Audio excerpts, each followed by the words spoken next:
The House will come to order.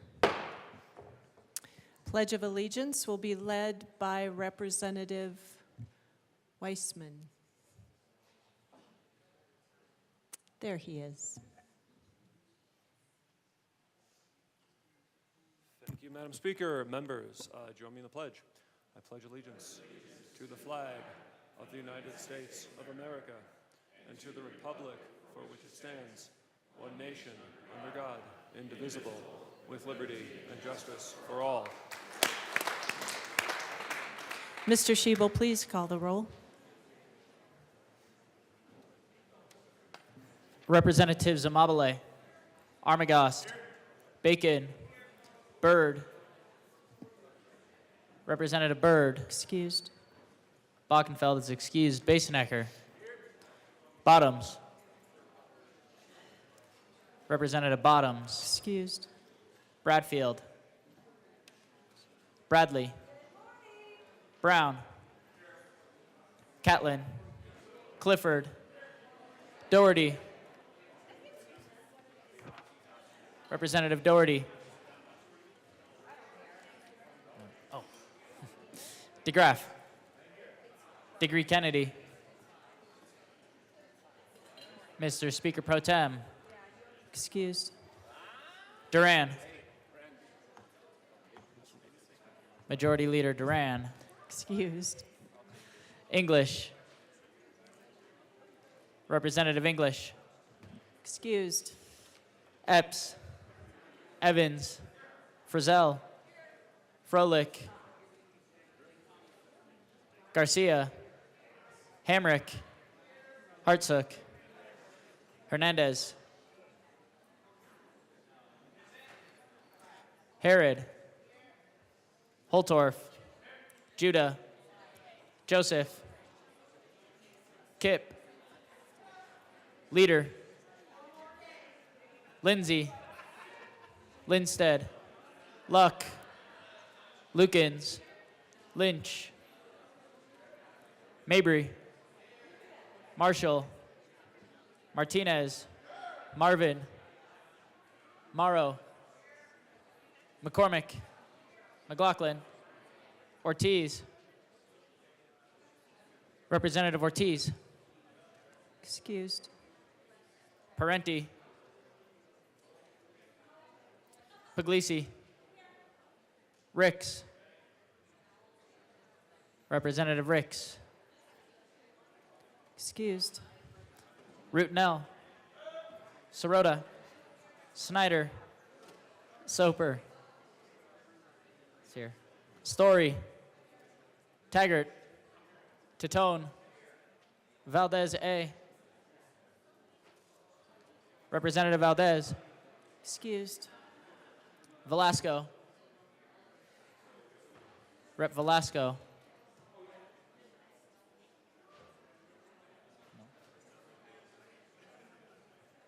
Velasco is excused. Vigil. Weinberg. Weissman. Wilford. Wilson. Did he say here?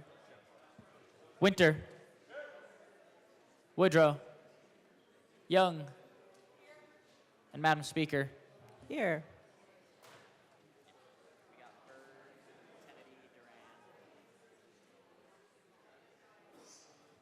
With 58 present, 7 excused, we do have a quorum, and I have lost Representative Weissman again.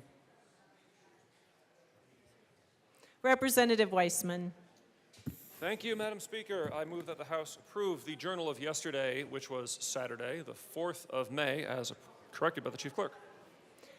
Members, you've heard the motion that the journal be approved as corrected by the Chief Clerk. All those in favor say aye.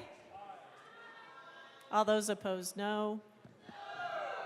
The ayes have it. The motion is adopted.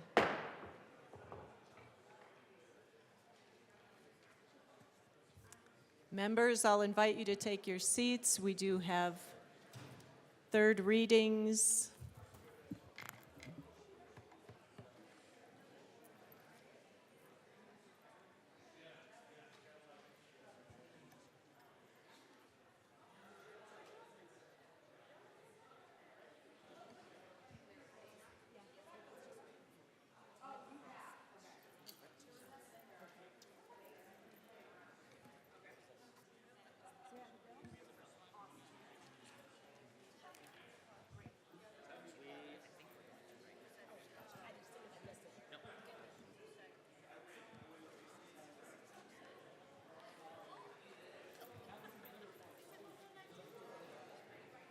Sure. Yep.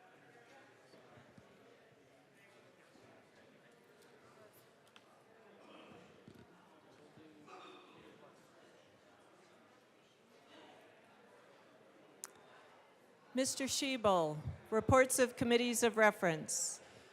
Committee on Appropriations, after consideration on the merits, the committee recommends the following. Senate Bills 167, 182, 218 as amended, 221, 226, 229, and 230 be referred to the Committee of the Whole with favorable recommendation. Committee on Transportation, Housing, and Local Government, after consideration on the merits, the committee recommends the following. Senate Bills 9 as amended, 174 as amended be referred to the Committee on Appropriations with favorable recommendation. Mr. Shebel, introduction of bill. House Bill 1472 by Representatives Brown and Puglisi, also Senators Mullica and Gardner, concerning matters related to certain tort actions and in connection therewith, increasing the cap on non-economic damages, allowing siblings to bring a wrongful death action in certain circumstances, increasing a wrongful death damages cap, increasing the medical malpractice wrongful death damage cap, and increasing the medical malpractice non-economic damages cap. House Bill 1472 will be assigned to the Committee on Judiciary. Mr. Shebel, reports of committees of reference. Committee on Finance, after consideration on the merits, the committee recommends the following. Senate Bill 223 be referred favorably to the Committee on Appropriations. Senate Bills 181 and 136 be postponed indefinitely. Committee on State, Civic, Military, and Veterans Affairs, after consideration on the merits, the committee recommends the following. Senate Bill 214 be amended as followed and also amended be referred to the Committee on Appropriations with favorable recommendations. And Senate Bill 205 be amended as followed and also amended be referred to the Committee of the Whole with favorable recommendation. Thank you, Mr. Shebel. Members, we are moving to third readings. Mr. Shebel. Oh, Madam Majority Leader. Thank you, Madam Speaker. I move House Bill 1468, House Bill 1470, and House Bill 1471 to the beginning of the third reading calendar. Seeing no objection, the bills listed will be moved to the beginning of the third reading calendar. Mr. Shebel, please read the title to House Bill 1468. House Bill 1468 by Representative Titone, also Senator Hansen, concerning the use of emerging technologies and in connection therewith, expanding the scope of the task force for the consideration of facial recognition services to include artificial intelligence and biometric technology, adding members to the task force who are experts in artificial intelligence and biometric technology, and modifying the reporting authority for state agencies to use facial recognition technology. Madam Majority Leader. Madam Speaker, I move House Bill 1468 on third reading and final passage. Representative Titone. Thank you, Madam Speaker. I don't like doing this, but I'm going to ask for permission to run a third reading amendment. Please briefly explain. Okay, thank you. With talks with many of the members here, it was clear that the task force really needs to focus on, in the mission of the task force, to acknowledge and look at the potential impact on vulnerable communities, and that's what this amendment will do, is add to the task of the task force to do that. I ask for an aye vote on permission. Seeing no further discussion, the motion before us is permission to run a third reading amendment on House Bill 1468. Mr. Shebel, please open the machine and members proceed to vote. Representative Ortiz, how do you vote? Yes. Representative Ortiz votes yes.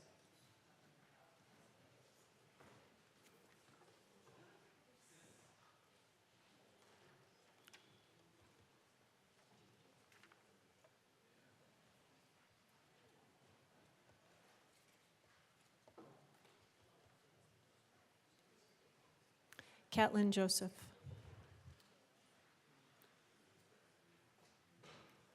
Please close the machine. With 49 aye, 12 no, 4 excused, permission to run a third reading amendment is adopted. Representative Titone. Thank you, Madam Speaker. I move Amendment L011 and ask for it be displayed. It is properly displayed. Please proceed. Thank you. As you can see, existing statute on subsection point G, the potential impacts of the use of facial recognition services on vulnerable communities, and specifically the acknowledgement that these services are exhibit a bias against these communities. So we're just really trying to make sure that this is part of what the conversation of the task force is, as important as it is to a lot of the folks here, to be sure that this is addressed. So ask for a yes vote on this amendment. Assistant Majority Leader Bacon. Members, thank you. I want to thank the bill sponsor for consideration of the topics in this amendment. I just want to share with you some conversations we have and why I will be supporting this amendment. I had the wonderful privilege, if you will, of sponsoring the bill that is underlying this current bill. 2 years ago, myself and another representative brought forward the bill to create the facial recognition task force. And in the conversations, even then, with putting it together to figure out what it is that we would consider, quite frankly, in researching around facial recognition, particularly before it was used not only for commercial reasons, but for law enforcement reasons. We have had ongoing conversations about this technology and its ability to properly identify different demographic groups. We also talked about how this technology could potentially be used to profile. And so it was really important at the time for us to push on this notion to recognize that the data and all of the early reports recognize that facial recognition and the AI behind it potentially exposed communities to bias, in which my face could be recognized as someone else's, then let alone building a whole commercial profile behind it, let alone anything that has to do with criminality. And so we went back and forth on that bill. Ultimately, after conference committees, we did not get to where we fully wanted to go. So I want to commend the sponsor for at least hearing some of the concerns. Members, a lot of us, particularly in communities of color, have had conversations on this. I just want to remind us all, while we're not necessarily monoliths on the approach, what we do all agree with is that we want to be at the table when we're pulling out technologies that are going to identify people by their face or biometrics. And so we still have different opinions in regards to which way to go with the policies. But for me, I wanted to at least be sure that we recognize there is a problem that we need to address. And I believe that amendment does it. It adds this to the scope of what the task force is supposed to look at. So with that, I will be in support of this amendment. Thank you. Seeing no further discussion, the motion before us is the adoption of L011 to House Bill 1468. Mr. Shebel, please open the machine and members proceed to vote. Representative Ortiz, how do you vote? Yes. Representative Ortiz votes yes.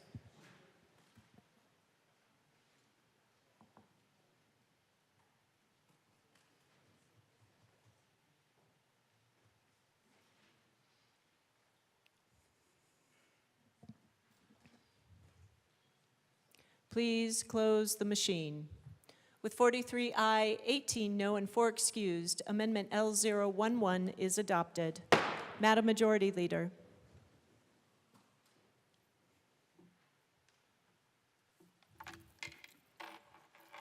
Madam Speaker, I move for the passage of House Bill 1468 as amended.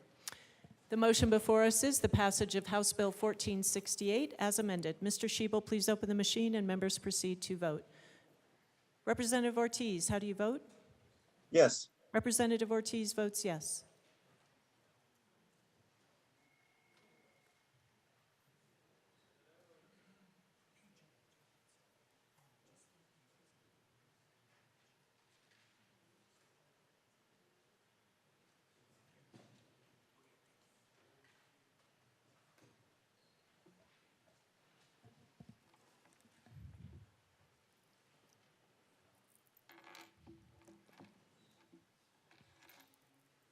Please close the machine.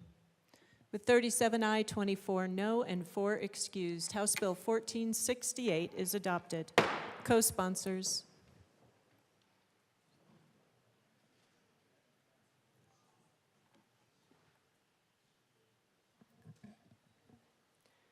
Please close the machine. Mr. Shebel, please read the title to House Bill 1470. House Bill 1470 by Representatives Burton Taggart, also Senators Zenzinger and Kirkmeyer, concerning the elimination of the allocation of a portion of premium tax revenues to the Health Insurance Affordability Cash Fund. Madam Majority Leader. Madam Speaker, I move House Bill 1470 on third reading and final passage. The motion before us is the adoption of House Bill 1470 on third reading, final passage. Mr. Shebel, please open the machine and members proceed to vote. Representative Ortiz, how do you vote? Yes. Representative Ortiz votes yes.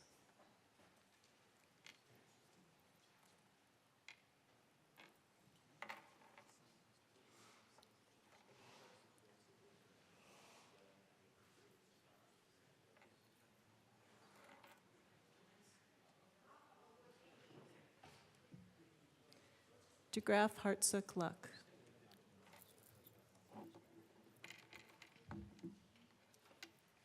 Please close the machine. With 61 ayes, 0 no, 4 excused, House Bill 1470 is adopted. Co-sponsors.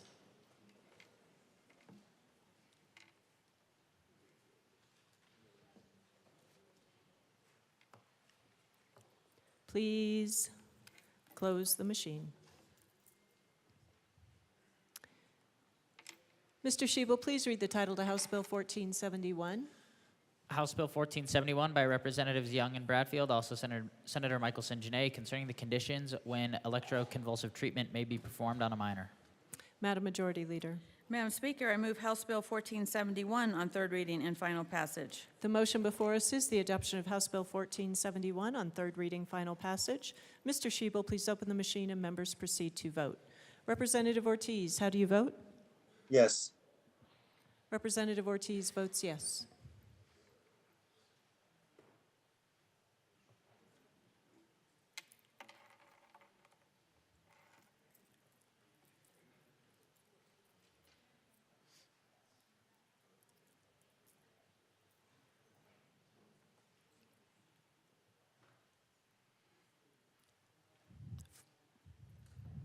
Taggart.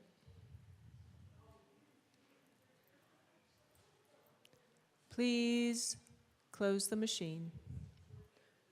With 59 aye, 2 no, 4 excused, House Bill 1471 is adopted. Co-sponsors.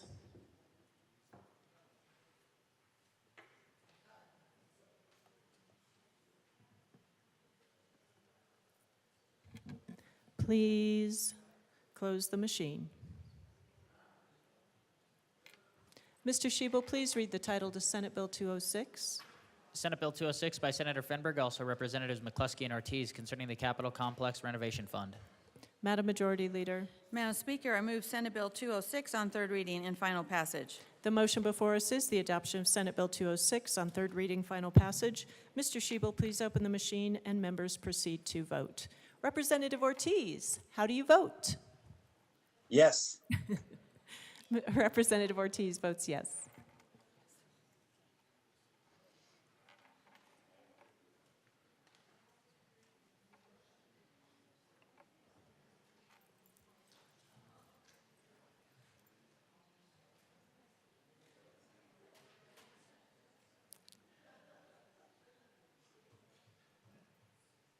Brown, Holtorf, Feehill, Woodrow.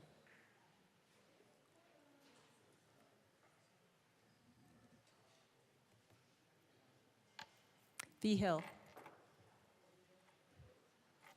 Please close the machine.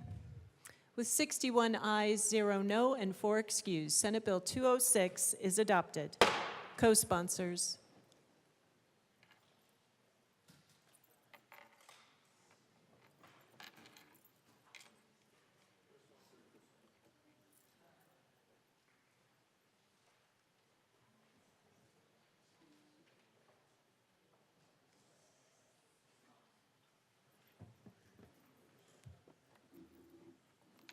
Please close the machine.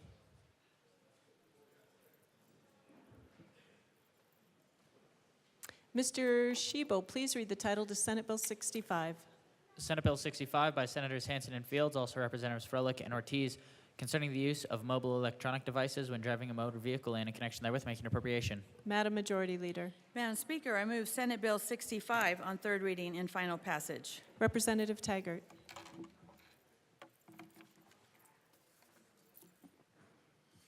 Thank you, Madam Speaker. It's truly an honor to serve with you. It is an honor to serve with you. I will vote yes on this bill. However, I didn't sleep much last night with the debate that took place on this bill. And I walked away with extreme disappointment with what had happened. Everybody came up to this well and said, first and foremost, we are concerned about the safety of cyclists and pedestrians, and then went on to talk about exceptions that we needed to do from a police standpoint. The debate, 90% of it, was about exceptions and about the concern of being pulled over by the police.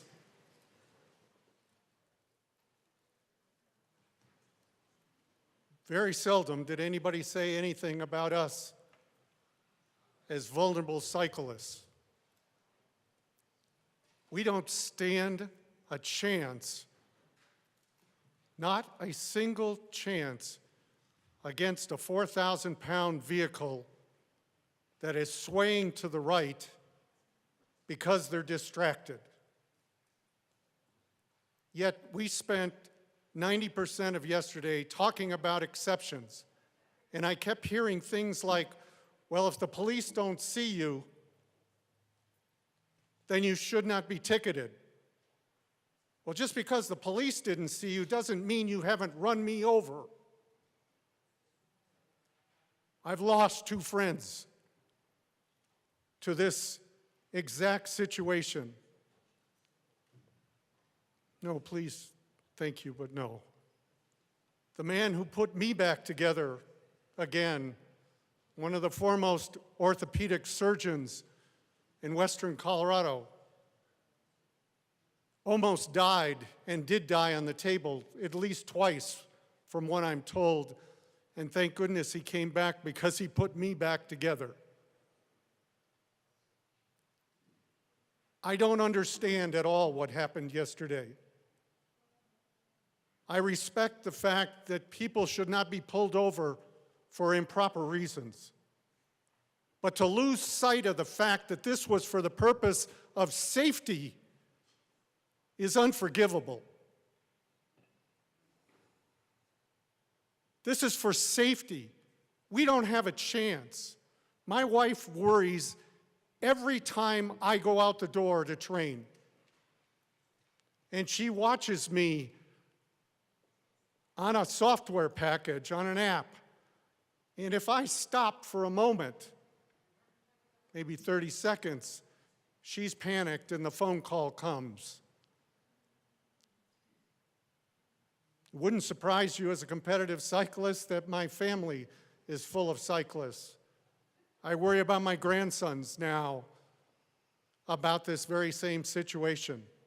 I talk to parents as a coach, trying to convince them that their kids should train on the road in addition to mountain biking, only to be told, Rick, do you think I want my son and daughter out there in harm's way?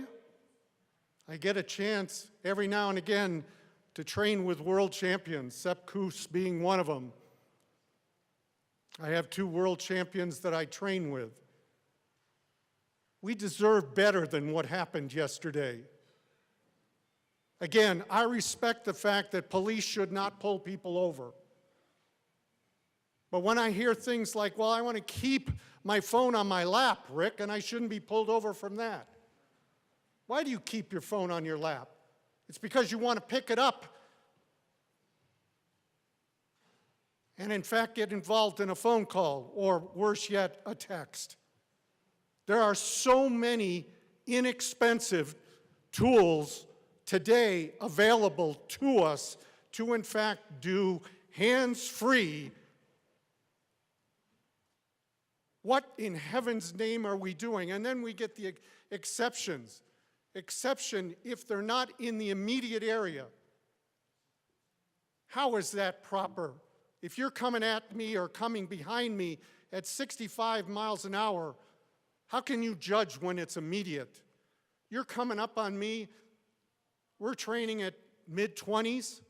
When I'm in a Peloton, probably close to 30.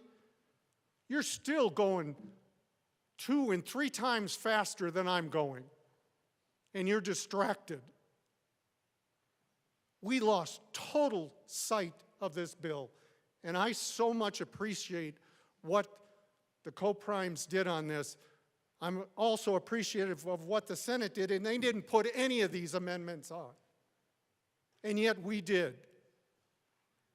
Do you know where the bulk of accidents take place with vulnerable pedestrians and cyclists?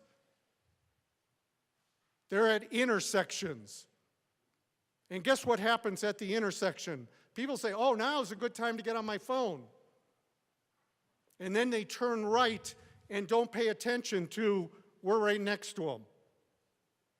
Or they say on a yellow light, I'll just blast through that because they're distracted. And most motorists that are on those phones don't realize that many of us ride with clipless pedals. Many of you probably know what that is. It is to allow us to get power both going down in our downstroke and our upstroke. That's where we're most vulnerable from a balance standpoint, because we're trying to clip our foot in. I happen to have to do it with my left foot. My right foot I leave on and step down on my left foot. I left last night, and those in my caucus knew. I left so disappointed, so upset that a bill that's intended to keep us safe and also to keep motorists safe. Think about a 3,000-pound Honda Accord that gets crushed, excuse me guys over here, by a 5,500-pound four-wheel drive pickup truck where that driver, and we've got kids in the back seat. I also heard, well, Rick, why are we doing this? We're not addressing kids in the back seat. We're not addressing the fact that people eat in their cars. I don't know about you folks. I'm old enough now that I don't have young kids, but I have grandkids. And if the kids are upset in the back seat, I'm not trying to reach around to try to comfort them. Guess what I'm doing? I'm pulling off the side of the road as quickly as I can. Likewise, if there's an emergency, I'm not continuing to drive. I'm going to pull off the side of the road and make that emergency phone call.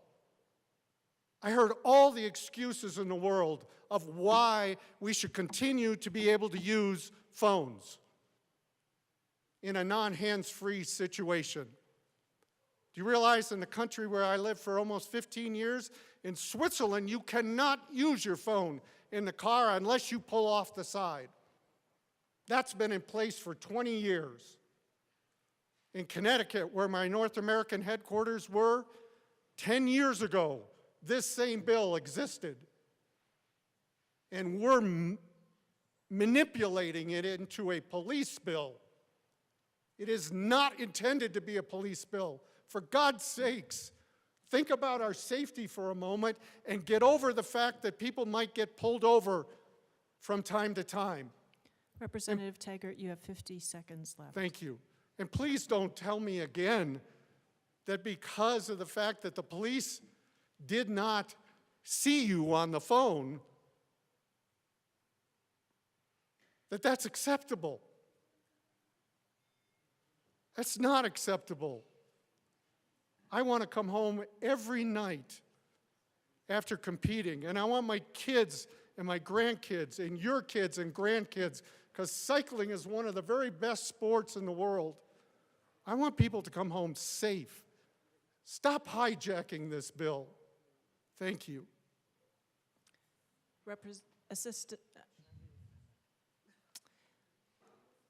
Representative Froelich. Thank you, Madam Speaker. I ask permission for a third reading amendment. Thank you. Please briefly explain.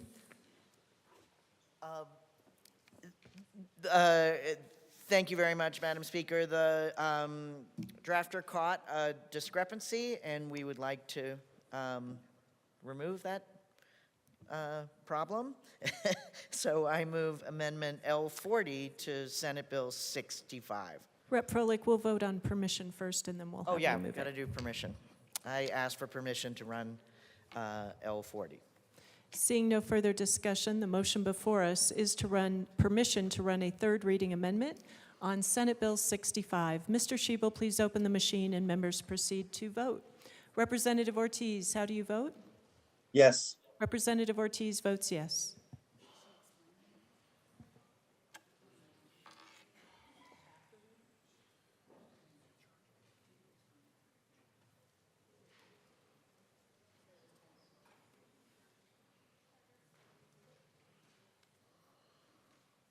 Hartsook, Holtorf, Puglisi, Taggart.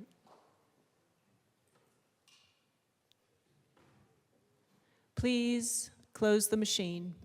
With 55 ayes, 6 no, 4 excused, permission to run a third reading amendment to Senate Bill 65 is granted.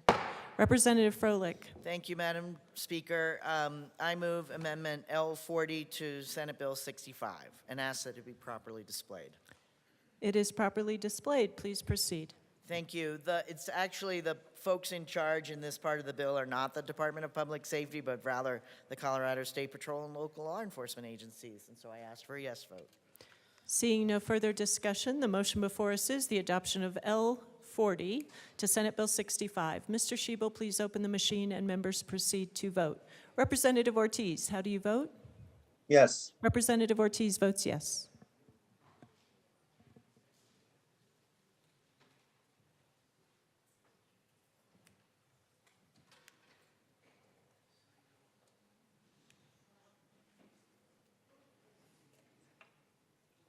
Please close the machine. With 61 ayes, 0 no, 4 excused, L40 is adopted. Assistant Majority Leader Bacon, Representative Joseph. Thank you, Madam Speaker. I came down here because I will be voting for this bill, and I just wanted to explain myself a little bit. Last year, as you know, I was one of the prime sponsors of House Bill 1272 with Rep. Weissman, and we might not end up on the same side when it comes to voting today, but I just wanted to add that I will be voting yes for this bill because of the commitments that I made to my community in Boulder. When I think of this bill, I went and read it, and I read it very carefully. And also, I just wanted to respond to something that I heard earlier, Madam Speaker. I think as we're having this conversation, we cannot discount some of the hurt in the conversation that is happening in the chamber. You hear from, I am a Black woman, and you hear as well from other Black women in this chamber who are expressing the potential pitfalls of this bill, and they should not be discounted either. And we cannot say, or I suppose we can, or anybody can say whatever they want to say, but when you think of cyclists, they're not a protected class, and there has never been a history of them being oppressed in this country because of their race or other social markers. So we have to, as part of this conversation, we have to really consider how we frame our conversation as well. So again, I think for me, it's important for me to support this bill because I passed a bill that has a $450 tax credit that tells community members to go out there and buy bikes, and they have to feel safe. And to me, that's where it is for me, is that I want to make sure that riders are safe in these streets.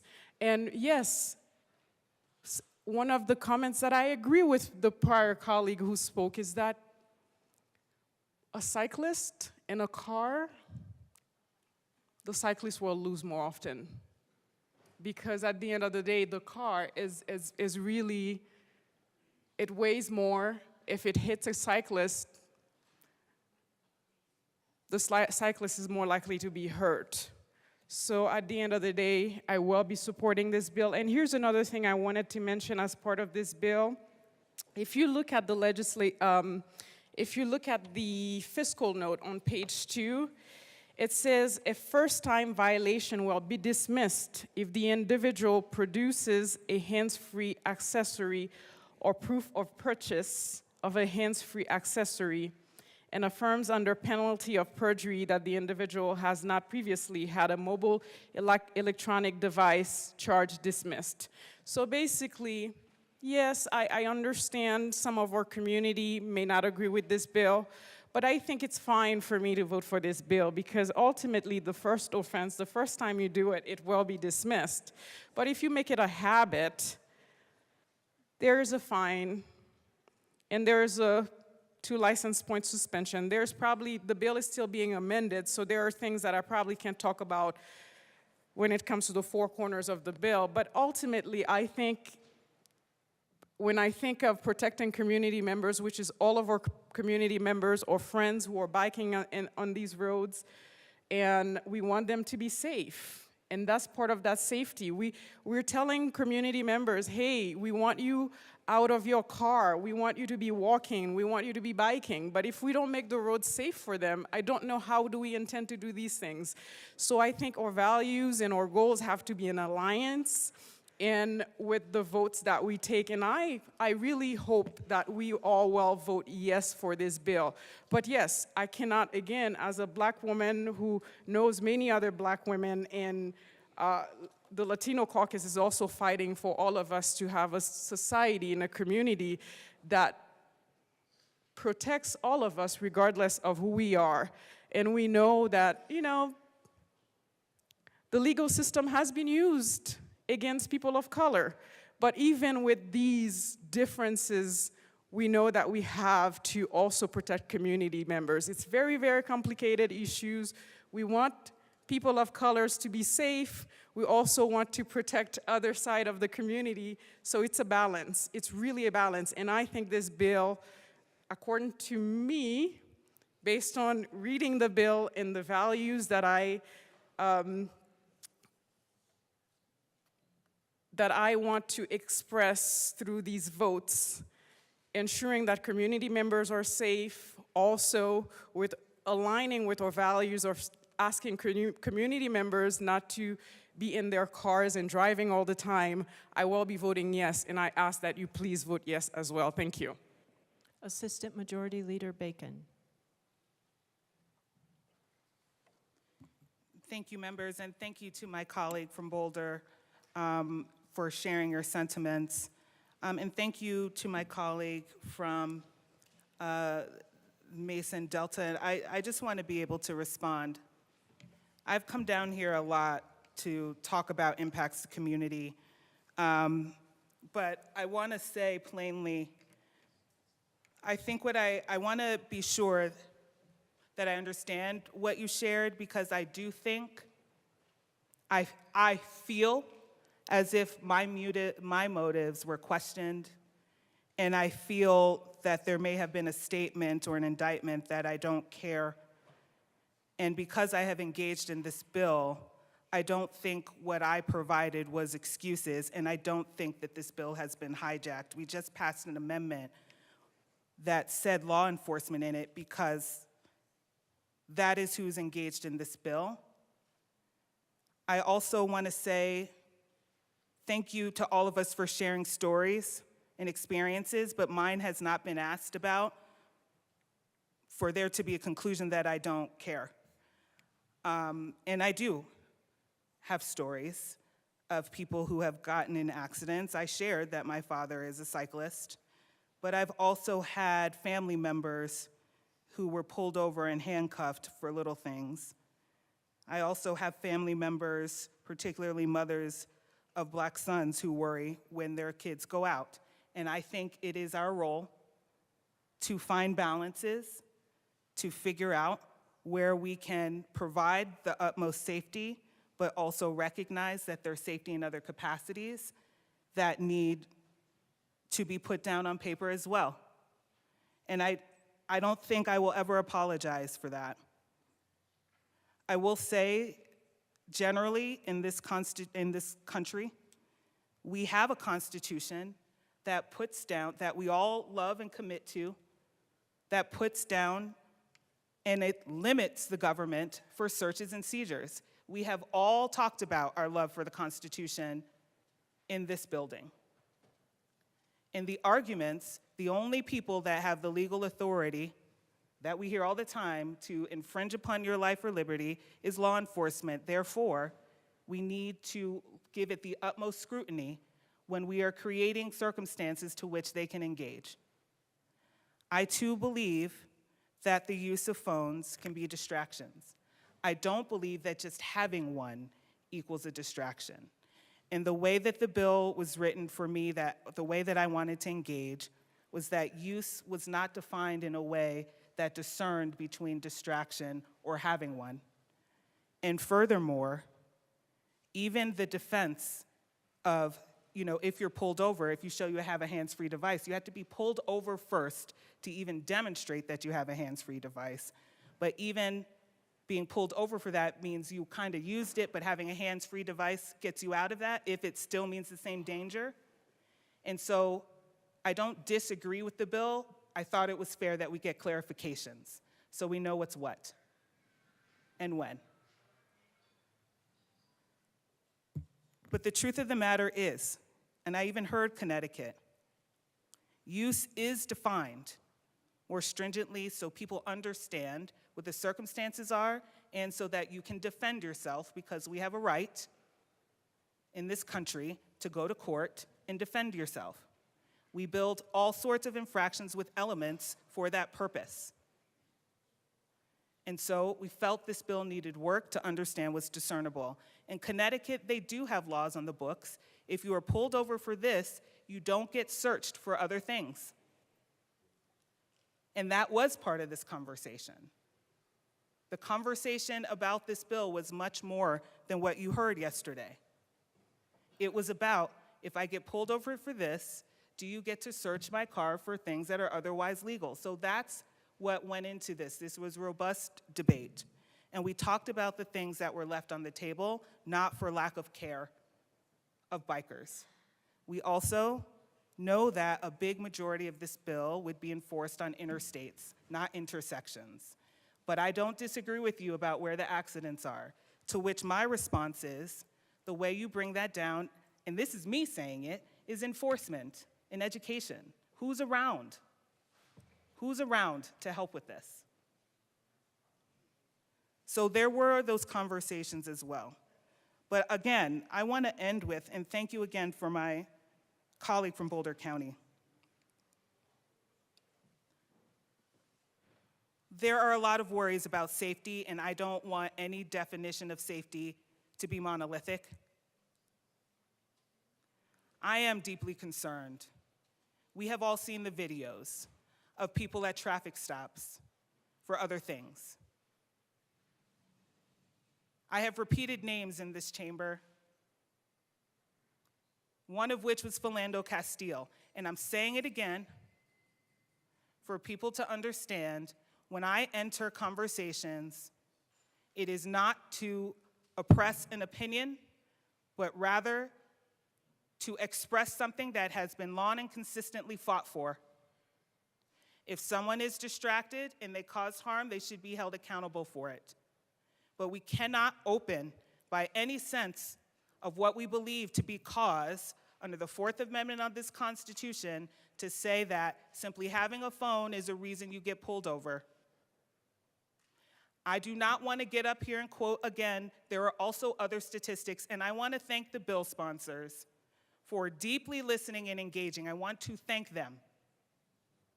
They did listen to us, because those statistics are also true about the disproportionality of people who die for pretextual policing, and we wanted to be sure that we could keep everybody safe with this bill. And so I want to deeply thank the sponsors for hearing that. but people have been pulled over for lesser things and shot. People have been pulled over for lesser things and searched. People have been pulled over for lesser things. And the first thing we all do is go to court and talk about the elements. And that's why today it is helpful for us to provide clarity, to mitigate that and to mitigate things in court. So again, I want to thank the sponsors for the deep listening. I want to thank all of us for putting things on the table, because that's how we build laws, or at least that's what I've been told recently. And so with that, members, thank you for listening and supporting the amendments yesterday. They are deeply impactful. Representative Armagost. Thank you, Madam Speaker. I was unable to be here yesterday. I was in remote due to a veteran event I had to be at. I shared some of the passion and some of the anger in the comments that were being made, and I couldn't respond remotely, so I was wanting to do that today. But the comments and the issues that my colleague from Mesa County had, I echoed that completely. I'm not a bicyclist, but I am a biker. I'm a motorcyclist. I ride a motorcycle. I have for almost the last 2 decades. I've had a lot of close calls. I've had a lot of near misses, all the things that happen to anyone in that kind of a vulnerable position on 2 wheels without a cage wrapping you in protection. On my way to work here every day on our interstate here, we see a lot of different accidents on a daily basis. Simple fender benders, things like that, that look like it was probably somebody just not paying attention. Distracted driving. In talking with the law enforcement partners that we have in the building here that work together with us on a lot of our policy, they told me about this bill when it was introduced, and I was in support of the idea because it does have the tones of more adding public safety, which is something we need to do more of in this building and not the opposite, which we do too much. Detracting from public safety. We need to add to public safety, and this bill, as written, did that. And what I heard yesterday, and all of the exceptions, all of the things that were made to be issues or concerns of people that can be perceived as, there's still going to be a reason to be pulled over if you're driving distracted or caught driving distracted.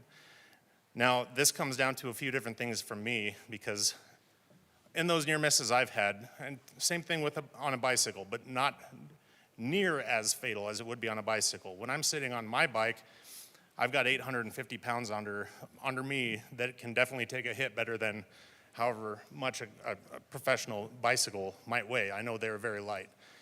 No chance of survival in something as simple as a 25 mile per hour plus collision with a pedestrian on a bicycle. On a motorcycle, much better chance, but still, even then, very likely fatal. Just a simple fender bender can be fatal. And I've seen it. I've lost friends of mine that way as well, from distracted driving and otherwise. This is also not just for our citizens. Public safety supports us, because you see this all too often with members of our public safety, members of our law enforcement that are struck roadside because of distracted or drunk drivers. Both are very common. People driving, not seeing a law enforcement officer parked on roadside, they get rear-ended at highway speed and are either killed or disabled for the rest of their career. And the things that also bother me are when I hear things like this being used in ways that we're getting away from the purpose of the bill, and we're talking about things of different groups in our society that are targeted or not, based on perception. I can tell you, I get that. As a biker, guess what? Yep, I get oppressed by people. When they see me getting off of a motorcycle, beard and all, there's certain things that people think about me, even in my own community of bikers, saying, hey, he's not one of us. Why? Because I might not be part of a motorcycle club. I might not be a 1%er. I'm simply a guy that likes the hobby of riding, getting out on the open road. But people see that in me as a different class of people. If I'm wearing a leather vest and a helmet or whatever. So I've been pulled over And as it pertains to the bill, I'm going to deviate a little bit, but I promise you, Madam Speaker, this is pertaining to the bill and everything we're speaking of here. I was pulled over, I mentioned this story before, on my way home from a hockey game one night by a state trooper. I felt like I didn't have a reason. I was speeding. I had a reason to be pulled over, but was then told that I showed signs that I'd been driving under the influence, which I had not. So in front of my son, I was ordered out of my vehicle, or asked to step out of my vehicle and complete some roadside tests, which I did, and I passed. I felt like I was treated unfairly in that situation. Me, as a white male with my son, who is not as white, he is brown. I felt like I was being targeted for whatever reason, but I didn't bring it up there. I went through everything, went on my way, got a warning for the speeding, and I questioned the fact later, a few days later, with that trooper, the corporal that pulled me over, as to what reasoning he had to basically embarrass me in front of my son. It wasn't a matter of me being a law enforcement officer. It was a matter of me being a member of public and simply being made to feel like I was doing something much worse than I was actually doing. I brought it up later. They showed me the report that he made, and the corporal didn't tell me, but he also witnessed me apparently make a swerving motion in my driving. So, okay, I'll give him that. I let it go, but I was still bothered by that trooper. And a year later, and during a snowstorm, that trooper was hit and killed, Corporal Groves, by a driver who they later found was driving distracted during inclement weather. He was hit and killed. And me on the honor guard, I was at his funeral, and I recognized him and his name. And so I understood why he did what he did. And I, as it pertains to this bill, see that that is something that is an issue. Distracted driving, no matter how many caveats we want to try and throw at it, no matter how many exceptions we want to throw at it, this is an issue that is killing people. It is killing people that are on bicycles, motorcycles, vehicles, on foot, all around. This is an issue that needs to be addressed, and we need to address it with seriousness, not address it with issues that we're going to pick it apart as if it's something that it's not. We need to make sure we are focused on the public safety aspect of this and saving lives. Public safety, saving lives. We need to not make this about comparing a bicyclist to a protected class or a biker to a protected class. This is about public safety.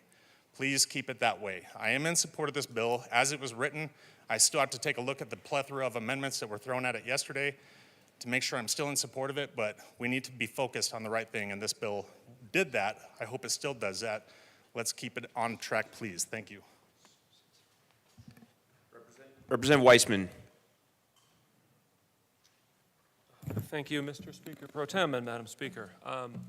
Members, it's been stated by a couple of folks already that when a bicycle and a car get into a collision, it's always the bicycle and the person on it who are going to lose, and I can tell you that's true because one dark rainy night in March of 2002, I did lose.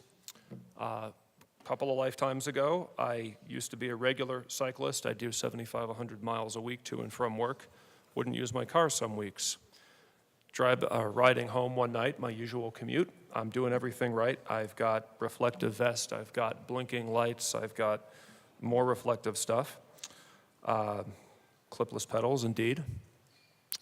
I was teed by a Chevy Tahoe.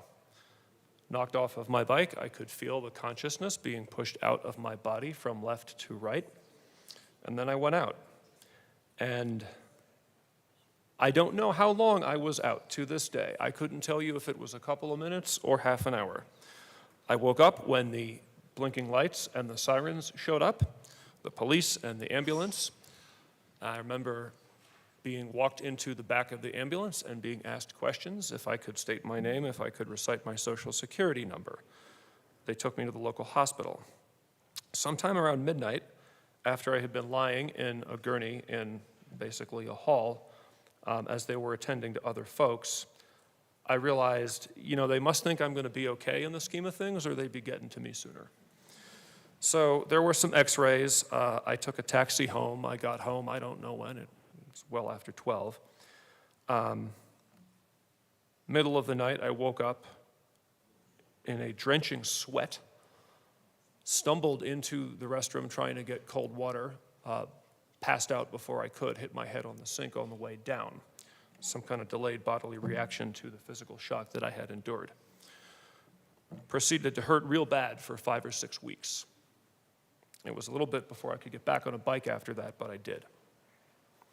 I don't know if the driver was distracted in what way, but that person had come to a stop, didn't see me despite the blinking lights, despite the reflective vest, despite everything you're supposed to do as a cyclist, and just proceeded anyway, and a couple miles an hour or more, a little bit more kinetic energy, and maybe I'm not even standing here today. So I guess the point is, I'm exactly the kind of person who you would expect to get up and advocate for the most vigorous version of a bill like this that might be written. But I am not, and I cannot. Because I have to think about other things too. Believe me, based on that experience, based on experiences that our colleague from Grand Junction and I have shared about cycling and what risk that means that you take upon yourself, I do think about those. I don't want people getting hit. I don't want that to ever happen to anybody else. And yet, I have to look at the words on the page. I have to think about not just intent. There is no ill intent by anybody involved in this bill. But we have to look at the effect in the laws that we pass. And I will tell you, as the bill came to the House, the effect of the words on the page was potentially pretty scary for the reasons that have been spoken to by our colleague from Denver. I represent the most diverse community in our state. It is a community where police community trust is frayed.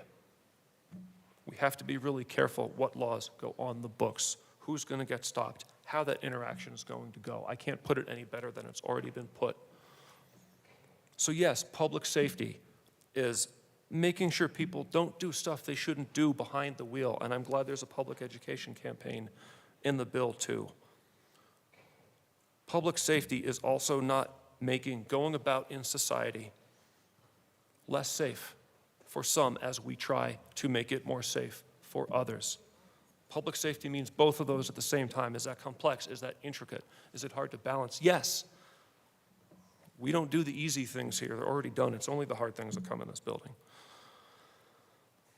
So I am very grateful for the work of the sponsors and others in both parties who engaged in amendments yesterday and put the bill into the shape that we are now discussing. Frankly, I would have, with some reluctance, had to vote against the bill as it first came over.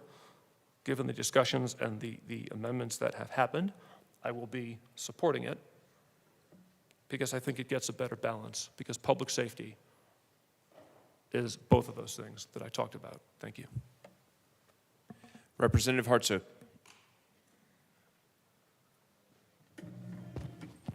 Good morning. Thank you, Mr. Speaker Pro Tem.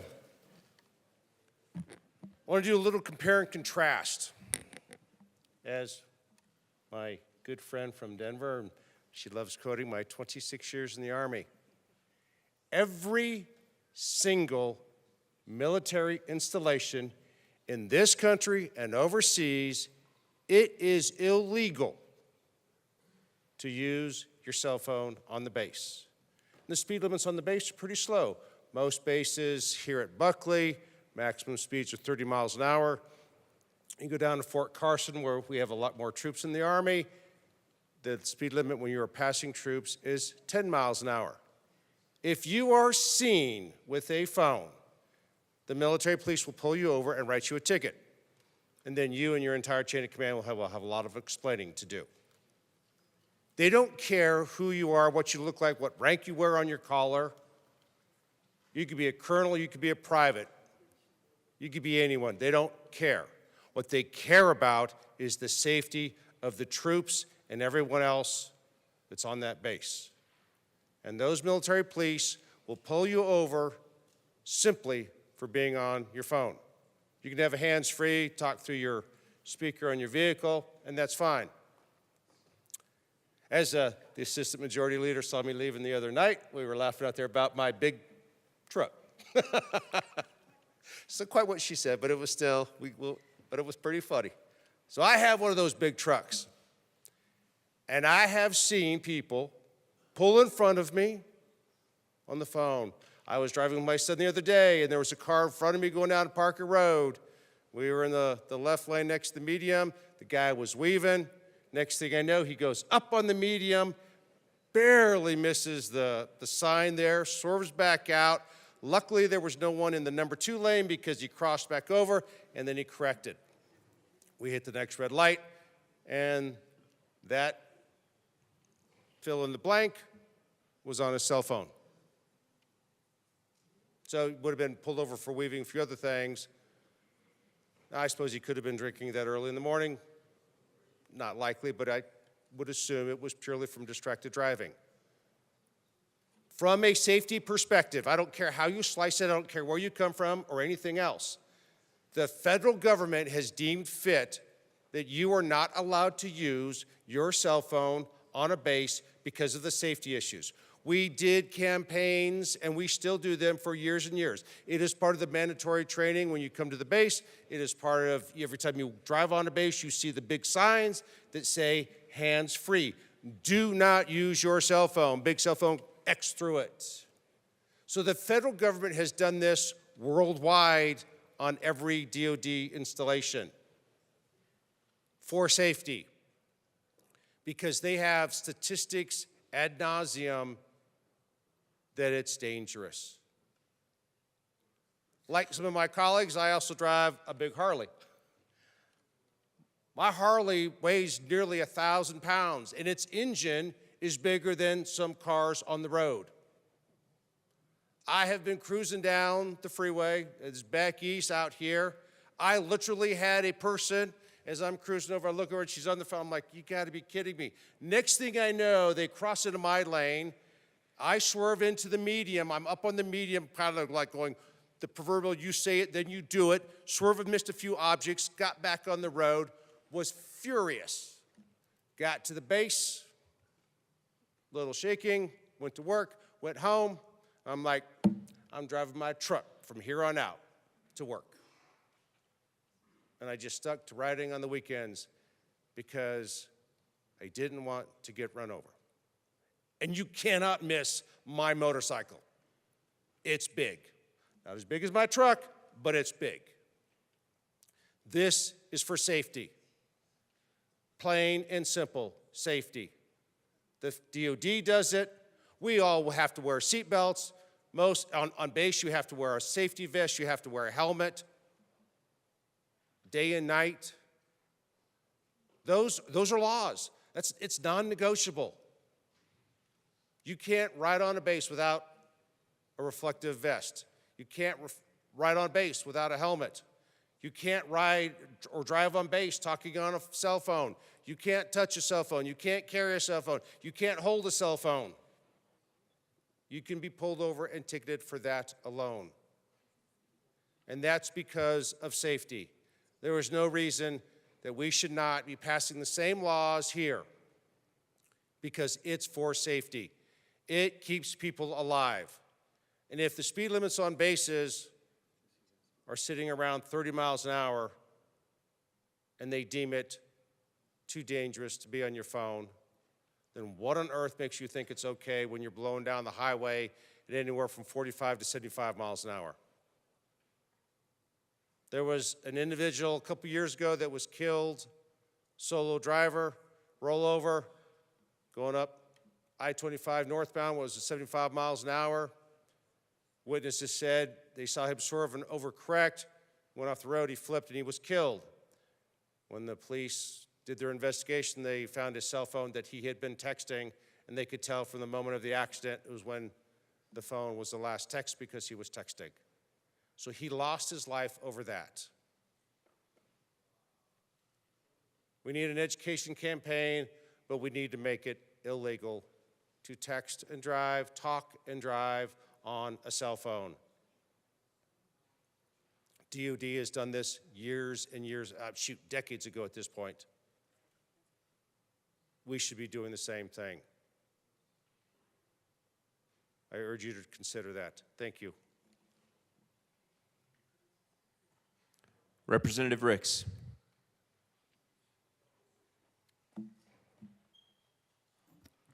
Members, I've been hearing all this conversation around public safety, and of course, we all care about public safety. Nobody wants a biker to be killed or run over. And we know that public safety for bikers does not mean that we should have something adverse that's going to happen for other parts of our community. I think that we're all intelligent people here that can come up with laws that are not going to adversely impact people of color who we know are more than, like black drivers, 4.5% twice as likely than white drivers to be arrested during a traffic stop. We don't want a pretext. Just holding your cell phone is not a crime, or having it on your lap or on your person should not be a crime. That does not make sense. There has to be something that you're using it. There has to be some other proof.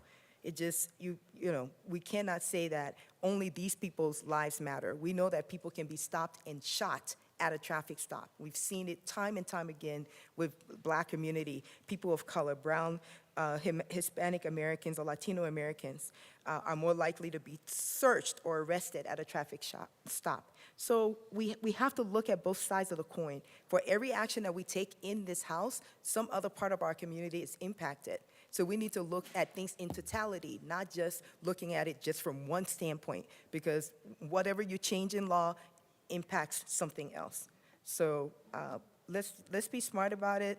Let's look at something that's not going to adversely impact other parts of our community and come up with something that we can all live with. But I will not sit here as a member from Aurora and see that my community is going to be impacted because maybe they don't understand that they can't hold their phone, or you don't even have a defense if somebody says, well, my phone was on my lap, I wasn't using it. It just doesn't make sense. So let's make laws that make sense. Thanks. Representative Holtorf.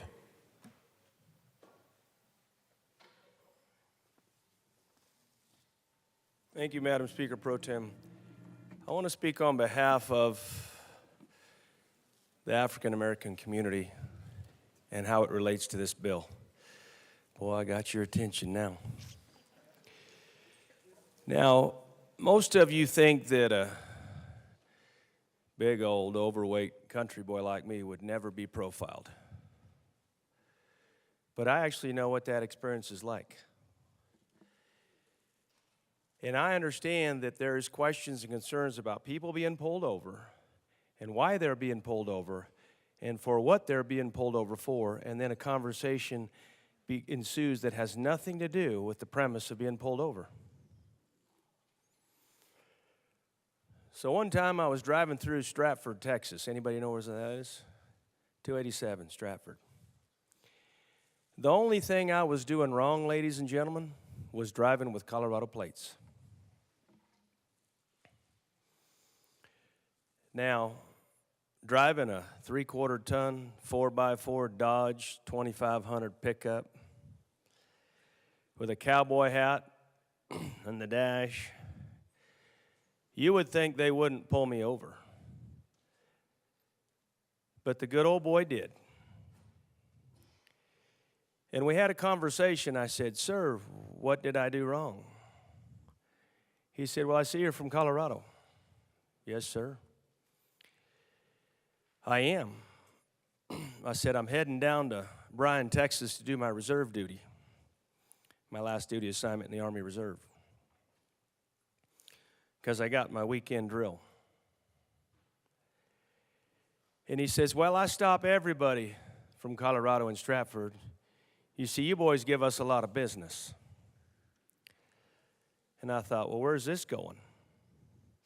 Now, this is where we have what I call intersectionality. It's not my word, but I'm going to use it for the sake of the conversation. Because I knew where the conversation was going, because I'm not the dullest tool in the toolbox. I said, "Sir, I assure you that what you may be thinking about, you're not going to find in my truck." He said, "Well, sir, could you step out?" And I said, "Well, of course I will, because I learned a long time ago when you don't cooperate with law enforcement, you get this thing called the beat down. It doesn't feel very good. Get a little rough on you. And I had it coming. I learned. So I got out. We proceeded to have a conversation. He proceeded to call another deputy. Came up with a dog, and the dog ran around the truck and did all his thing. And I said, I assure you, sir, I'm going to do my military duty as a senior officer in the United States Army, an acting deputy commander of an engineer brigade. I assure you, sir, that you will not find what you're looking for, nor do I have any involvement in that activity. After the stop was done and he sent me on my way, I thought, well, howdy doody. So I actually understand. I understand in one moment of my life how there could be a problem. Now, I don't know if there's probable cause. I'm not a law enforcement officer. I think the amendments that brought forth are valuable and important. I do not think that someone should say, hey, I think I saw that phone in your hand, and you're not from around here, are you? So we're going to have a conversation, and we're going to, please step out of the car, and we're going to look around for something else. I never in my entire life thought that in Stratford, Texas, I would be talking to the sheriff of Stratford and his deputy in this way. So, that is one of the reasons I appreciate and understand some of the comments that are being made here. And I will be supporting those members who have concerns, because I do understand them. And I think we should have consideration for many things. But in this, with respect to law enforcement and getting hooked, I don't think there should be that hook. And that's just a country way of saying it. Thank you. Representative Harrod. Thank you, Mr. Chair. I want to ask my colleague here who just spoke, when you have your cell phone, where do you keep it? You don't have to say it on the mic. You can just point to it, or just so we don't lose time. You can't talk. Well. And so there's a little cubby hole right here where you put your coffee. I generally stick it right in there. And for you guys know, when I travel remotely and participate, you see me, big old head and shoulder. So that's the answer to that question. Representative Harrod. Thank you, Mr. Chair. I want to thank the bill sponsors for working with my colleagues from Denver and others on the amendments. But I want to speak to someone who has grown up on military bases, who is the daughter of an officer, who is a sister of an officer as well. And I want to be clear about what the military regulation is. It says the use of cell phones and any other communication device while operating any type of vehicle is prohibited. Drivers will be presumed to be using a cell phone or any other device if they are holding it in their hands for any purpose, to include placing or answering a call, or sending a text message, checking a voicemail, obtaining GPS and other data. Hands-free devices such as speakers and earphones are authorized for the use of cell phones. The exception, of course, is when your authorized emergency law enforcement personnel may use the cell phone devices, or if the car is parked. That's what the military regulation is. It's not if it's touching your body. It's not if it's on your lap. It's not if it's attached to your hip or in your pocket. It is if it is in your hand and you're using it and your car is not safely parked. That is what the policy is. That makes sense. What the bill did not say that. It added many other things and said you didn't even have to see the person doing it. This says it will be presumed that you are if it is in your hand. The original bill without the amendments did not say that. In fact, it said that no one has to even see it in your hand to say that you are using your cell phone. That's the problem. It's not that we don't want public safety, it's that we want policy that makes sense for everyone. If it is in your holster, in your pocket, unless all the men around here are going to be wearing man purses from now on, That would be illegal based on the first written law. Thank you for the men who do wear your man purses, no shade. I can put my phone in my purse and my car picks up when I'm getting a text or when I'm getting a message, and I can do all of that hands-free. I'm lucky to have a car that allows that. But we have to be clear about what the policies are stating and what it does. The infraction also is a $45 fine. That is very different than what our law says. We have to have clarity when we're writing policy, and saying that a law enforcement officer can pull you over, which it does say law enforcement in the bill. This is a law enforcement related bill. It's too far. And quite frankly, having people on the side of the road pulled over frequently is also what causes accidents. We should not be distracted while driving, period, in any way. The military policy also says you shouldn't be eating while driving in your car. We don't say that at all in Colorado. It also requires helmets for everyone. We don't. Okay? I have opposed this bill for over 8 years. My predecessor, Representative Rosemary Marshall, opposed this bill for the entire time that she had been in office because the laws were not written and the bills were not written to acknowledge the very fact of over-policing, but the laws were not clear about what use of a cell phone was. If you look at some of the earlier bills, it made no sense for what we would be doing today. And today, for the first time in the history of my time in this building, I rise in support of this bill. Because it is clear what texting and talking while driving, not using a handheld device is, because of the amendments, because the sponsors worked with the folks who had opposed it for so long to say, this makes it the right policy for Colorado. This makes it the right policy for us. It doesn't diminish or erase the fact that over-policing exists. It acknowledges the fact that we have to have clarity in the law and rational policy in order to pull someone over for texting or talking on the phone while driving. I don't presume because your gun is on your hip and in your holster that you're shooting someone. I don't. The original bill presumed if it was in your pocket, touching your hip, you were using it. And I don't even have to see you firing off or talking. I could just say you were using it. That is bad policy. That makes no sense. But the amendments do make sense. It gets to the heart of the bill and why we need to protect vulnerable road users, pedestrians, cyclists, and other drivers. But it also acknowledges the fact that we have to have good policy that protects the very issue of over-policing, whether it's in Akron or Denver. You cannot pull someone over for doing something you didn't even see them do. I don't care if you're Democrat, Republican, or Libertarian. Who thinks that's okay?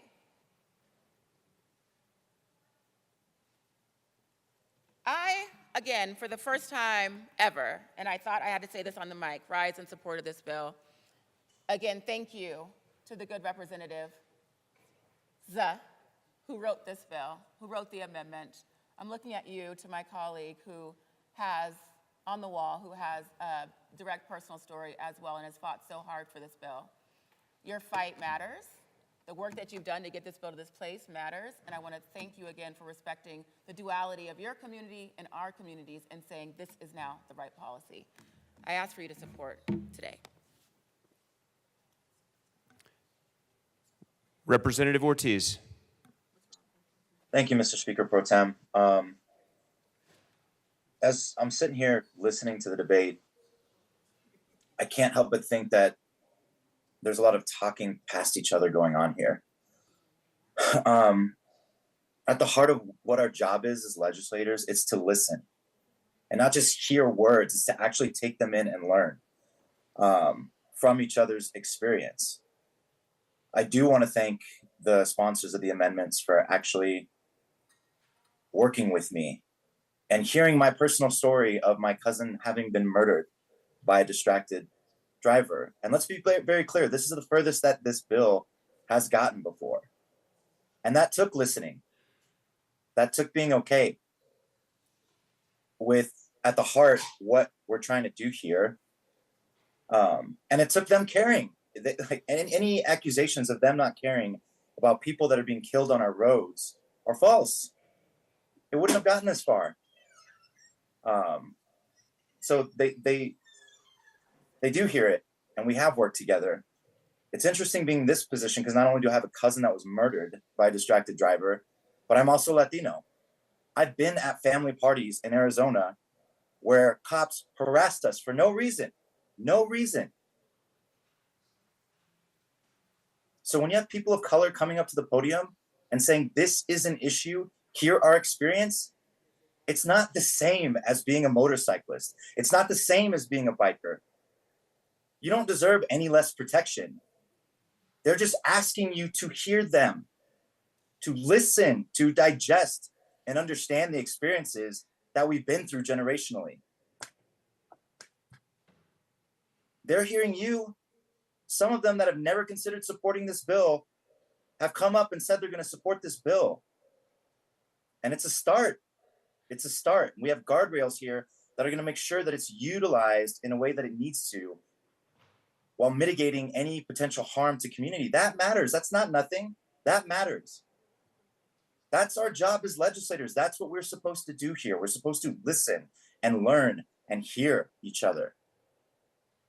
And yeah, it's tough. It's been tough the past couple of days hearing some of the robust debate going on in this bill, but it's worth it. It is worth it. Not just for the lives that we're going to save, but how we're going to mitigate some of the harm. And we'll eventually get there, I hope, when it comes to over-policing. That's why we're here. We all have hope that we can make our communities and our state better. I think this bill strikes that balance. It's not perfect, but it's a start. And I want to thank everyone that worked hard and actually listened to each other to help us get there. I urge an aye vote.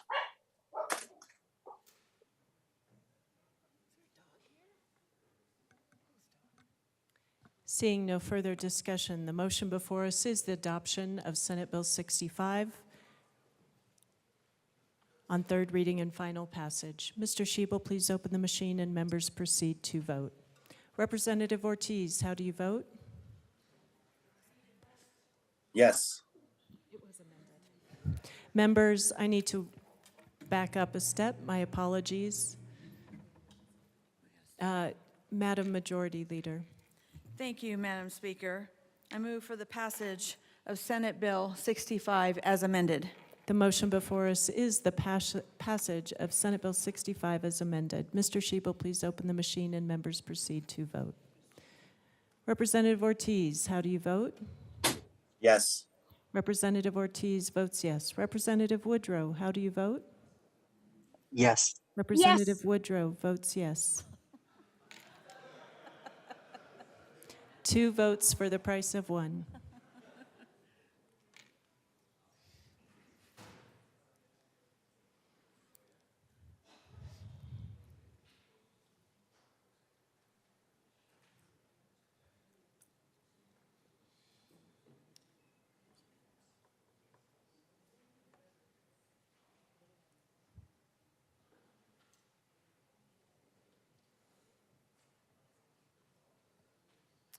Representative Epps. Representative Epps is excused. Please close the machine.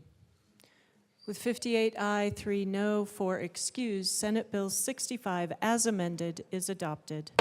Co-sponsors.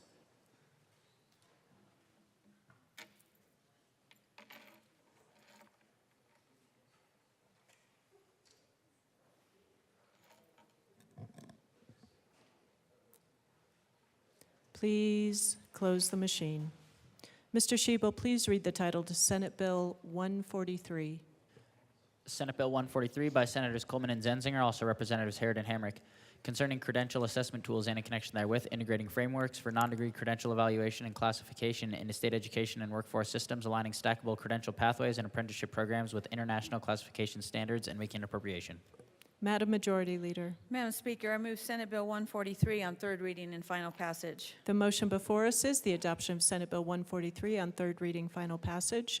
Mr. Shebel, please open the machine and members proceed to vote. Representative Ortiz, how do you vote? Yes.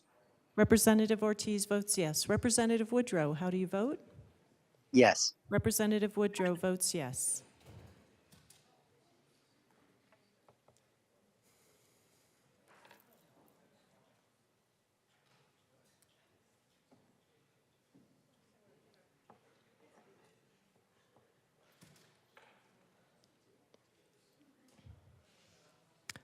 Armagost Lynch. Please close the machine. With 51 aye, 10 no for excuse, Senate Bill 143 is adopted. Co-sponsors. Representative Woodrow, co-sponsors. Representative Ortiz, co-sponsors.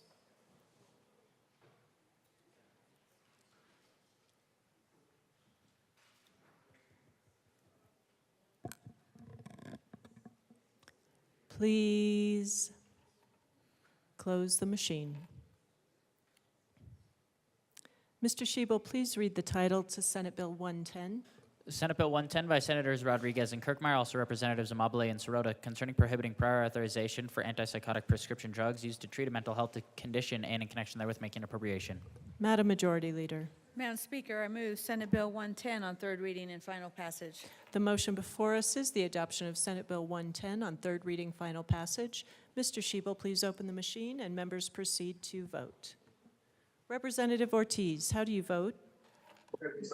Yes. Representative Ortiz votes yes. Representative Woodrow, how do you vote? Yes. Representative Woodrow votes yes.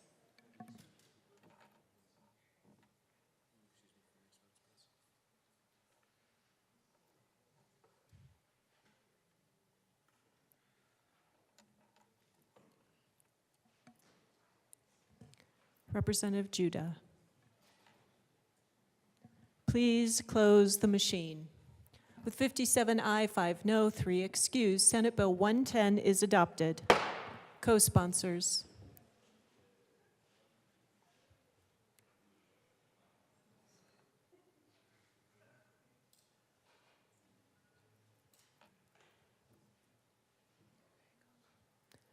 Please close the machine.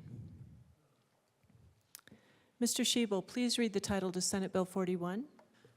Senate Bill 41 by Senators Rodriguez and Lundin, also Representatives Frizzell and Mabry, concerning adding data protections for a minor's online activity. Madam Majority Leader. Madam Speaker, I move Senate Bill 41 on third reading and final passage. The motion before us is the adoption of Senate Bill 41 on third reading, final passage. Mr. Shebel, please open the machine and members proceed to vote. Representative Ortiz, how do you vote? Yes. Representative Ortiz votes yes. Representative Woodrow, how do you vote? Yes. Representative Woodrow votes yes.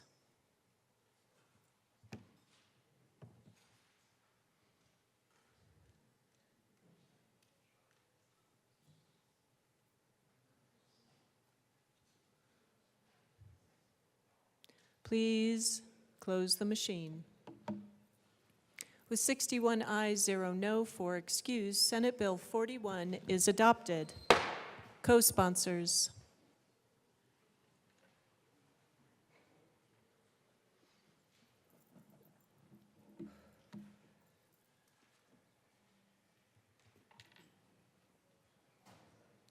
Please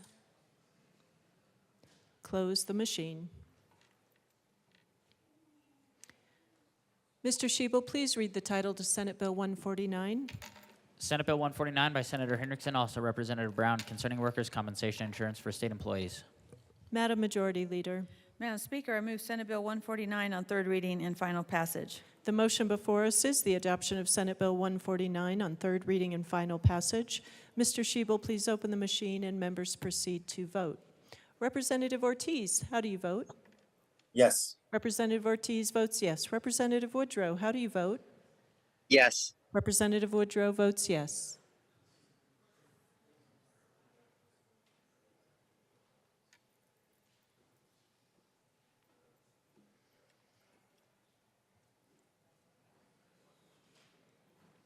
Please close the machine. With 43 aye, 19 no, and 3 excused, Senate Bill 149 is adopted. Co-sponsors.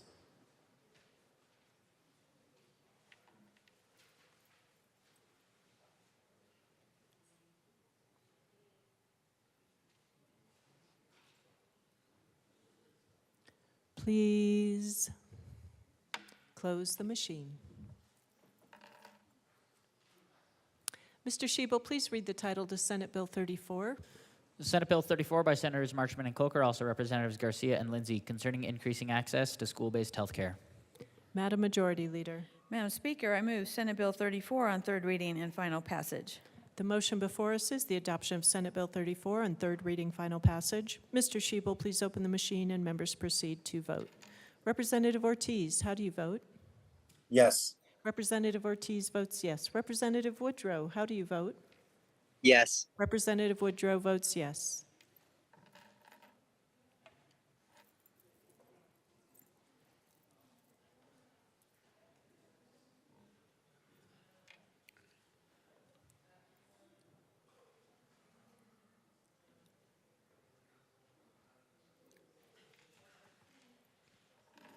Rep. Joseph. Please close the machine. With 45 ayes, 17 no, and 3 excused, Senate Bill 34 is adopted. Co-sponsors. Representative Woodrow, co-sponsors.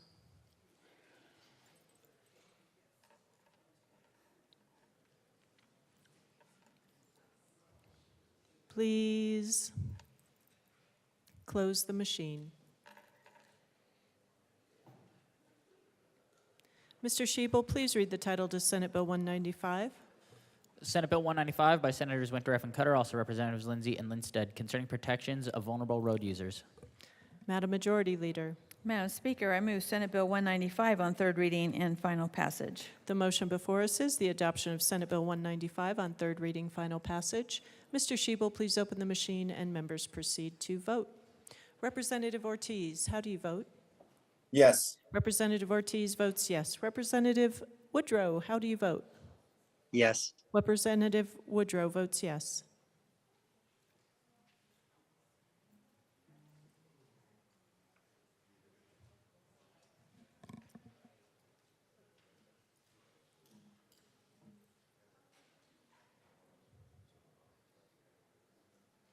Please close the machine.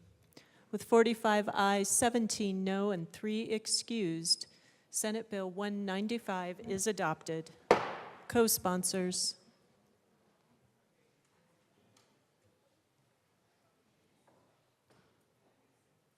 Representative Woodrow, co-sponsors.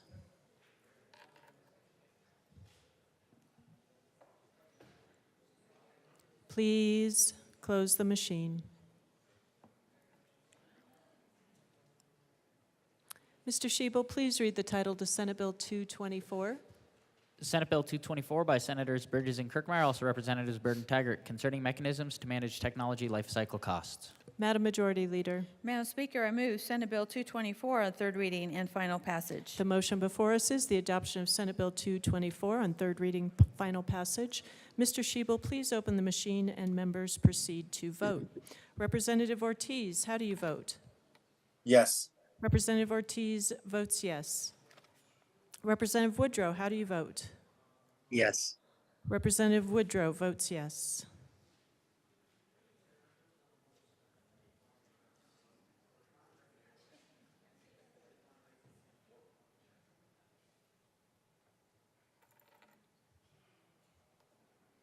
Please close the machine.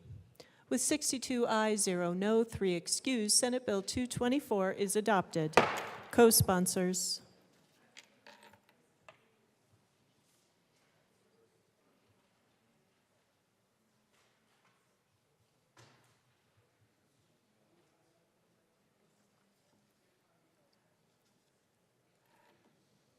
Please close the machine.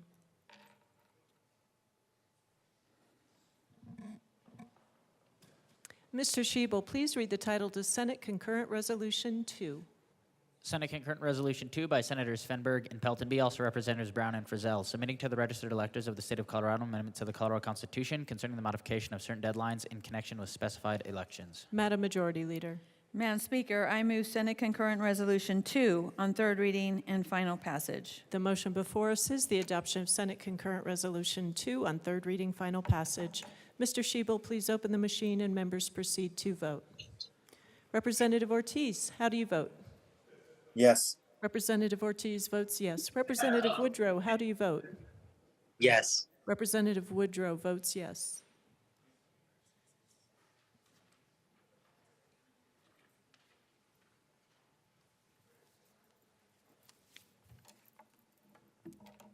Please close the machine.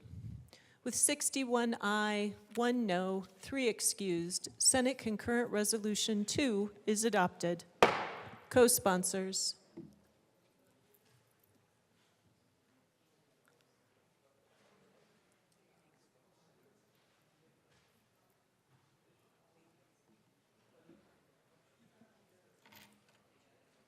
Please close the machine.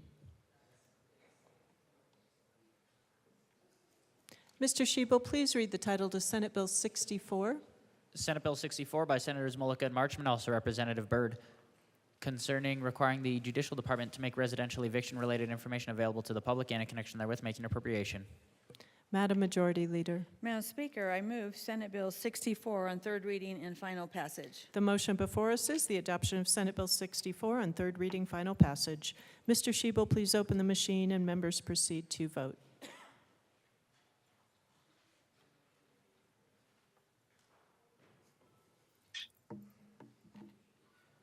Representative Ortiz, how do you vote? Yes. Representative Ortiz votes yes. Representative Woodrow, how do you vote? Yes. Representative Woodrow votes yes.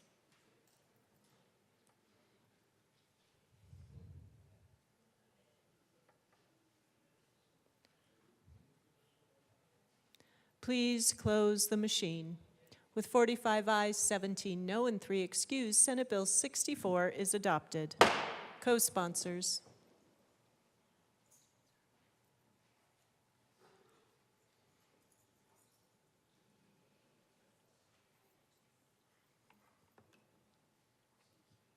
Please close the machine.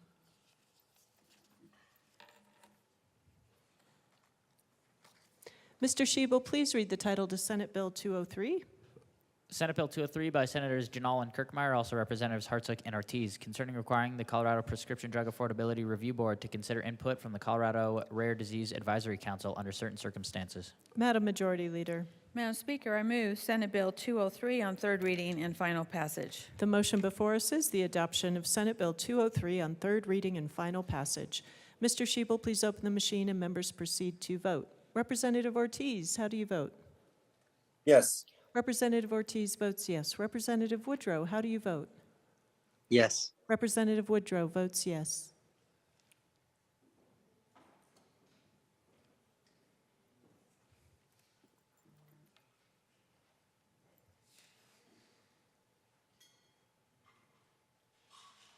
Please close the machine. With 55 ayes, 7 no, 3 excused, Senate Bill 203 is adopted. Co-sponsors.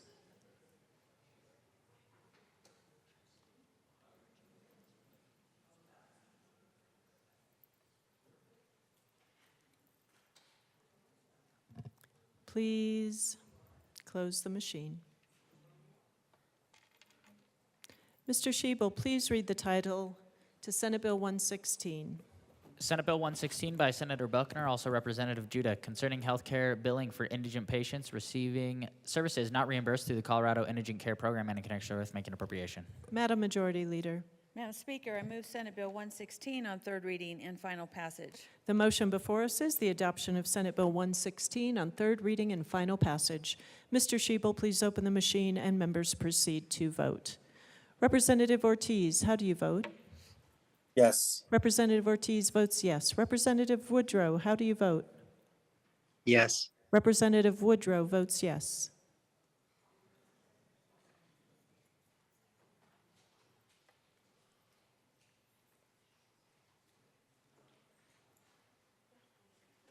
Please close the machine. With 46 ayes, 16 no, and 3 excused, Senate Bill 116 is adopted. Co-sponsors.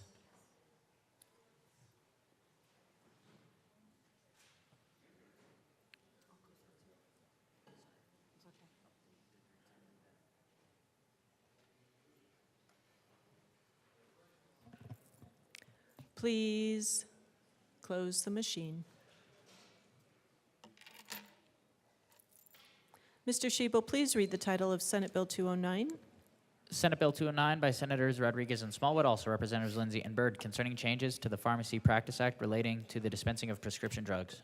Madam Majority Leader. Madam Speaker, I move Senate Bill 209 on third reading and final passage. The motion before us is the adoption of Senate Bill 209 on third reading and final passage. Mr. Shebel, please open the machine and members proceed to vote. Representative Ortiz, how do you vote? Yes. Representative Ortiz votes yes. Representative Woodrow, how do you vote? Yes. Representative Woodrow votes yes.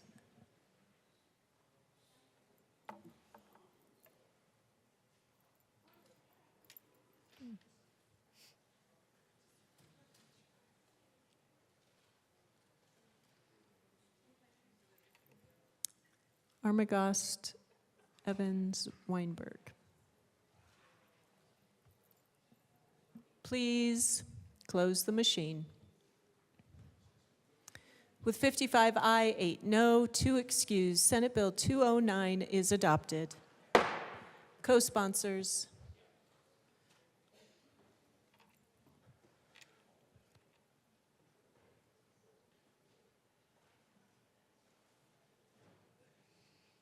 Please close the machine. Mr. Shebel, please read the title to Senate Bill 129. Senate Bill 129 by Senators Pelton B. and Cloker, also Representatives Degree, Kennedy, and Frizzell, concerning protecting the privacy of persons associated with nonprofit entities and in connection therewith, prohibiting public agencies from taking certain actions relating to the collection and disclosure of data that may identify such persons. Madam Majority Leader. Madam Speaker, I move Senate Bill 129 on third reading and final passage. The motion before us is the adoption of Senate Bill 129 on third reading, final passage. Mr. Shebel, please open the machine and members proceed to vote. Representative Ortiz, how do you vote? Yes. Representative Ortiz votes yes. Representative Woodrow, how do you vote? Yes. Representative Woodrow votes yes.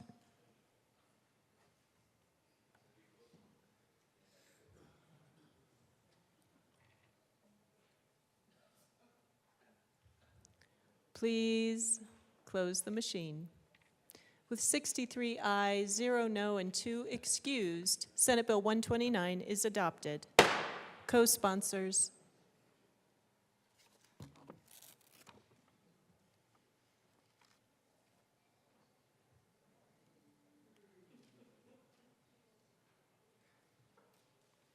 Please close the machine.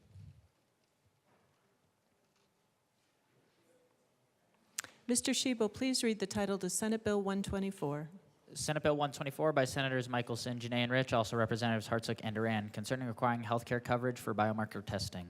Madam Majority Leader. Madam Speaker, I move Senate Bill 124 on third reading and final passage. The motion before us is the adoption of Senate Bill 124 on third reading, final passage. Mr. Shebel, please open the machine, and members proceed to vote. Representative Ortiz, how do you vote? Yes. Representative Ortiz votes yes. Representative Woodrow, how do you vote? Yes. Representative Woodrow votes yes.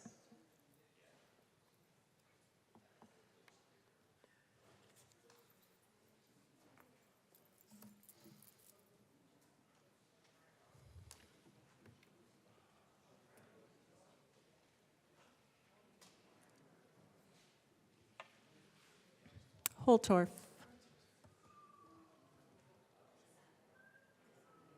Please close the machine.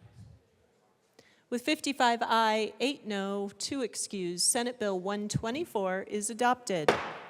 Co-sponsors.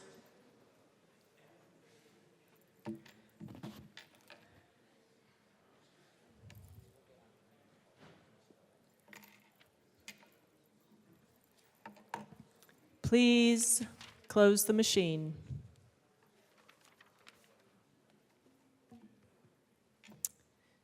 Members, I have an announcement. Pursuant to House Rule 25I2, I give consent for the Judiciary Committee to meet while the House is in session. Announcements and introductions, Representative Weissman. Thank you. Members, as you just heard, Judiciary Committee has some work to do. 12:20 p.m. We will meet in Old State Library. The calendar says 107, but we got Old State Library because that's easier for us. So 12:20 p.m. Judiciary Committee, Old State Library. Thanks.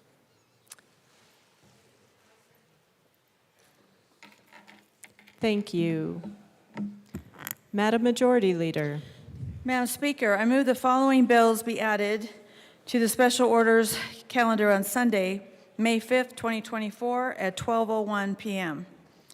Senate Bill 229, Senate Bill 230, Senate Bill 113, Senate Bill 220, Senate Bill 40, Senate Bill 210, Senate Bill 217, Senate Bill 47, Senate Bill 48, and Senate Bill 222. Seeing no objection, the bills listed by the Majority Leader will be added to special orders on Sunday, May 5th, 2024 at 12:01 p.m. Representative Lukens. Oh, my apologies. Thank you, Representative Lukens. Madam Majority Leader. Thank you, Madam Speaker. I move Senate Bill 150, which is already on the special orders calendar, to follow Senate Bill 113. Seeing no objection, Senate Bill 150 will follow Senate Bill 113. Now, Representative Lukens.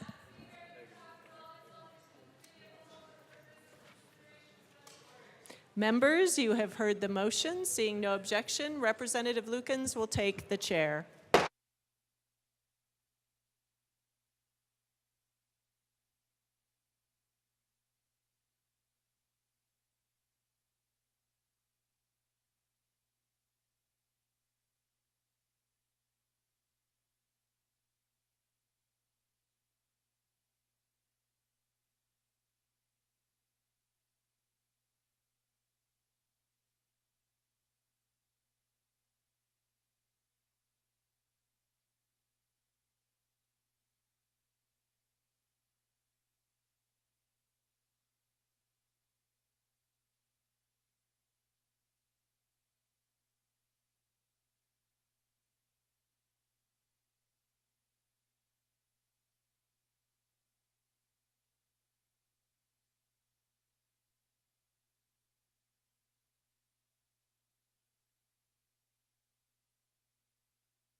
The committee will come to order.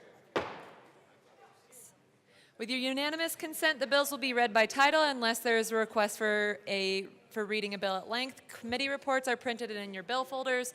Floor amendments will be shown on the screen on your iPads. Bills will be laid over upon motion of the majority leader, and the coat rule is relaxed. Mr. Schiebel, please read the title of Senate Bill 229. Senate Bill 229 by Senators Winter F. and Priola, also Representatives Bacon and Wilford, concerning measures to mitigate ozone pollution in the state and in connection therewith making appropriation. Representative Wilford. Thank you, Madam Chair. I move Senate Bill 229 and the Finance Committee report. To the Finance report, Representative Wilford. Do you want to talk about the Finance Committee? Representative Bacon, AML Bacon. Thank you. Thank you. Okay, in the Finance Committee, we made an adjustment to the FTE that is required to be able to execute off the bill at the request of the agency, which is CDPHE. And so we increased the FTE by 1 or 2 folks. And with that, we encourage an aye vote. Is there any further discussion? Seeing none, the question before us is the passage of the Finance report. All those in favor say aye. Aye. Those opposed, no. The ayes have it. The Finance report passes. To the bill, Representative Wilford. Thank you very much, Madam Chair. Members, I am so delighted to bring this bill before you today. This bill is a culmination of years of work, of compromise, and of building a policy that gives everybody certainty around the direction that we are heading as Colorado. As we start this conversation, I want to extend gratitude to a number of folks. First, to our coalition partners for all of the heart, all of the work that they have done to show up day in and day out and tell us what the problem is. To the Ozone Interim Committee, who met all of last year to build solutions that our colleagues then brought forward as bills, and to those bill sponsors of the 4 bills that came from the Interim Committee that have sought to address our ozone problem and bring our non-attainment area back into compliance. Thank you for your ongoing work. We appreciate you. What we have today is a 2-bill package that is a compromise, and I believe will move us forward in the right way. But I do want to take a moment and just remind us of why we are here. So since 2008, Colorado has struggled to meet our federal air quality standards that have been established by the EPA to protect public health. And in fact, we've failed to comply with federal ozone standards for so long that we continue to be downgraded and are now in severe ozone non-attainment. Members, please be quiet. Thank you. Continue, Rep. Wilford. Thank you so much. Members, improving our air quality is one of the reasons that I even ran for the state legislature. The number of times that I've gotten a ping on my phone during the summer months telling me that the air quality is not safe for vulnerable populations has been a huge source of concern. And it's an issue that I have been dedicated in tackling so that all of our kids can be able to play outside and know that the air that they are breathing is safe, because breathing shouldn't be dangerous. But in our state, and particularly on the Front Range, it is often so unsafe that the state has to urge people to stay indoors. In order to get our ozone problem under control, we have to cut emissions from ozone-forming precursors from critical sectors. And our focus has been on the oil and gas sector because it is a significant driver of those emissions. In fact, okay, sorry, a little distracted. In fact, our state's ozone problem, the oil and gas industry counts for approximately 45% of NOx and 36% of VOC emissions. And this bill will go a long way in enforcing existing regulations, expanding powers of agencies, as well as giving the ECMC 2 new community liaisons so that our impacted communities have a voice and advocates working on their behalf to support the actions that need to be taken. So I'm going to pass it over to my co-prime sponsor, who I also want to express gratitude for. She has been in this fight and so deeply committed to solving this problem. But I'll pass the bill over to her to talk more about what the bill does. AML Bacon. Thank you, members, and thank you to those who are listening. And so I'm going to be talking to those who are watching or who may want to play this back as we continue to do our busy work here in the building. I came to this bill, and quite frankly, the themes of this bill, just being a sophomore legislator who just kind of questioned what it is that I was seeing with my eyes every time I drove from the far northeast of Denver into downtown towards the mountains. And then I came to this bill from having heard from constituents who work outside. My constituents are building homes, they're cutting grass, they're working on the tarmacs of the airport. And you know, every time you're on that long drive, driving east to west during the summer months, all we got were ozone alerts. And so I thought it was important that I at least learn what it is and how I answer and respond to my constituents. And even before being a legislator, being on school board with having schools towards the I-70, I-25 exchange, being able to ask what was going on with our air. And I said, look, I don't know what the APCD, CDPHE, or ECMC, or COGCC, I don't know what any of that is. But I know that we got a problem with the air that we're breathing. And so with that, I think what we've discovered is this. Colorado is not in the same place it was even 15 years ago. This is a wonderful state. We are an oil and gas state. We have an oil an oil basin that produces a lot. But we also have the following. We have 1 million more people who have moved here. And they have moved here next to a giant brick wall known as the Rocky Mountains. And so now we have a particular context to which we have to legislate for to protect public health. From our basin, we have winds. It's a term called upslope. I've actually learned a lot from my colleagues in this building about it. But when things hit that wall, it hits that wall and comes back down, and we have a cloud that I even think we saw the cloud walking around in this building to tell people about what it is. And so the truth of the matter is we have new contexts that we need to legislate for. As early as 2008, the federal government said you have an ozone problem. And we have not been in compliance since. And there is no side, no stakeholder that has denied that. We care about ozone because that is the itch we feel in our chest. That is the health impact.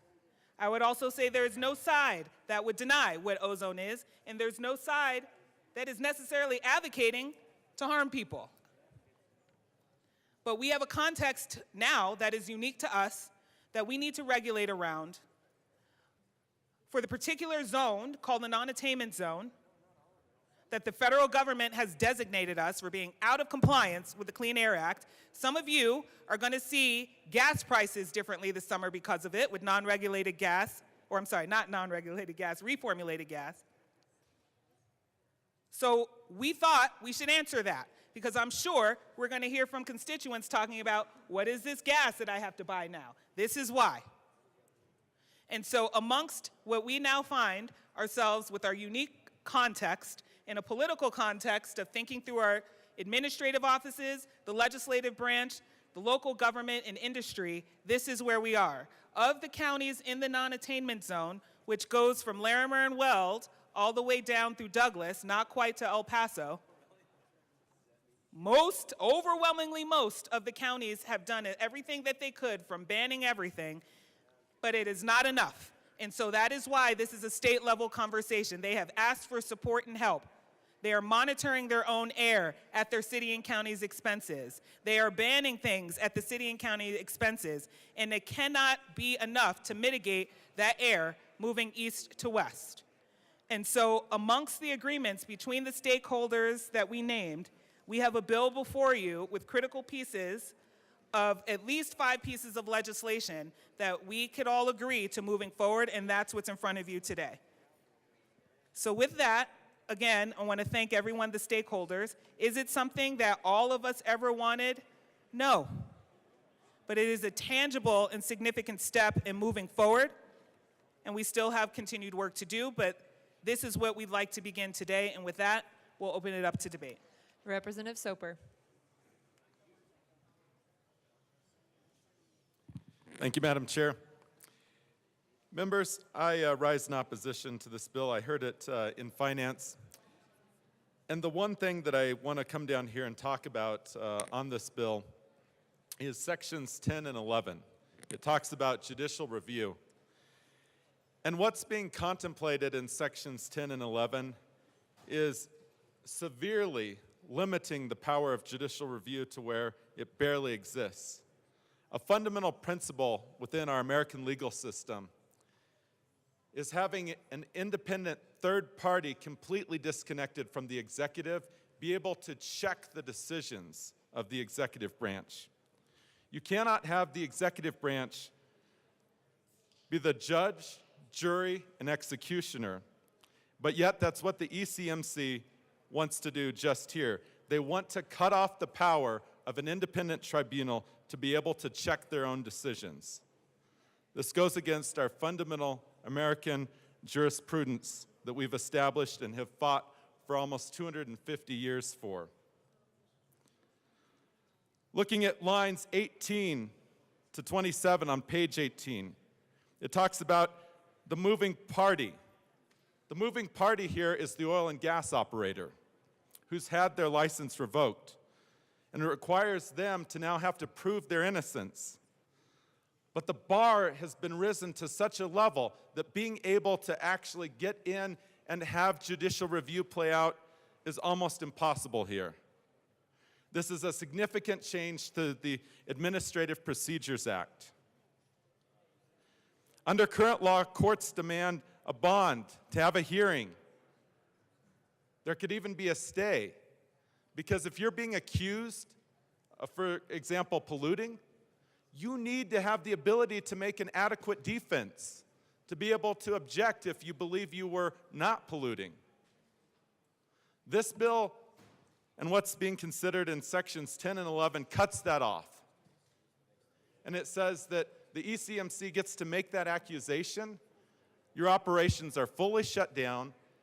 And if you want to actually continue to stay in business, you have this incredibly high bar just to be able to get in front of the courts, and then the stay has been cut off, which means that you're fully out of business while you're just trying to prove your innocence. That's not the America I want to live in. And this sets a very dangerous precedent. And if we can do it here, for oil and gas, this can be copy and pasted anywhere within our laws. And I urge a strong no vote on account of this. Thank you. Is there any further? Representative Bacon, Amel Bacon. I want to thank my good colleague from Delta. Believe it or not, I do like going back to law school and having arguments, and I won't name the case that we all hate just to help us all out here. Sorry. And that has to do with administrative law. So one, you know what, I can appreciate the commitment to due process.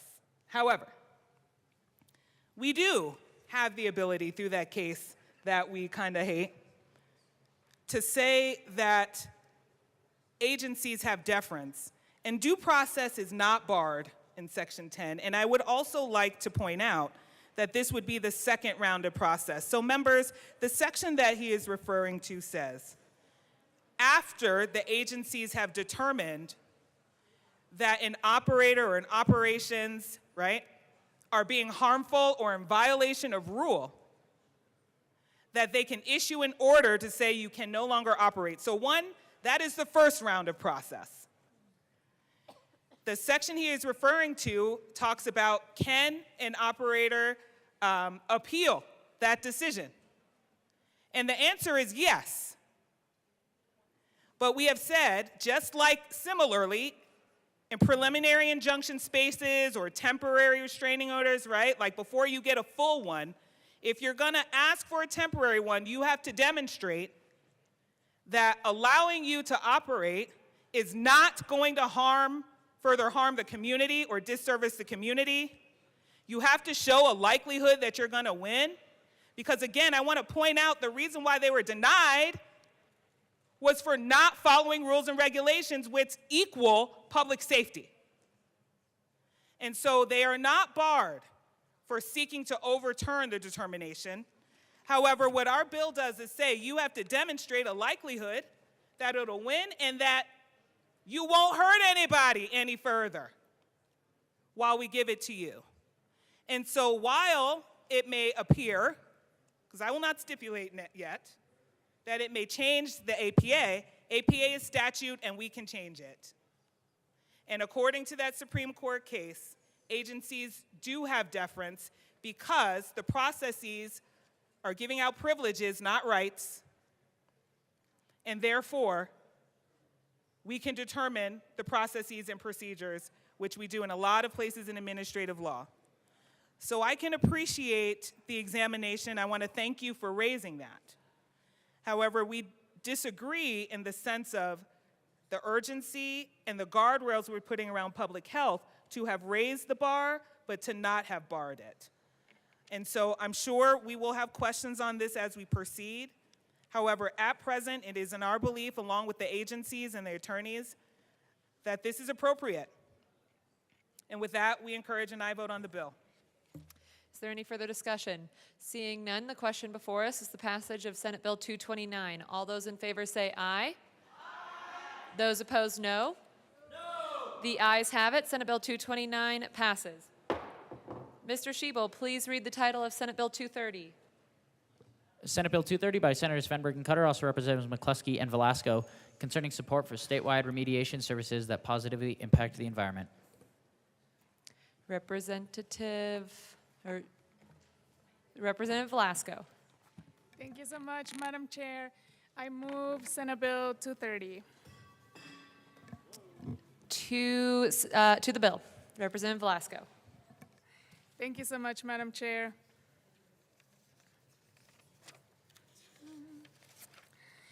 It's no secret that oil and gas operations cause extreme harm to our state through emissions, spills, physical impact. They poison air and water, harming both people and wildlife, destroying natural resources and landscapes, causing biodiversity loss, and causing sickness in our communities.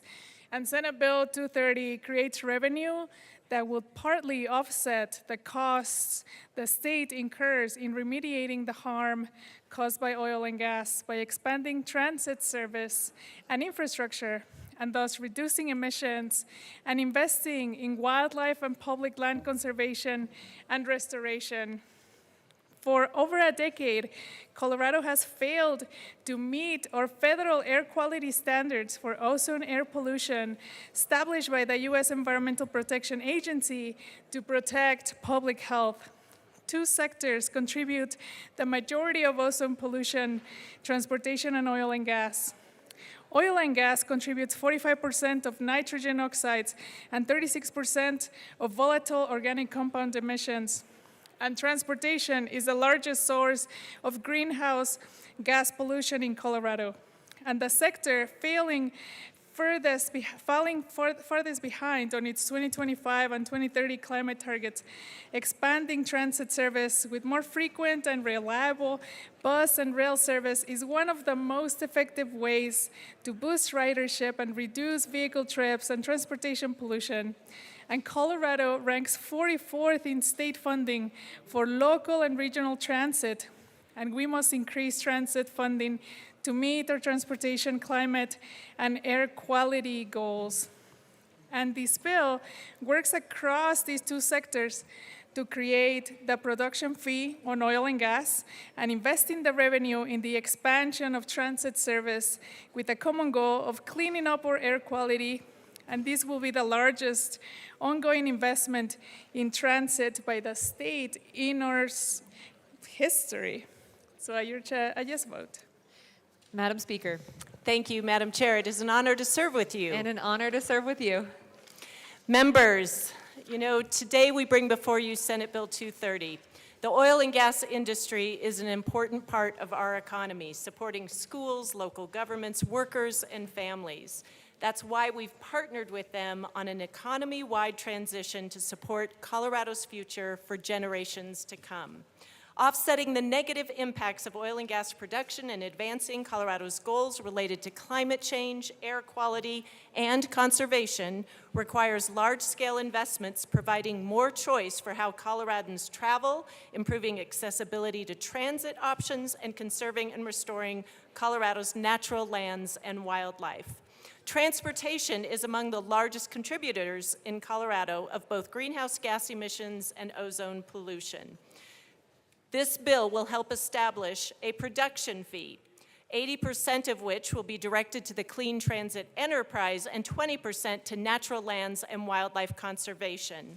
I do want to emphasize in our conversations yesterday in committee that to be a permissible fee levied by the legislature pursuant to its regulatory powers, based on the Colorado Supreme Court's ruling in the City of Aspen paper bag case, the charge must have the primary purpose of offsetting the reasonable direct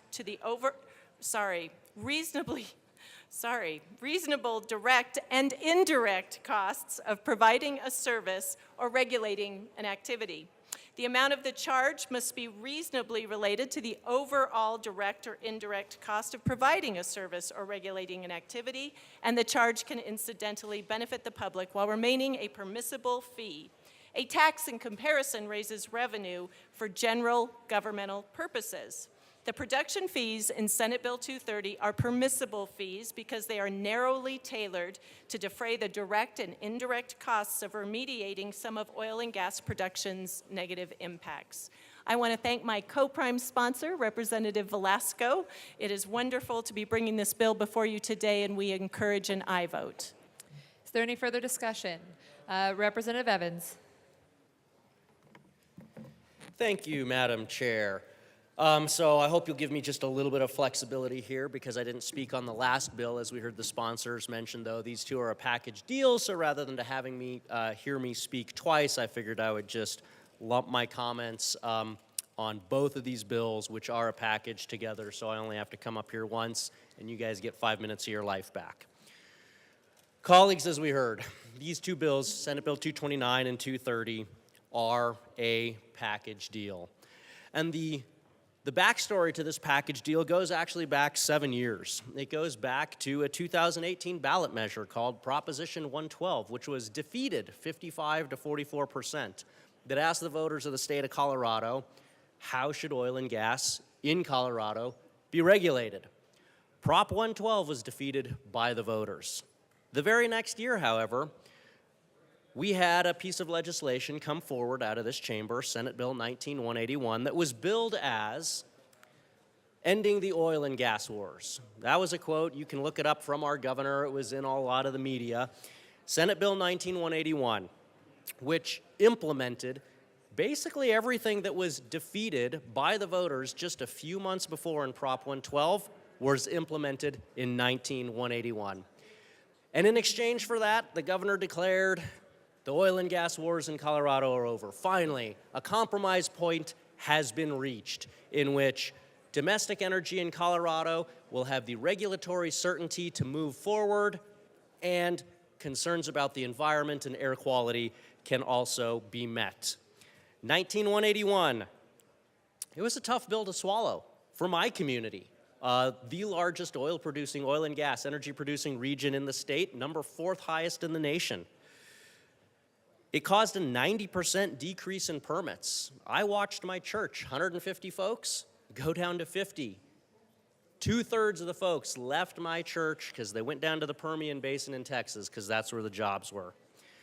And the hope was, as the governor said, this would end the oil and gas wars. That compromise position had finally been reached. But folks, we're standing here again today with Senate Bill 229 and 230 before us again because unfortunately, that compromise position was not reached. Continued pressure, continued regulation, continued fees, and outright Look at Senate Bill 159. Outright bans on oil and gas continued to occur in Colorado. So here we are again with the next big deal. You can read about it in the news and in the media. This was brokered between the governor, between different environmental groups, between industry. There's a lot of media attention that's been given in the last couple of days to a week about this deal. You can read all about it there. But I rise just for a couple of things to ensure that they are on the record. First, we've seen deal after deal break. Regularly, we come down to this well. When I say we, I mean my caucus. My caucus comes down to this well, and we talk about a moving of the goalposts. The goalposts were supposed to be stationary in 2019. They weren't. They are now moving again. And so while I hope this deal holds, while I truly hope this deal holds and provides that regulatory certainty for industry in Colorado, my concern is that if history is any indicator of the future, we'll be back here again next year having these conversations. And that leads to the second thing that I want to make sure is on the record. Senate Bill 230 that we're discussing right now, $110 million in fees this coming year, $175 million in fees the year after that. These fees are being taken from very specific communities in Colorado that produce this energy, and they're going to other communities. We have one community paying a fee and realizing very little benefit from that $285 million fee over the next 2 years. And I have concerns with that. I also have concerns about the overall rhetoric around this policy. Whenever we have these conversations, oil and gas, the blame for air quality, for pollution, for every woe in the state is laid at the feet of oil and gas. Well, I just want to read a quote from the chair of the Regional Air Quality Council from last fall. Quote, "There is no one solution. If we went to zero driving in Colorado today, we wouldn't achieve the summertime ozone standard. If we shut down the entire oil and gas industry, we wouldn't achieve the summertime ozone standard. So there is no one magic bullet. That's why it's important to look at everything comprehensively." We heard the sponsors mention the Interim Ozone Committee. I was on that committee. We looked at things comprehensively. The ozone inventory data from our very own Department of Energy, CDPHE, Department of Public Health and Environment, says that in Colorado, 3 to 8% of the ozone comes from oil and gas. 30% total is within the purview of Colorado. 70% of front range ozone and air pollution is outside the control of Colorado. Blows in from other places, naturally occurring, wildfires, things of that nature. And so I come down here to say that I hope this deal holds. I truly do hope this deal holds and the regulatory certainty that industry seeks is achieved. I truly hope it works. But if history is any indicator, I don't know, call me a skeptic. And then finally, my last thought for the record. We produce the cleanest energy anywhere on the planet here in Colorado. None of the conversations that we've had talk about reducing the energy required for Coloradans and Coloradans' modern way of life. So if it's not produced here in Colorado, it is produced in other parts of the country and other parts of the world that do not have the same rigorous environmental and quality control standards that we have, which means we lose the economic benefit that energy production brings to Colorado, while again reaping all of the consequences of the pollution and lesser standards that occur in the rest of the nation and the rest of the world when all of that, as we learned during the Interim Ozone Committee, comes right back here to Colorado. So I hope the deal holds. We know our governor likes to quote Yoda, but sometimes I feel like a quote from The Empire Strikes Back is more appropriate, and it's from Darth Vader. "I've altered the deal. Pray I don't alter it further." I rise in opposition. Is there any further discussion? Seeing Representative Parenti. Thank you, Madam Chair. Members, I had to come up and advocate on behalf of my community on this bill. We are concerned first of all, let me say, we love investment in transit. In my community, we want this investment in transit. I don't have a problem with how the production fees are being levied, but I do have lingering concerns about the language in the bill and how the funding will be prioritized, which communities will be prioritized, how those formulas will work. And I appreciate the conversations I've been able to have with bill sponsors and the advocates on this. I'm still not comfortable. I'm still not comfortable with the idea that we are putting together a fee that's based on wanting to reduce air pollution. That's good. But we're unwilling to put on paper that the money will go to the communities with the worst air pollution. That's my concern.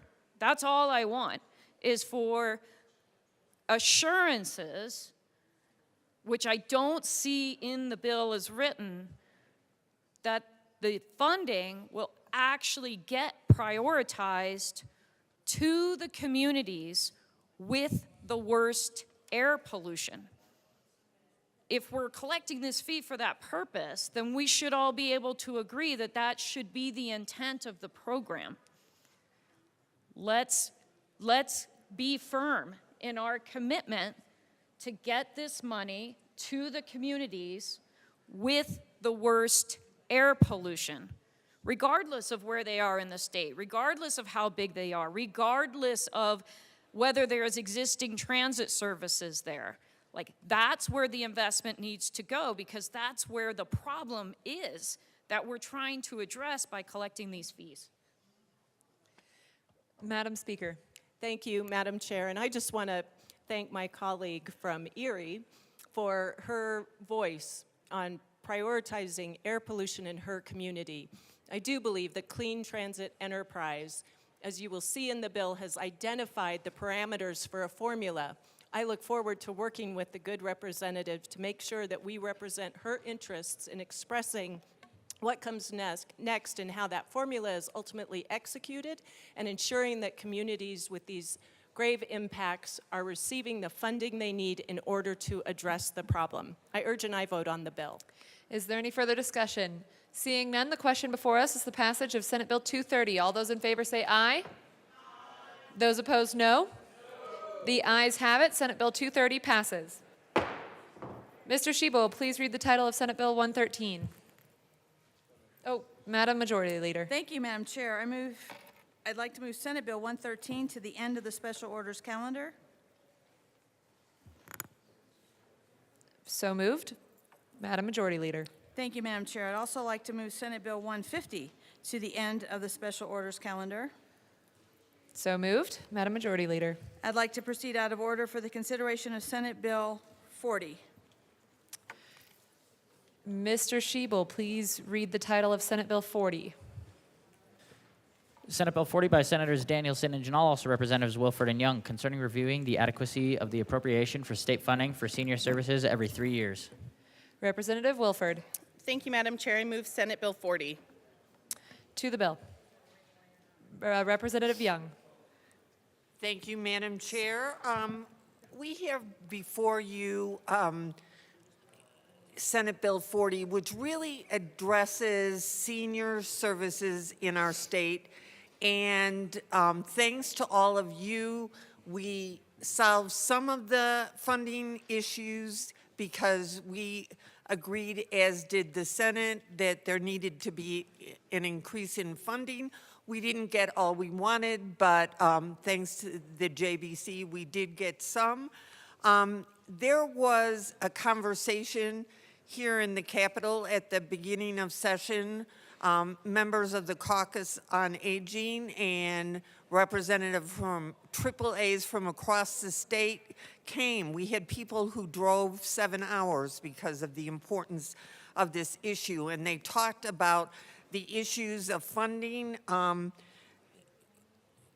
in the services provided by the AAAs. We always associate it with nutrition and how they provide those services, but they also provide activities, care, chores, and caregiving support beyond meal provision, including home maintenance, personal care, and caregiver assistance.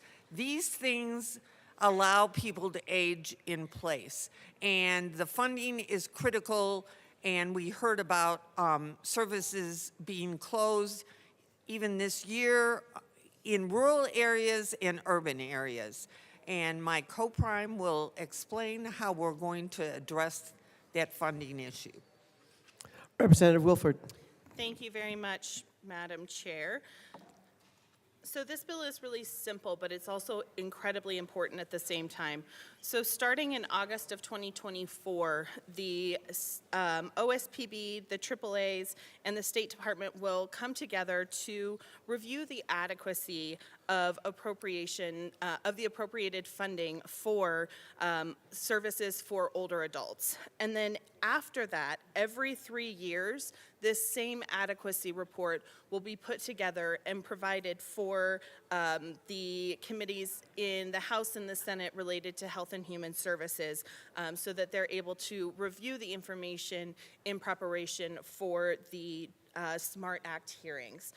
This information is so important for us to have as decision makers because Colorado has one of the fastest, well, I will say the fastest growing population of older adults just behind the state of Alaska. So as our population continues to grow, it's really important that we continue to assess the needs of this population and ensure that we're providing the resources that they need to be able to age in place and live a life with dignity, because that's the Colorado way. So with that, we would ask for an aye vote.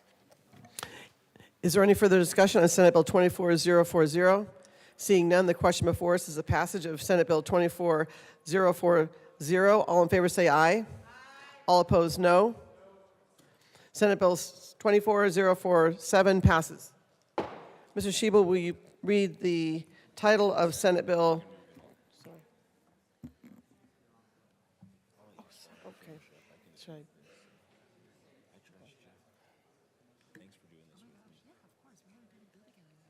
Okay. Just.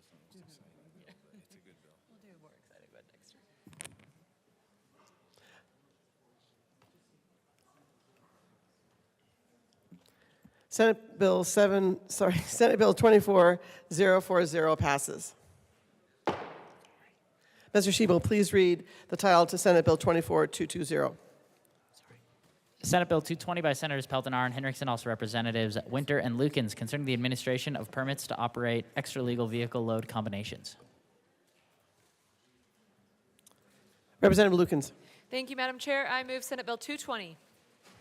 Representative Lukens. Thank you, Madam Chair. Senate Bill 220 is a bill that creates new rules and requirements for the issuance of overweight and oversized motor vehicle permits, and it increases state and local revenue expenditures on an ongoing basis. This bill is specifically helpful for our rural roads, and we ask for a yes vote on Senate Bill 220. Representative Winter. Thank you, Madam Chair. The key benefits of this bill is it improves regulatory compliance and transparency, enhances road safety by ensuring accurate representation of load weights, prevents evasion of fees and requirements, promoting fair treatment of carriers, and encourages transparency in load documentation, reducing disputes and improving accountability. What is also important about this bill, it allows truckers to move critical things for services if we run into an emergency, and that's probably one of the main important parts about this bill, and with that, I urge an aye vote. Is there any further discussion on Senate Bill 24220? Seeing none, the question before us is the passage of Senate Bill 24220. All in favor say aye. Aye. All opposed, nay. Senate Bill 24220 passes.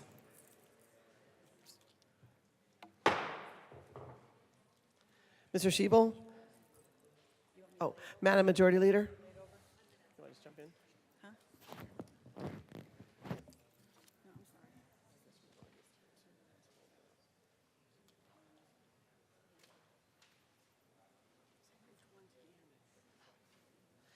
Madam Majority Leader.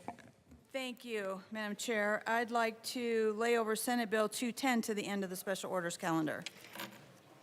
So moved. Mr. Schiebel, please read the title of Senate Bill 217.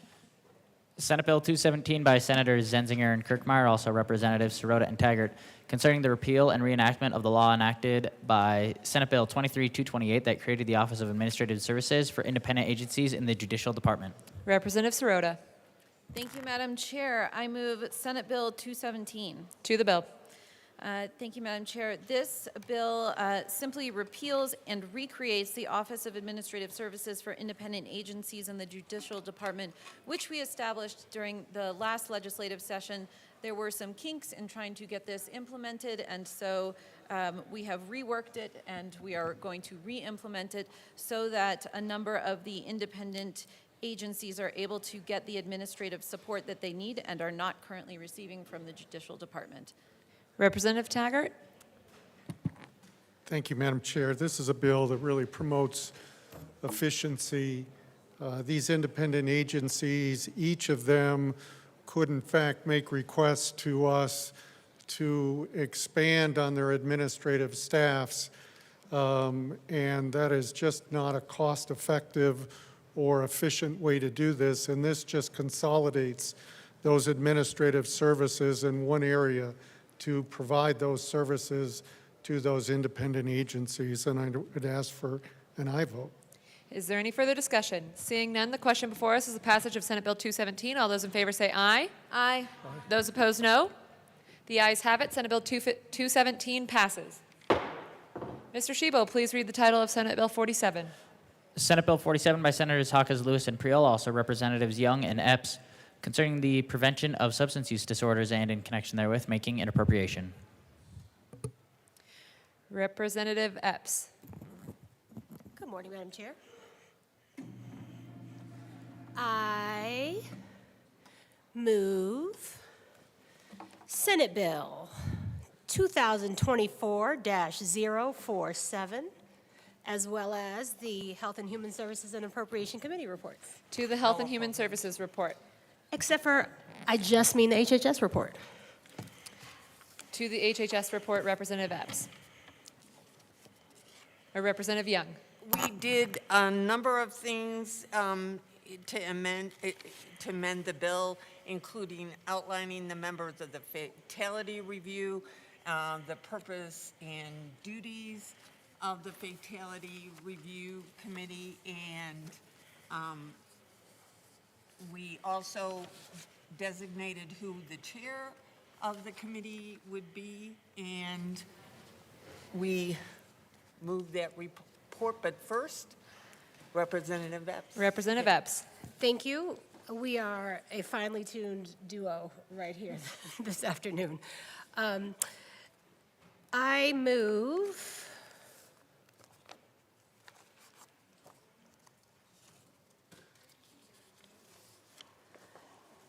L023 to the Health and Human Services Committee report, and would love to see it displayed. One moment. It is properly displayed. Representative Epps. Thank you. So this is a simple but important amendment. It ensures that, as had been always the intent of this bill since last summer, that included amongst the persons considered and available to participate in the fatality review team is a member of the community who has lived or living experience. That was just inadvertently deleted in the shuffle of the process of moving the bill along. It also makes some cleanup edits. Sorry. Representative Epps. Sorry, Madam Chair. And we'd ask for a yes vote. Representative Holtorf.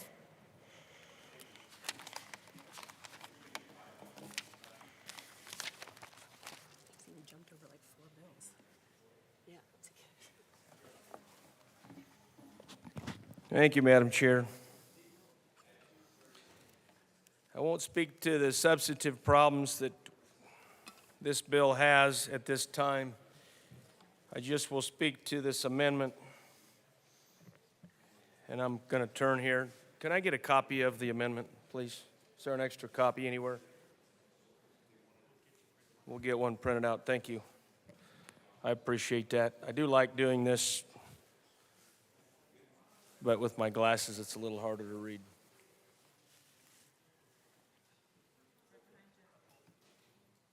Thank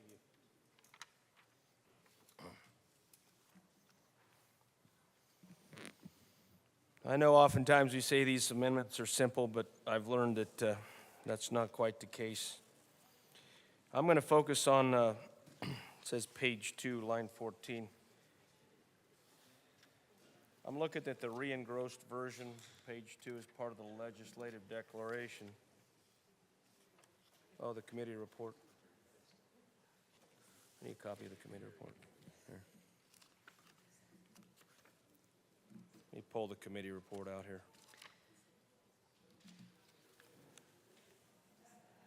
To the amendment, Representative Holtorf. Thank you. Appreciate that. Now I have the committee report in my hand. It's the green page. So in this, I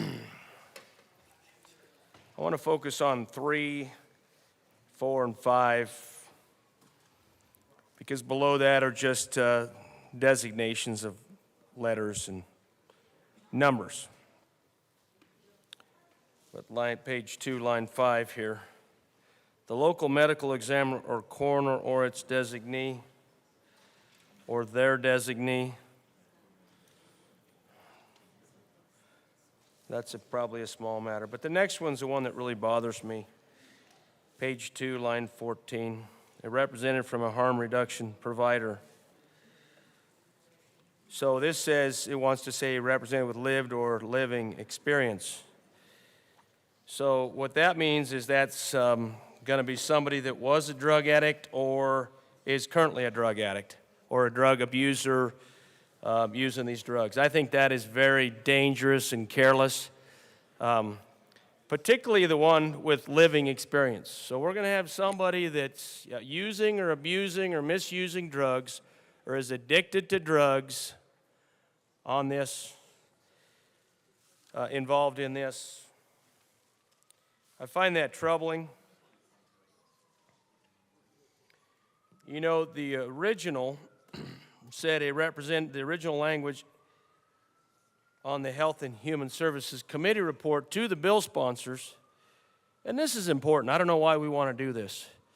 I find it very careless and dangerous.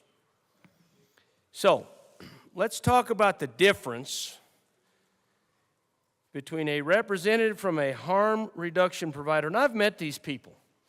I've gone to some of their meetings, their open houses, and talked to them. These are the people. Now, the first part of that, with lived experience, these are the people generally that do have this lived experience, and they're in this space because they realized how dangerous this was, what it did to them and others, how many people died around them because of this dangerous, dangerous drug use, drug abuse, drug misuse, drug addiction, and they're trying to make a difference in their communities. But to actually say living experience in the present tense, ladies and gentlemen of the chamber, I have issue with that. So what if that person is high? What if they're all jacked up on dope and they're going to come and participate in this? What's the guarantee that they're even sober to the bill sponsor? What do you do with that? I just live a block and a half away from the Capitol, and I walk by people that are tweaking, twitching, rocking, doing all kinds of crazy Representative stuff. Holtorf to the amendment. Absolutely. Let's talk about living experience with respect to substance use disorder, because that's what I'm speaking to, ma'am. Straight as an arrow. You're going to have these people come and participate in this with this condition? I will just finish with this comment that that's careless, dangerous, and irresponsible. I get the first half, but I don't get the second half. I think that's my biggest point. So I'm a resounding no.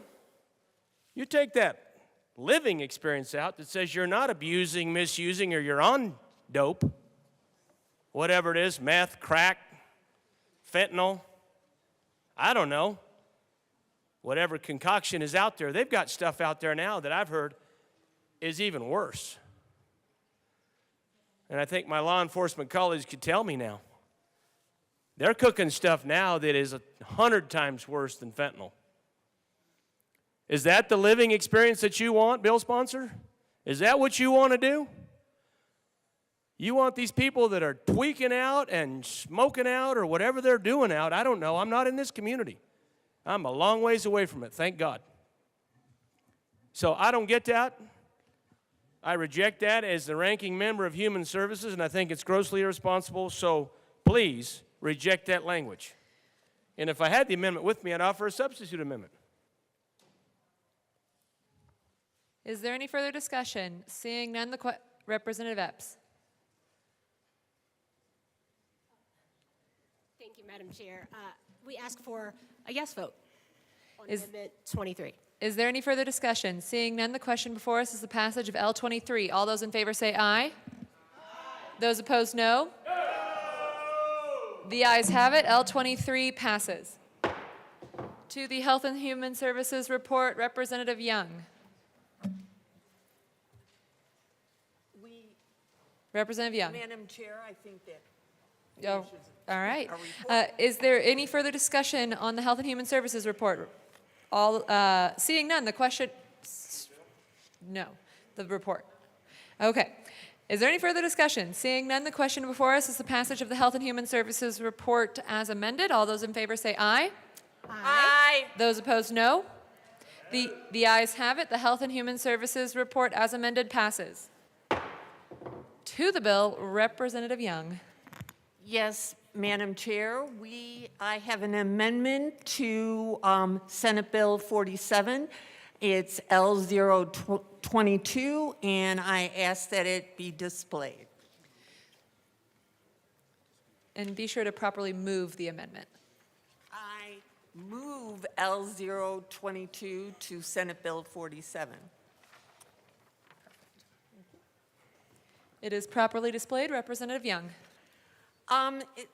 The term gabapentinoid was in the original bill, and when it came to the House, we were contacted by the Epilepsy Foundation because gabapentinoid is a commonly used prescriptions by those with seizure disorders and other non-addictive disorders. And because of the structure of the bill, it would require anyone having that prescription to sign up for the registry. And we tried to carve that out of the bill so that it would not have a chilling effect on people who were using gabapentinoids for seizure disorders and other disorders. We were unable to do that, so as a result, we are carving it out of the bill. Is there any further discussion? Representative Holtorf.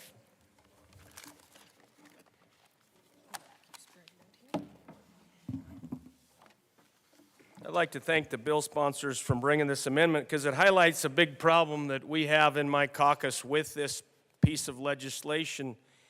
And this amendment is a great illustration of that. Because you see, ladies and gentlemen in the chamber, there are significant, and I won't go over them now, there are significant additional regulatory and reporting requirements that come with this, among other things.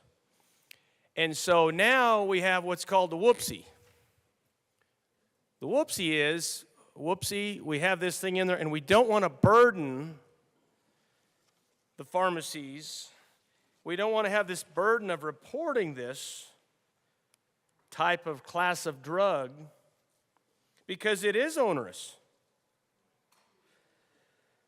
Because we have to have many things like electronic monitoring of prescriptions for controlled substances. And there's mechanisms, discovering the extent of each patient's request for these. Electronic monitoring of prescriptions for controlled substances, including these gabapentinoids. There's a lot of reference to this electronic program to track information regarding prescriptions for controlled substances and the gabapentinoids. But they're like, oh no, this is too much. We don't want to do that, it's too much. But we'll focus on the other class of drugs, but not these. Now, I am sure there was a stakeholder organization that said, oh no, you can't do this, it goes too far. It goes too far. So take it out. Well, I would argue all of this. Each practitioner and dispensing pharmacy shall disclose to a patient receiving these controlled substances that the patient's identified prescription information will be entered into the big database in the sky for purposes, and could be used for purposes of identifying these individuals. Well, that's Big Brother. That's Big Brother, and oh, we're not going to have Big Brother now knowing about the gabapentinoids. Just the opioids and those other things that we're abusing or misusing. And I must highlight, I didn't want to misspeak, because this is to prescription drug abuse, I believe. Not the stuff that's going on in the streets. Although oftentimes one leads to the other. The abuse and misuse. And I understand the intent of the bill sponsors trying to say, well, you know, we need to get this study going. We need to track everything. We need all the data management. But now, ladies and gentlemen, people outside this chamber have said, whoa, whoa, whoa, whoa, whoa, that's too much, too far, take it out. So we're going to take it out. So I believe that's some kind of nerve drug for neurological things. The bill sponsors could confirm that. That would be fine. If they don't, that's fine too. So I think it's interesting that this was in the bill, but now it's out of the bill. Is there any further discussion? Seeing none, the question before us is the passage of L22. All those in favor say aye. Aye. Those opposed, no. No. The ayes have it. L22 passes. To the bill, Representative Young.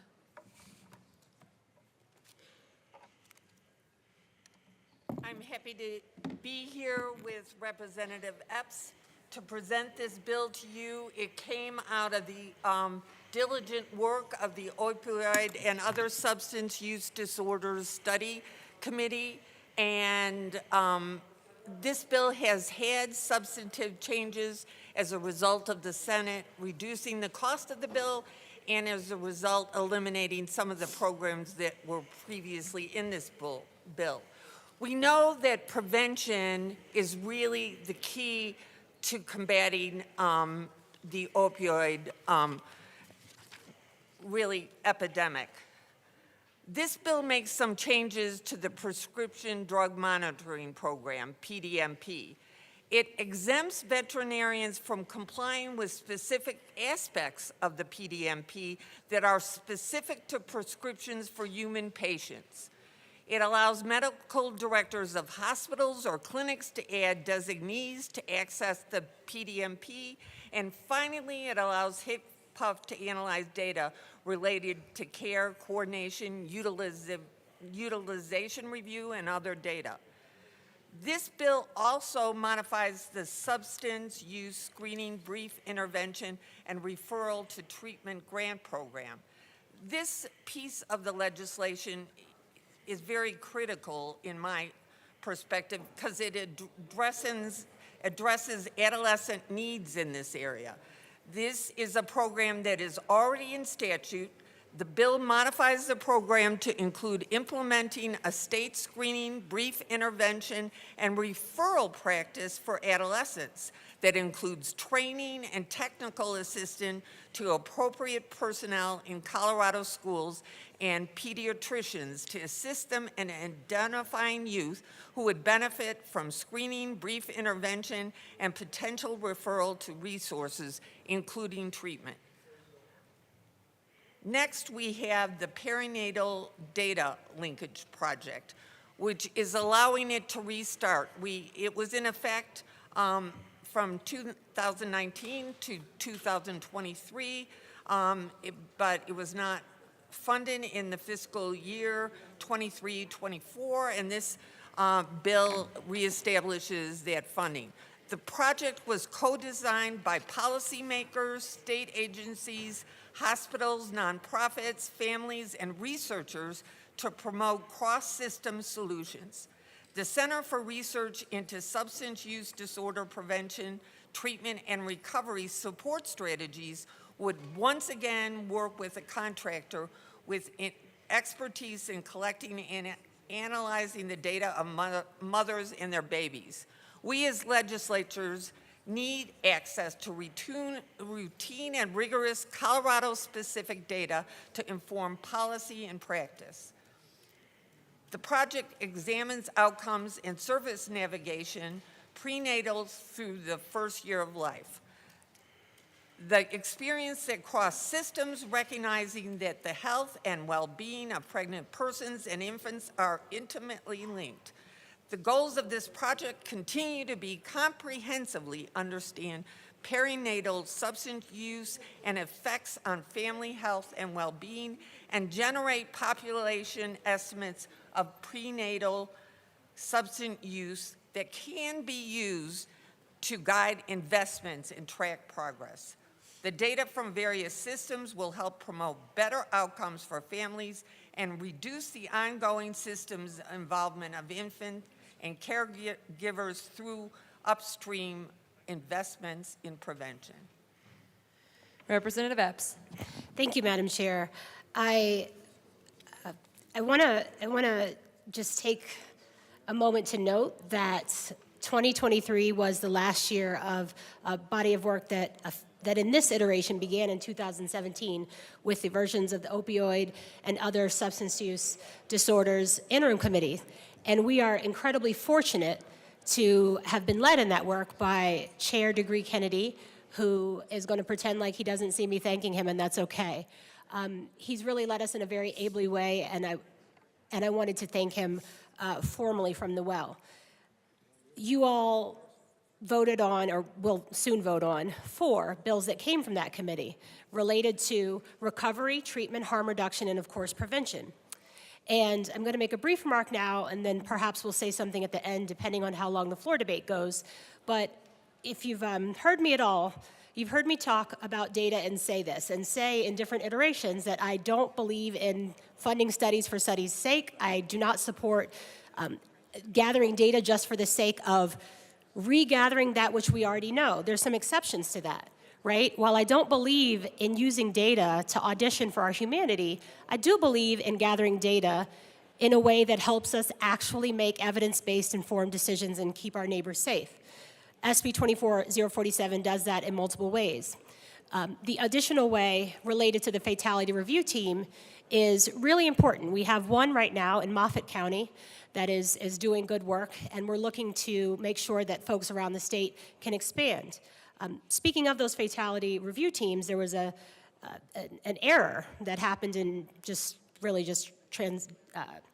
transposing 2 lines of text where 2 people were included on the list of folks who could be on the team where it should have been a distinct one, and that distinct person is from lived or living experience. And I mention them because Rep. Young mentioned the stakeholding and that the projects we've discussed here are co-designed. This bill is an example of truly the deep sort of stakeholding that ensures that you get a product that is going to move forward and be of use to all Coloradans. And there's a person from Recovery Advocates, Tanya Wheeler, who is so quick to often remind us that her experience isn't just lived in the past tense, it's living experience, because people in long-term recovery, their experience is current. It's not that it's just a part of their past. So we use that terminology gratefully and with grace from one of the stakeholders who helped us get here. So I'm looking forward to conversation ahead, hopeful that some of it can be kind. And as we move aside, I just want to make sure to just note directly, as Rep. Young said, we know that prevention is critical. We know that heeding the work of the folks that actually do this work matters. Yesterday, within literal seconds of us adopting a conference committee report, literal seconds later, I got texts from folks who are doing this work, who were watching the floor to see what happened. And so I look forward to reminding them later, as I remind them if they're listening now. If you're someone who is in recovery or treatment, needs harm reduction with the other bills covered, we love you. And if you are someone who's going to benefit from the work that this prevention bill outlines, your legislature loves you too, and this bill is an example of the data-informed, evidence-based processes that help us put compassion into action. We'll ask for a yes vote. Representative Holtorf.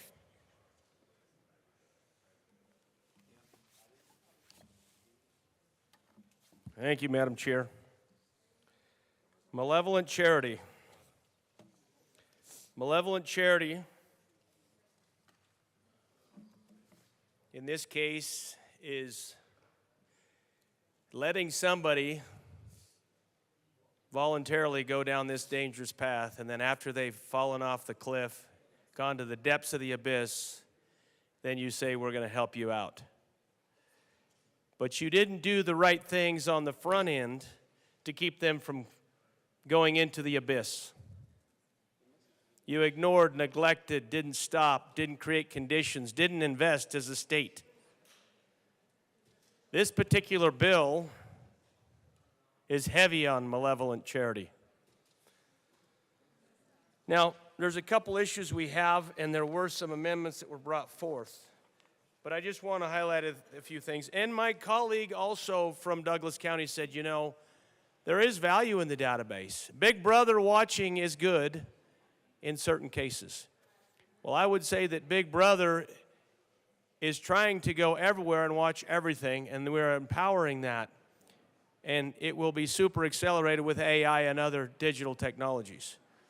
But I agree that someone that is intentionally abusing prescription drugs and doctor shopping or trying to find these things because now they are addicted,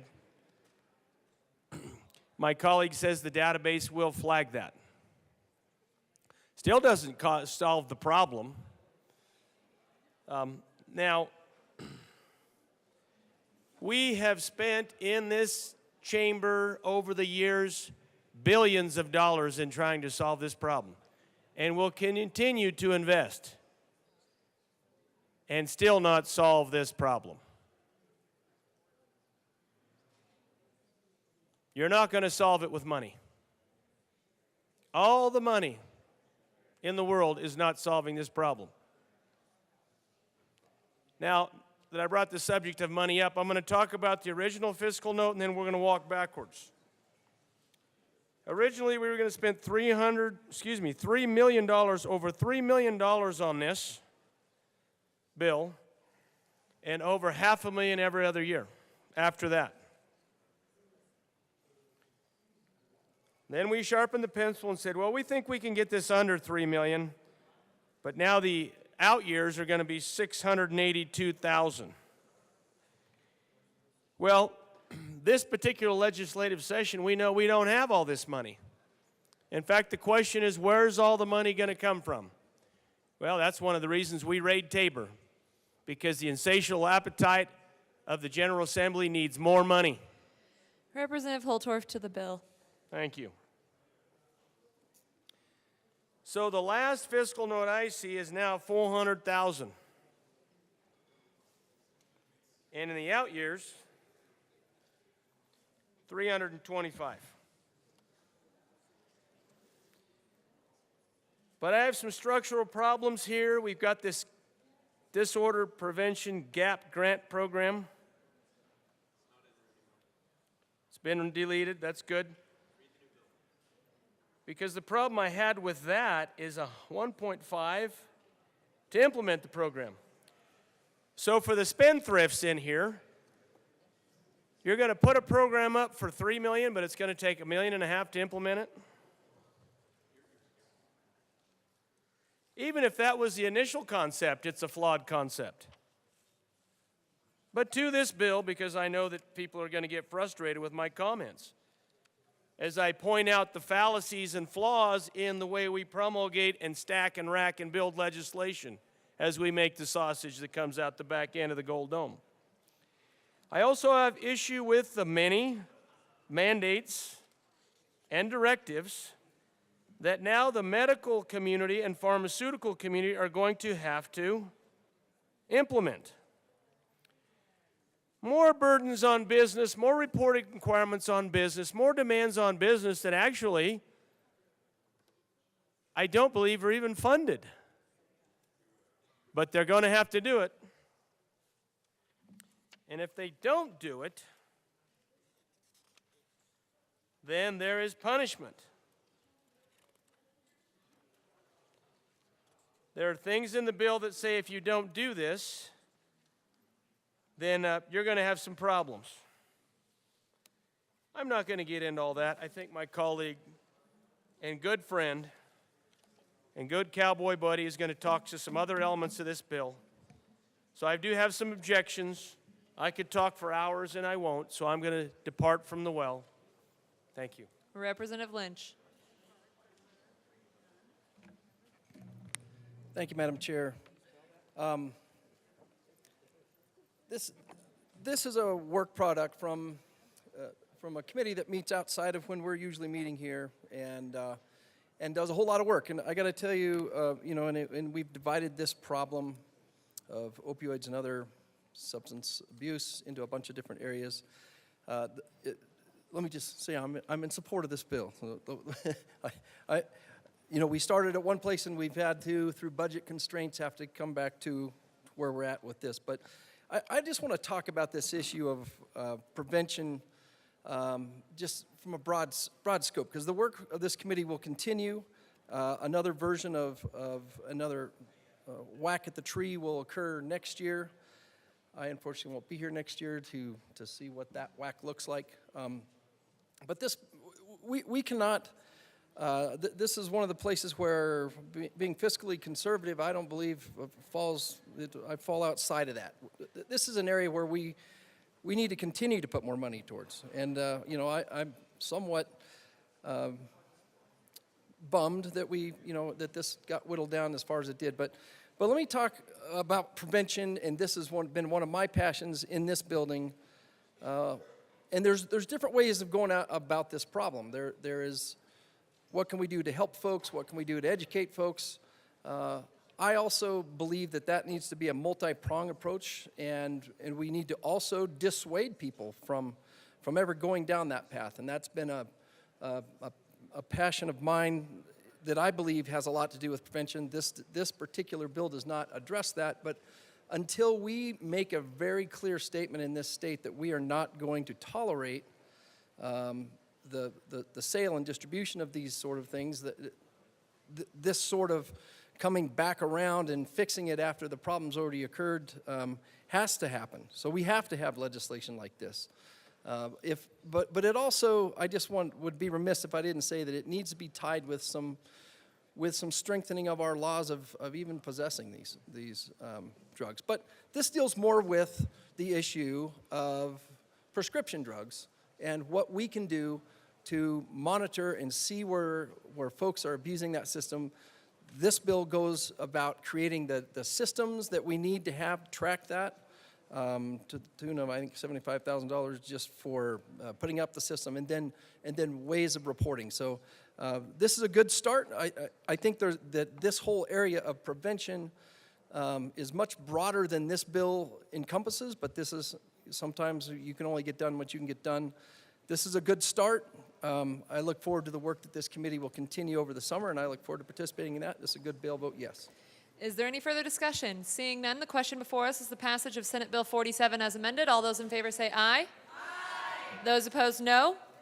The ayes have it. Senate Bill 47 as amended passes. Mr. Shebel, please read the title of Senate Bill 48. Senate Bill 48 by Senator Priol, also Representatives Degree, Kennedy, and Lynch, concerning recovery from substance use disorders and in connection therewith making appropriation. Speaker Pro Tem. Thank you, Madam Chair. I move Senate Bill 48 and the committee report from Health and Human Services. To the Health and Human Services report. Thank you, Madam Chair. In HHS, it was just a couple technical changes that were flagged by our drafter, and we ask for support. Is there any further discussion? Seeing none, the question before us is the passage of the Health and Human Services report. All those in favor say aye. Aye. Aye. Those opposed, no. The ayes have it. The Health and Human Services report passes. To the bill. Mr. Speaker Pro Tem. Thank you, Madam Chair. I do have a couple amendments. I'll do a quick overview of what's in the bill. This is one of the 4 bills that came out of the Opioid and Other Substance Use Disorders Committee, where we have been taking a really deep dive. This was the 4th summer in a row where we are exploring every aspect of the overdose crisis that is taking so many lives of people in Colorado right now, and trying to make sure we have the most comprehensive response we can. This is the recovery bill, so it's the far end of the continuum. It's once people have gotten out of a treatment program, how do we help them get their lives back on track? How do we make sure that they have supports for stable employment, stable housing, stable peer groups, all the things you can think of that make it feel like you have a normal life again, so that it secures you from kind of going back into drug use.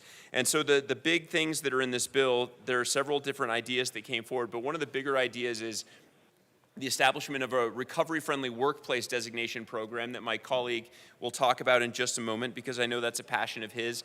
But it also deals with recovery residences, AKA sober living homes. These are not treatment facilities. These are just places where people live and reinforce each other's sobriety. Some jurisdictions have deemed these to be treatment facilities under their zoning codes, which is not accurate. These are residential facilities, and this bill reinforces that idea. This bill also puts in place a recovery work group that will advise the Liquor Enforcement Division and help them inform future rulemakings that have to do with where liquor can be displayed in grocery stores. And last but not least, it establishes a recovery school grant program. We heard some testimony this last summer from a recovery school that kids from all across the state who are not succeeding in their own school because they're struggling to maintain their sobriety go to this school where they're surrounded by peers who help them reinforce their sobriety and help them complete their high school education and get their lives back on track before it goes completely off the rails. So we believe that these are really meaningful steps forward. And with that, I'll pass it to my colleague before I move the amendments. Representative Lynch. Thank you, Madam Chair.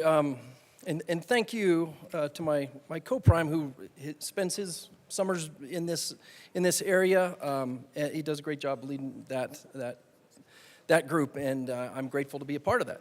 Let me just talk about where this particular bill really hits home with me, and that is that as an employer, I actually, it kind of started by accident. I hire folks that are in recovery. And through them working, you know, I discovered something that these folks, if you are actually able to come out the other side of an addiction, you're a special person, and if you can kick addiction, I think about the tasks that I would ask my employees to do. That's really nothing to them when they have actually come to a place in their life where they're able to recover and move forward with that. Those are special people that we need to do whatever we can from a state level, I believe, to support those folks, to give them the advantage, every advantage we can to move forward. And this bill has changed a little bit because I wanted us to even take the next step, and hopefully this will eventually happen, of incentivizing employers to actually go out and seek these folks, but because of that special quality they have. This bill addresses it. I would love it if we gave them a tax incentive or you know, some other incentive for them to actually hire these folks. This bill creates for the first time a support group, if you will, some guidelines about what it means to be a recovery workplace. That's a great first step. Whatever we can do to help encourage employers to hire these folks, we're really moving the ball forward. Then the other piece of that is these folks need to have a place to live. These folks, and I've seen these programs work, they're really impactful because part of their recovery is the responsible lifestyle, responsible living, and so they'll oftentimes take these properties that folks will lease out to them. Part of their recovery is to maintain that property. Part of their recovery is to make sure that they're not a disturbance to the neighbors. And they make a diligent effort to do that. Is that, 100% of the time, does that work? No. But, it's as much of a crapshoot as having somebody next door to you that happens to be not in recovery, but still kind of an annoyance. So whatever we can do to make sure that those homes are available, not restricted, and folks are able to recover, and then, they'll be transient. They'll move out of it. They'll graduate out of that program. So this is a great bill. I will say, as we move, the last part of the bill talks about this group that's going to determine where we put, I would call recovery-friendly marketing in stores. As we move down the road of having more and more alcohol in our grocery stores, I think we have not effectively in this state addressed how we are going to deal with that. And I'm excited that this group will come together and give the perspective of folks that are in recovery to make sure that when you walk into a grocery store, it's not really like you're walking into a liquor store. It is planned out. It is stakeholdered. It has got those grocery store owners involved in that conversation along with people in recovery. I think as we move down the road of more and more alcohol being available in retail locations, I think this is a very smart thing that we need to get ahead of now. So the entire combination of this bill, I couldn't be more excited about, and it's a good bill. Mr. Speaker Pro Tem. Thank you, Madam Chair. I move Amendment L22 and ask that it be displayed. One moment. It is properly displayed. Mr. Speaker Pro Tem. Thank you, Madam Chair. Members, this puts a 4-year repeal date on the Recovery Friendly Workplace Program. As many of you are aware, some of the programs we fund through the School of Public Health or the University of Colorado School of Medicine kind of hold a special status in that they don't operate exactly like an executive branch department. We felt that it was completely appropriate to put a repeal date on this part of statute so that the legislature has another chance to review it before continuing this program indefinitely. We ask for an aye vote. Is there any further discussion? Seeing none, the question before us is the passage of L22. All those in favor say aye. Aye. Those opposed, no. The ayes have it. L22 passes. Mr. Speaker Pro Tem. Thank you, Madam Chair. I move Amendment L23 and ask that it be displayed. It is properly displayed. Mr. Speaker Pro Tem. Thank you, Madam Chair. Members, this one just adds some clarification to the recovery work group that will be advising the Liquor Enforcement Division, just to ensure that they meet at least 3 times. We ask for an aye vote. Is there any further discussion? Seeing none, the question before us is the passage of L23. All those in favor say aye. Aye. Those opposed, no. The ayes have it. L23 passes. To the bill. Representative Holtorf.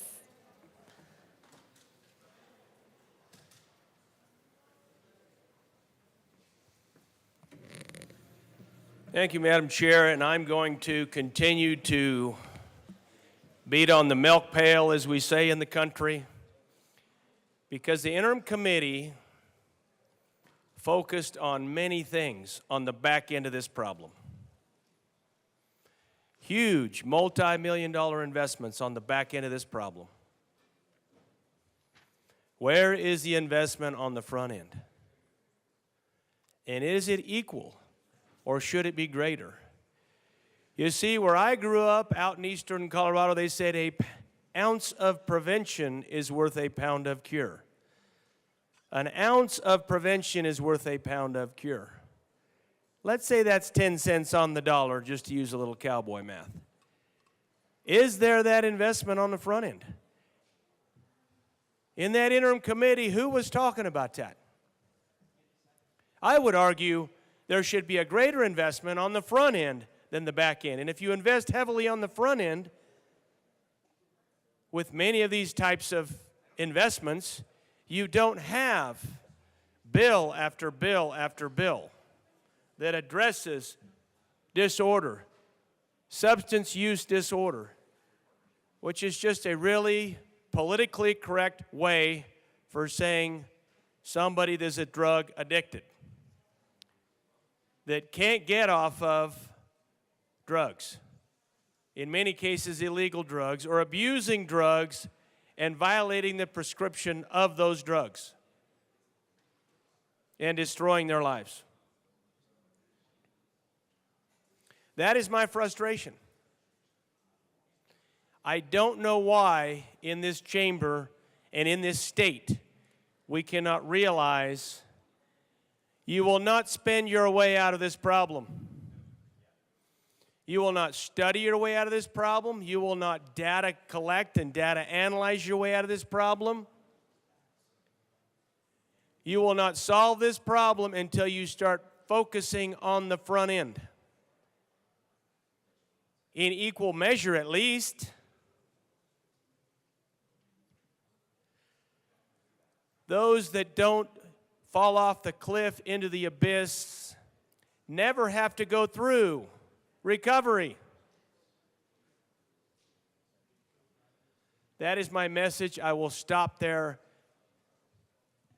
I haven't decided yet which way I'm going to vote on this bill on thirds, but the investment and the repeated multi-million-dollar investments we make, I believe, will not be sound investments in solving this problem for Colorado.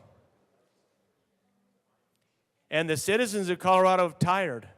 I talked to a young man last night that said he is tired of walking out his apartment and seeing drug-addicted homeless persons. Or walking out of his Representative apartment. Holtorf, to the bill, please. This is to the bill. It's about recovery, substance use disorders and recovery. Walking out of his apartment and seeing somebody dead right outside of his apartment in this city. Will this investment save more lives? I hope so. But will it be cost effective and stop the problem? I guarantee it will not. Is there any further discussion? Seeing none, the question before us is the passage of Senate Bill 48 as amended. All those in favor say aye. Aye. Those opposed, no. The ayes have it. Senate Bill 48 as amended passes. Mr. Shebo, please read the title of Senate Bill 222. Senate Bill 222 by Senators Bridges and Kirkmeyer, also Representatives Sirota and Taggart, concerning state funding to facilitate the relocation of two state entities to different state buildings and in connection therewith making appropriation. Representative Taggart. Thank you, Madam Chair. I move SB 24-222. To the bill. This bill is all about two capital projects. The first capital project is for the Department of Revenue. They have been leasing a space on Pierce Street from the Department of Personnel for a considerable length of time. They have a good amount of consumer interaction, and they have a need to be downtown, and they, if this bill passes, will move to the Auraria Higher Education Center, AHEC, downtown. They also are faced with, in that particular facility, a very significant capital improvement called their parking lot, which would cost us a considerable amount of money. So it makes sense both from a standpoint of being with the public and going into an existing facility. The second project is for History Colorado and for their warehouse distribution facility for the many antiquities that we have for the state. That facility its roof is failing, and they need to move. Now, in this particular case, this bill puts aside dollars for them to make a determination of where they're going to move. It does not put the dollars in place for the actual move or restoration of a building, but they are in fact looking at the Pierce Street facility. So two distinct capital projects, both help departments a great deal, and we would ask for your support on this. Representative, is there any further discussion? Representative Luck.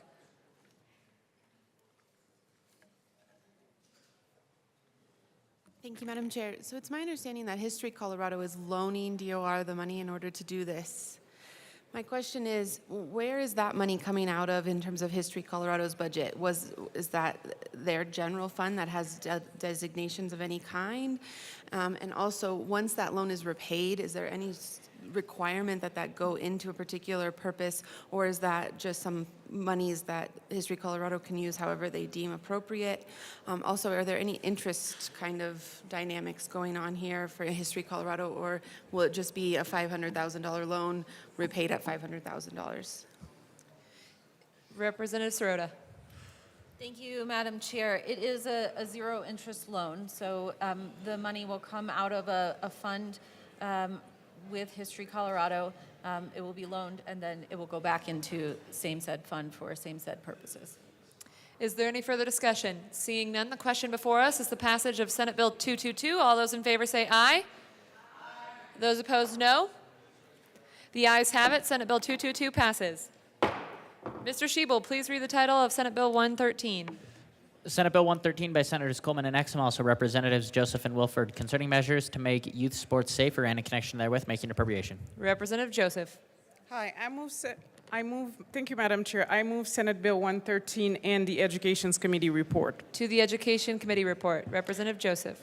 Thank you. In the Education Committee, we made 2 amendments. One of them was adding language requested by the Department of Public Safety, and the other one, we strike the appropriations clause, and we ask for an aye vote, but before we head there, I also have an amendment. I move L009 to Senate Bill 113. To the bill or to the Education report? Actually, it's to the Education Committee report.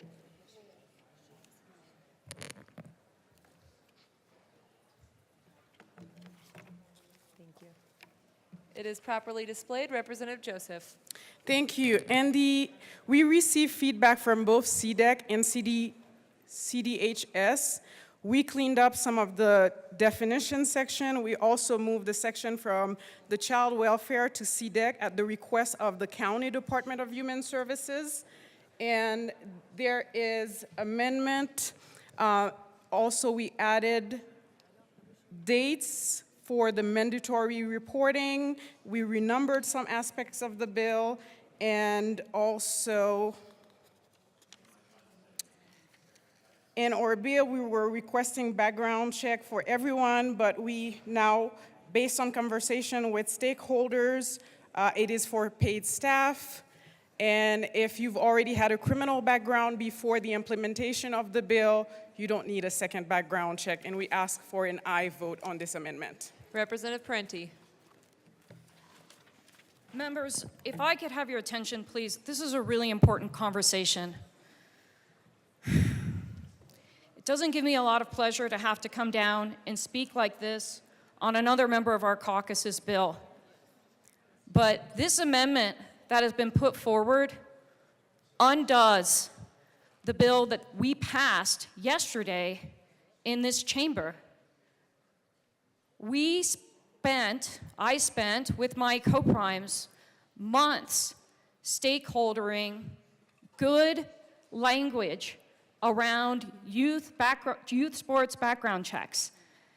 This was stakeholded with actual providers of youth sports in our states.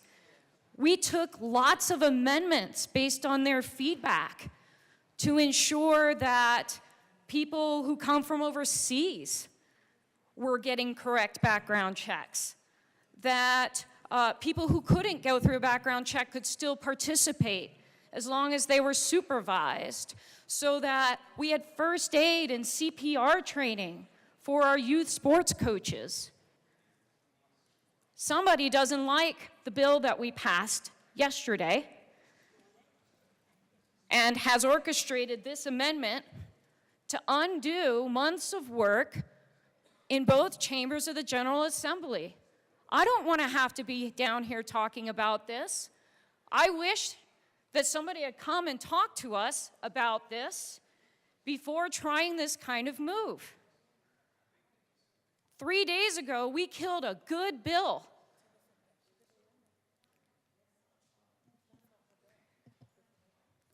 We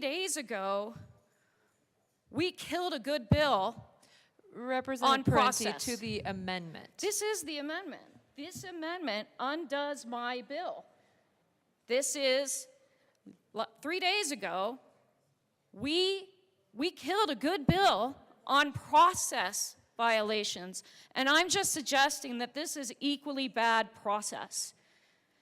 If you pass this amendment, we will be making law in the state of Colorado that says volunteer coaches don't have to go through background checks, only paid ones, because that's what this covers, paid coaches, but not the volunteer ones. It removes the language around chaperones for overnight trips. You don't have to be background checked. It removes the language that we included for crimes of violence that are not child sexual abuse.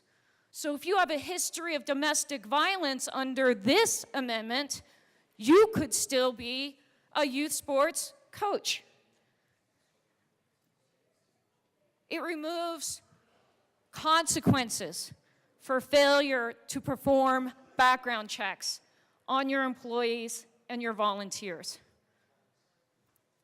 This should not be okay for anyone. Anyone. So with that, I move Amendment L10 as a substitute amendment to L9. That is a proper motion. One moment for it to be properly displayed.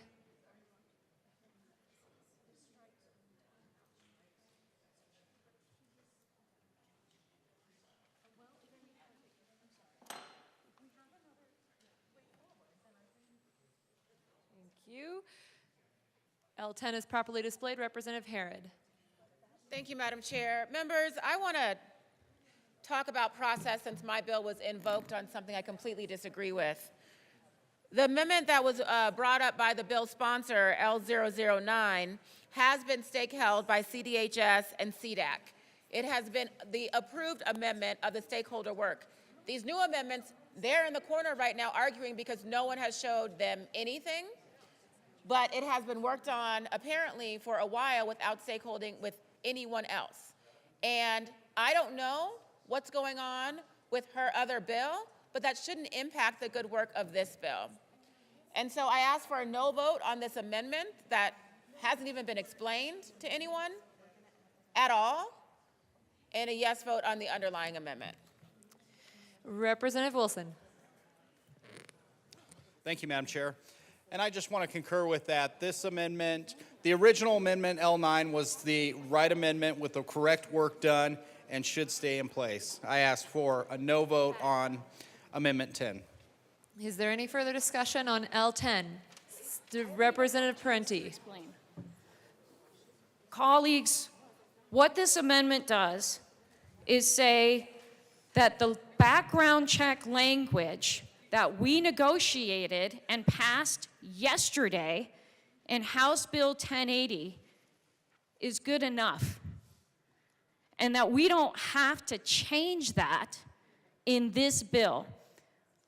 It keeps the rest of the bill intact, and it says that we're not going to change background checks in this bill, because we just did that, and we all agreed to it yesterday.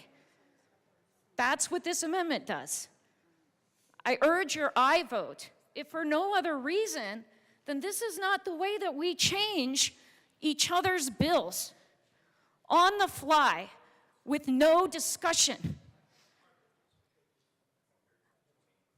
I urge your aye vote. Is Representative Wilford. Thank you very much, Madam Chair. Colleagues, I want to acknowledge that this is really hard. I am also a sponsor of House Bill 1080, and obviously I'm a sponsor of this Senate bill. And there is a lot that is happening right now in terms of us trying to figure out what is implementable and what is not. And we have been advised by the Colorado Department of Public Safety that pieces of 1080 are not implementable. And so what we're trying to do with this bill is ensure that the policy that we're passing is implementable and will help to keep kids safe. I would respectfully ask for a no vote on this amendment. Representative Parenti. With respect to my colleagues, if we remove this bill, we are saying that people who cannot be background checked maybe they don't have, or where a background check has not been able to produce an effective record, can still be, not only can still be hired, but don't have to be supervised by someone who has. This was language that was requested by the ski slopes, by our major soccer organizations in the state of Colorado to put into 1080 to clarify how we treat people who are not, for whom a domestic background check would not create any record. And whether or not the company wants to pay for the international background check or not is largely on them. If they don't want to run the international background check, that's fine, or they can't, that's also fine. But what it does say is that if you can't do that or don't do that, you cannot leave that person unsupervised with other people's children. This is basic safety policy. Is this what we want? We want to create a system where hired coaches alone go through a safety background check. Hired coaches alone, not and by the way, US-based hired coaches, right? And we want to now change this to say volunteers don't have to be background checked? That people who have come to our country from overseas don't need to be background checked? Is that really what we want for policy? We had months to negotiate these terms with lots of stakeholders. I just don't even understand why anyone would agree to this. This is not okay. This is not okay. Our kids deserve better. Our kids deserve to know that the state of Colorado cares about their safety, that the state of Colorado cares about who they are being entrusted to. And that standard can't just be whether you were hired or whether you were hired only from the state of Colorado. I'm sorry, like this is really significant, this change. It's very significant. And it deserved more conversation than throwing it on this chamber last minute in second reading on day 116. All I'm asking is that we agree to the language that we passed in this chamber yesterday. Please agree to the language that we all voted for yesterday on a vote of 45 to 15. On a vote of 45 to 15, we agreed to language yesterday. Please don't change it today, especially to something that is so watered down that it puts significant numbers of our youth sports coaches without a requirement for background checks. I will remind you that the majority of youth sports coaches in this state are not paid. They are volunteers. They need to be background checked. Is there any further discussion? Seeing none, the question before. A division has been called.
A division has been called.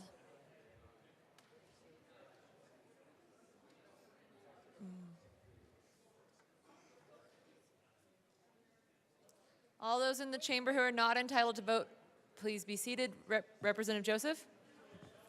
Thank you. Rep. Wilford and I, who's running this bill, ask for a no vote on L10. Thank you. A division has been called. The question before us is the adoption of L10, which is an amendment to L9, which is an amendment to Senate Bill 113. A division has been requested. All those in the chamber not entitled to vote, please be seated. All those in favor of L10, please stand and remain standing or raise your hand and keep it raised until the count is taken.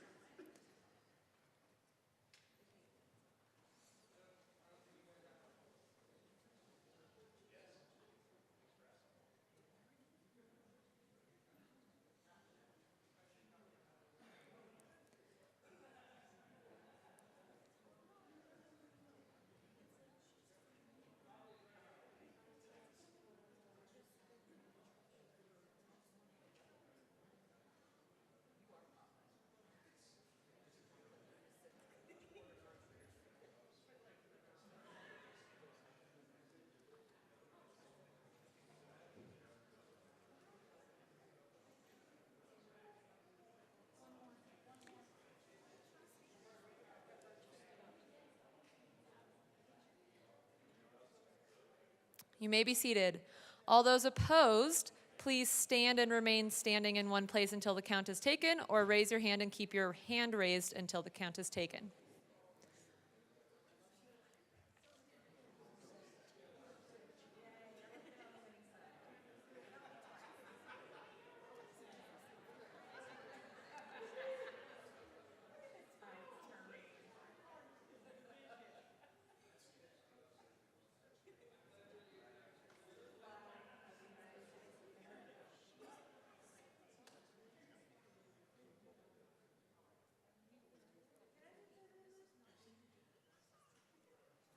You may be seated.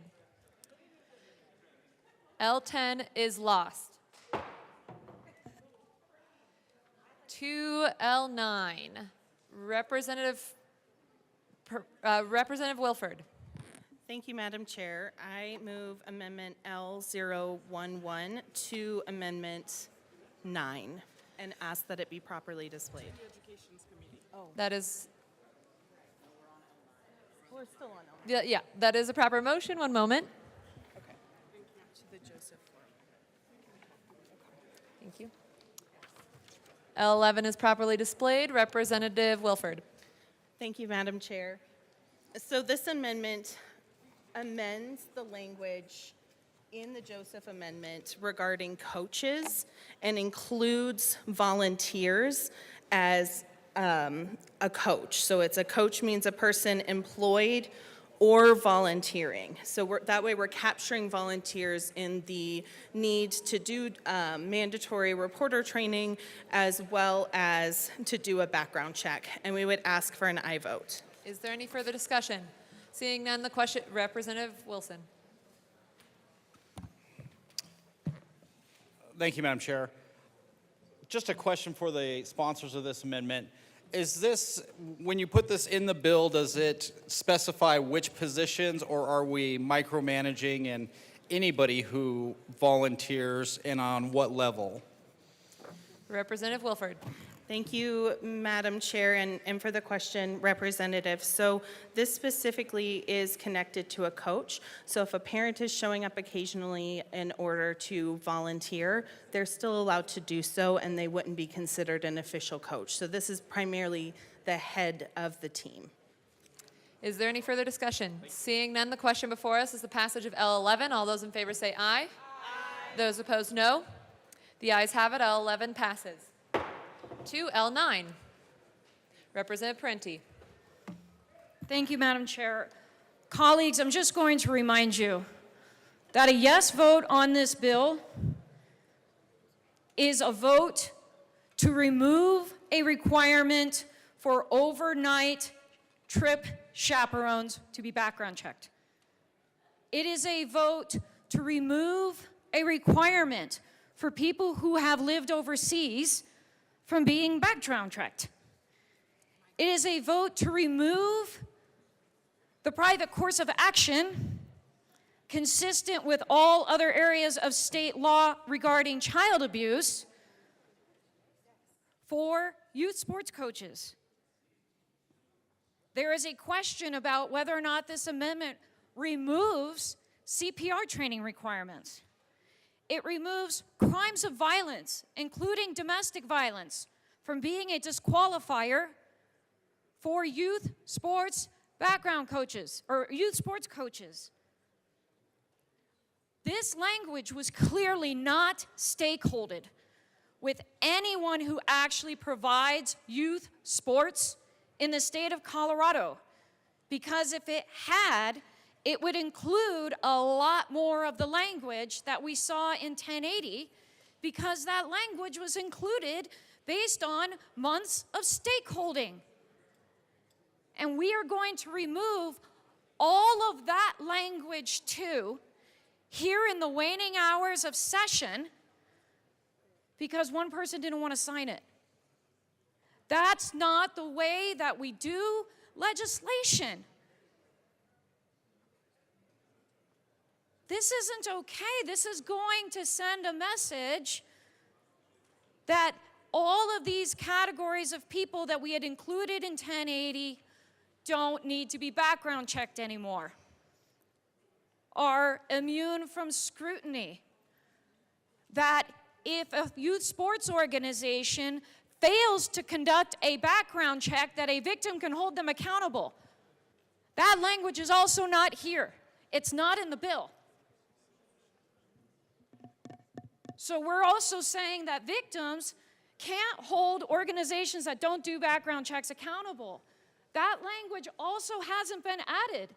There is a lot of 1080 that is good policy that is not being contemplated here. This is not how we write good legislation. We're supposed to talk to each other. We're supposed to talk to the interest groups. We're supposed to talk to the advocates.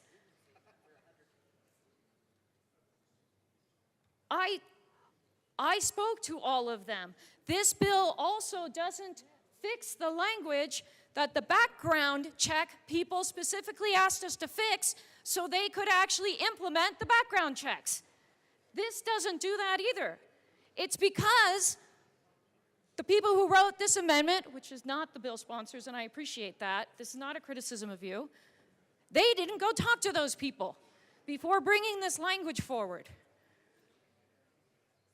If we're going to put policy forward that addresses background checks and youth sports providers, we need to be talking to the people in that business. House Bill 1080 was stakeholdered through the background check industry, through our Special Districts Association, through our municipalities, through all of the major youth sports organizations in the state of Colorado, our ski slopes, the National Olympic Training Center, our high school sports advocates, our safe sports advocates, our children's safety advocates. Like, that bill went through significant stakeholding. And now we're just saying, that didn't matter, even though both chambers have passed it on a vote of 45 to 15, I'll remember just yesterday. And now we're saying, forget the vote I gave you yesterday, let's just do this instead. That can't be okay. I would ask if any of you would want anyone to do that on one of your bills or any good legislation. This can't be okay. And I urge a no vote on this amendment. Rep. Garcia. Thank you, Madam Chair. And what a lively discussion this is. I want to thank all of the people who have come up and talked and have been really putting forward what they believe is the right thing to do. I do just want to address the amendment that was just adopted, 11, into this. Because while it was explained, I think it's important and for all of us to really understand that when we are actually adding employed or volunteering underline 12, where it says coach, when we are adding employed or volunteering, underline 29, we are in fact, for folks who are volunteering, requiring background check. A background check includes if you have been convicted of domestic violence.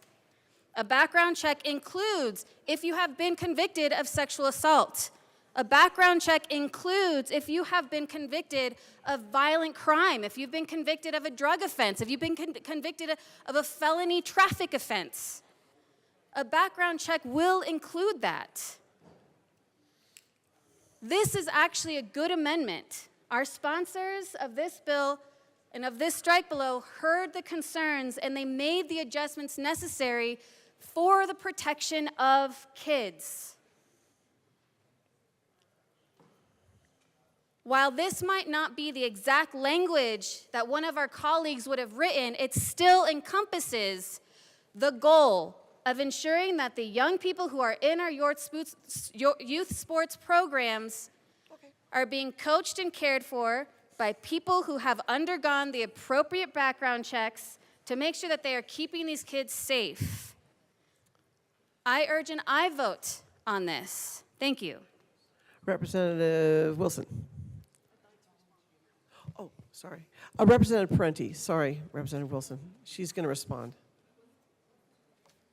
Thank you, Madam Chair. I would like to respond to the comments because by adding volunteers in with the background check language, you're right, that the background check will expose those crimes, except in paragraph B on page 2 of this amendment, we only say that the coach shall not be hired if they're convicted of child abuse, a felony offense involving sexual behavior, or a comparable offense in another state.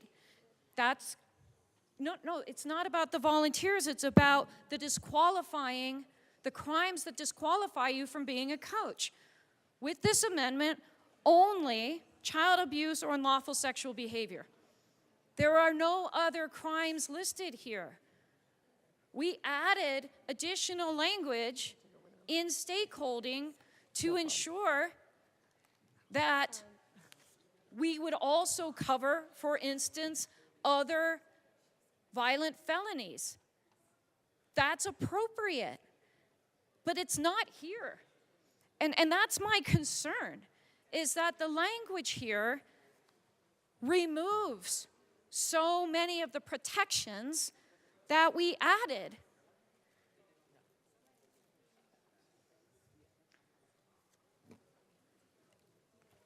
The language is clear. Representative Garcia. Thank you, Madam Chair. I do want to just also classify.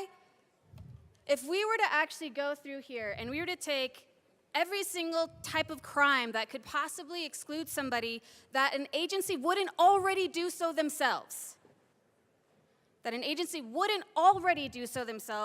this one amendment would be as thick as Title 18. Just because it's not explicitly listed in here does not mean that, let's say, Lafayette Youth Sports is not going to do the background check, see that they have an offense, and say, oh, well, it's not listed here, so now we have to hire them. That's not what this means. Representative Parenti. Thank you, Madam Chair. I do understand that, but it also means that a victim won't have a cause of action if someone has been hired who has one of these crimes on their record and is allowed to be hired anyway. The cause of action and the specific crimes listed in the cause of action are important because a victim needs to be able to say, this organization knew this person had a violent background and they hired them anyway. That language is no longer here, which means we no longer have that protection. You're right. It doesn't mean that an organization can't exclude that on their own, but it means that the victim can't protect themselves if they don't. Representative Wilson.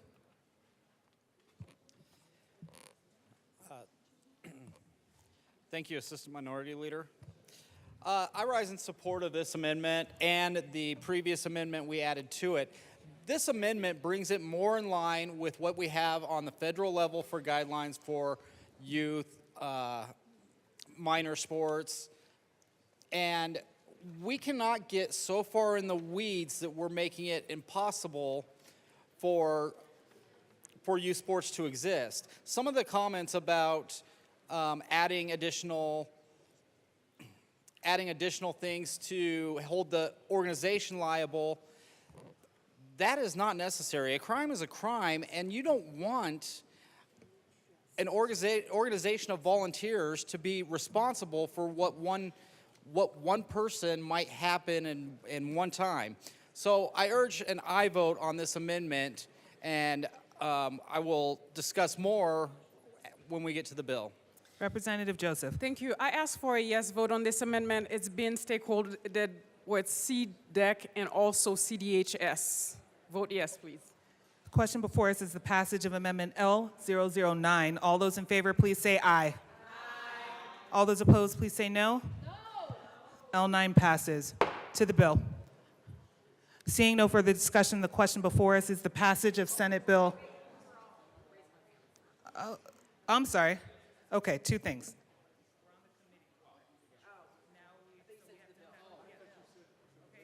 Okay, we're working on the committee report, fam. All right, here we go. The question before us is the passage of the Education Committee report. All those in favor, please say aye. Aye. All those opposed, please say no. The committee report is passed. Now to the bill. Is there further discussion? Representative Taggart.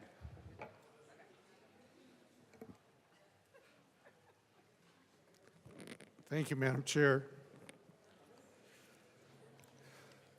It's an honor to serve with you. It's an honor to serve with you, sir. I feel like this is deja vu when it comes to another bill that we talked about here. And I'm going to repeat the same thing I said on that particular bill. Every sanctioning body in sports and youth sports, both private and public today, has these rules in effect. I know we're not supposed to name companies, but there is a group that formed, I think, in 2016 or 2017. It's a group called Safe Sport. And in Safe Sport, you have to do two things. And you have to do it on a yearly basis, as a coach and as a volunteer, in particular, if you're going to be with young athletes on a continual basis, or if you're to take a trip with them. I know this because I go through this certification every year. So let me tell you what the two things are. First and foremost is an FBI check.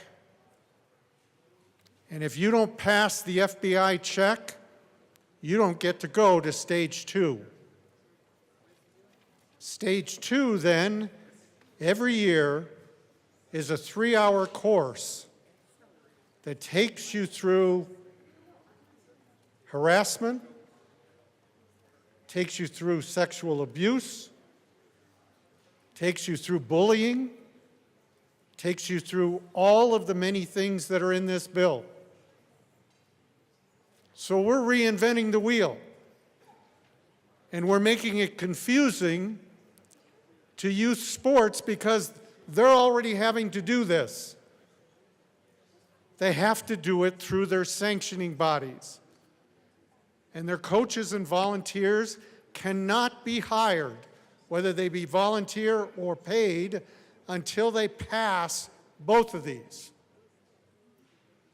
And so here we are as a state reinventing the wheel that's already being done. And then if you go over onto page 3, Roman numeral 2, there is an A, B, C, and D here. a list of prohibited conduct by parents and spectators.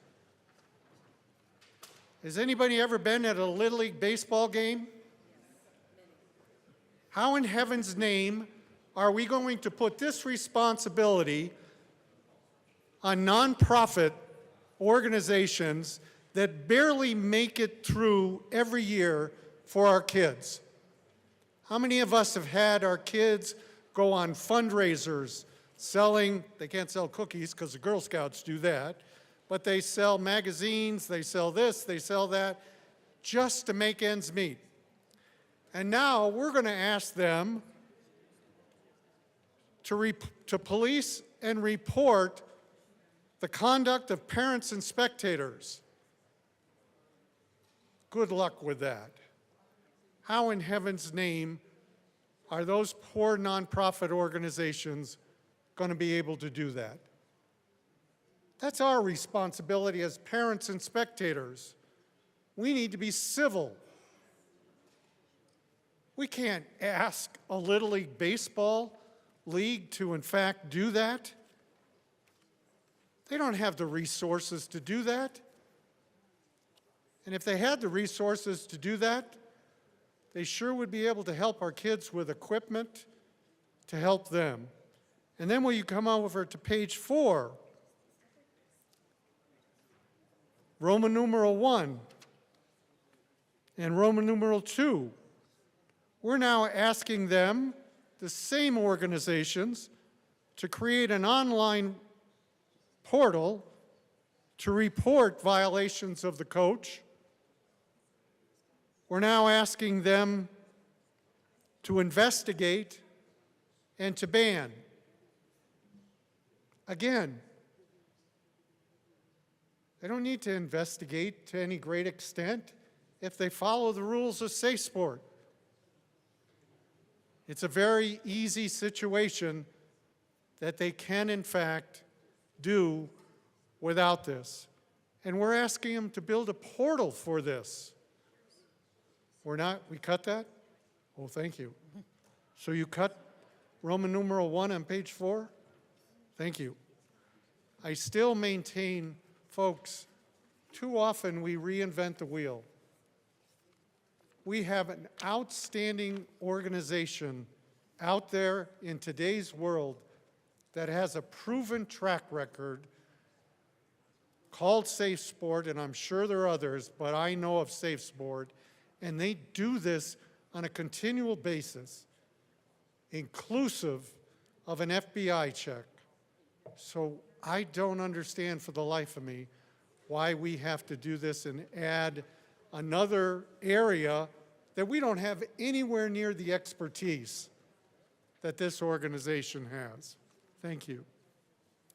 Is there any further discussion? Okay. Seeing none, the question before us is the passage of Senate Bill 113 as amended. All those in favor, please say aye. All those opposed, please say no. Senate Bill 113 is passed. Mr. Schiebel, please read the title to Senate Bill 150. Senate Bill 150 by Senators Cutter and Michelson Janae, also Representative Froelich, concerning requirements for the processing of municipal solid waste in the state. Representative Froelich. Thank you, Madam Chair. I move Senate Bill 150, the Energy and Environment Committee report, the Finance Committee report, and the Appropriations Committee report. No appropriations. To the Finance Those Committee two. report. To the Finance? Yes. Okay, thank you. In Finance, we had a nice, robust discussion. This bill was kind of going down Highway 95 and was routed off to a gator farm. The gator farm was Finance. We went there, enjoyed our time there, came away with a bill as a souvenir, and I asked for a yes vote. Is there any further discussion? We are on Senate Bill 150 in the Finance Committee report. Seeing none, the question before us is the passage of the committee report. All those in favor, please say aye. Aye. All those opposed, say no. Committee report is passed. To the Environment and Energy Committee report. Representative Froelich. Thank you very much, Madam Chair. So we've been asked to narrow what we're talking about in this bill. And with that, I move Amendment 26 to the Energy and Environment Committee report and ask that it be displayed.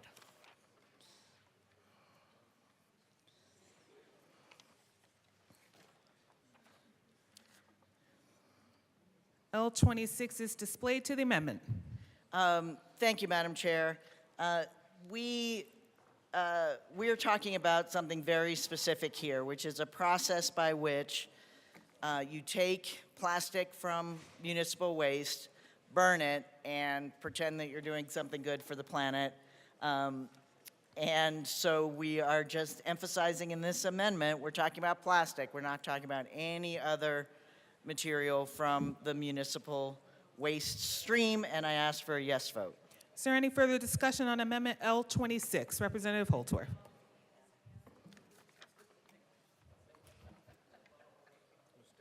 To the amendment.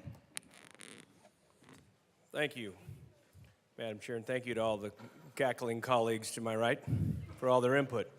So when you talk about feedstock, you get into my world, and I just want to make sure, does this have anything to do with feeding? Because we actually talk about feedstock in my industry. So please clarify, because I want to make sure that this is not trying to close the rural-urban divide or open it wider. Representative Froelich. I feel, thank you, Madam Chair.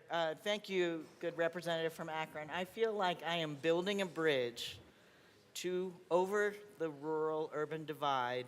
It is made of recycled plastic that I'm trying to keep out of animal feedstock, but also trying not to have it get burned. So I ask for a yes vote. Representative Holtorf. Well, Madam Chair, this might be the one day in 5 years that Representative Froelich and I actually agree on one thing. Remember that time by the thing over at the place? That wasn't something we should talk about in this moment. So anyway, I'm going to support this, and we're going to not listen to that last comment because we don't want anybody to know those things over by the place, over by the thing. Thank you. The chair recognizes we have solved the urban-rural divide. Representative Froelich. Any further discussion? Seeing none, the question before us is the passage of Amendment L26. All those in favor, please say aye. Aye. All those opposed, please say no. The amendment is passed. Back to the committee report. Representative Froelich. I ask for a yes vote on the Energy and Environment Committee report. Seeing no further discussion, the question before us is the passage of the Energy and Environmental Committee report. All those in favor, please say aye. Aye. All those opposed say no. The committee report passes. To the bill. Representative Froelich. Thank you so much, Madam Chair. Look, folks, we have a plastics problem, and to be fair, plastic was never designed to be recycled. It was designed to be cheap and sanitary and convenient. But as we all know, if you visit any municipal waste facility, there are bales and bales and bales of plastic waste. And interestingly, we agree with the plastics folks' memo that talks about our extended producer responsibility bill, in which we're targeting both manufacturers and holding them responsible for the plastic that they use in packaging, but we're also creating end user markets for that plastic. So what happens is, what happens is, folks understand that we have this excess of plastic at our municipal waste facilities, and they prey upon that by saying that they have this great solution. This great solution is 30 years old, and it basically is, let's burn the plastic to make fuel. And what has happened across the country is that these facilities have gone in place. They've gotten subsidies from governments because, again, they're saying, we'll take care of your plastic waste problem.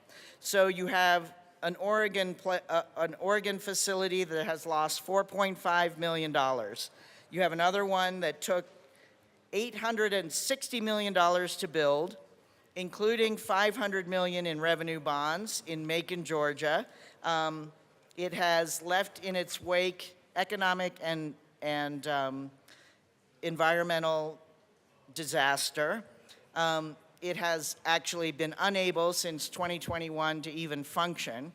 An Indiana plant that received $4 million in subsidies has yet to reach capacity and has been plagued with fires, oil spills, and plastic dust. In Nevada, the most glaring example maybe of the mismanagement of public funds. A gasification facility was given $100 million in public subsidies. It was originally supposed to cost $120 million. It cost $300 million, and it had to be given additional money from the Department of Defense, and it has emitted up to 316,000 tons of greenhouse gases and 256 tons of other air pollutants. And one more example, Renewology in Salt Lake City received more than $500,000 in state and city loans. It has closed its program down in less than half a year. The Eastman plant in Tennessee, $12 million in subsidies, and they're operating at 10% capacity. So our bill simply says, you're actually allowed to continue to do this. We're not going to say you can't do it, but just, come on, folks. Is this the way we want to invest our public dollars? So we very simply say, no government funds, no tax credits, no subsidies going to this very specific thing, burning, so it has to be burning, plastic for fuel. And we ask for a yes vote. Is there any further discussion? Representative Frizzell. Thank you, Madam Chair. Only here can you go from sports to solid waste, all in the span of moments. I was very fortunate to hear this bill in the Finance Committee. It was super fun. I want to say, first of all, to the bill sponsor, I really appreciate your amendment narrowing the solid waste that is part of this bill, because one of the things that we really talked a lot about in the Finance Committee was what was loosely defined as combustible material as part of solid waste, and that includes metal, glass, rock, and plastic. And a lot of the metal, glass, and rock are used for manufacturing in various industries here in Colorado. And in fact, we heard a lot from the first floor on this bill because they were expressly unhappy with that particular part of it. We got to get familiar with lots of fun terms like pyrolysis and gasification. The absence of pyrolysis, as it turns out, is a heating process where there's no oxygen as part of the process, and so it was quite a learning experience.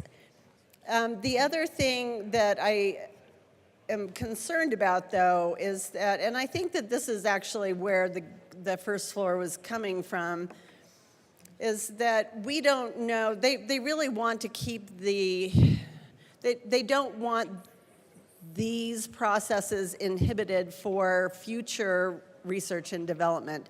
And so I think that the concern about this bill from the first floor was that we want to make sure that we leave all avenues open. And I understand that the bill sponsors want to get rid of these tax credits available for these processes, which don't actually occur in Colorado currently, but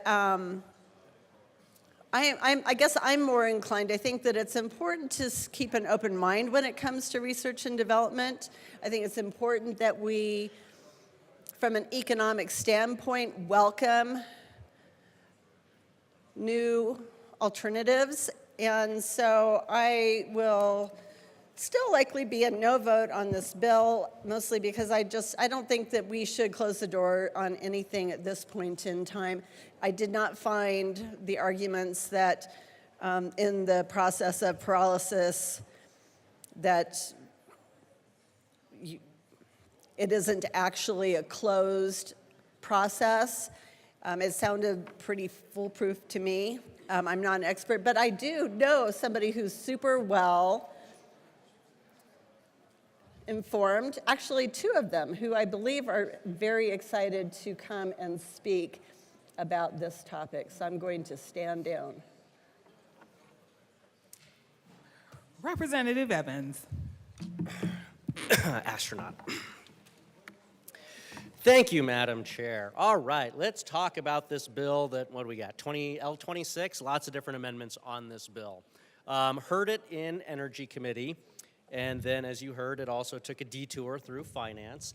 And let's talk about why that happened. I am looking at the pre-amended version of the bill, so that's got all the amendments adopted through committee, but not yet formally adopted with the Cow. So I think I'm on the correct iteration of this because it's changed forms a couple of times. So, page 2 of this bill.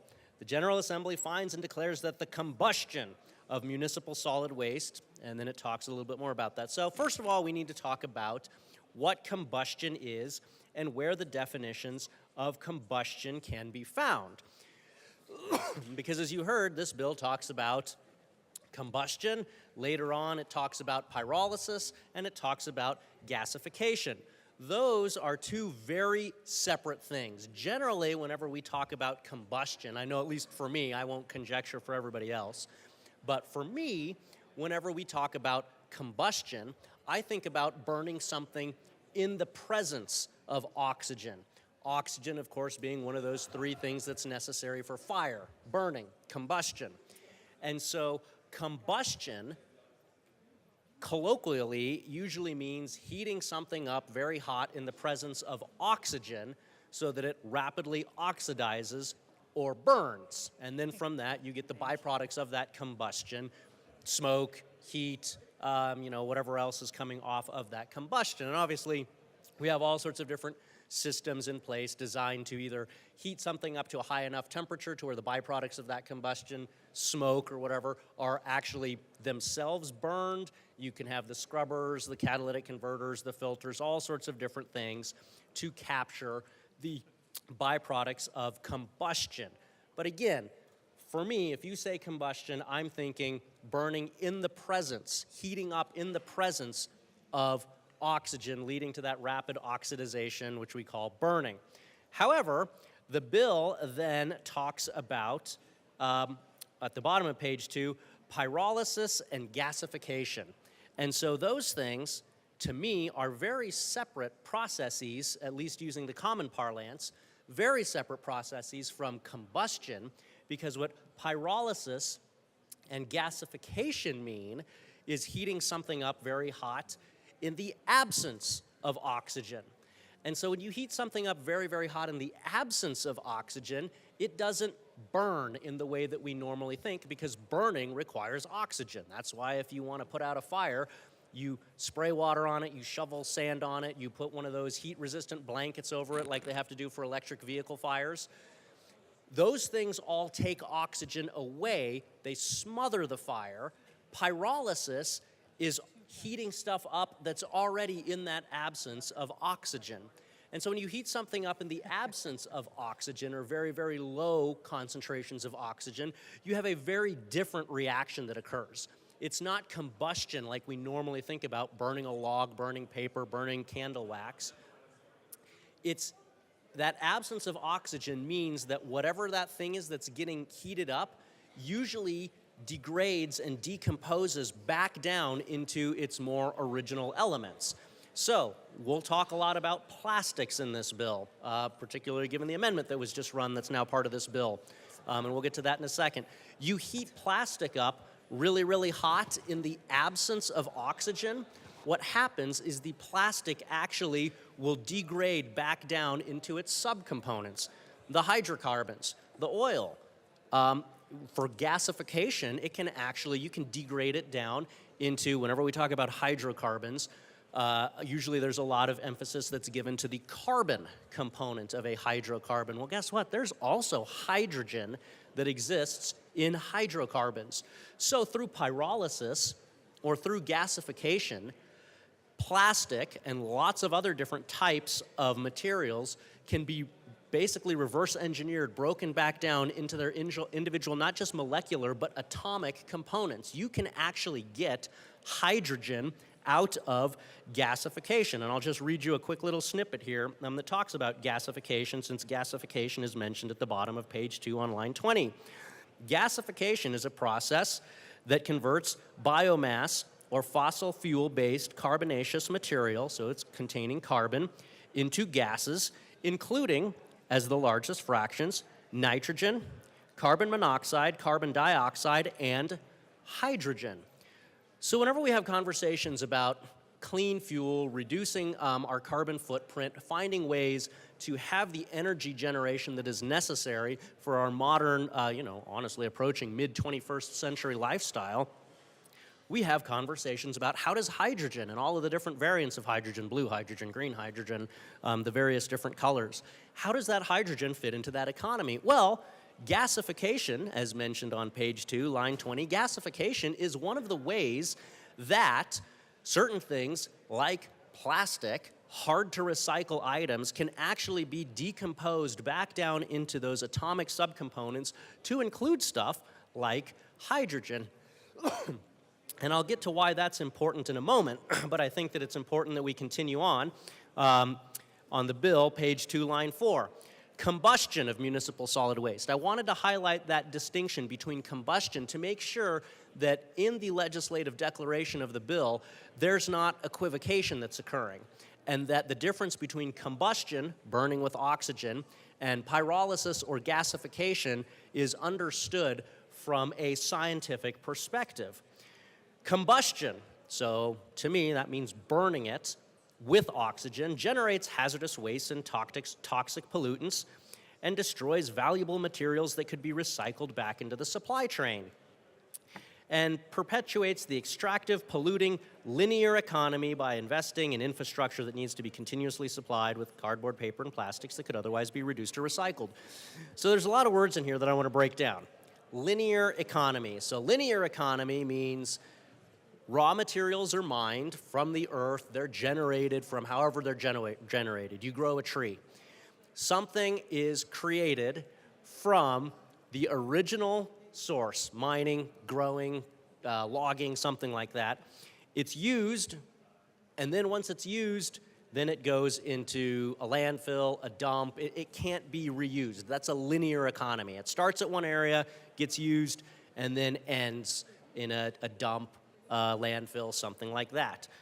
Versus a circular economy. A circular economy is where stuff can get reused and reused and reused again, aka recycling. It's just circular economy sounds a little bit better and a little bit more fun. Circular economies, as opposed to linear economies, circular economies are, that's a fancy way of saying recycling. Page 2, line 7, materials that could be recycled back into the supply chain. That happens when things like, think about your soda can, the aluminum in that soda can. That aluminum, it's actually two different types of aluminums. I learned this over the summer. The soda can, when it gets recycled back into the supply chain, page 2, line 7, you have a 3000 series aluminum, which is a little bit softer aluminum, and then you have a 5000 series aluminum, which is a little bit harder aluminum. It's a little bit more brittle, but it doesn't bend as much. That 3000 series aluminum that makes up the body of the can, and then the top and the bottom and the tab are 5000 series. They have to be a little bit firmer so that the two pieces can fit together. Those things can go get recycled. You throw it in the recycling bin, it goes to the sorting facility, it's sorted out. That can actually be put back into the economy, circular economy, aka recycling, page 2, line 7, by using heat, melting it back down, making it into something new. That is a circular economy, and that prevents having to go out and mine more quantities of aluminum, being able to have to get more pieces of hydrocarbon materials to inject into a linear economy. Those things can all be recycled, used in a circular economy to be efficient with our resources. And so when we move to the bottom of the bill here, page 2, line 13, it says it's an expensive approach to waste management that relies on government investment of dollars or tax credits to build and maintain this linear economy. So therefore, the General Assembly determines it's in the best interest of the state to prohibit combustion units from being eligible for any state level incentives, and require pyrolysis and gasification processes to be regulated at the state and local level as solid waste to energy incineration systems. And so I'm worried that this legislative declaration actually sets up an equivocation by comparing pyrolysis and gasification units to a combustion unit, because the scientific principles between those two are very, very different. A combustion unit, again, burns in the presence of oxygen.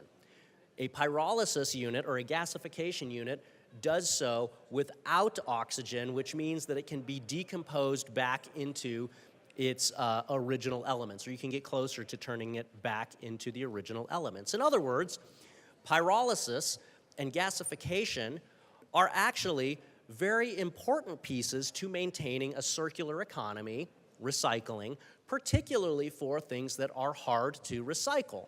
And so we'll talk about that here in a little bit, because the bill has a whole bunch of technical standards in it, and the bill also has a bunch of different exceptions that are now written into the bill through the alligator farm detour, or crocodile farm, whichever it was, large aquatic lizard reptile farm that it took.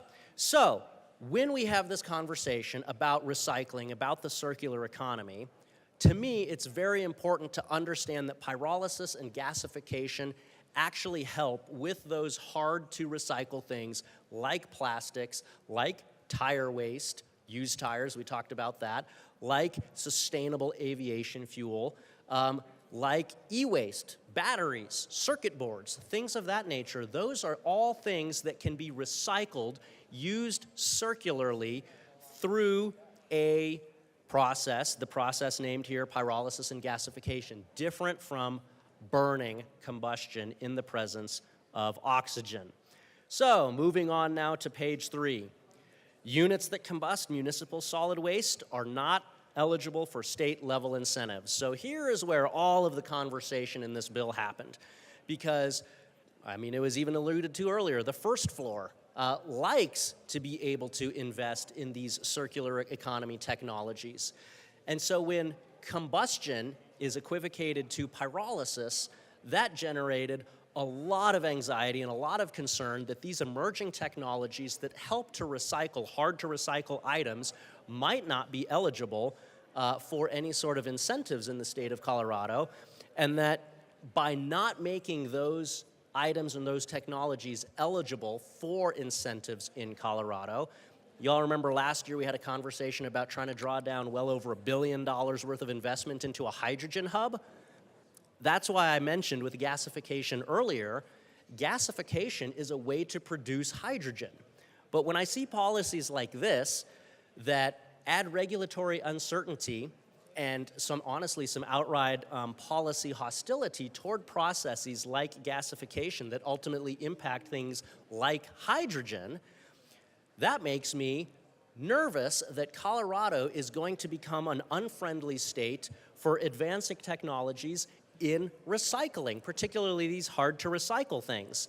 I look at a news article from late last year, 9 News, that talks about how in Colorado, state recycling remains stagnant at 16%, which is half the national average.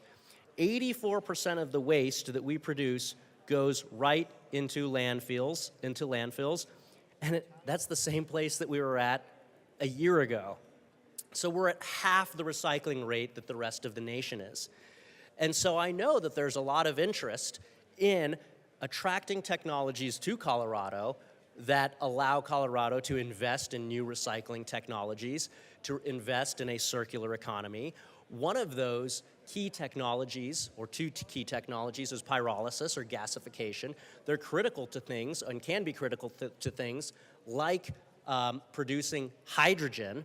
And as you all know, we lost that hydrogen bid last year. Well over $1 billion worth of hydrogen investments that were not attracted to Colorado. And I worry that policies like this will actually continue to promulgate that regulatory environment in which technologies like recycling, like pyrolysis, like gasification are not, it's not as appealing to businesses to be able to establish those in Colorado, and they're going to go other places, like we saw with our bid to bring those $1 billion worth of hydrogen investment in Colorado. So, page 3 of the bill, it gives a lot of technical definitions here. You have an ASTM standard. You have a definition for biochar, so that's charcoal produced by the pyrolysis of biomass that can be used as a soil amendment. Well, there's lots of things you can use with biochar. Again, that's where you're taking organic material, biomass, something organic, you're heating it up very high in the absence of oxygen, and so rather than burning, it turns into a very refined, very carbon-dense solid that we call biochar. And that biochar is useful for lots of different things. We had a bill last year that studied using biochar to be able to plug old oil and gas wells, because biochar, charcoal, like it says here on lines 9 and 10 of the bill, charcoal is a very, very porous material. It has a lot of surface area to it, and so that surface area enables it to trap a wide variety of pollution and contaminants. That's why you'll see like water filters will have charcoal in them, because any sort of toxic or pollutant or contaminant that's in the water can be collected and sequestered in those small, tiny little cracks and crevices, that broad surface area of biochar, which, as it says here, line 9, page 3, is a charcoal. And you can also use it as a soil amendment.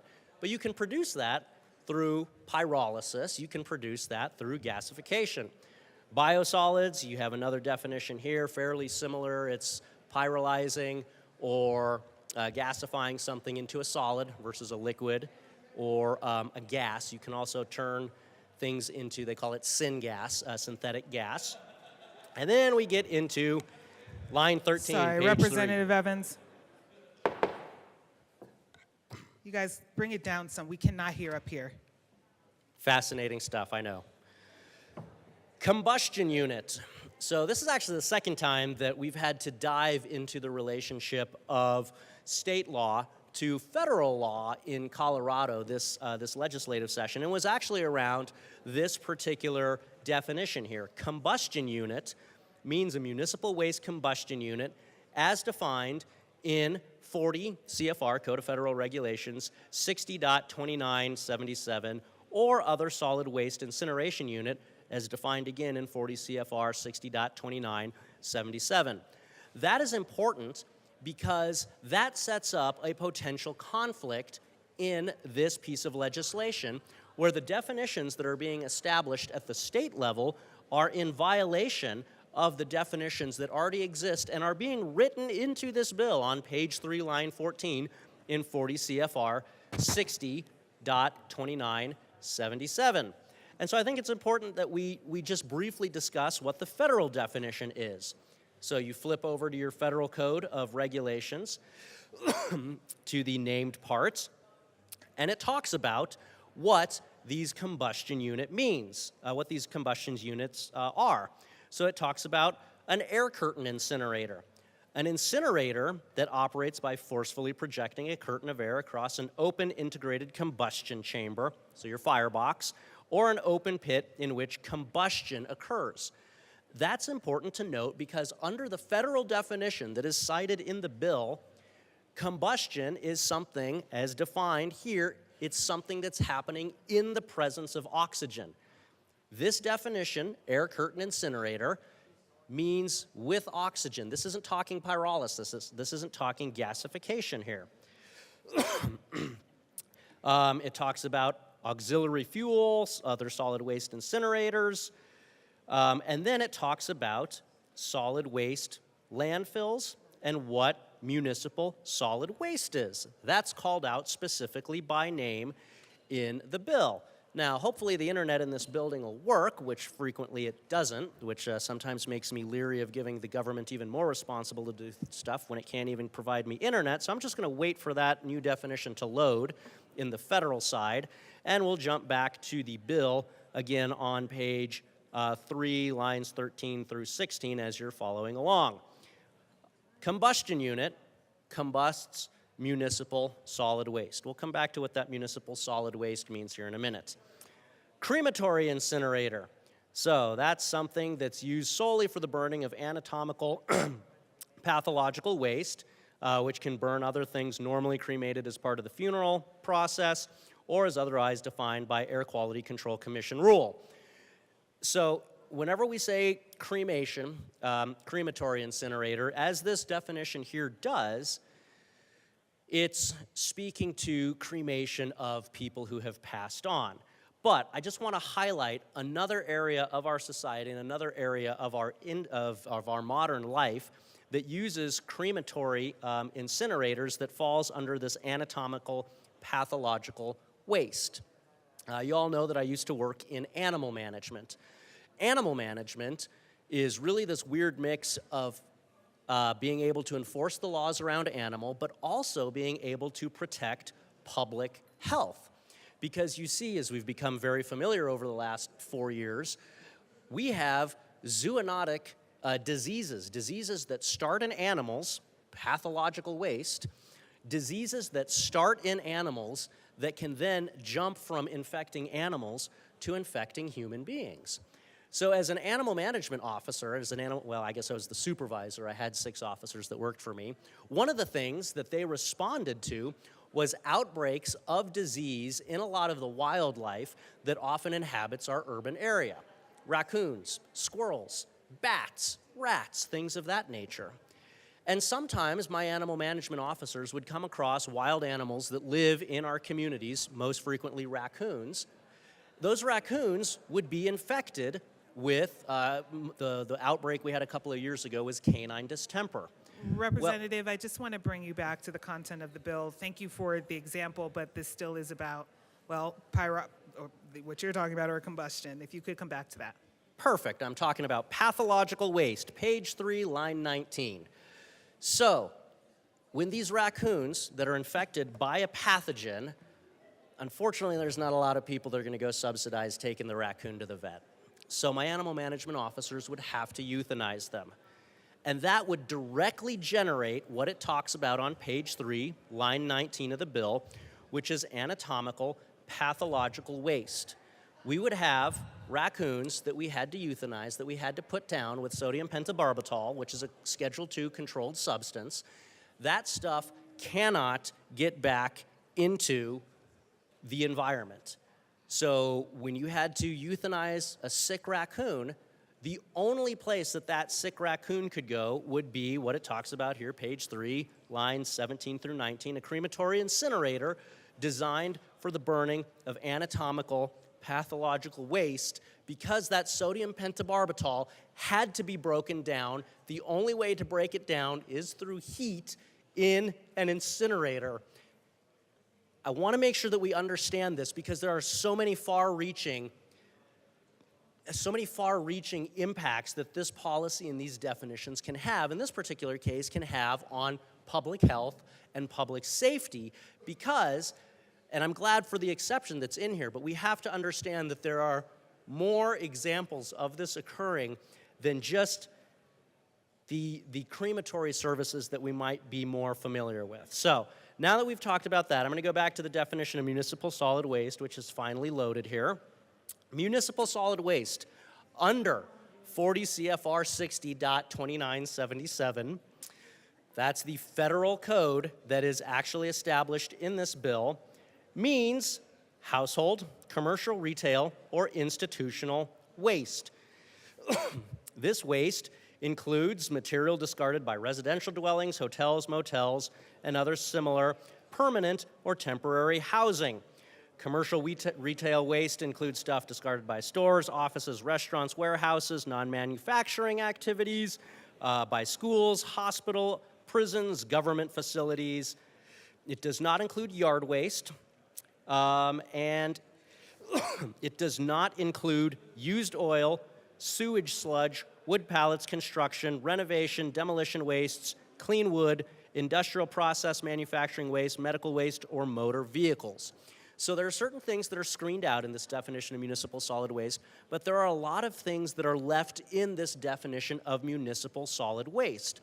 And so, bringing it back to the bill. As we lay the stage for what this bill does, what this bill permits and does not permit, it's critically important that the definition of municipal solid waste is thoroughly explored, because for a lot of the entities that we're going to talk about, there's 7 exemptions in this bill.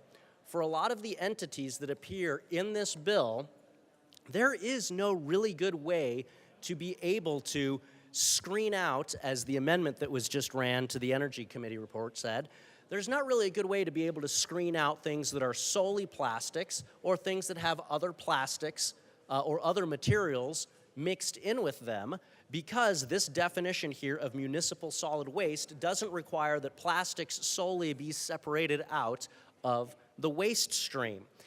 And that is the point of a lot of friction, particularly for the recycling community, because if those solid wastes can't be broken out into a plastic-only stream and a not plastic-only stream as required by the amendment that was just run, this bill creates a lot of regulatory and business uncertainty that could potentially deter recycling folks from coming to the state of Colorado, from being able to implement these new emerging technologies in the state of Colorado that will help us fix our known issues with recycling.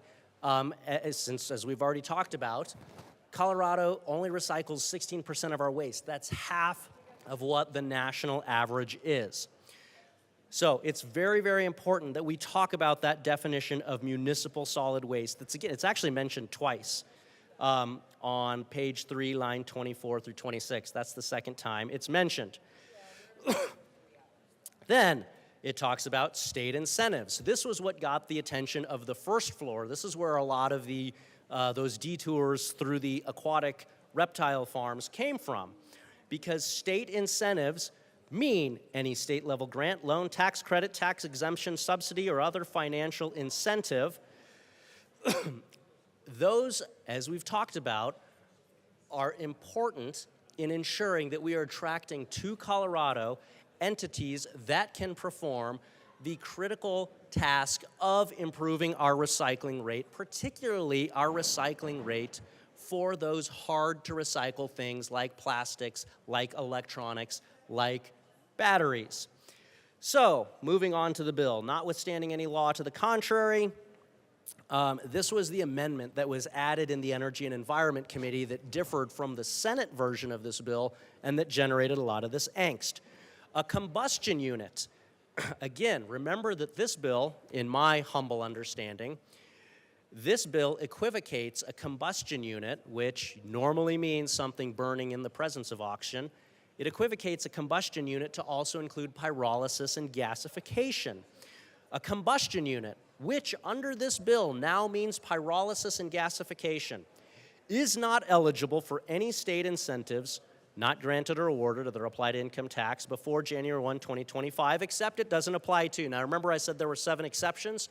Here are the 7 exceptions, and this is also the part of the bill where the amendment that was just run applies. So with the addition of the amendment, L026, that was just adopted, the way this passage now reads is a combustion unit that solely targets plastics is not eligible for any state incentive. And then you still have the 7 exceptions.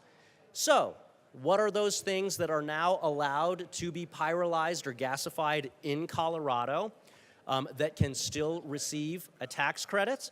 Well, page 4, line 11, operations to exclusively treat source-separated organic materials for the creation of compost, biosolids, bio oil, and biochar.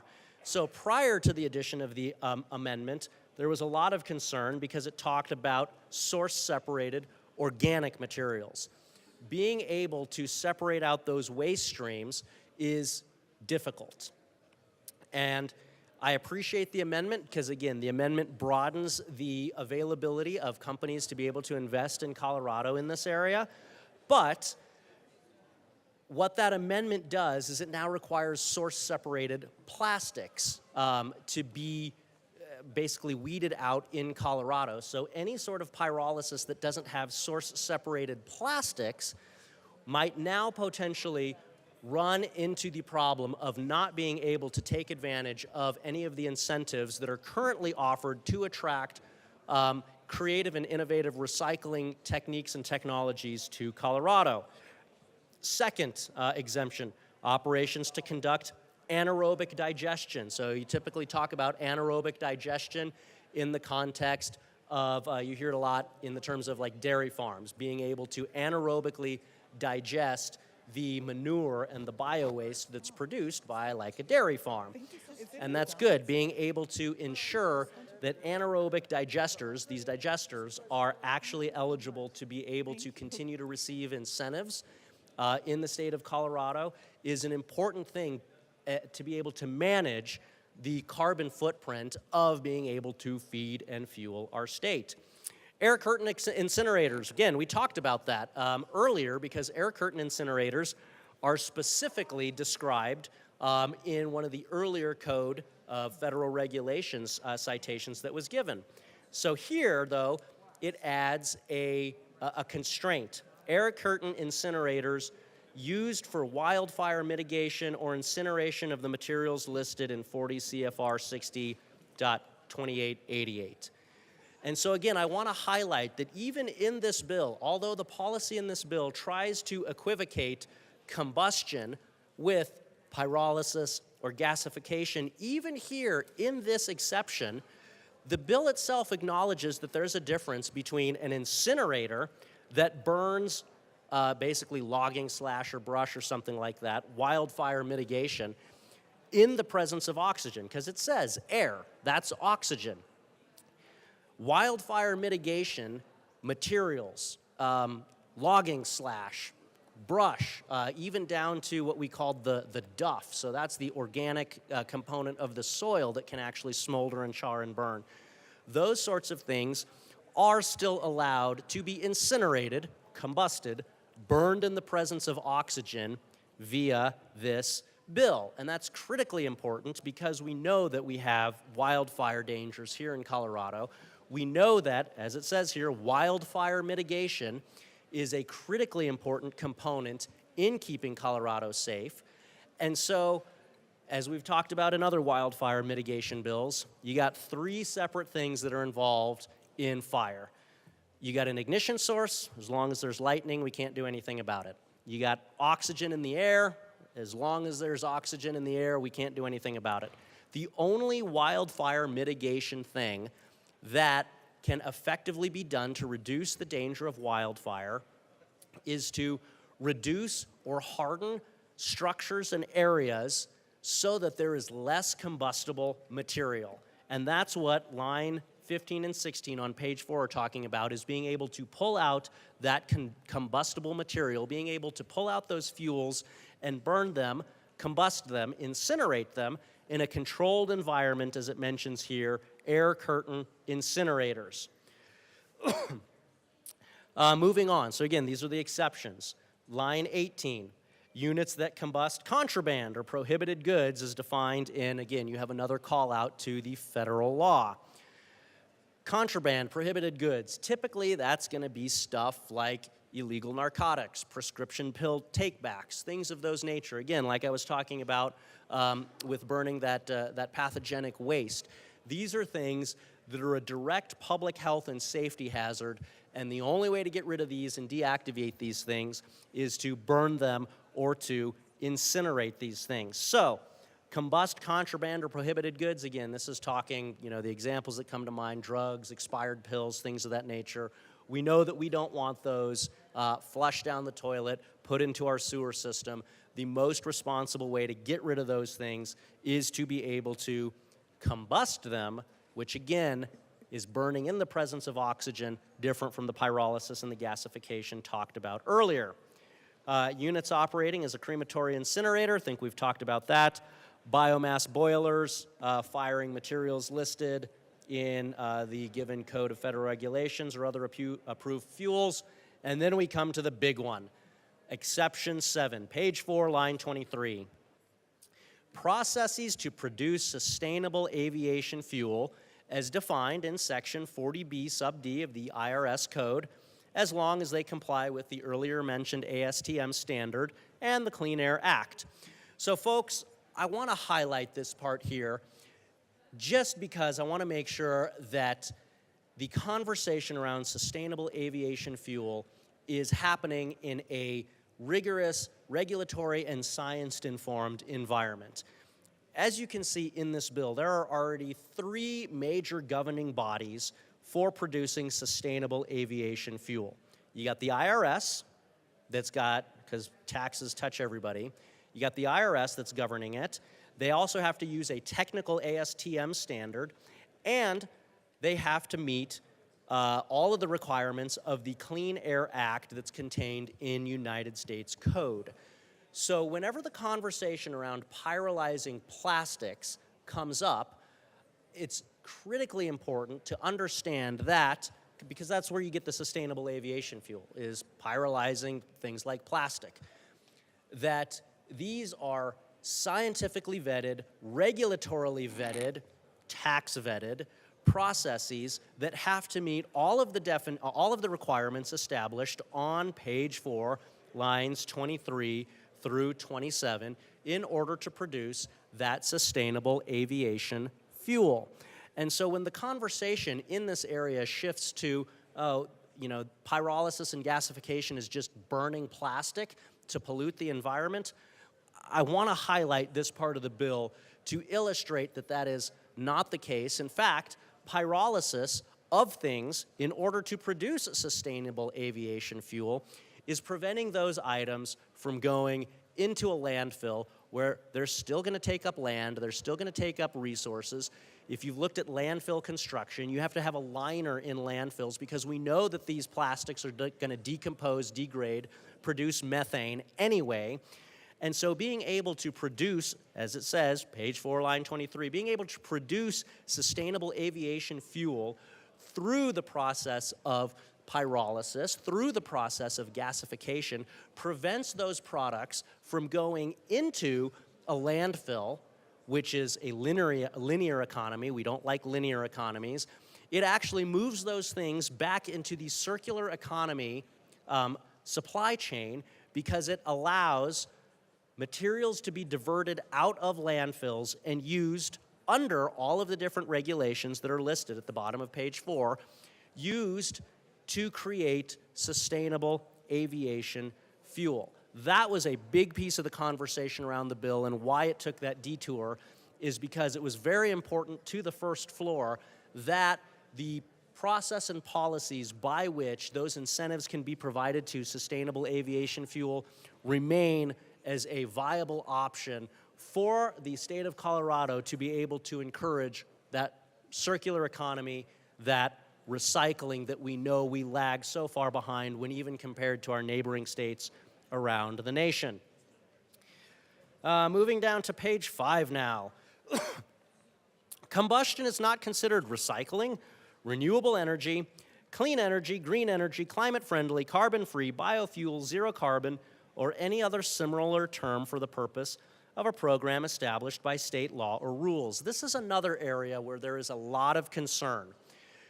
Earlier, it was suggested that all this bill says is that tax credits can't be used for pyrolyzing plastics to then be used as some sort of sustainable aviation fuel, which, as we just discussed, isn't actually the case because there's 7 exceptions that are carved out.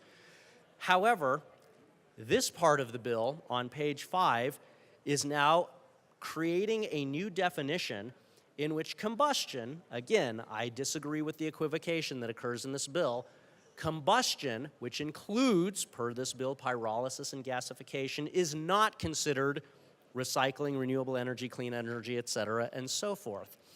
And so the question that I have is, if this piece of legislation, this policy, says that pyrolysis and gasification cannot be considered recycling, climate-friendly, green energy, carbon-free, biofuel, or any of those sorts of things, what is the alternative? What is the alternative to being able to do something with these hard-to-recycle products that are growing and growing in mass and quantity in our society every day as a result of technological advances? What is supposed to be done with things like plastic, but it's broader than just plastic. And so I appreciate the amendment that was offered earlier. But here's another concern from the business community that ties directly to these definitions here at the top of page 5. One of the fastest growing waste streams in our modern society is e-waste. So that's things like batteries, circuit boards, microchips, computer chips, old USB thumb drives, things of that nature. These are hard to recycle. They include plastic in them oftentimes.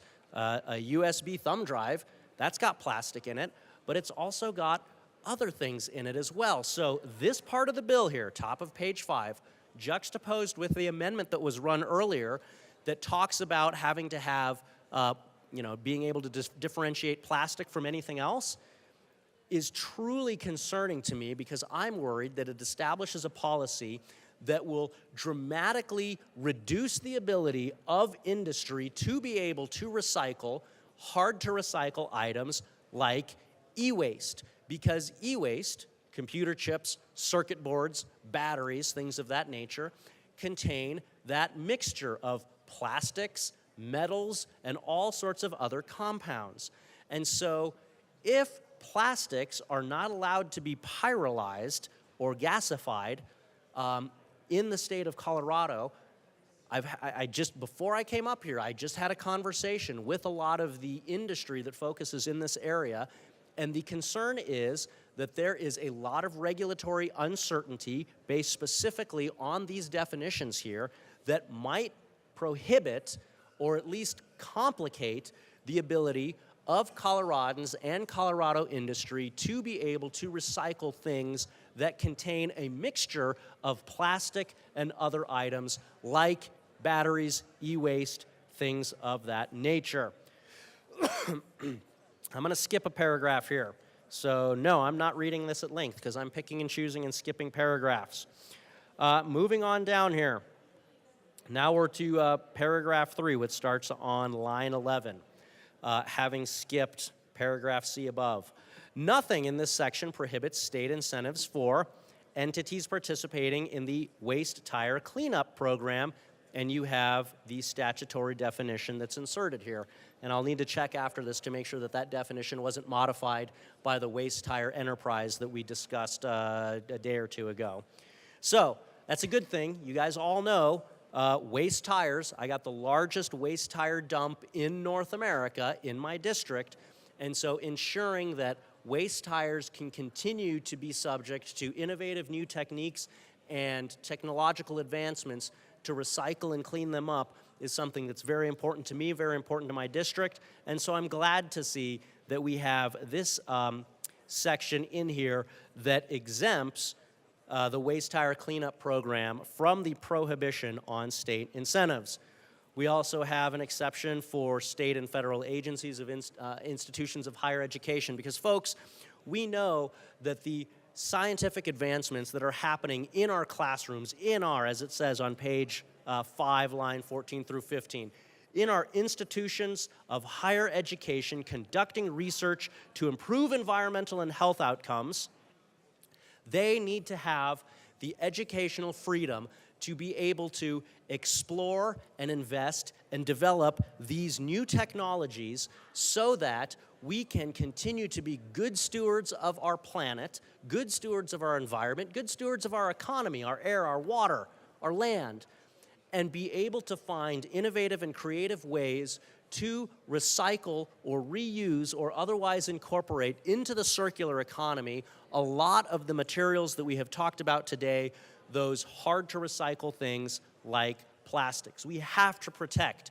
the educational freedom and the academic liberty of our institutions of higher education as they explore and conduct research into these areas. And again, I'm going to skip paragraph 5. So I'm skipping 18 to the end of the page. Page 6. We have more definitions here. Solid waste-to-energy incineration system means the use of flammable waste material as a primary supplemental fuel for the conversion of heat into steam, electrical power, or any other form of energy. And so, as we've talked about before, what's missing in there is the absence of the discussion around oxygen. Because you heat anything up, anything can either burn or pyrolyze. Again, the difference is whether or not it's happening with oxygen or without oxygen. And so these definitions here on page 6, lines 3 through 6, and then you have it again, lines 13 through 16, we're talking about waste to energy incineration systems.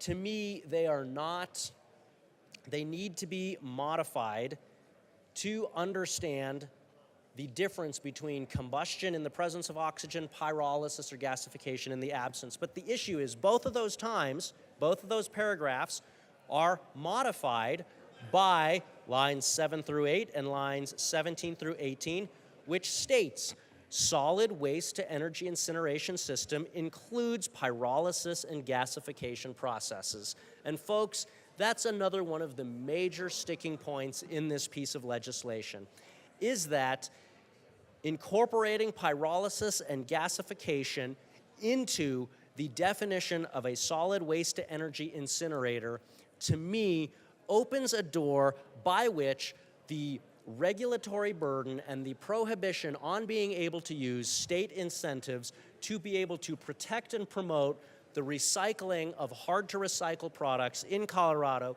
can be jeopardized. Again, I talked about how Colorado last year was working to be able to bring a multi-billion-dollar investment to Colorado for the purposes of establishing a regional hydrogen hub. Well, as we've discussed, gasification, pyrolysis, has the ability to break things like plastic down into their individual atomic components to include things like hydrogen. So, when Colorado, when the federal government, when our regional partners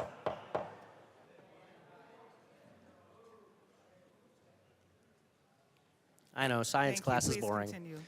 When our regional partners are trying to work together to be able to invest in future energy technologies like hydrogen, lumping in pyrolysis and gasification, which can break plastic down, which can break other materials down into hydrogen, creates a negative and prohibitive regulatory environment in which we have a great potential to continue to lose the ability to attract investments like that to Colorado.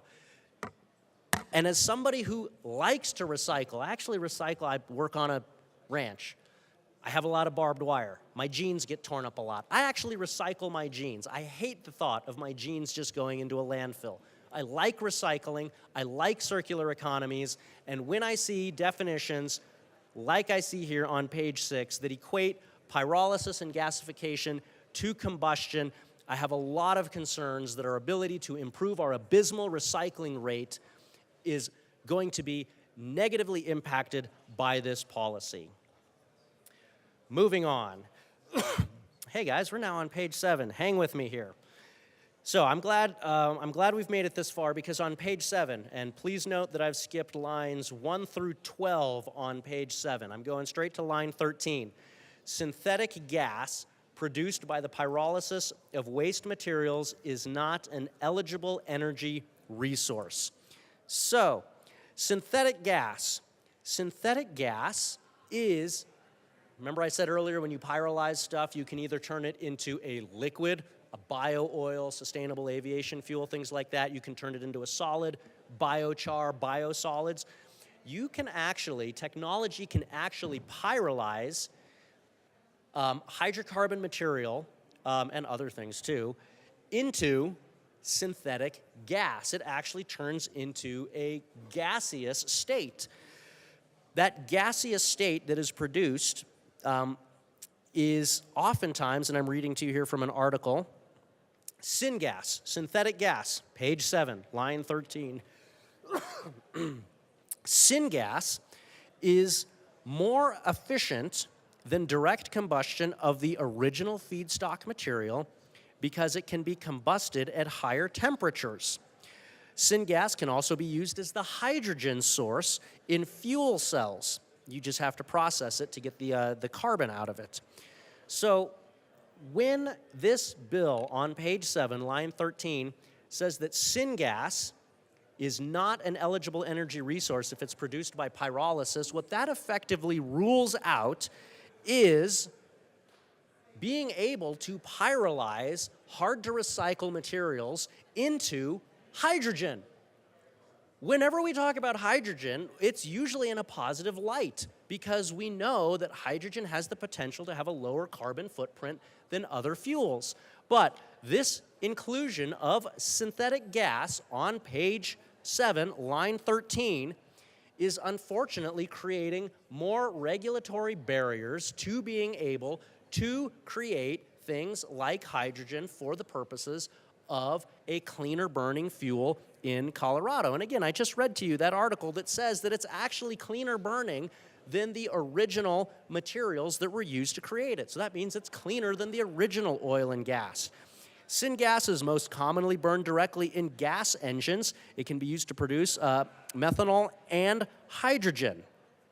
And it's an alternative to landfilling and incineration. Again, incineration meaning burning in the presence of oxygen, different from pyrolysis or gasification, resulting in lowered emissions of atmospheric pollutants such as methane and particulates. Folks, I'm reading an article here that says that synthetic gas, that per this policy is not an eligible energy resource, synthetic gas is actually useful in lowering emissions of atmospheric pollutions such as methane and particulates. I really struggle with this definition because to me this seems to be closing the door and narrowing the window for the ability of Colorado to invest in clean alternatives to being able to recycle or otherwise incorporate into our circular economy those hard to recycle materials that we've discussed in this piece of legislation. And so for all of these reasons, and hey, if you look at that, we're actually done with this bill because it ends on page 8 here with a safety clause. I'm sure some of my colleagues will talk to you about whether or not a safety clause is appropriate for this. But this legislation, to me, restricts the ability of Colorado, of our industry, to be able to come up with creative and adaptive solutions that help us recycle, incorporate into the circular economy some of the most difficult to recycle products that we have and that are proliferating at ever increasing volumes and mass in our modern society. Again, things like e-waste, things like batteries, things like circuit boards, things like computer chips. These are all things that, absent some of the innovative things that are contained in this policy and are restricted in this policy, these are things that are otherwise going to go straight to a landfill. And if they go to a landfill, we know what's going to happen. They're going to decompose in the landfill anyway. We all know that landfills have methane emissions. Rather than having to retroactively figure out how we clean up more and more material flowing into landfills, I, for one, tend to be in favor of technological and scientific advancements that allow things like pyrolysis and gasification to flourish and ensure that we can recycle the hard-to-recycle materials in our society. And so I rise in opposition to this piece of legislation and to the roadblocks that it imposes on our industry and our society to improve our otherwise abysmal recycling rate, which is half of what the national average is. So I am a no on this. That was very thorough further discussion. Representative DeGraff. Thank you, Madam Chair. I just wanted to address this paralysis, although I was not homeschooled, so I cannot speak. I cannot give the bill at length, but I'll cover a few points. Okay, to the bill. I am on the good side. I am on the good side. All right, there is, the sponsor asked me and tried to bring me over to the dark side, but I just couldn't do it because ultimately we're looking at policy that is flawed at its base. And what I latch onto here is this part here that talks about combustion. Combustion is not considered recycling, renewable energy, clean energy, green energy, climate-friendly, carbon-free, biofuel, or zero carbon, or any similar term for the purpose this program has established a state law or rules. So what this is in a sense, is the government is sticking its hand into the market and choosing winners and losers. Now, the government has a very good track record of picking winners and losers. It always picks losers, every single time. Maybe not every single time, but a large number of times, especially in this green environment. Pretty much, if the government invests in it, you can guarantee it's going to go out of business after all of the proceeds are distributed to politicians. So we have this stuff here. And pyrolysis, as my colleague mentioned, is the heating absent of oxygen. That heating requires energy. So any energy that you take is negated from the end product. So that really does not always make a lot of sense. And you can tell when you look at when they say, well, we're gonna take this plastic and we're gonna pyrolyze it, and then we're going to turn it into jet fuel, so it's sustainable jet fuel. What you're doing is you're taking a lot more energy that could have itself been used for jet fuel, and then you're making jet fuel of a little bit. So that's why, and I couldn't find the example, it was like 10 times more expensive for jet fuel. So if you want to pay 10 times more for your air travel, and there are some people that are in favor of that because they don't like all of the poor people flying, so they want air travel to be more expensive. It seems to be the primary purpose of the green energy movement, but you are using more energy in order to do this pretend recycling, and you're putting your hand into the market to choose, well, in this case, losers. So combustion to be not considered recycling, renewable energy, or clean energy, because recycling would be turning it from one thing to another. And really, what I think has the greatest potential here is the part of it that is specifically exempted. And the reason it's specifically exempted is because of whatever the superstition is on carbon dioxide. And until you get over your superstition on carbon dioxide, you are not going to be able to have sound energy policy. You're just not.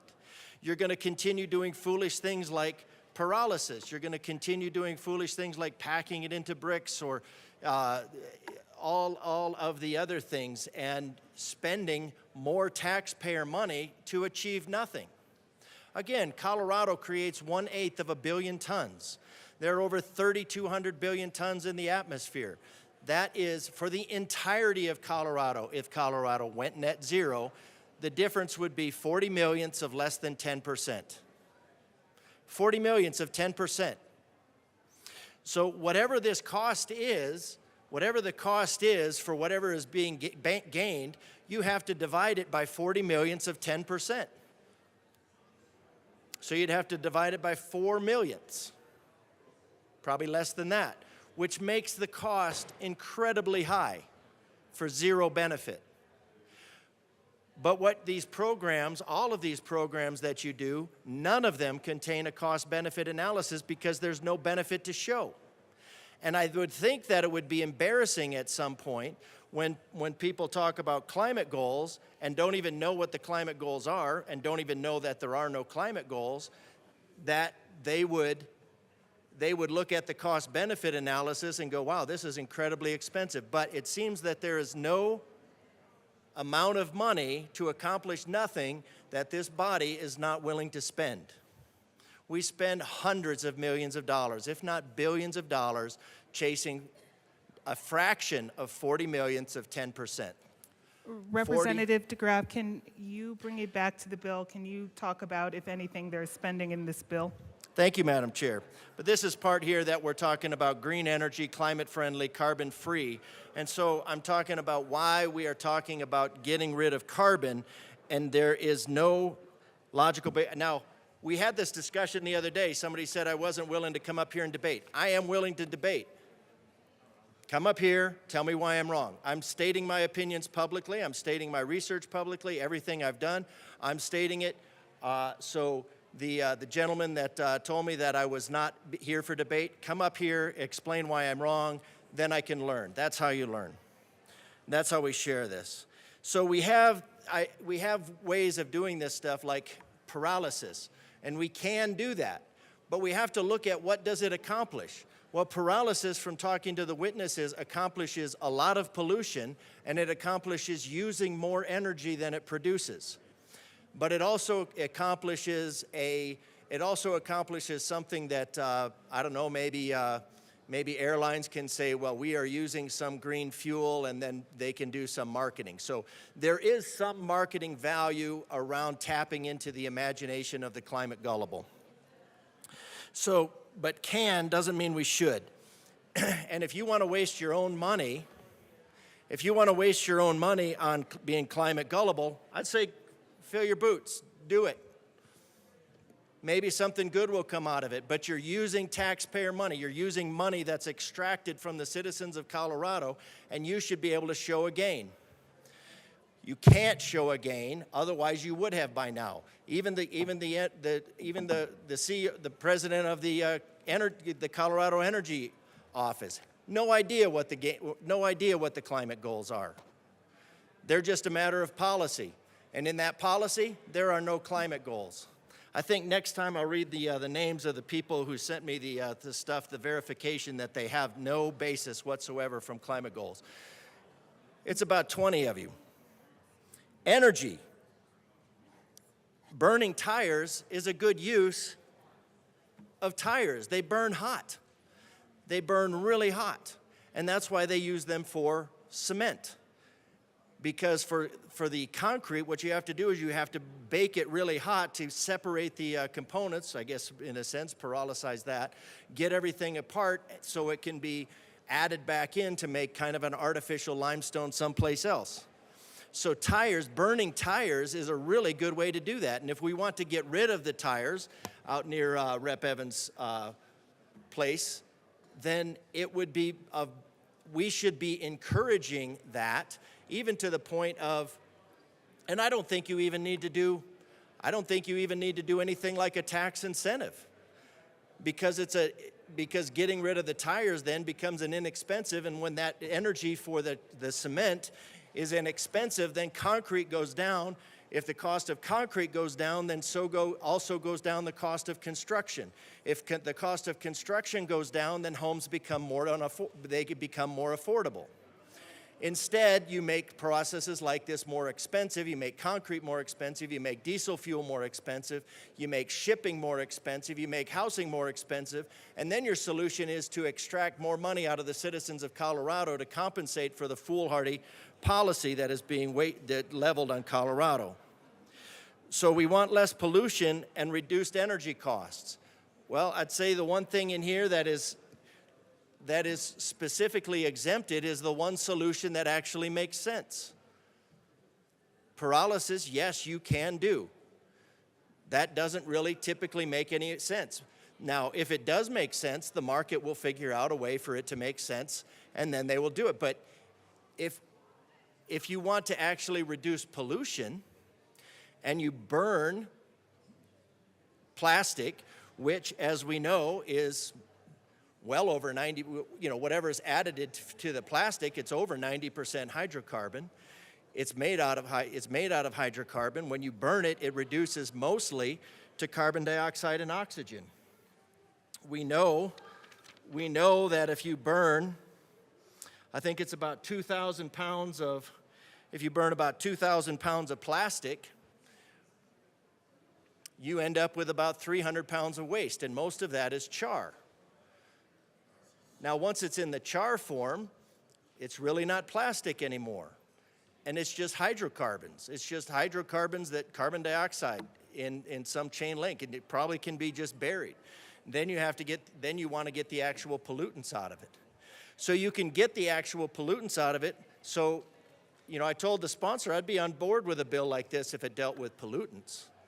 But as long as we're doing the foolhardy thing of treating carbon dioxide like a substantial greenhouse gas, because no one wants to bother with the science of it, then we're going to be doing foolish projects like this that don't solve anything, take a lot of energy, cost money for the people of Colorado. Now, the fiscal note is not really high on this. General fund, $31,000. And if you want to pay, if you guys want to chip in, you know, your salary and pay $31,000, but if you take $31,000 and divide it by 40 millionths to accomplish nothing, you get a really high cost for the cost of doing nothing. And I don't think the people of Colorado should be held responsible for your virtue preening.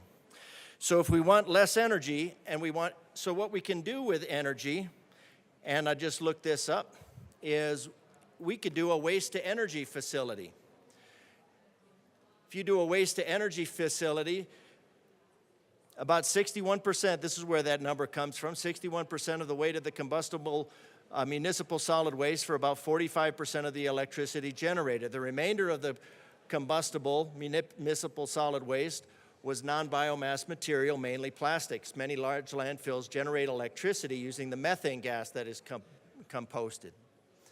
But we don't want to use methane because we're afraid of methane because somebody has declared that a boogeyman. A bogeyman, I guess, rather.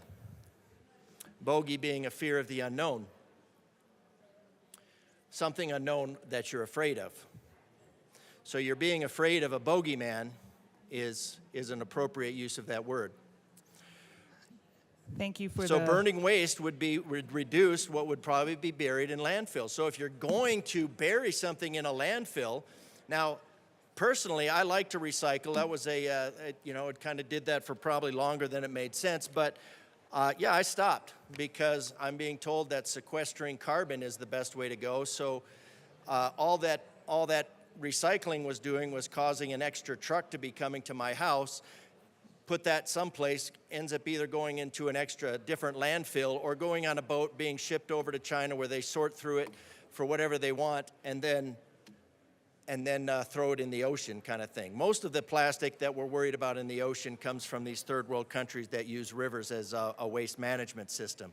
So if we wanted to actually deal with the problem, we'd find the source of the problem instead of our imagination being the problem. So if we want to get something out of it, most of these projects, and they're not necessarily bad projects, talking to the sponsor, turning tires into something like, they're kind of cool for kids' playgrounds, but not exactly the healthiest thing for kids' playgrounds. But they can be used for car barriers and things like that. But you need to look at how much energy it's costing to do that. If you're taking more energy to do this, then all you're doing is wasting your time. And most of what you're doing is wasting your time. So that's a waste-to-energy facility. Classifying pyrolysis as waste-to-energy is scientifically inaccurate, inconsistent with the commonly accepted definition of pyrolysis, and out of step with existing Colorado regulations. This could lead to confusion and unintended consequences as Colorado seeks to implement its EPR law. Pyrolysis and gasification and incineration are not the same. Any argument that they are interchangeable is not legally or scientifically defensible. Well, that's okay, because most of what goes on in here is not scientifically defensible. It is undisputed that incineration involves burning hydrocarbons in the presence of excess on energy to produce energy and carbon dioxide. Pyrolysis is quite different since the goal is to keep oxygen out. And you don't have that oxygenation and that release of energy. So you don't have a release of energy from the material, you just have it broken down. Which, in the case of, on the scale of, it's not wise. EPA and chemical handbooks define pyrolysis and incineration separate. and to argue they're the same violates the laws of thermodynamics. Well, that would be keeping with what this body does in its energy policy and its environmental policy. Colorado is in the process of implementing its CPR program for packaging, which was adopted in 2022. As Colorado moves forward with implementation, a variety of tools will be needed to achieve the goals of the program. Pyrolysis is a versatile process that can be used to treat things like biomass, but it is also a technology that can create products from plastic that are currently being landfilled, including recycled content. But you ultimately have to look at what is the overall cost-benefit analysis. If you're putting more energy into it, and a lot of the plastics that can be recycled, just quite honestly should not be recycled.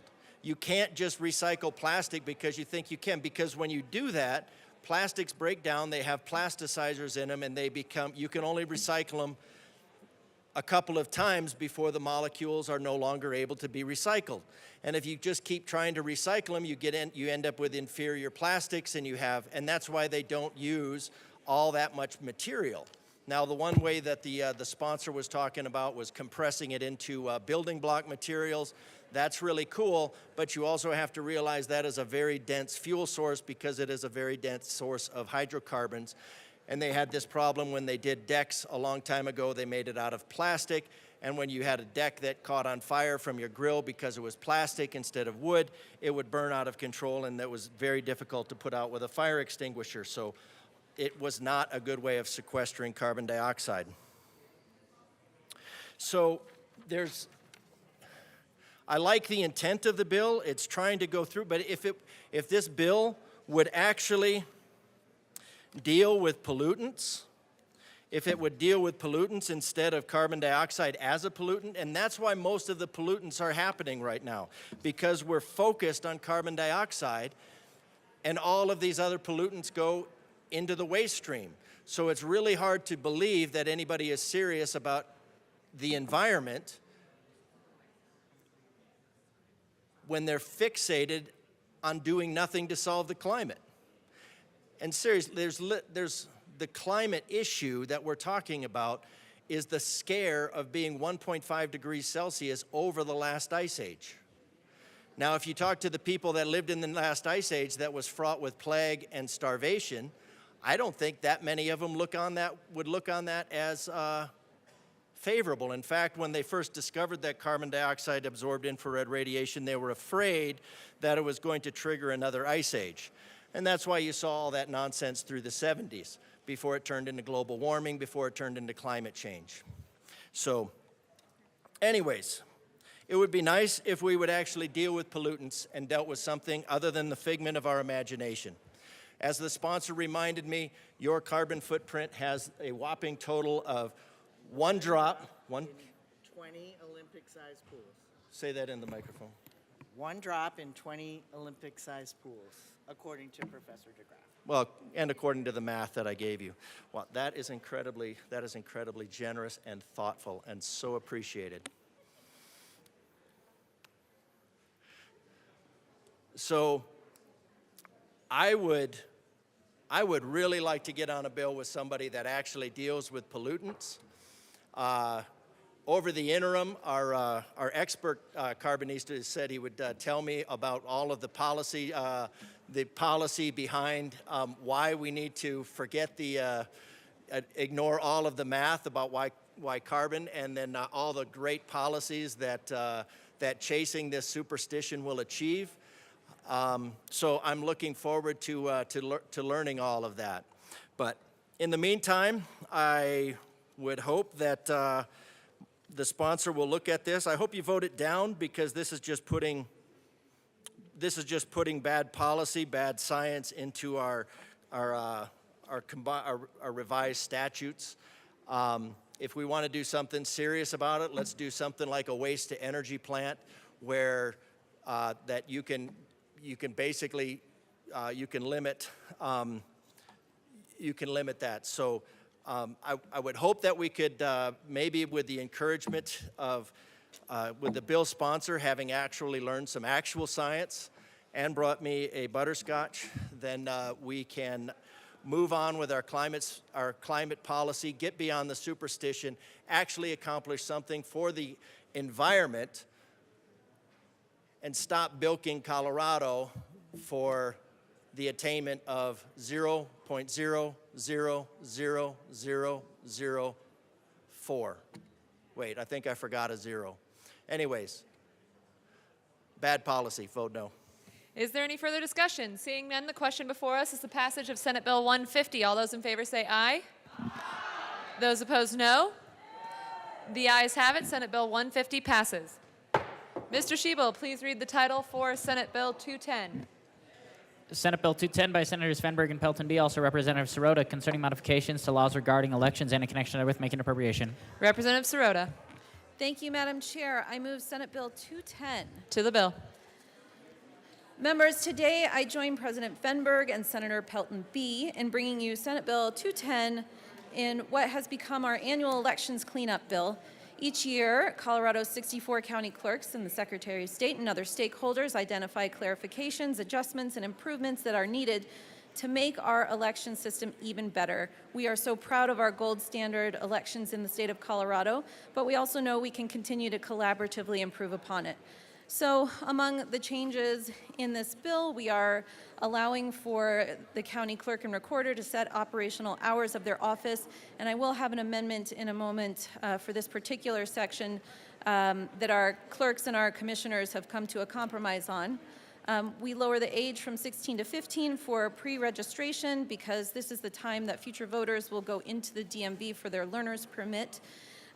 We are updating requirements for candidates and elected officials, personal financial disclosures. We have a pilot program for elections conducted in the next few years, allowing a clerk to request a waiver to lower the minimum number of required election day voter centers from 3 to 2. I know this is an amendment that one of my colleagues was really hoping for last year, and we did in fact dialogue about this over the interim, and here it is in this bill. We repeal and a number of obsolete parts of statute in the bill and make a variety of other changes that will improve upon our election system. I have a few amendments today to address various concerns that have come up in the course of the bill, and so I will start with L27. I move L27 and ask that it be displayed. Members, again, I'm going to ask that we keep our voices down. We have a series of amendments. Amendment L27 is properly displayed to the amendment. Thank you, Madam Chair. This is largely a cleanup amendment for a few lines, and then also in this amendment on line 4, this is something that was brought up in committee. There was a question about the CORA deadline extension and whether or not it pertained to all records with the county clerk or just election related, and so we are tightening it to ensure that it just applies to election related records, and I ask for an aye vote. Is there any further discussion on L27? Seeing none, the question before us is its passage. All those in favor, please say aye. Aye. All those opposed say no. L27 passes. To the bill. Representative Sirota. Thank you, Madam Chair. I move L37 and ask that it be displayed.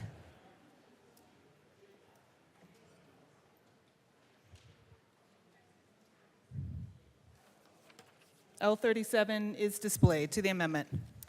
Thank you, Madam Chair. This is the amendment that I spoke to that regards the hours for our clerks, and it makes the bill as it stands allows clerks to set their hours, and this will give a repeal date to that. We will test this out, see how it works, and revisit it.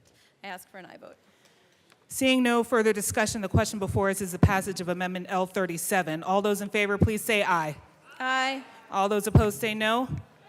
L37 is passed. To the bill. Thank you, Madam Chair. I move L040 and ask that it be displayed.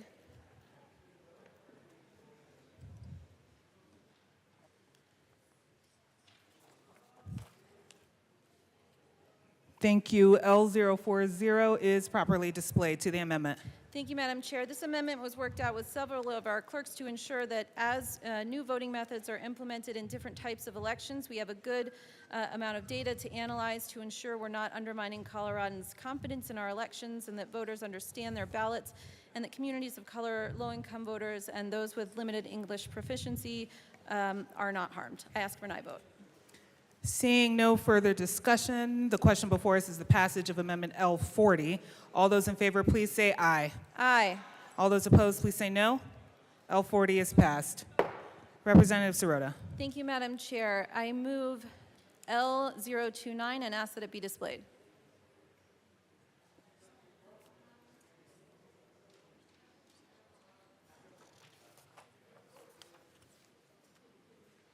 L029 is properly displayed to the amendment. Thank you, Madam Chair. This is another one for our clerks. CRS 1-1-110 clearly states that the clerk and recorder is the chief election official for the county and shall be the designated election official for all coordinated elections. In this language, the language these commissioners are relying on in CRS 1-1-111 is directed at municipalities and special districts. So the clerks are requesting this language so as to clear up any confusion over that part of statute. I ask for an aye vote. Is there any further discussion? Seeing none, the question before us is the passage of Amendment L29. All those in favor, please say aye. Aye. All those opposed say no. L29 is passed. To the bill. Thank you, Madam Chair. I move L030 and ask that it be displayed.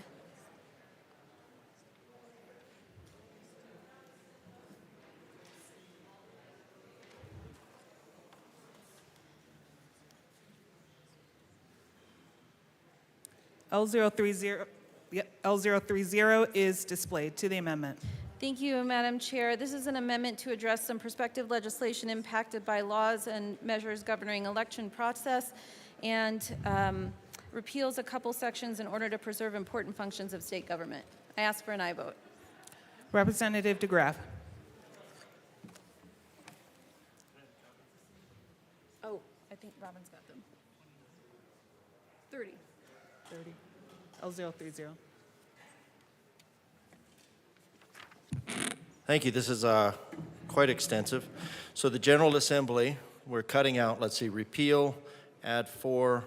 The General Assembly declares that the constitutional amendment described in subsection 1 of this section directly amends to subsection 20, Article 10 of the state constitution.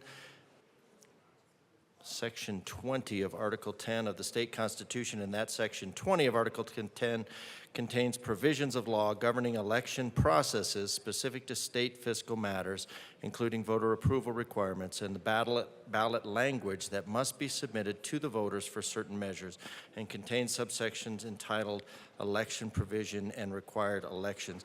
The amendment described in subsection of this section would amend Section 20 of Article 10 of the state constitution.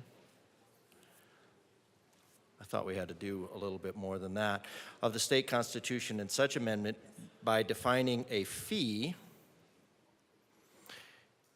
is likely to impact constitutional election requirements and may result in additional revenue sources being submitted to the voters pursuant to election requirements contained in Section 20 of Article 10.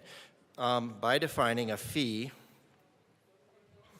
I don't understand this sentence, by the state constitution, and that such an amendment by defining a fee is likely to impact constitutional election requirements and may result in additional revenue sources being submitted to the voters pursuant to election requirements. So the amendment described, this section would amend Section 20 of the state constitution, and that such amendment, by defining a fee, is likely to impact the constitutional election requirements and may result in additional revenue sources being submitted to the voters pursuant to election requirements contained.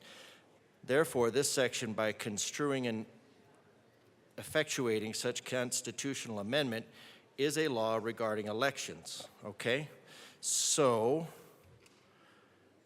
this is saying about defining a fee, because if we're defining a fee around the impact constitutional requirements, so could you explain what this is about? And where is the definition of a fee?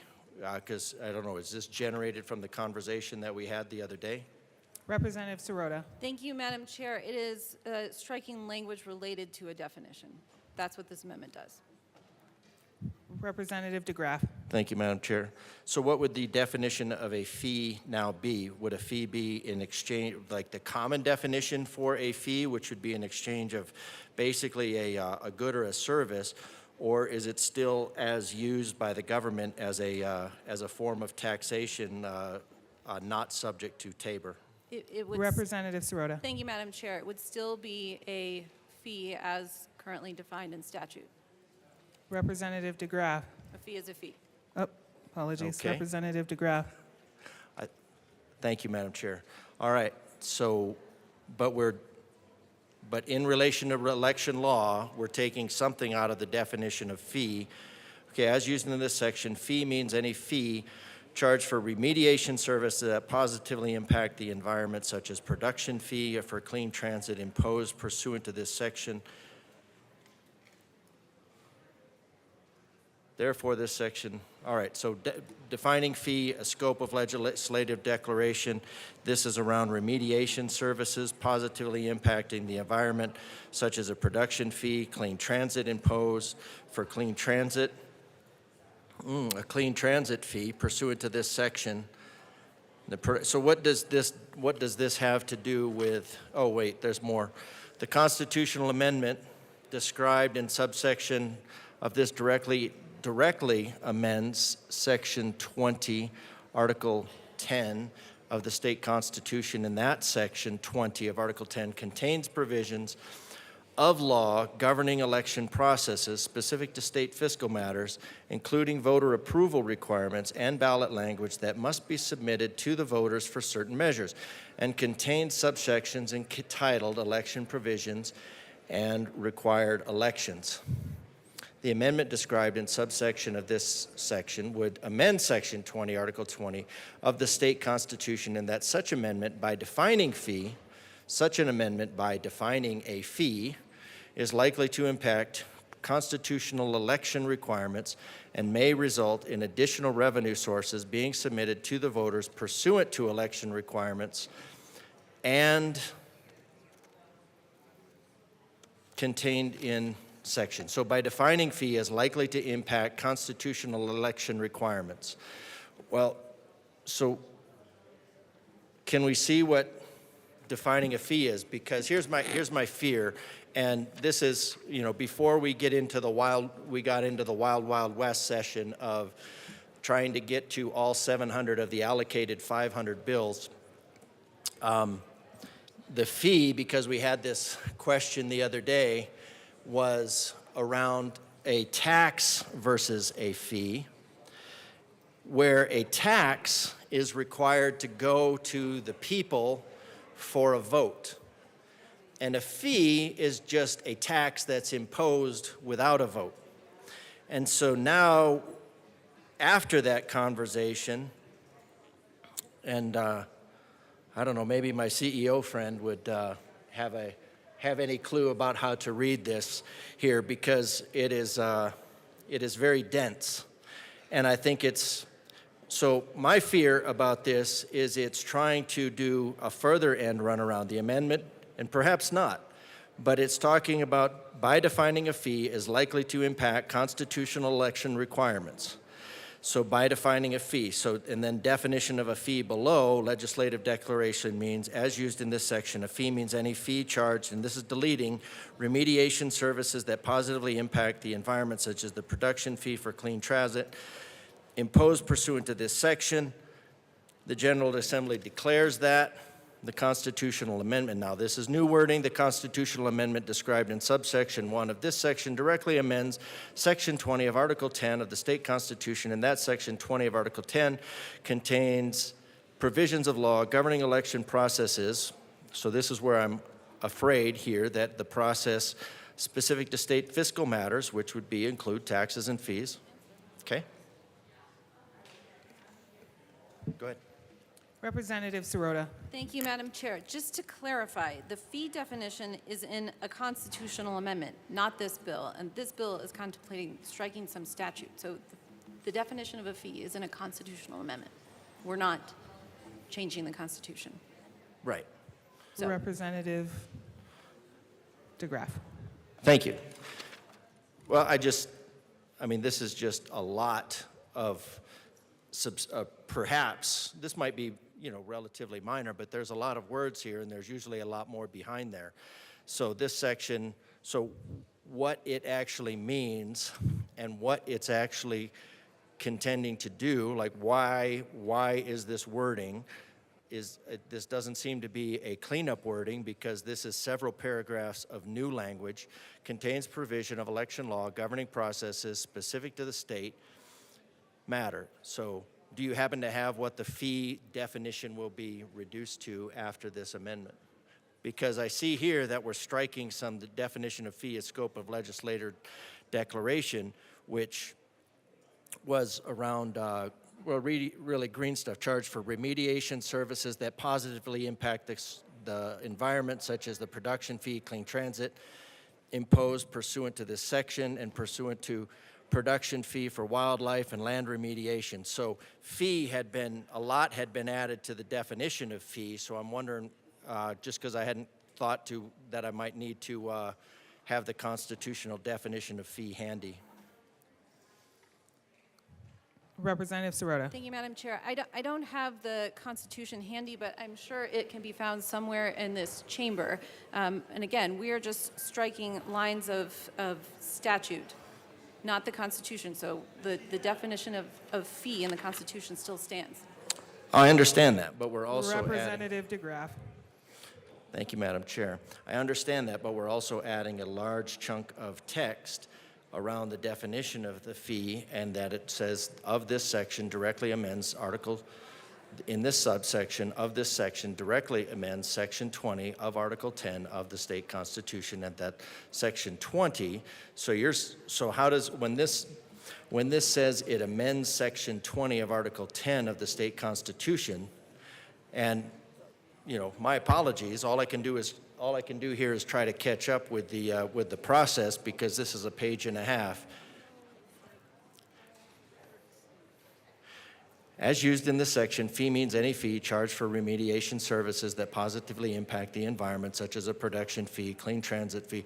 So you're saying that what the legislation had done is added a bunch of definitions for fee, and now we're going to add a bunch of stuff in here. We're going to get rid of those definitions, and then we're going to come back, and then we're going to add this and add all this in. So are we just striking this language, and this is the description of the language, or is this stuff re-engross after line 3, insert that? Are we adding this text, or is this just describing the striking of this text?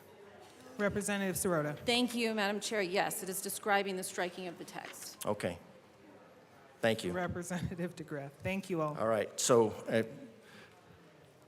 I'm hoping that's okay. That's interesting that we had a different definition of fee other than the constitutional definition, which would get to our conversation the other day of the end run around Tabor. Is there any further discussion on L30? Representative Sirota? Nope. Okay, seeing no further discussion on Amendment L30, the question before us is its passage. All those in favor, please say aye. Aye. All those opposed say no. L30 is passed. To the bill. Thank you, Madam Chair. I just have one last amendment. I move L41 and ask that it be displayed.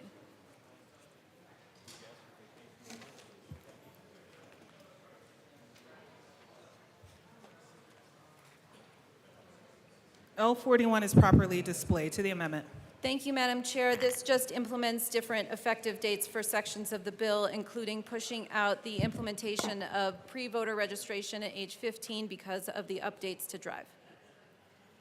Is there any further discussion? Representative Holtorf. Thank you, Madam Chair. So, in order to clarify the amendment to the bill sponsor, as I understand it, these fixes in the legislation has come from the county clerks and recorders in Clerks and Recorders of Colorado, just to make sure that we understand the origin of the framework of the bill and the amendments, so some of my colleagues can better understand and have a little more possibly confidence in what is happening here. If you could please address that, I'd greatly appreciate it. Representative Sirota. Thank you, Madam Chair. Yes, we worked very closely with our clerks and recorders to compose the bill and amendments, and we worked with other folks to the Secretary of State's office and the county commissioners to make sure everybody got to a good place.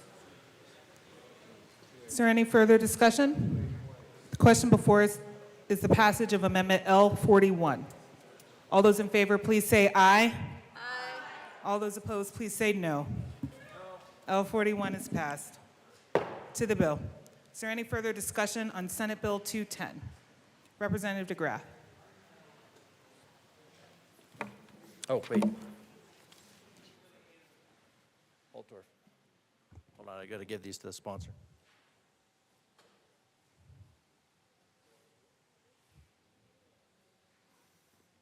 All right. Thank you, Madam Chair. I've been dealing with a lot of stuff with the elections for a while, and one of the things is that what I think is really bad form is the idea of referring to it continuously as without any basis, as the gold standard, and there's a lot of reasons for that, and I'm going to start with these. I would like to start with this minority report, and this minority report will go to some of the amendments that I would like to put forward. Calling something the gold standard doesn't make it so. You have to earn trust, and you have to prove that it's trustworthy. You cannot demand trust. And when you call something the gold standard, it is a matter of demanding trust. And then you need to actually address the reasons that people don't trust it, and there are significant reasons. The duties of the canvass board member outlined calls for reconciliation of the number of ballots counted in the election not to exceed the number of ballots cast. To reconcile that, the ballots cast by precinct does not exceed the number of electors registered, and then certify the entire abstract votes cast in the election. The concept that the only duty of the canvass board member is to agree that 4 sets of contrived numbers actually agree, and this is from a well-seasoned election judge and a very experienced election judge, and that the comparison translates to an endorsement of the veracity of the entire election is simply irrational. This process has been in place for years, and as the Secretary of State has incrementally shifted the burden of election supervision away from the people and the county and concentrated it under her purview. This is why SB 20, I think it was 22-153, referred to as the genointing process. What the origin of the numbers themselves, ballots cast, begins with unchecked, inflated voter rolls presently under court order in Colorado to rein them in. And we know that these numbers, the court order to rein them in was, for some reason, said, no, we don't want to. And people that track these ballots, these voter rolls, what they see, because this is ultimately all online and ultimately all hackable, that they ramp up prior to election, and then after an election they drop down. Countless undeliverable ballots have proliferated, ripe for exploitation with no chain of custody. Fraudulent ballots can be created in the wild, mailed or stuffed into obscure boxes. Next, they are and a postmaster attested to this fact that mail ballots, because they have no chain of custody, were being mailed in from other states. That they were postmarked from other states, they arrived from other states, and there's actually no way to verify that those ballots were actually legitimate. And that is one of the reasons why the 2004 report didn't actually say a way to make the chain of custody and mail-in ballots secure, because there is no way to actually secure the chain of custody of mail-in ballots. Yet, we continue to expand mail-in balloting. Fraudulent ballots can be created in the wild, mailed or stuffed into obscure drop boxes. Next, they are processing, and one of the post-election canvassing, they found an error rate of, in just the very limited number, they found an error rate of at least 8, it was between 8 to 10%. So 10% of the, say 8, we'll just say 8% of the ballots that they canvassed, or the voters that they canvassed, either didn't live there, said they hadn't voted, or something else that would indicate that that recording that they had voted from that address was invalid. So 8% of the ballots were found to be invalid. And that's a very significant number. If 8% is invalid, so if 8% of the people vote opposite, then you can have a very wide swing in your overall count. Mailed or stuffed into obscure drop boxes. Next, they are processed at a blinding speed by an enigmatic automated process that, as legal experts assert, amounts to no signature verification at all. So the one thing that we're relying on for the ballot dumpsters is a signature verification process that is going so fast that it is no verification at all. And then another thing is, as a case I read about, they found out that the signature verification was using other than the official signature on file. So it could take all of your records from like Home Depot and any other place that you've signed something, or somebody else has signed on your behalf, and then it would say, oh, that's a valid signature, and I recognize it. Those are just the reports. There is no way to prove that a single verified legal voter was behind each ballot. Ballots counted are the numbers that arrived by certified foreign-built tabulators with dubious internet capability designed into the machines.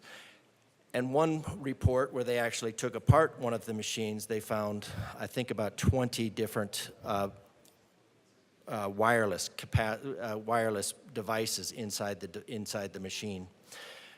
But if these numbers agree, then there's nothing to discuss. The certification process has been dumbed down to eliminate all human judgment and oversight. The audit process is absurdly contrived to fool an ignorant and turn away the jaded by reducing CBM authorities to a shell game. The Secretary of State has not done enough to prevent non-citizens from appearing on the voter rolls, nor prevent them from voting. Representative DeGraff, Yep. I just want to be sure we are talking about the content in the bill and not more broadly elections. So if you could make references to the bill, that'd be much appreciated. Thank you. And these are to the bill. So this is about identity confirmation that is not being done successfully. And in fact, the Secretary of State mailed postcards to 30,000 non-citizens who possess both Social Security numbers and driver's license numbers to encourage them to register to vote. So when we're talking about things as we are here about child tax credits and all that going to certain individuals, even Social Security numbers. And that is not to the bill. But it is So an issue. It's, okay, it might be an issue to debate when we talk about that, but in this bill, if you could keep it to the content of the bill and not an overall assessment All right. of the system. So we'll come back to this with non-citizen voters. There's also an issue of security sleeve, and that will go to the recommendations, because the recommendations that I'm going to make are things that are to increase trust in the system. The ballot that several of the ballots are received, since received some for other family members, you're able to read the ballot through the envelope. If you had an envelope that had red security inside of it, you'd be able to read your ballot. Now, I don't know if that was a legitimate ballot from the Secretary of State or from the county clerk, or if it was a foreign one.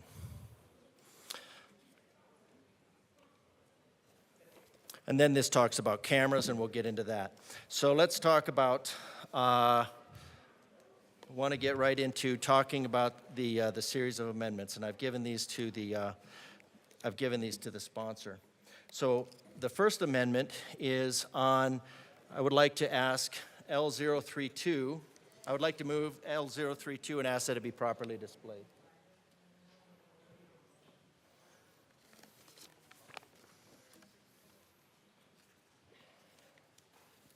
Okay, L032 is properly displayed to the amendment. All right, thank you, Madam Chair. This is L032, page 23, strike lines 22 through 27, and then the rest of the paragraph on the next side. So this is just deleting out of here, a registered election who will not been a Colorado resident for at least 22 days immediately before the general election may cast a provisional ballot in accordance with 8.5, that only a vote for president and vice president. So I get the idea here that we want to be able to have everybody show up and be able to vote, but to be able to vote, establish residence inside that time frame, it doesn't really give a time frame. A registered elector who had not been at least 22 days may cast a provisional ballot in accordance with 8.5. So I think that is, and then what is the provisional ballot and how that happens? Because usually the provisional ballot is just cast in with the rest of them. Then there's no way to extract it following the vote. The bill allows a registered elector who not have been a Colorado resident for at least 22 days. This accommodates late arrivals and will likely the county to step directly into the voting booth on arrival. Not only is Colorado accommodating same-day voter registration, they're making special provision for last-minute arrivals. And this just kind of, I don't know why we would want to add on to the workload of the commission. If somebody's going to be moving here, they should be able to establish residence or vote in their previous. Otherwise, they can vote in their previous home, move into Colorado, and then vote again. This accommodates late arrivals and likely to step into the voting booth on arrival. Not only is Colorado accommodating late registration, they're making special provisions for last minute, particularly if they're here to vote in a presidential election. Provisional ballots are a special category of the Secretary of State has encouraged the clerks to generously accommodate with their approval. Recommendation. So that's why the recommendation of the strike-through. This is something that is going to decrease trust in the system. It's something that is, yes, it is allowing a provisional ballot. Now that provisional ballot has to go back and be verified. The 22 days, really 3 weeks, you're inside of the voting window. You should be able to establish residency. You have to do something to establish residency, and that probably at least needs to be done and taken care of. So I recommend an aye vote for L032, so just to help contain our processes. And the sponsor will be up to recommend a no vote.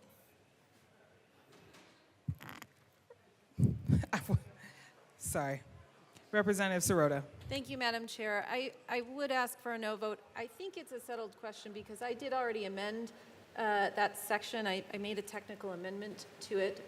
I would ask for a no vote as well because we think this is a good and reasonable provision of the bill that was negotiated with our clerks and interested parties. And so I'd like to keep it, but I already changed it. Okay. Curious. Which amendment changed it? L27.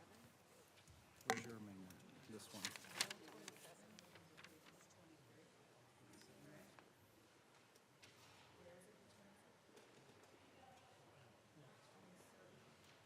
You have what you copied it to? I mean, what you changed it to? Okay. I inserted the word presidential before general election. All right. These are settled as per amendments L32 and L27. Yeah, I inserted. Both of on page which 23. amended page 23, lines 22 through 27, and page 23, line 26. I didn't strike it. I put presidential Representative. general election. Okay, looking at that, I would still recommend an aye vote for the amendment to strike that section. Again, this is just something that's going to cause people to look at the system with distrust as to why are people moving in. I mean, who cares why they're moving inside that area, but 22 days prior, they have, so if they're inside of that window of 22 days prior, they should still need to certify that they are, it's just a little bit tight. It causes distrust in the system. Thank you. The chair has determined that Amendment L32 is a settled question. Okay. Settled by L27. Interesting. Representative DeGraff.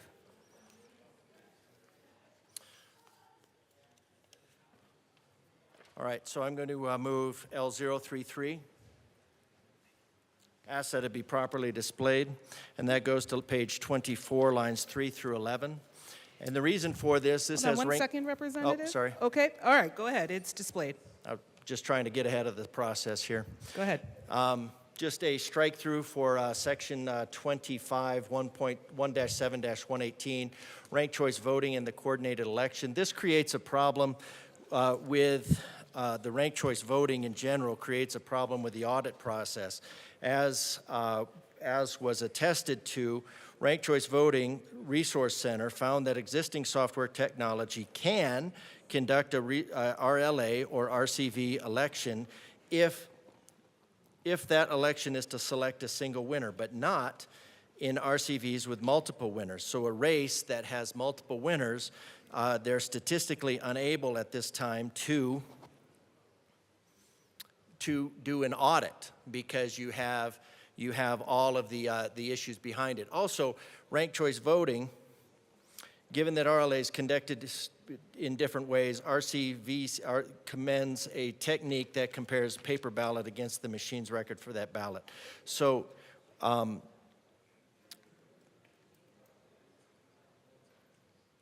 to ensure that election equipment and procedures used to count votes during an election work properly and the voting and the election yielded the correct outcome, many states require that officials conduct post-audit election audit.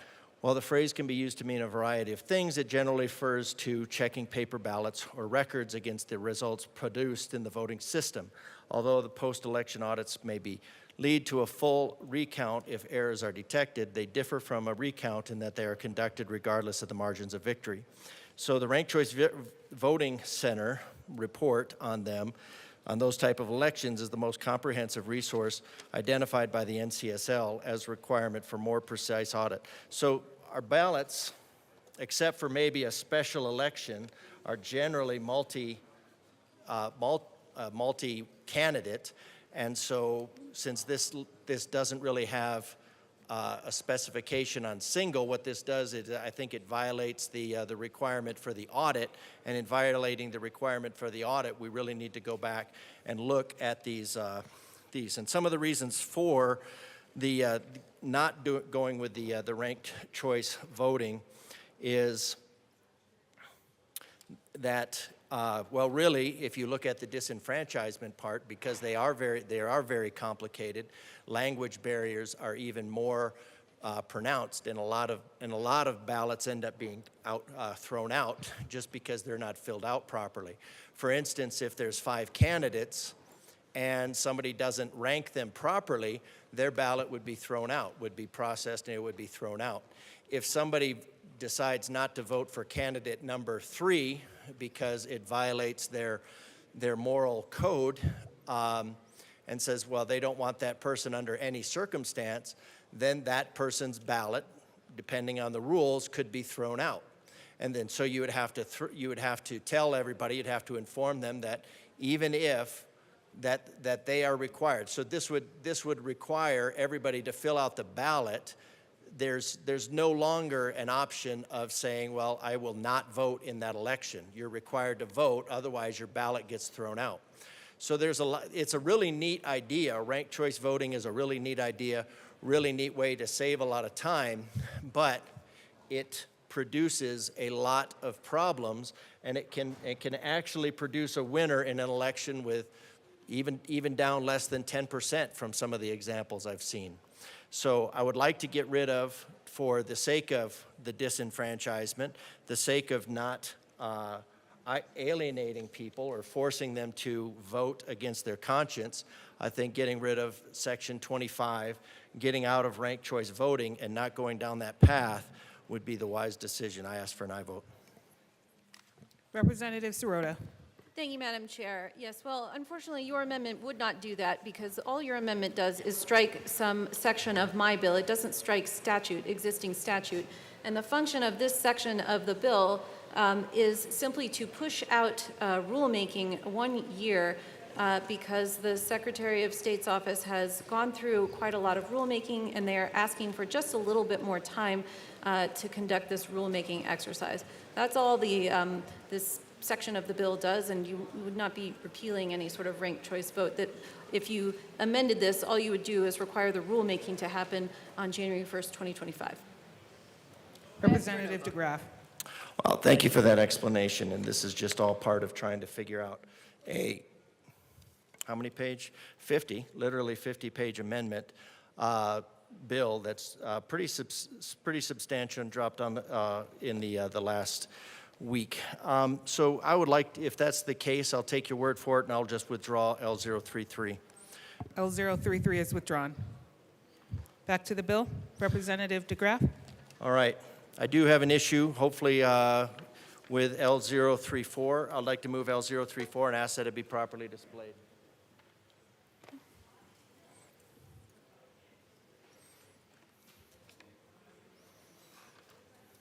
L034 is properly displayed. To the amendment. Thank you, Madam Chair. All right, this strikes this and goes back to would go back to the original wording then. Judges to inspect the machines in each polling location, 26 using voting machines, the voter service in the polling center. The election judges shall meet at the polling location at a time set. Polling center on each of the 3-day voting location, the judges shall carefully examine each of the machines and electromechanical voting system components in the 5-ballot box and the ballot box used in the polling center voting service and polling center to ensure that no seal has been broken and that every counter except the protective counter registers 0. That's deleted. The change is instruct the election judge to verify that the seals, and this is my understanding, the seals on the machine have not been broken. We like intact seals. However, it previously read that the election judge would verify that no votes have been cast prior to the counting. The change no longer makes a provision for to verify that the count is zeroed before starting.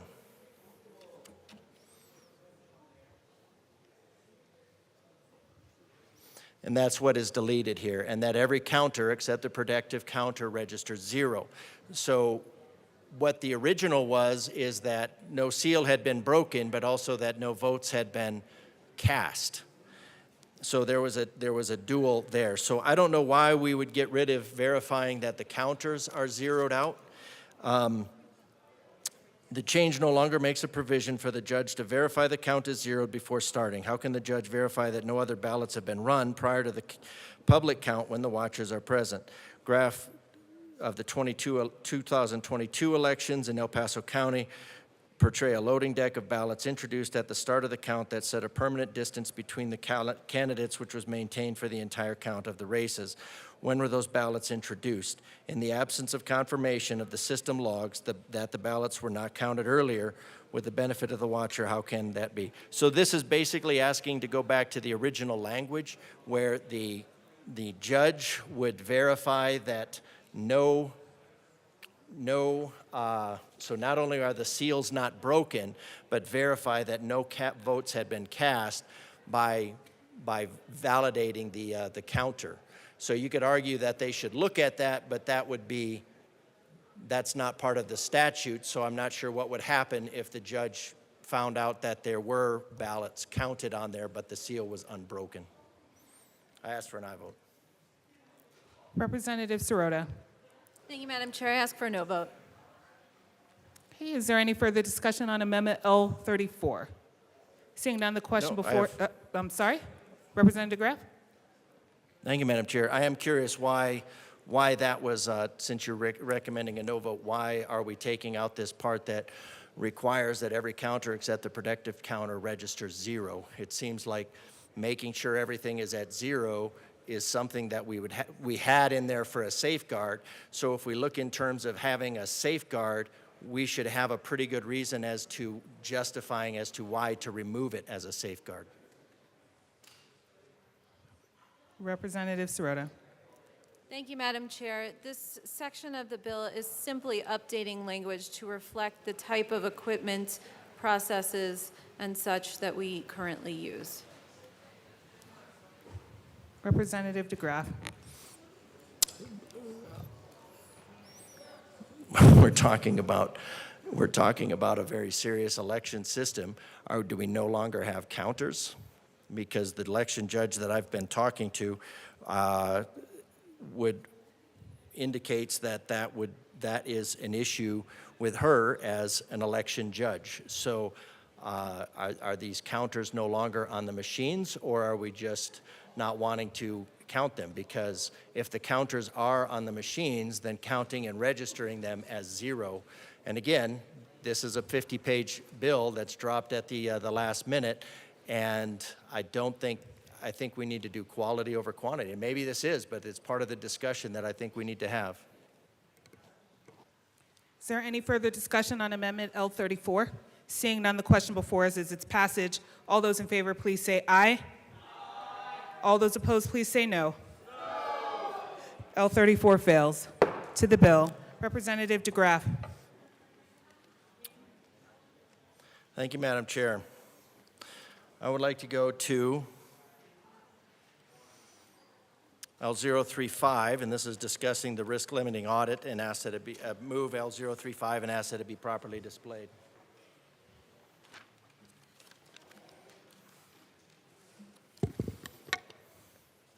L035 is properly displayed. Thank you.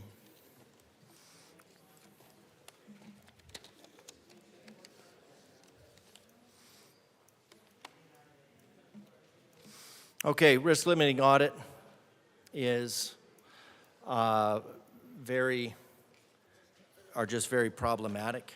They typically have to do with a risk limiting audits and instant runoff coordinated.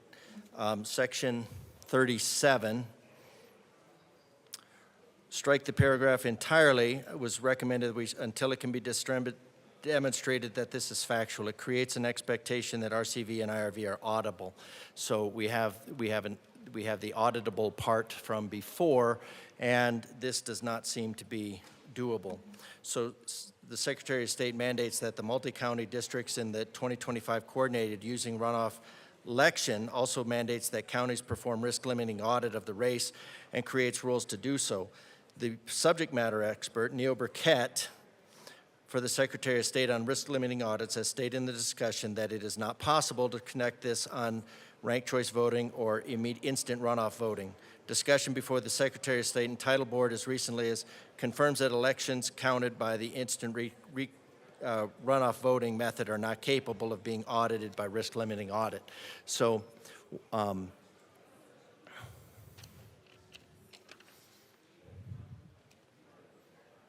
but now, based on your experience, your explanation before, and I just want to confirm this, if I'm reading this right, going back to what you're saying is just that it is moving the date.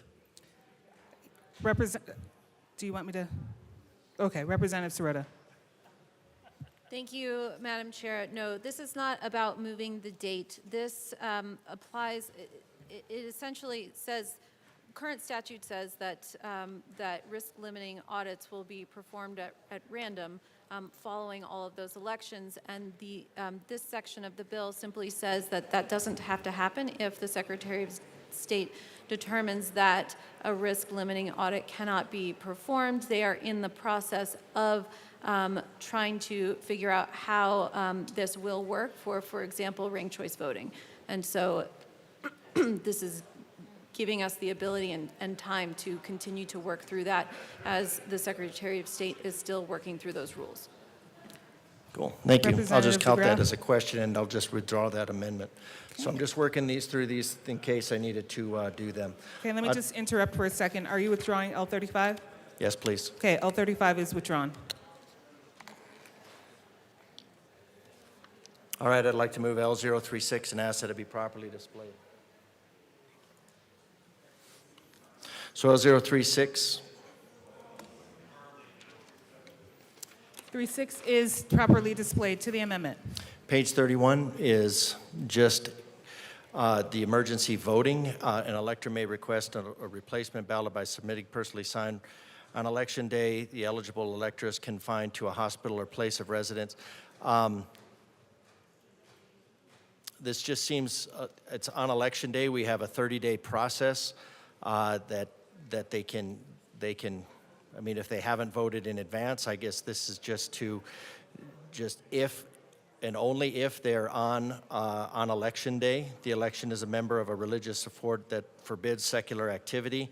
I'm just trying to figure out the purpose of this, why we need, when we have a large window of voting, why are we doing this emergency voting? Representative Sirota. Thank you, Madam Chair. So to be clear, if you'll note on page 31 of the bill, this is repealing and reenacting this section of statute. So there are actually only two new pieces, and that is C and D. So the new pieces, so we already have emergency voting in statute, and we are simply adding C and D, the sections where it says the elector is a member of a religion that forbids secular activity, and also the section related to those who are a first responder, member of law enforcement, or healthcare worker, unable to leave the station, post, or place of employment. The rest of it was already in statute in some way, shape, or form, but is just being reorganized here. So those are the two new pieces that we are adding. So for example, a traveling nurse can can exercise their right to emergency voting through this addition. Representative DeGraff. Thank you, Madam Chair. So on A and B, I'm noticing that those are all uppercase as well. So those are not being added in? Representative Sirota. Those pieces were already in statute, and we are repealing the part of the statute that they were already in order to reorganize it and write it in a coherent manner. Okay. Representative DeGraff. On election day, the member is a part of a religious sect that forbids secular activity on election day, so I'll take your word for it. Thank you to the sponsor for that. Employed as a first responder, member of law enforcement, or healthcare worker, unable to attend or leave the station, post, or place of employment, is unable to return. So an elector may request a replacement ballot by submitting a personally signed written statement to the county clerk when one of the following applies. Member of religion. Okay, I'm not 100% sure why that needs to be done in that manner since they have 30 days, but it looks like there's a process. So I'll withdraw that amendment as well. Thank you. Amendment L36 is withdrawn. Representative DeGraff. Well, it'd be nice to have these where we can process what's going on with these bills in advance before. I do have an issue with, or I think I do anyways, with between 10 and 15, and that would be with L042. And did I already hand that to you, L042? L042? Oh. And ask that it be properly displayed. I'm sorry, can you just say that one more time? Can you move it for me? Thank you, Madam Chair. I'd like to move L042 to SB 210 and ask that it be displayed. Thank you. L42 is properly displayed to the amendment. All right, thank you. This moves it to age 15. and this is based on a self-affirmation for voter registration be made by an elector. The amendment permits children 15 years of age to self-attest to their citizenship. However, U.S. law states that persons must be at least 18 years old to apply for naturalized citizenship. In addition, the law imposes a 5-year residency requirement. This provision allows them to register to vote even before they are eligible to become naturalized citizens, just by declaring that they are citizens. So just because this could run people afoul of the law, I think waiting until, currently the law is 16. I would prefer age, say 17 would make a little bit more sense before they can vote, but at least don't put somebody in a position of self-attestation that could run them afoul of the law. So for this amendment, I ask for an aye vote. Representative Sirota. Thank you, Madam Chair. We think it makes sense when kids are going in to get their learner's permit instead of their driver's license, that would be just as an acceptable and in fact better time to begin pre-registration. I ask for no vote. Representative DeGraff. Thank you, Madam Chair. Okay, but I would normally agree with that, but if we do have a problem with the self-attestation about U.S. citizenship, if they are in the process of becoming naturalized, that you're potentially asking them to make that determination without fully understanding it based on a learner's permit. So seems like even 16 is probably a little bit older, but in order to get their driver's license, if they're going in for a driver's permit, they're going to come in and get their driver's license, and if they're getting their driver's license, they're a little bit closer to that age. That makes a little bit more sense. So I'd ask for an aye vote. Is there any further discussion on Amendment L42? Seeing none, the question before us is its passage. All those in favor, please say aye. All those opposed, please say no. L42 fails. To the bill, Representative DeGraff. Thank you, Madam Chair. I move L045 to SB 210 and ask that it be displayed properly. Or improperly, however you want to do it. L45 is properly displayed to the amendment. Okay. L045 is page 30, so let me jump back to page 30, line 24, and it's an insertion. Prior to the county clerk and recording or designated election official mailing a ballot to each active registered elector, the elector shall positively confirm the elector's identity and address. So there's a problem with the, as I mentioned earlier, there is an issue with the voter rolls. There are dead people on the voter rolls, and when that's been addressed to take dead people off the rolls, they are required to be on there for a certain number of years. I'm not really sure why we need to keep dead people on the voter rolls, but if you, and then there's also the people who have moved that shouldn't be on the voter rolls. Now, it's really, there is a website already, and the website, you can go through this and confirm your address, your voter identification. You could do this by mail, you can do this by phone.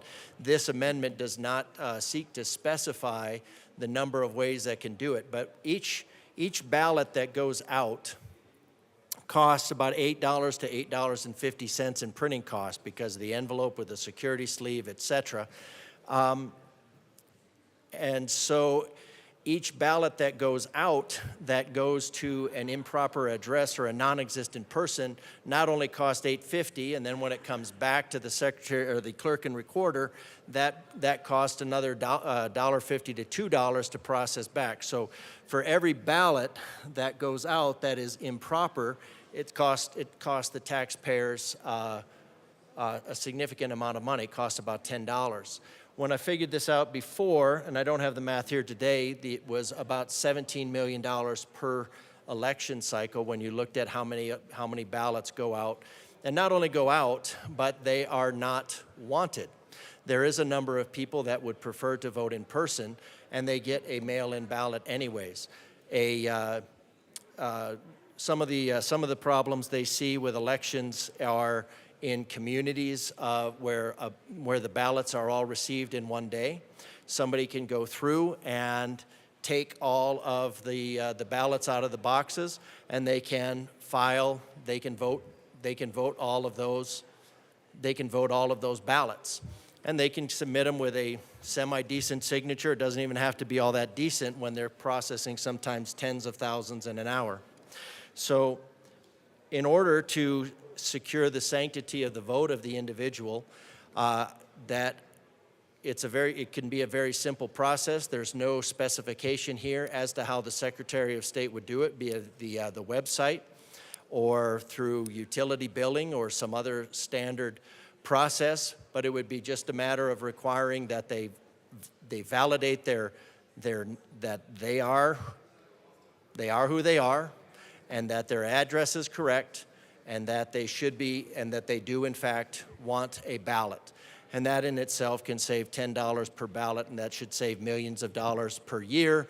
And then also because there's really no sense in sending a ballot other than the risk of having that ballot voted by somebody who's not valid for it. So I recommend an aye vote on this for both the security aspect and saving money. And again, this is an area that people look at our system and then they say that when it's set as the gold standard, and you tell them that millions of dollars worth of ballots go out every election that are invalid and increase the risk of voter fraud, it's really kind of hard to marry that up with something called the gold standard. So I ask for an aye vote. Representative Sirota. Thank you, Madam Chair. I ask for a no vote. We Coloradans love our mail ballot system. It is safe and secure and efficient and effective, and so I ask for a no vote. Representative DeGraff. This is not a contention that Colorado loves their mail-in ballot, but convenience, of course, is convenience is one thing, security is another. This is something that directly addresses the security. It maintains the convenience. It's asking somebody to take 30 seconds to go to the Secretary of State's website or fill out or accomplish it in any other way that the Secretary of State deems fit. But it would preclude, I don't know why we would want to send $10 worth of ballots to somebody who's non-existent, not at that address, or does not, or would prefer not to have one, when all we have to do is have a positive handoff where they go in and they check off that that's who they are, that's their voter ID, and then you put, yes, it is not automatic, but automatic is costing the citizens of Colorado tens of millions of dollars every year. So I think for the cost, if we want to say to people, yes, you should, that there is a level of inconvenience, I suppose, in this case. I don't know why. There's internet at the library. There's internet at all kinds of places. There's lots of different ways that this can be done. I don't think we need to limit the security. What this is saying is we just don't want to mail millions of dollars out of the pockets of the citizens of Colorado for the purpose of increasing the risk of voter fraud. So normally you would take steps and you would pay money to prevent voter fraud. This is a way to save money to prevent voter fraud. So I'm not sure why we would want to actually pay more money to encourage voter fraud. This is a very simple addition to prevent voter fraud with no significant increase. It does not affect that we would still have the mail-in ballot. You would still have the mail-in ballot. It would just confirm that it's only going to people that want them and to people that exist. Not doing this is saying we want to spend millions of dollars sending ballots to people that don't exist and don't want them. That, to me, defies logic. Seeing no further discussion, the question before us is the passage of Amendment L45. All those in favor, please say aye. Aye. All those opposed, please say no. No. L45 fails. To the bill, Representative DeGraff. Thank you, Madam Chair. So I guess we are committed to sending lots of ballots to people who do not exist and do not want them. But at least we're spending millions of dollars to do so. So I'll ask that L046 be moved. I move it and ask that it be displayed in some creative fashion. L46 is properly displayed. To the amendment. It's hardly creative. Okay, this is amend the re-engrossed bill, page 16, so we do have to go back to the beginning. When the county clerk shall ensure that the drop box is open only when it is being monitored by an election judge. Again, this is a matter of increasing the confidence that the voters have in this thing that we call the gold standard. So we have drop boxes. There is no way to maintain the chain of custody on the drop boxes, and currently there's no way to maintain actually who it is that is dropping off those ballots. There are legal requirements for dropping off ballots, like you can only drop off up to 10, and that's only if they are related to you, and you can only do that one time. Now, if you're using a drop box, and there have been people convicted of this, and one was, I think, a clerk and recorder, another state far away. Just because they have mail-in ballots and drop boxes doesn't mean that the exact same thing could happen here. So what this would do is just limit that somewhat. It doesn't eliminate the possibility, but it does. So it does limit it a little bit to say that the drop boxes would only be in use when they are actively monitored. So the validation of the drop boxes has always been that, well, we have cameras on these drop boxes and they're recorded. Well, the only way to catch somebody if they're doing something illegal at a drop box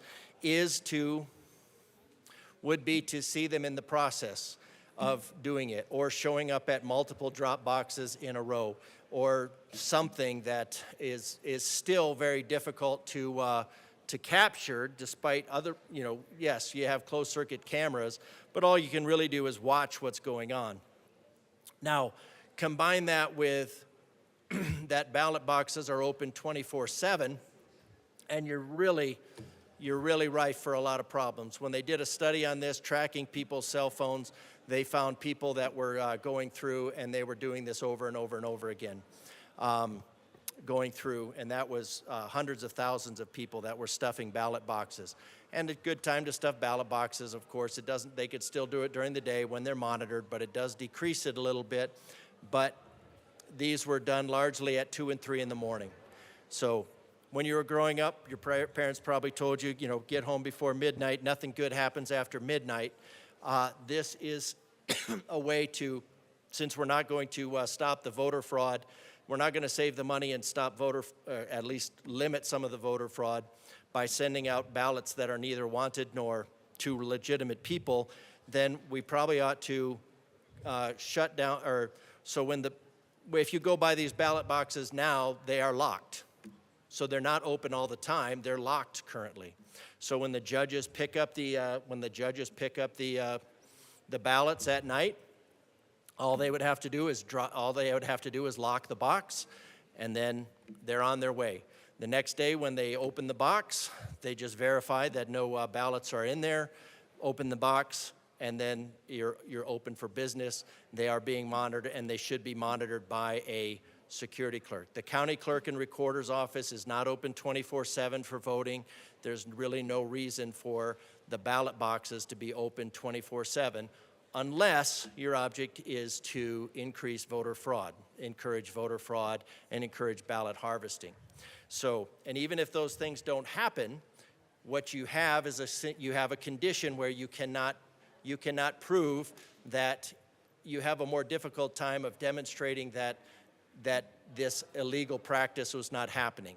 So I don't know how we can say that we would be, after expanding drop boxes, that we are just like the imposition that people can't drop off ballots at 3 in the morning is somehow beyond the pale. I think it's reasonable that if the way that we get around the drop boxes being in use is that they're monitored, then we should actually have them be monitored. So I ask for an aye vote. Thank you. Is there any further discussion on L46? I would also ask that we can talk about, what you believe it leads to, but please do not state that the intent of clerks is to promote voter fraud, if you could. Is there any discussion on L46? Representative Sirota. Thank you, Madam Chair. I ask for a no vote. These drop boxes are under 24-hour video surveillance. That video log is kept for quite a long time, and I ask for a no vote. Representative DeGraff. Thank you, Madam Chair. I think it did mention that they are under video surveillance. There have been people that have had a hard time getting a hold of that, and it would also require going back and reviewing all of the 30 days of log where somebody that was actively watching the process could do that. So when there's an election judge watching, and so you could have an election judge watching this 24/7. That is completely viable. So you could, if the budget was there, I understand that is a little bit of an expense, but the purpose of the primary thing in the election is security and not convenience. So if we can't monitor, if we cannot actively monitor the boxes, then they should not be open for the people to drop ballots in them, because we don't know what's going on with that situation. So I ask for an aye vote. Seeing no further discussion, the question before us is the passage of L46. All those in favor, please say aye. Aye. All those opposed, please say no. No. L46 fails. To the bill, Representative DeGraff. Well, I can't figure out why people don't have confidence in the gold standard. All right, so I'd like to go to page 16. And this is, I move L047 to SB 210 and ask that it be displayed.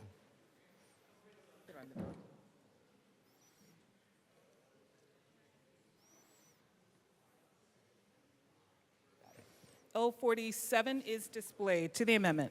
Thank you, Madam Chair. This would be a little bit more difficult in the use of the ballot boxes, but it does get to a primary concern.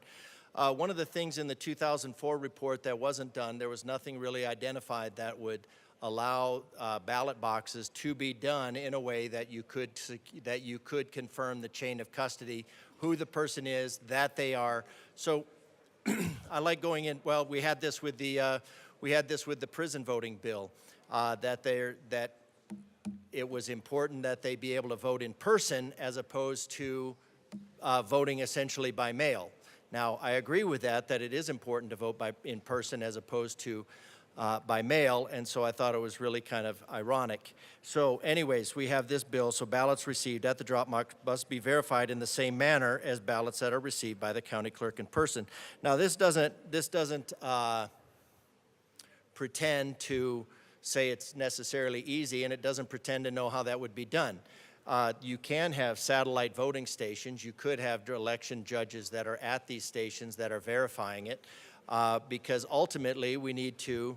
I mean, there was the concern in the last election that the very first tranche of votes was incredibly high and favored. It did not maintain the proportional distribution of the rest of the election. So that caused a level of suspicion. Well, now with the ballots the way they are, with this box, all you have is people that are suspicious of it because it can't be proven. You can't go back and prove a negative. So the guess. They don't actually have to prove that it happened. They just have to demonstrate that it could happen, and that's as good. So some of the reason that people don't trust this process is because there are too many ways in which to demonstrate that something negative could happen. So this is ballots received must be in the same verified in the same manner. Whether this would be done by something like an ATM. We do this with the Secretary of State. You don't just go up to the Secretary of State and say, "Hey, I'm Ken DeGraff, and I would like a sticker for my car," and it chugs out a sticker for your car. You have to demonstrate who you are. You put in your driver's license. You give it some verifying information, and then you can register your vehicle. So somehow for somehow for voting, we treat that as less important. So I'd say that the ballot must be verified in the same manner. So when they do the same manner, they do it with somebody is there, you're received at the station, somebody gives you present your ID, they check to make sure you haven't voted, and we go from there. Again, the purpose of the primary objective in voting is for security and not just convenience. And if we're going to go down this path, then we need to figure out, and if it's something that's costly, we have to look at it and say, well, if it's too costly to verify that people are who they say they are, then we need to really think what we're doing with the voting system, because we're just giving people ballots that are voting without having any idea that they're eligible to vote. And if we're going to have people vote that way, why do we have people vote the other way in person as opposed to everybody just handing in ballots with no verification whatsoever? So again, these are things that actually keep it from being a gold standard. It's a misnomer. I would like to tighten up the security so that the people of Colorado can actually trust their system instead of being told to trust their system. I recommend an aye vote. Is there any further discussion on L47? Seeing none, the question before us is its passage. All those in favor, please say aye. All those in favor, please say aye. Aye. All those opposed, please say no. No. L47 fails. To the bill, Representative DeGraff. I'm batting zero for election integrity, but I move L048 to SB 210.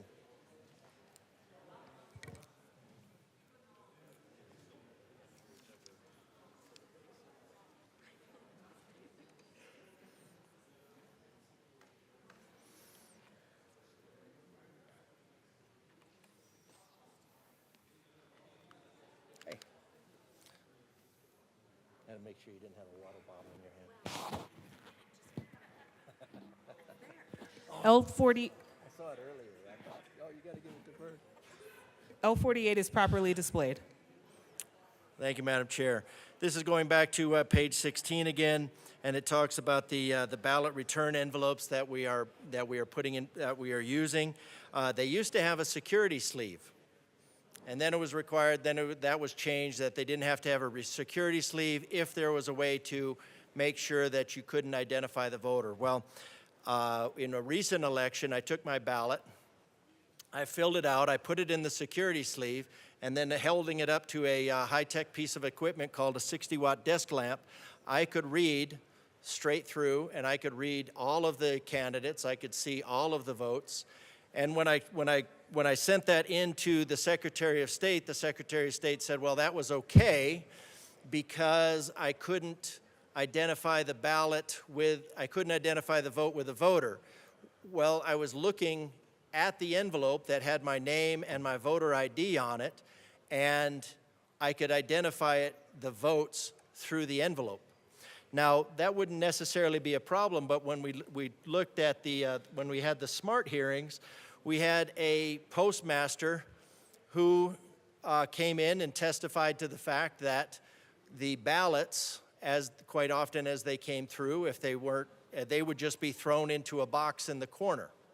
So you have a bunch of ballots in a box in the corner with no security, other than that they're inside of the post office, but anybody that was there could go through the process of securing a $20 desk lamp and verifying the votes of the individual.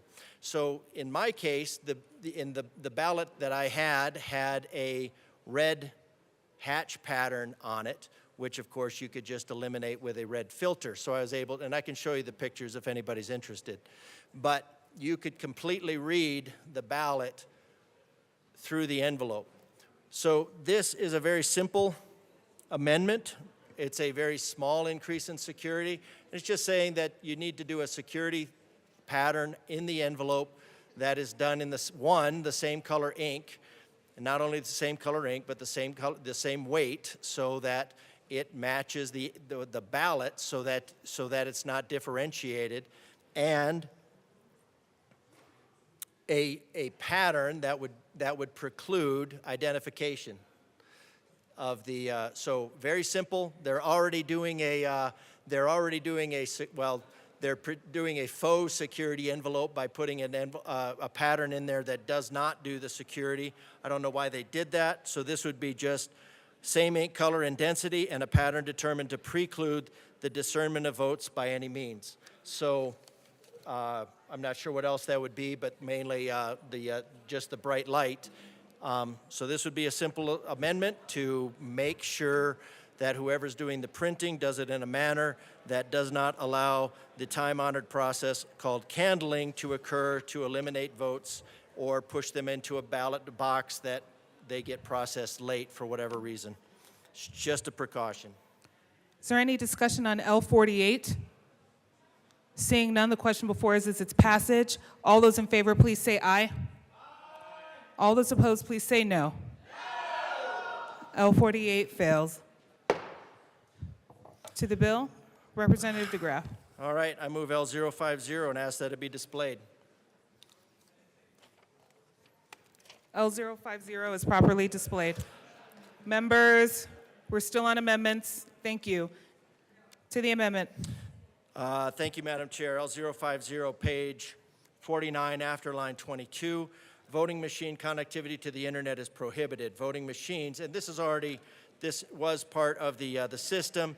Voting machines must be independent third-party certified to be incapable of connecting to the internet or by any other external device wirelessly, and must be physically disconnected continuously from the time of certification and until tabulations are complete and recorded. So there's been a problem when the machines were audited. They had a number of wireless devices in them, and when I was outside of the county clerk's office, I counted no less than about 20 different Wi-Fi signals. Why there were 20, that's like the highest Wi-Fi signals that I've seen. So if we want to have a secure ballot process, we need to make sure that it's secure from the internet. One of the other aspects of this is the connectivity through things like USB drives.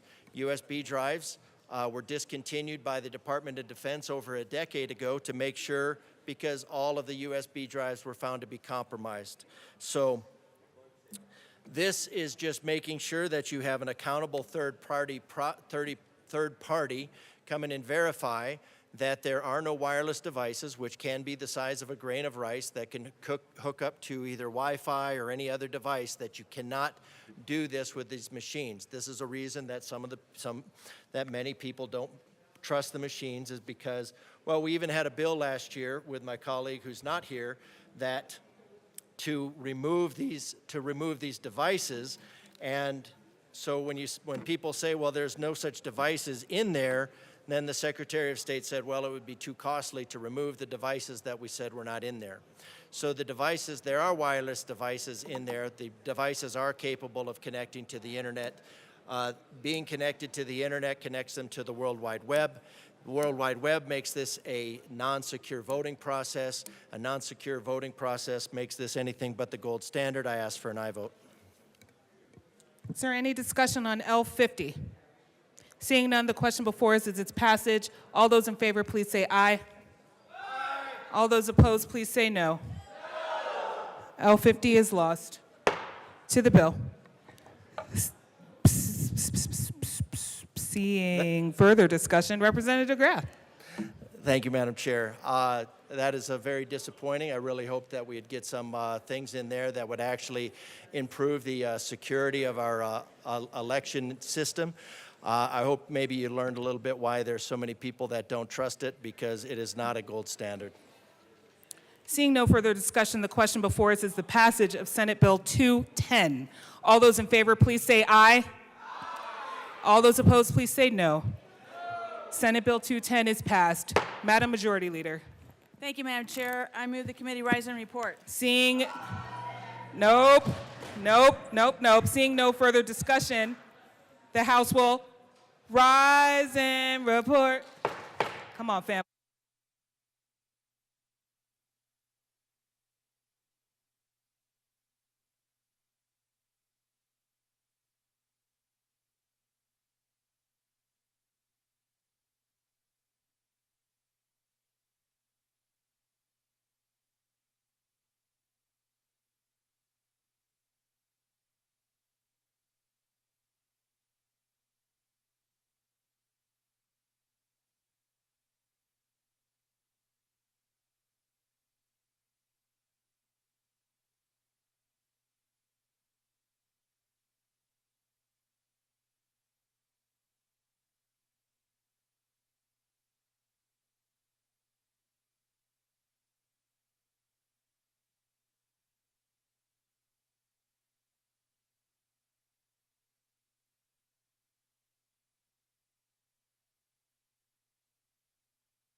The House will come back to order. Mr. Shebel, please read the report of the Committee of the Whole. Madam Speaker, your Committee of the Whole begs leave to report as under consideration the following attached bills, being the second reading thereof and making the following recommendations thereon. Senate Bills 40, 47 as amended, 48 as amended, 113 as amended, 150 as amended, 210 as amended, 217, 220, 222, 229 as amended, and 230 passed on second reading or revised and placed on the calendar for third reading and final passage. Assistant Majority Leader Bacon. Members, you've heard the motion. There is one amendment at the desk.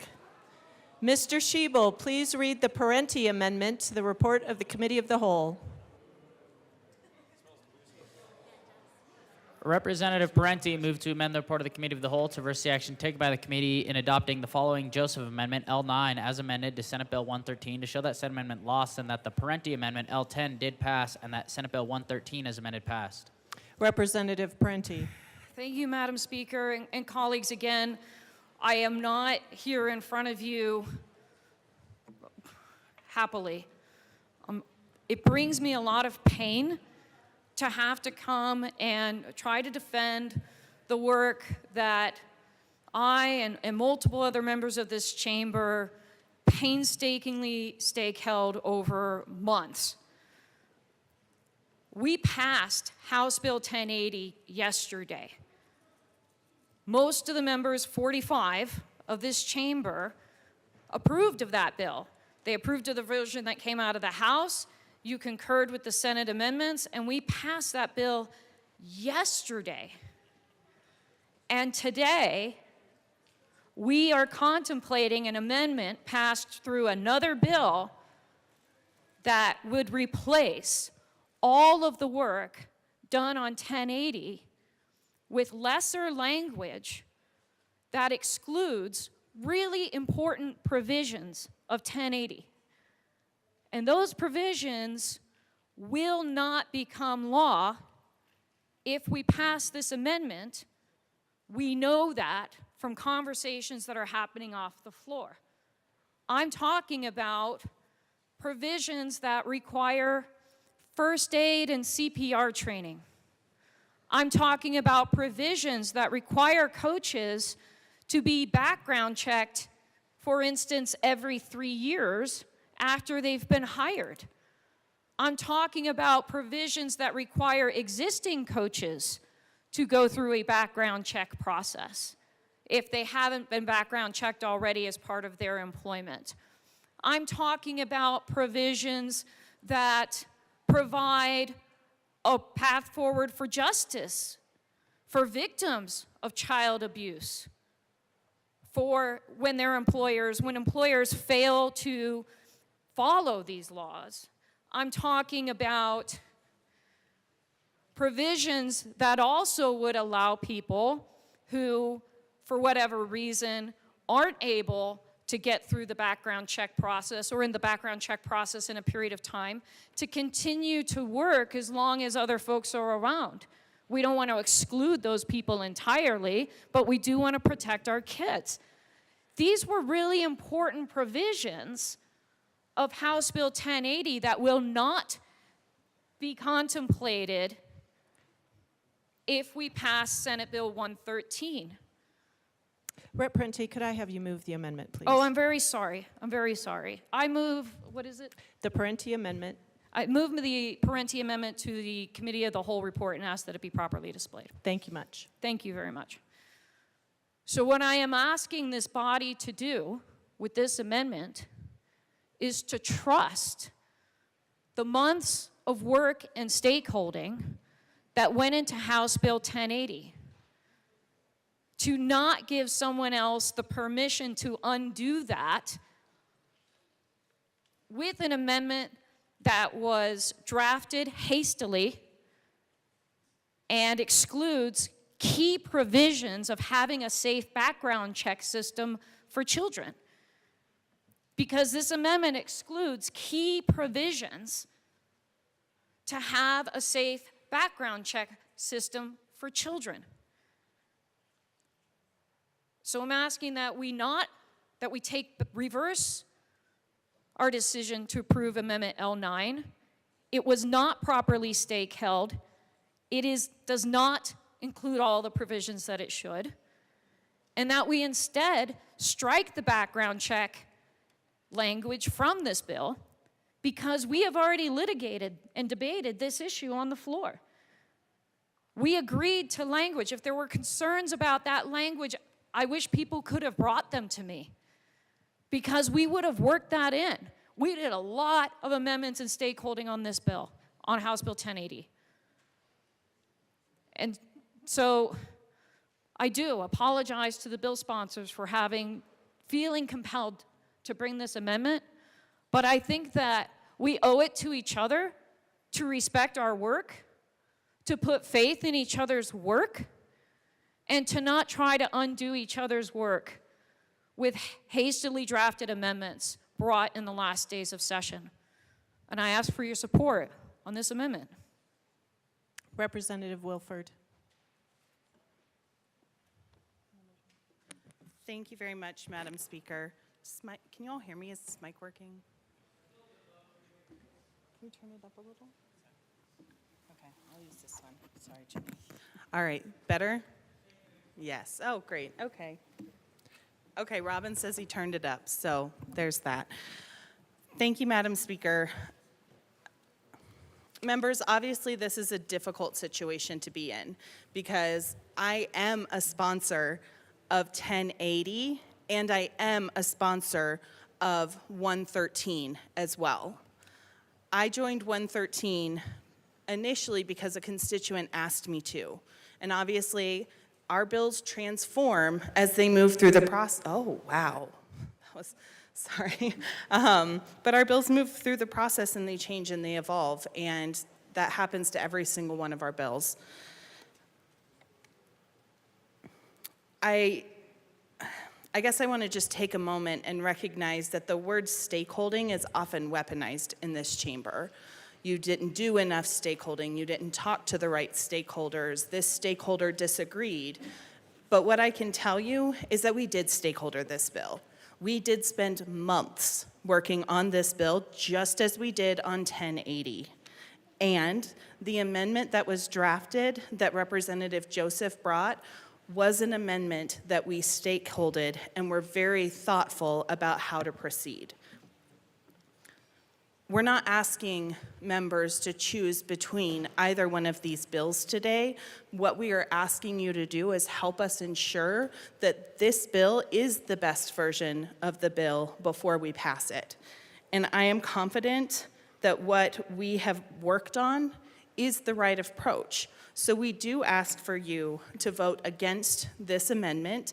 Furthermore, we have engaged with the bill sponsor and have heard her concerns and are actively working with our stakeholders to try and identify what areas can we agree upon and bring potentially a third reading amendment. So we are not listening. We are listening, we are working, we are trying, and we are asking you to join us in voting against this amendment because it strips a significant portion of our bill.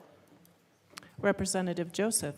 Thank you, Madam Speaker, and I'll be brief. And thank you, Rep. Wilford. This is really, really a tough situation to be in. And I, too, ask for a no vote on this amendment, on the Parenti amendment. Again, the amendment we just put on the bill, or amendment, was stakeholder properly with both CDHS and CDEC, which is the Colorado Department of Early Childhood. Please vote no on this amendment. Thank you. Seeing no, Representative Parenti, this is your second time to speak. You have 4 minutes and 59 seconds. Thank you, Madam Chair. I just wanted to make a clarifying statement. I do actually recognize that this bill has been in play for a long time. It was introduced as a very different bill. The language I have concerns about was drafted last night. Last night. This is not language that went through stakeholding with youth sports organizations, our background checks folks. Like, that's my concern, is that these are major policy decisions that we have actually already litigated and decided on, and we're going to amend those based on an amendment that was drafted last night. That's my concern. So, again, I ask for a yes vote. Seeing no further discussion, the motion before us is the adoption of the Parenti Amendment to the Committee of the Whole report. Mr. Shebel, please open the machine and members proceed to vote. Representative Ortiz, how do you vote? No. Representative Ortiz votes no. Representative Marvin, how do you vote? No. Representative Marvin votes no. Representative Harrod, how do you vote? No. Representative Harrod votes no. Representative Woodrow, how do you vote? Yes. Representative Woodrow votes yes.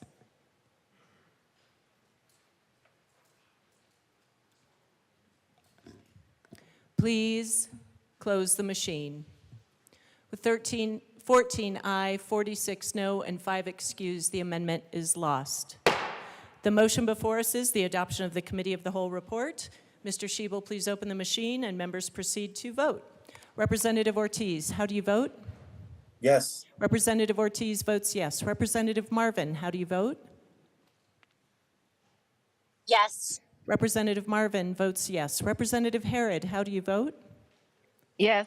Representative Harrod votes yes. Representative Woodrow, how do you vote? Yes. Representative Woodrow votes yes. Please close the machine. With 44 aye, 16 no, and 5 excused, the report of the Committee of the Whole is adopted.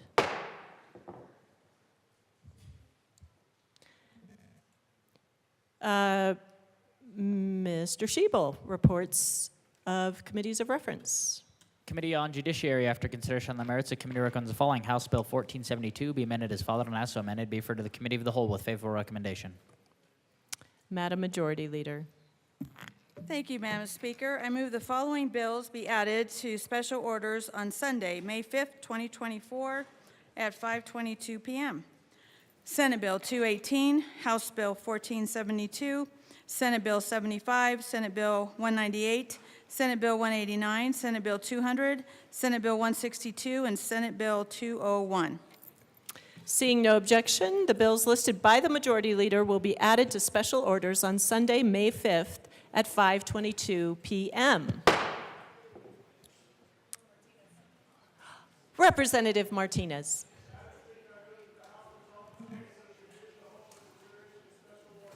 Members, you've heard the motion. Seeing no objection, Representative Martinez will take the chair.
The committee will come to order.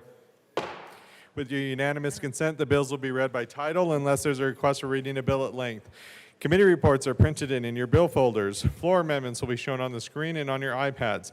Bills will be laid over upon motion of the majority leader, and the court rule is definitely relaxed. Mr. Schiebel, will you please read the title of Senate Bill 24-218? Senate Bill 218 by Senators Hansen and Fenberg, also Representatives Duran and Brown, concerning measures to modernize energy distribution systems and in connection therewith making appropriation. Madam Majority Leader. Mr. Chair, I move Senate Bill 218 and the Appropriations Report. To the Appropriations Report. In appropriations, we changed the existing clause to appropriate $420,000 cash fund from the Public Utilities Commission Fixed Utility Fund to the Department of Regulatory Agencies for the 2024-2025 year. And I ask for a yes vote. Is there any further discussion on the Appropriations Committee report? Seeing none, the question before us is the adoption of the report. All those in favor say aye. Aye. All those opposed say no. The ayes have it. The report is adopted. To the bill. Representative Brown. Thank you, Mr. Chair. Today, we bring to you Senate Bill 218. This policy is the result of many months of collaboration among stakeholders, labor, renewable energy, public utilities, environmental groups, and more. Just as a quick summary of the bill, this provides a needed solution to Colorado's energy demands. It modernizes Colorado's grid planning rules to facilitate necessary infrastructure investment, promote a strong workforce, and ensure the state's electric utilities meet their obligation to serve their customers in a timely manner that is consistent with the state's other goals and regulations. This bill holds utilities to transparent interconnection and energization deadlines to ensure they meet their customers' needs. It ensures that one unlucky solar customer doesn't have to pay for the entire cost of a grid upgrade that benefits everyone. Importantly, it ensures that utilities outreach to disproportionately impacted communities and following state best practices outlined on the CDPHE website, including using multilingual and culturally relevant and compensated outreach. It allows utilities to address a backlog of customer requests by providing a regulatory path to make much-needed grid upgrades over the next 18 months, subject to the PUC oversight. It creates a virtual power plant program to support deployment of flexible grid technologies like battery storage, and it invests in our workforce by providing important workforce funding, $800,000 to train our utility line workers. With that, we would ask for an aye vote on this bill. Thank you. Is there any further discussion on Senate Bill 24-218? Representative DeGraff.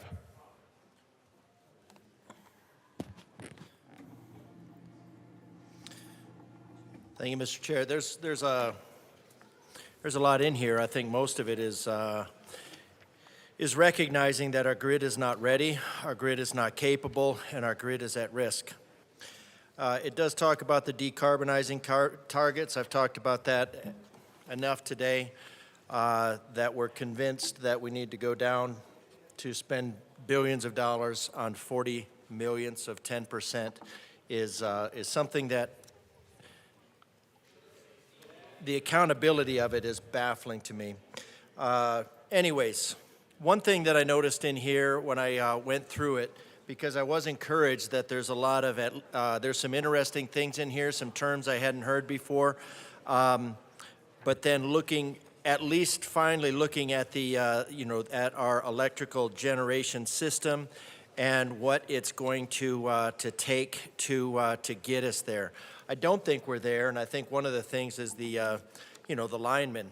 But what I wanted to present to this was a security issue that I thought was overlooked. So with that, I would like L006 to SB2.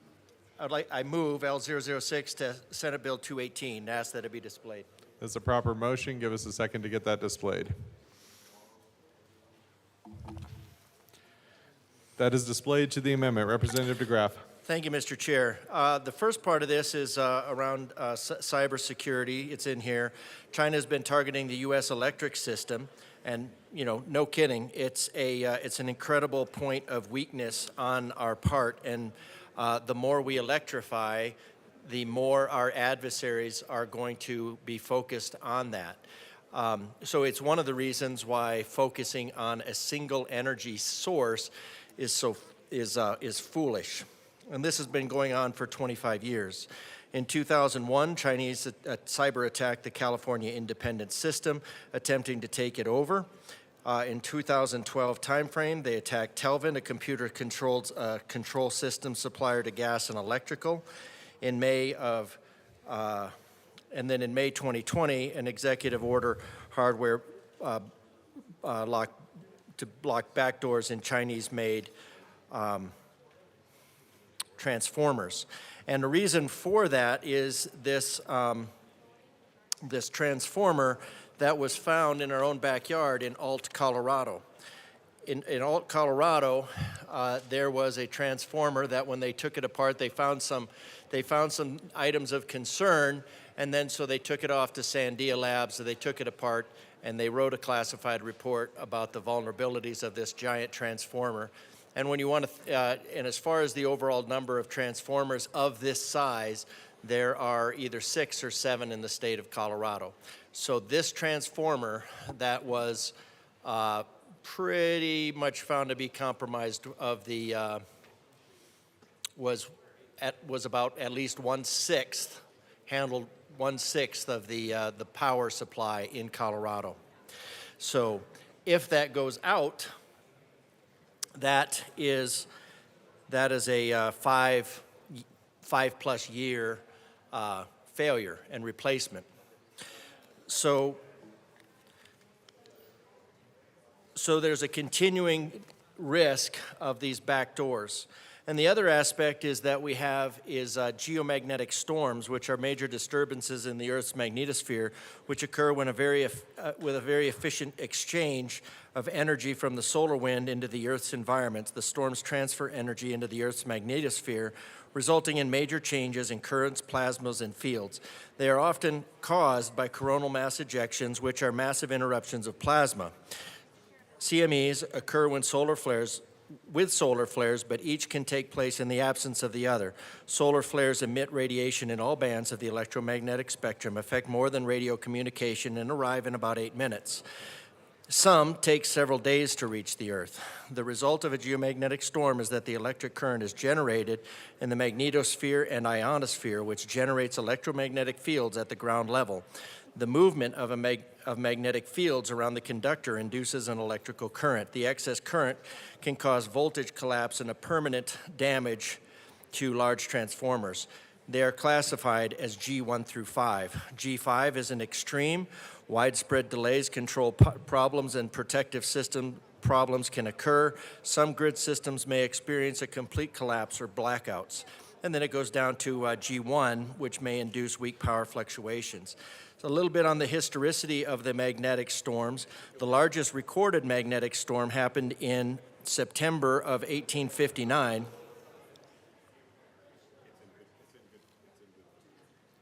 You may proceed to the amendment, Representative DeGraff. Thank you, which was the Carrington event. So if you've heard of the Carrington event, it was in September of 1859. Telegraph wires transmitted electric shocks to operators and ignited fires. They actually had to turn off the power and they were still able to transmit. In 1921, there was another great geomagnetic storm, the Railroad Storm. The National Academy of Sciences estimated if that storm occurred today, it could cause $1 to $2 trillion of damage, and full recovery could take 4 to 10 years. It is based on an analysis that predicts it could destroy over 300 transformers in the U.S. and leave 130 million people without power. In a worst-case scenario, it could instantly create the loss of over 70% of the nation's electrical service. In March 1989, a geomagnetic storm caused the collapse of the power grid in Quebec, leaving 6 million without power for 9 hours, only 9 hours. It is believed to have been caused by the simultaneous tripping of 7 relays, followed by a rapid voltage collapse within about a minute and a half. The same storm destroyed a major transformer in at the Salem nuclear plant in New Jersey. This storm was about 1/10 of the intensity of the 1921 railway system. So if you just amp that up by 10, you would certainly get more than 90 hours because you would have failures across the board.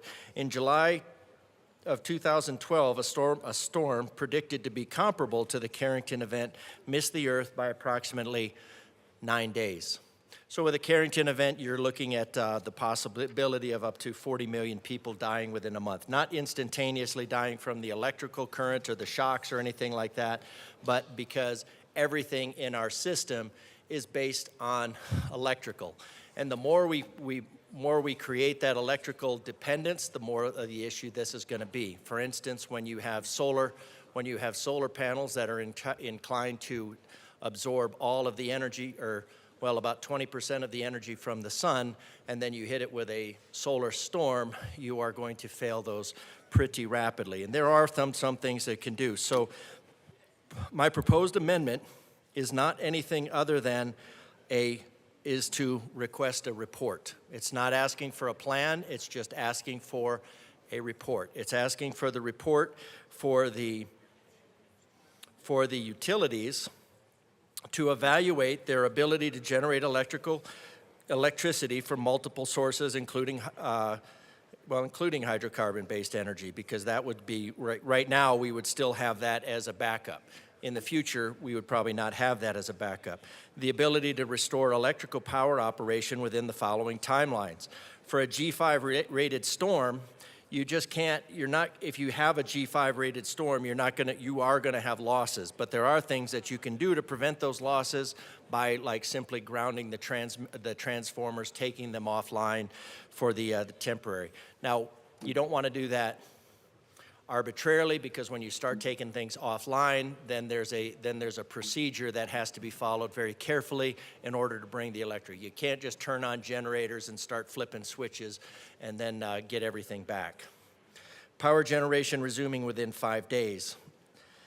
So that capability. For a G4 rated storm, what is the capacity for the power to be returned within 3 days? And this was coordinated with the EMP task force, the National EMP task force, so not just stuff. So these are recommendations from them. The G3 rated storm, to bring it back in 2 days, and for a G1 or G2, which if you go to the NOAA, you can get reports from them. Their G1 and G2 are not all that uncommon. The ability to monitor, and then plus the ability to monitor the space weather prediction. And for us, that's here in Boulder, so fortunately for us.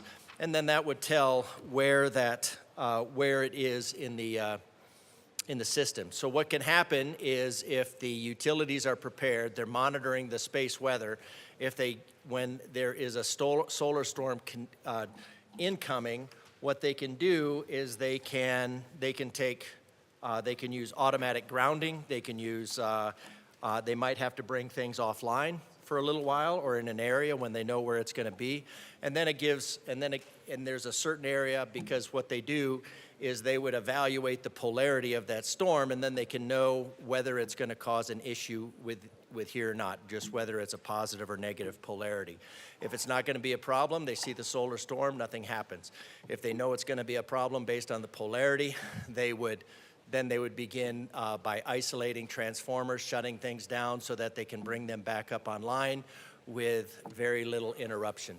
So it's again, it's a report. It's asking them to evaluate their system. It doesn't say it has to be a complete report. It would just be a report to say, hey, do we have the capacity to deal with this? I don't think it really gets too much into the weeds as far as the classification of it. Of course, if it was classified, then it would be a classified report, and then we would have and then that would be a different matter. So I think, being a simple report, it would be a place that we can start to evaluate our grid. I think it goes well with this bill in terms of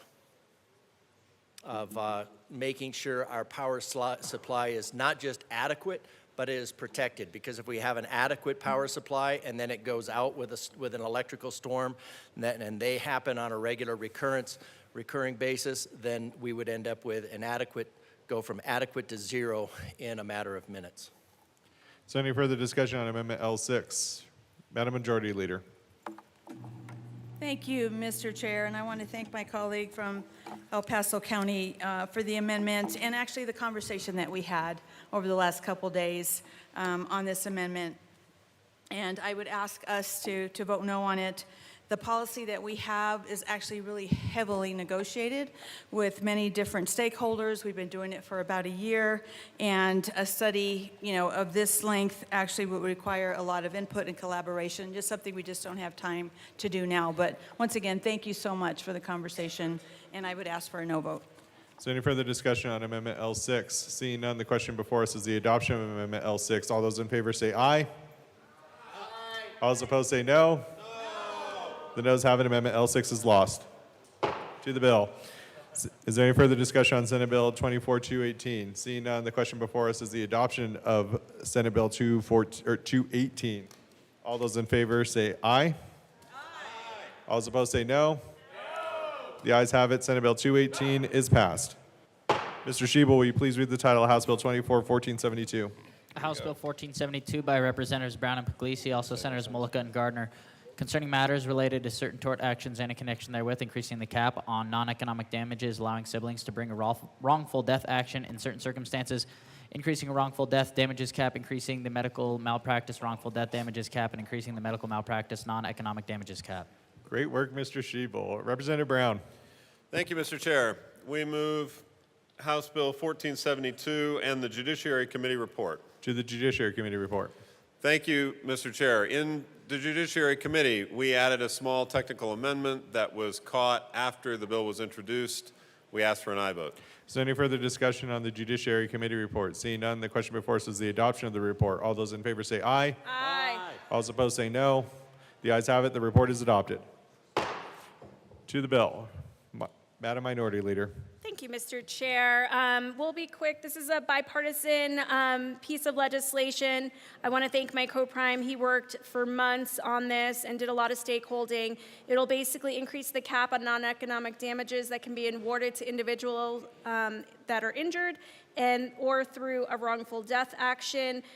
This is basically going to compensate people for injuries and deaths resulting from negligent activity while protecting access to health care services and preventing major increase in the cost of consumer insurance policies like car insurance. Representative Brown. Thank you, Mr. Chair.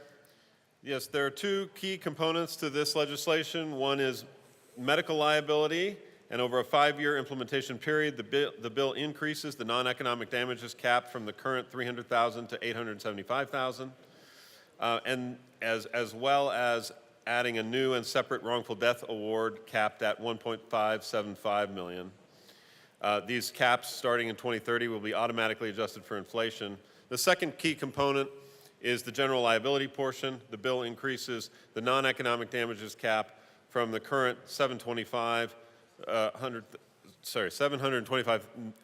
to $1.5 million, and a wrongful death cap from the current $642,000 to $2.125 million. Starting in 2028, those caps will be automatically adjusted for inflation every 2 years.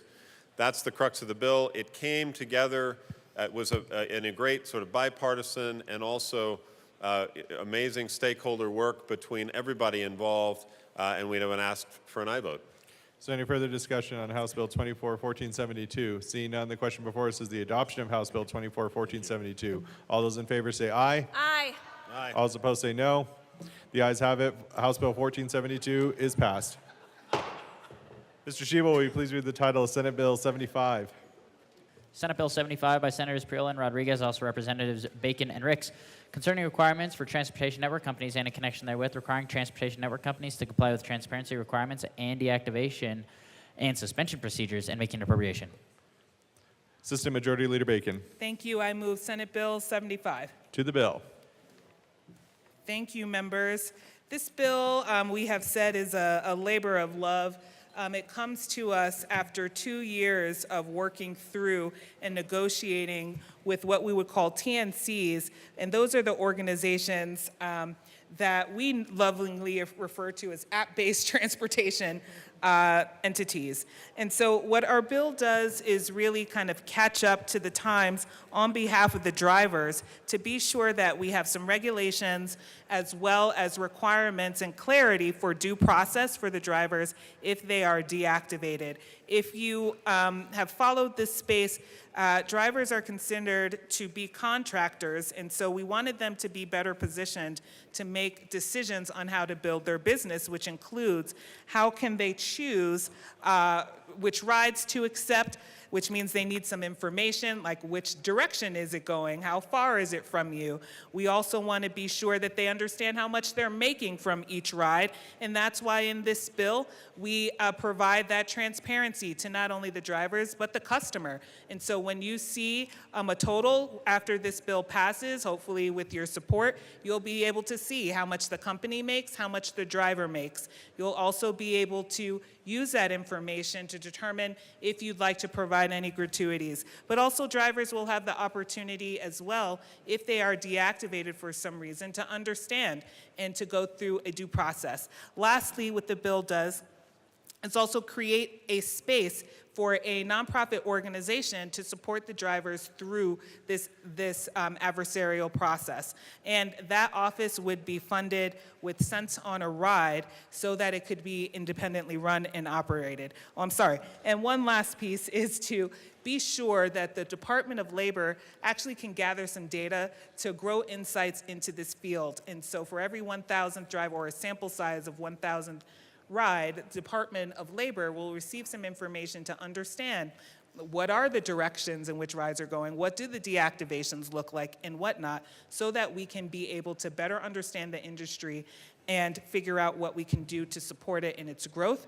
as well as in its efficiencies. And I will stop there and ask my co-prime to share. Representative Ricks. Thank you, Mr. Chair. I'm so glad to be running this bill with my co-prime, Rep. Bacon. 2 years ago, I was called to the airport where Uber and Lyft drivers were on a strike, and basically they were not taking any rides from the app. And the drivers had numerous complaints, which included the fact that they were taking rides and they would be promised a bonus, and then once they did the rides, they would not receive the bonus. And when they would ask the company would say, well, you didn't qualify, but somehow they were not notified. They were also being blocked from the app just because a customer would complain. So if somebody complained against the driver, there was no due process in the current system to allow them to answer, to the customer's complaint and to say something back to the company about on their side.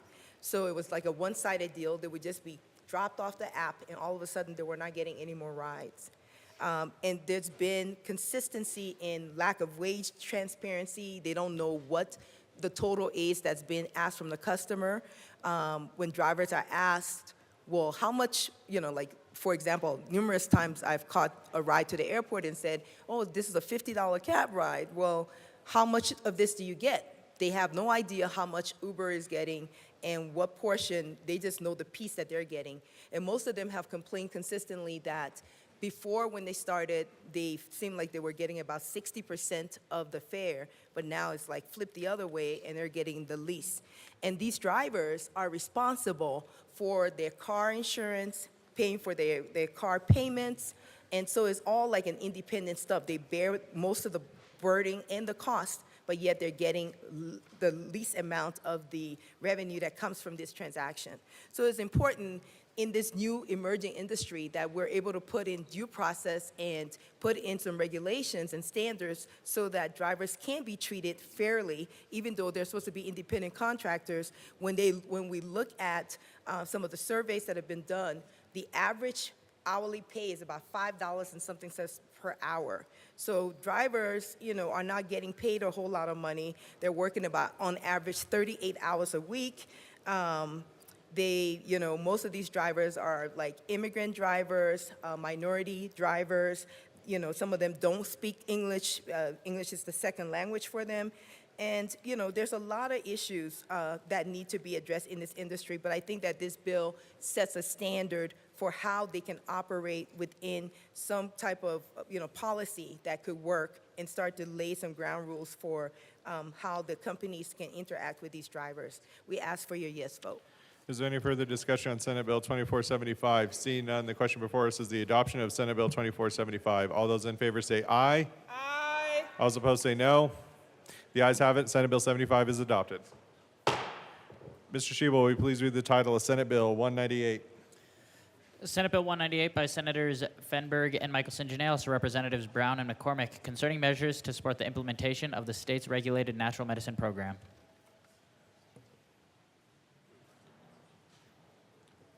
The committee will go into a brief recess.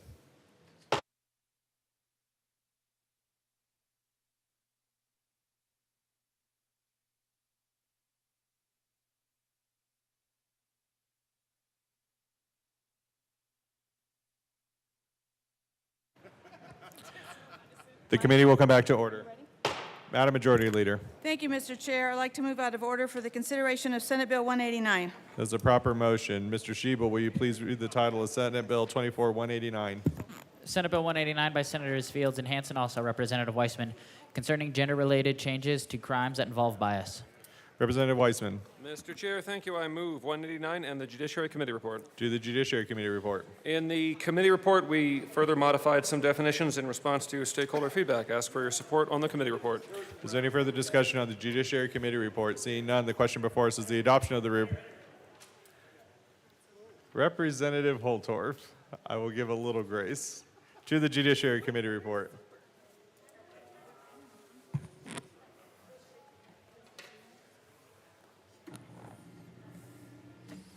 Thank you, Mr. Chair, for your consideration. I do have an amendment that I'd like to offer. I move L004 to Senate Bill 189 and ask that it properly be displayed. That is a proper motion. Give us a moment to get that up.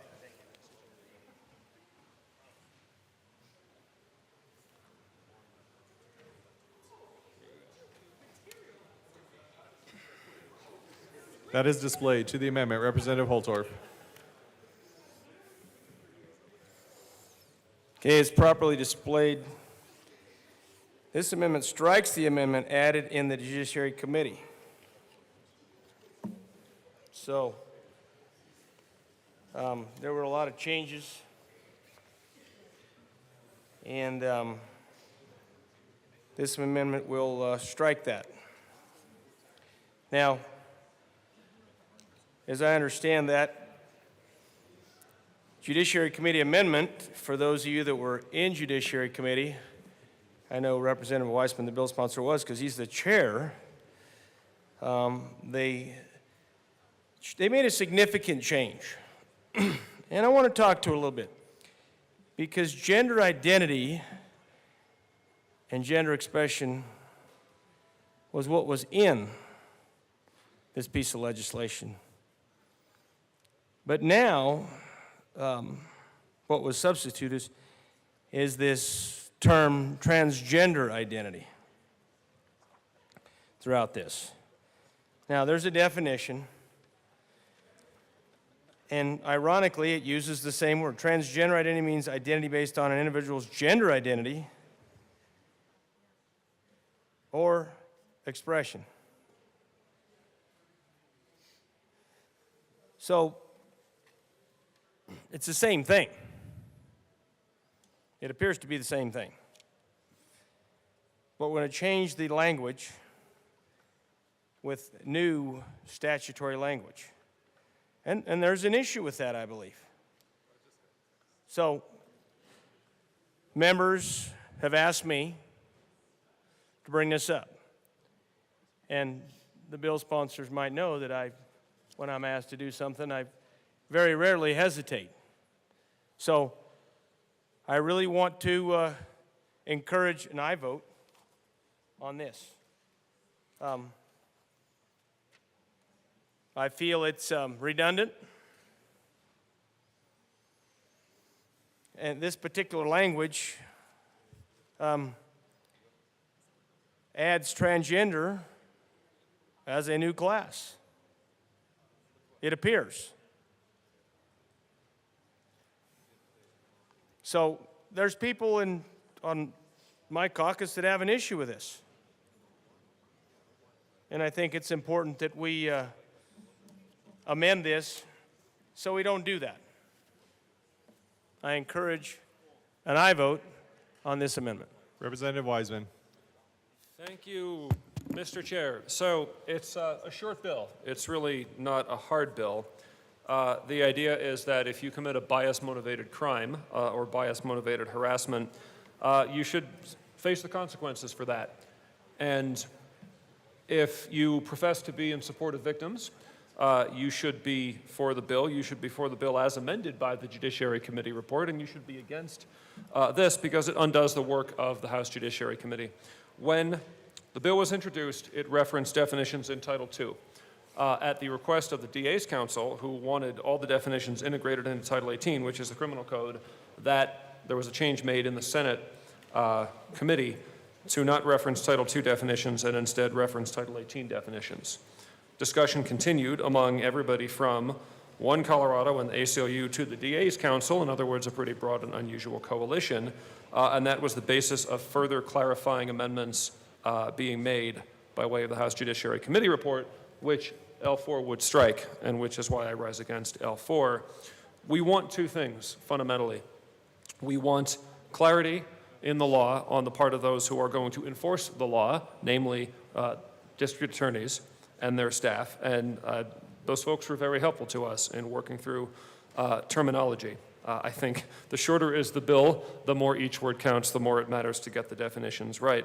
We also want to make sure that the scope of the law is sufficiently broad, but not overbroad. There was some concern about overbreadth of alternative formulations in a House committee, which is why we landed where we landed. Again, if you target somebody because of who they are, and you'll see the statute includes race, color, religion, ancestry, national origin, doesn't matter your gender identity.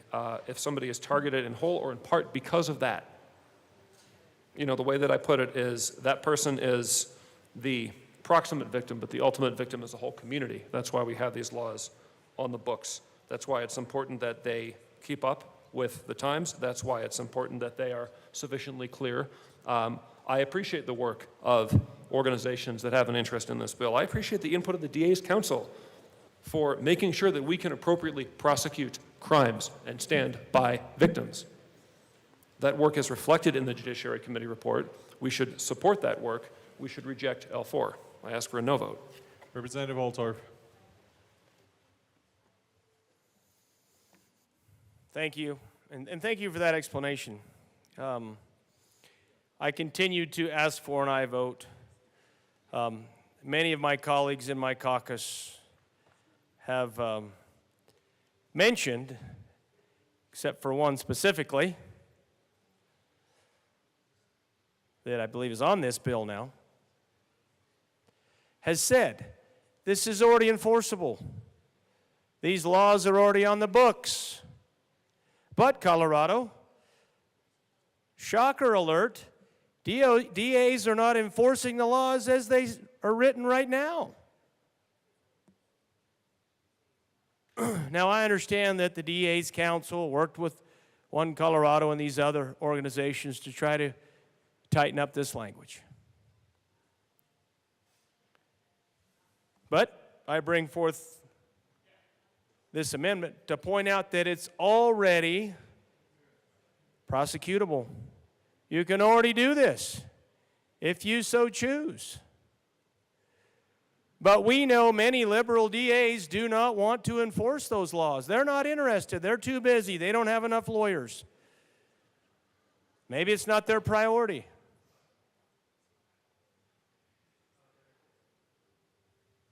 I can tell a personal story about death threats against me, and many of us in this chamber have had them, where the perpetrators were known and identified, and the Denver DA said, oh, we're too busy. That doesn't rise to a level of a prosecutorial offense. So does Representative this? Holtorf, Will this? to Amendment L004. Certainly, but it's already prosecutable. You can already do this under current law. So how about if we just get after enforcing the law and DAs get to work? You know? But we don't do that. Those darn lawyers are so overworked. And in some cases, underpaid. There's other legislation for that coming, I think. We'll talk about that a different day. DAs, specifically, that's a bill. But I'm going to talk to this bill, Mr. Chair, not another bill. So, we continue to move this and take this journey, and there are people that have a significant concern about the language. So I, once again, ask for support on this amendment. Seeing no further discussion on Amendment L004, the question before us is the adoption of Amendment L4. All those in favor say aye. All those opposed say no. The noes have it. Amendment L4 is lost. Is there any further discussion on Senate Bill 189? Representative Epps.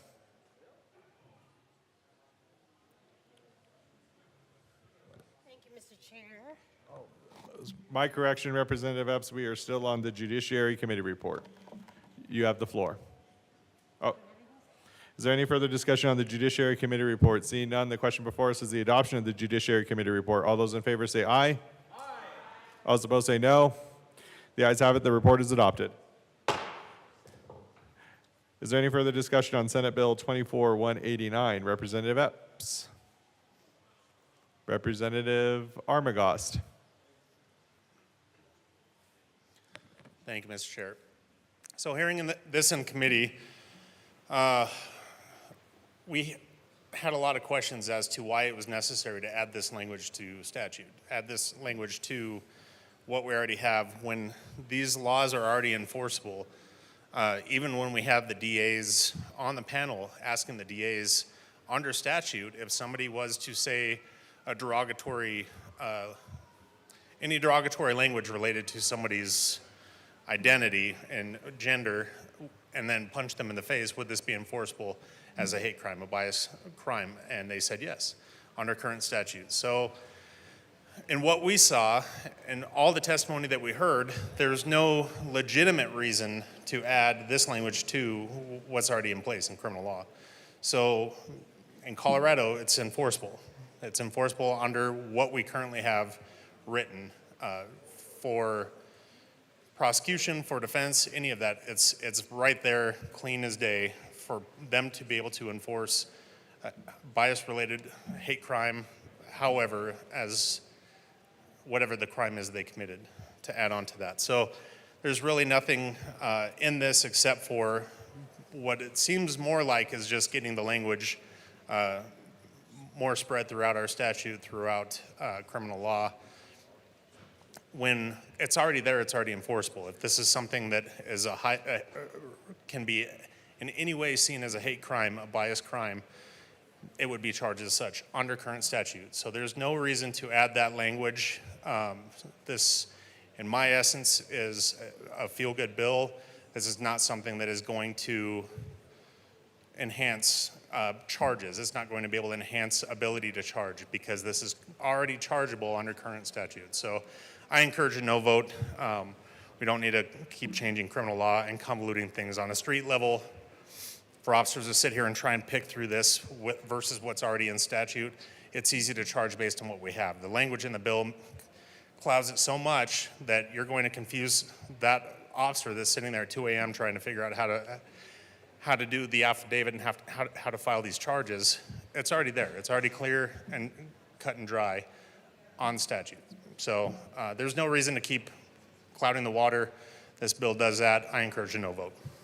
Is there any further discussion on Senate Bill 24-189? Representative Epps.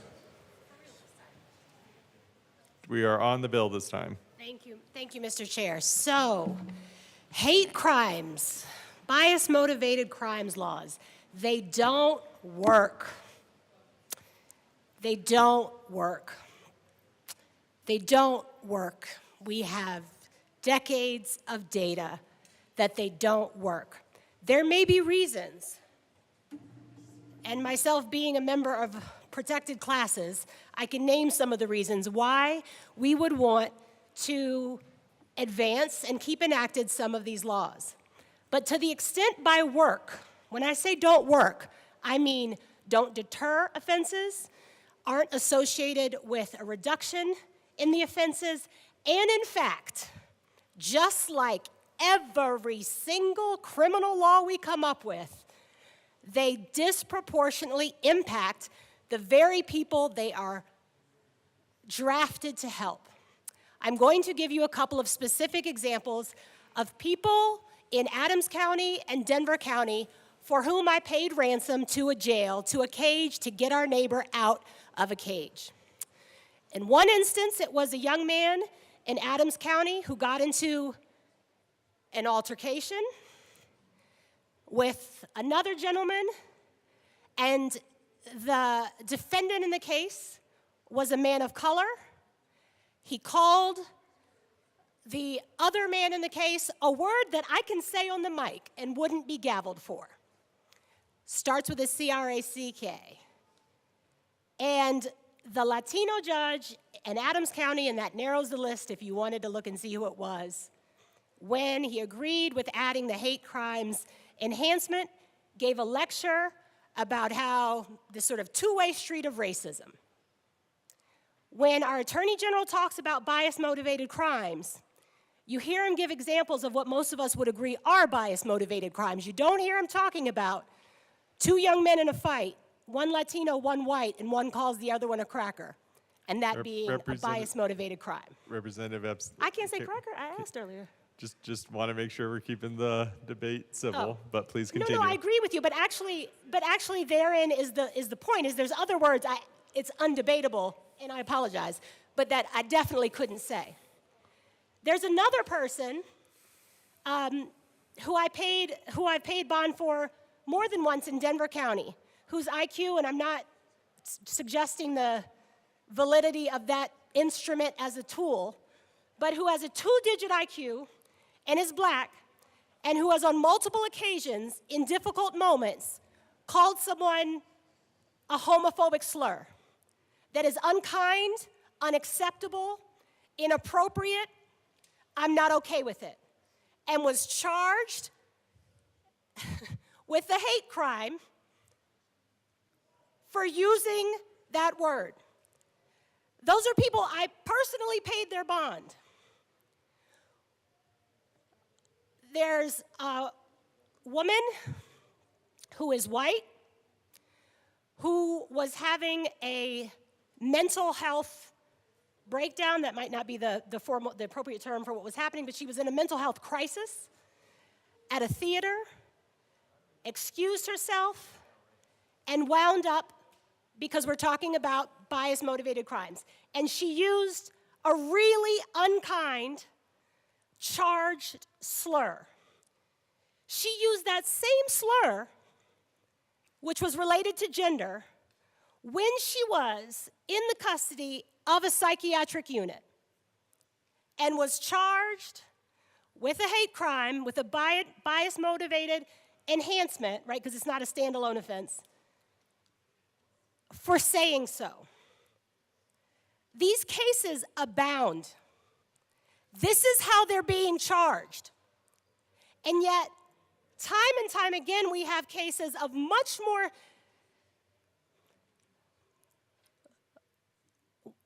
more serious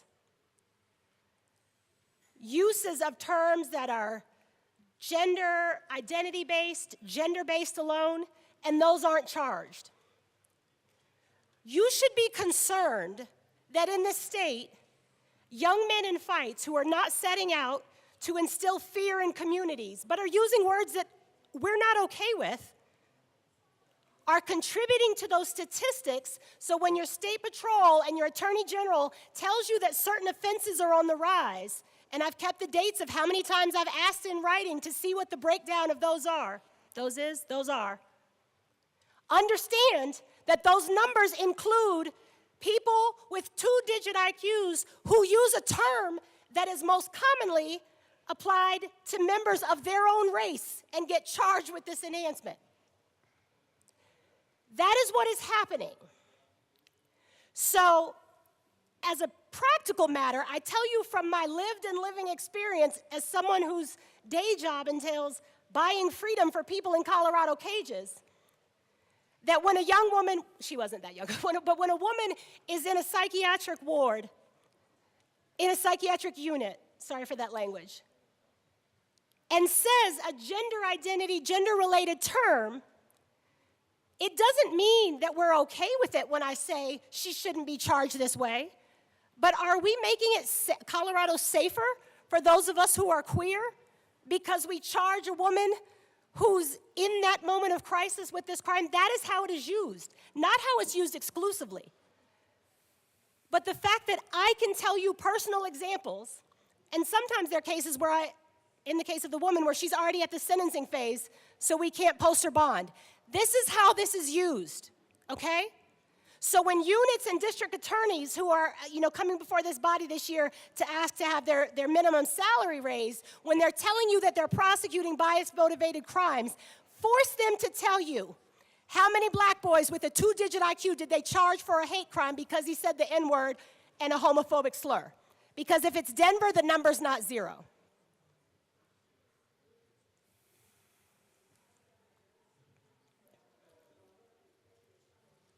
Many of us, actually most of us, have committed in some way or another, either by saying so directly or by endorsements we've received or by questionnaires we've filled out. We've committed to doing the work to dismantle the American over-reliance on cops, courts, and cages. I often find myself wondering, what do we think that means? There's not one button to push to go back to the days before mass incarceration. It's a series of buttons, and that includes rejecting proposals to use our identities or use the identities of people who are in protected classes to call for more resources to systems that are not serving us well. As a queer woman, if I were to make a list of the top 10 things that could keep me safer, a lot of them would have to do with how people behave in this chamber, how things happen in my community. None of them would be that I need a new hate crime law to make sure that if I'm in a scenario where someone mouths off and says something inappropriate, that there can be an additional charge added. Another reason why we should be opposing these sort of initiatives, y'all, is thinking about the actual deterrent effect.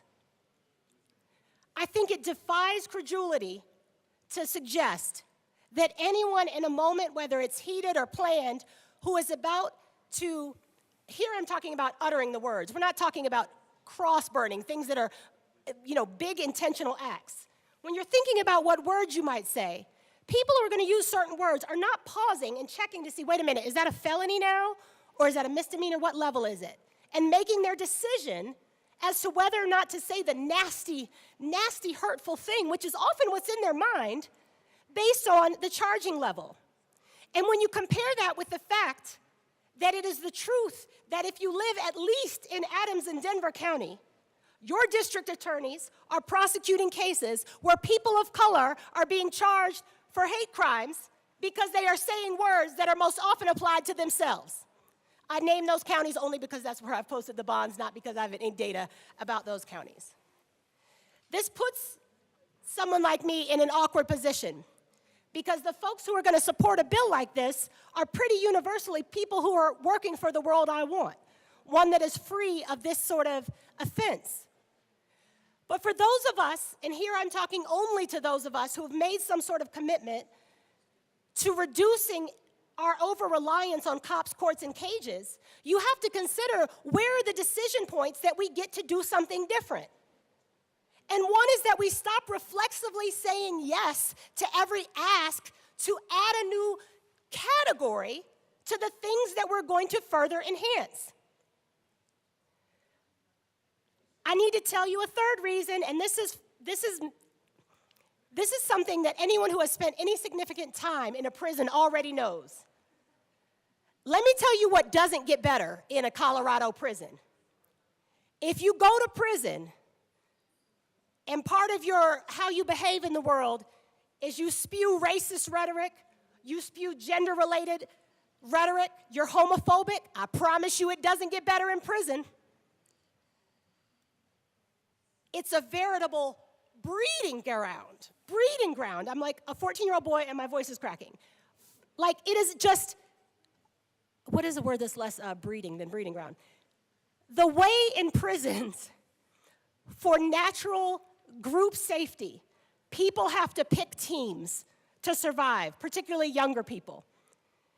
Overwhelmingly, it means aligning with groups whose ethos is rooted in really hateful things. What I'm talking about here are supremacist sort of networks of folks. You don't get less racist, less homophobic, less anti-trans, less queerphobic, less anti-woman in a Colorado cage. You don't. And so the very thing we're setting out to do to curb the occurrence of this, because I am going to speak for the motives of the sponsors, because I know they want less of these. That's not impugning, right? It's not impugning if I think your motives are good. I am. So we want a world. Well, let's just make sure we're talking on Senate Bill 189 and the effects. I missed the last thing you said, sir. And well, let's get back to Senate Bill 189 and its effects from the bill standpoint, not with the bill sponsors. Certainly. So, I mean, this is like literally what the bill is supposed to be about. Gender-related, bias-motivated crimes. I guess you could want more of them, but presuming you want less of them, criminalization doesn't get you there. Colorado prisons don't get you there. These are not places where our neighbors are able to heal and overwhelmingly recover from their archaic views on gender. That's just not what happens. As a practical matter, my feelings on this, they stem from having posted bonds for babies who have said the N-word when they are babies who have been called the N-word, and a district attorney gets to pad a stat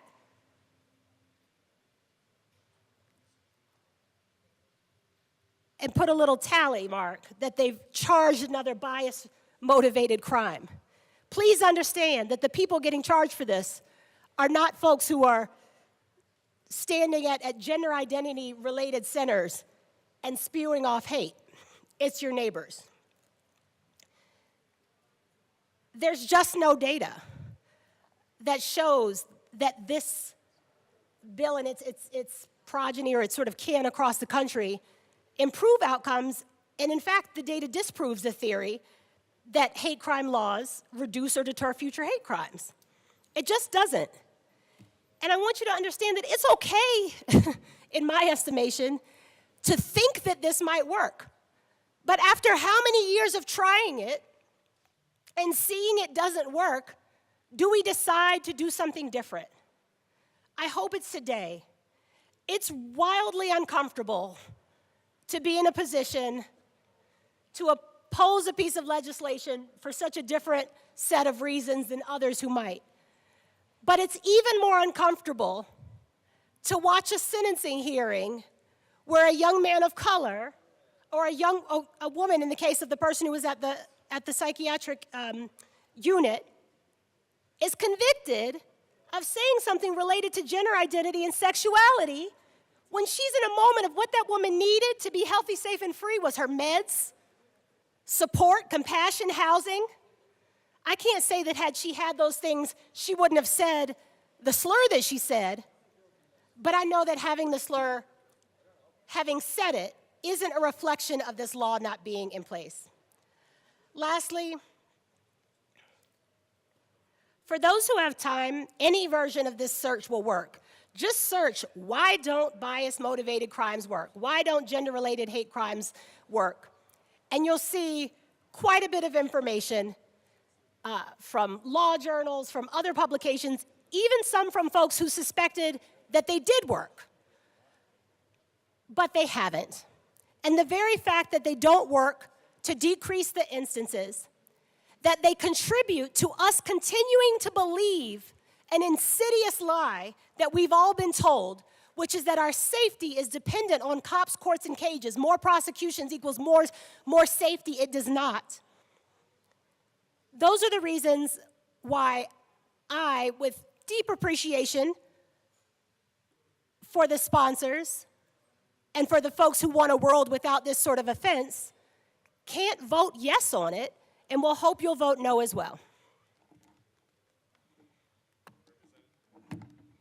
Representative Holtorf.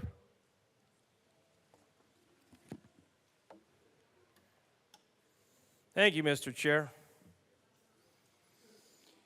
Well, there's one thing we may agree upon between the good representative that just spoke and myself. Hate crimes don't work. Look at the anti-Semitism that is all over this country in colleges and universities. Who's getting arrested for a hate crime? Condemning Jewish Americans to death. Representative Holtorf. It's a hate crime. She brought it up. Boom. Now I'll continue, because that was a little mic drop. They don't work. They continue. Guess what tomorrow is, House members? Holocaust awareness. Let's talk about that tomorrow, not today. There's some hate crime right there. It doesn't work. Let's talk about Senate Bill 189 today, All right, Representative we're going to Holtorf. talk about that. Thank you, Mr. Chair. But if my colleague before me can be rowdy and radical, I guess I'm going to join that club. I want to know what a cracker is. Is that a hate crime word? Calling people crackers? Representative Holtorf, And she says the N word, but what's the difference? What's going on? I don't know. Here's what I'd like to see, and what's really important with respect to this legislation. We're supposed to have the equal application of the law, ladies and gentlemen, but maybe we don't. DAs and law enforcement officers are supposed to, number one, apply the law equally, and district attorneys are supposed to prosecute criminal charges, but do they? According to the representatives from Denver here, they don't. And this law is not going to work. Now, I do want to talk about some definitions. What's a baby? A baby is a little baby from about 1 to 5, maybe. Right? Baby. Let's be clear on definitions before we call everybody babies. I've been called a baby before, but I'm an adult. I'll continue. A child. What's a child? Children. Maybe age 6 to 8 or 10. Let's be honest. Those are children. I will not sit here and let people call adults babies and children. Let's continue. What's a preteen? Between preteen? Holtorf, are these definitions in the bill for Senate Bill 189? Well, I had to listen to Mr. Chair a bunch of abbreviation about babies, and babies being trapped Representative in Holtorf. cages. To the Oh, bill. I'm trying. I'll appreciate the same equal application in this dais as the previous representative, but I will work through it, Mr. Chair.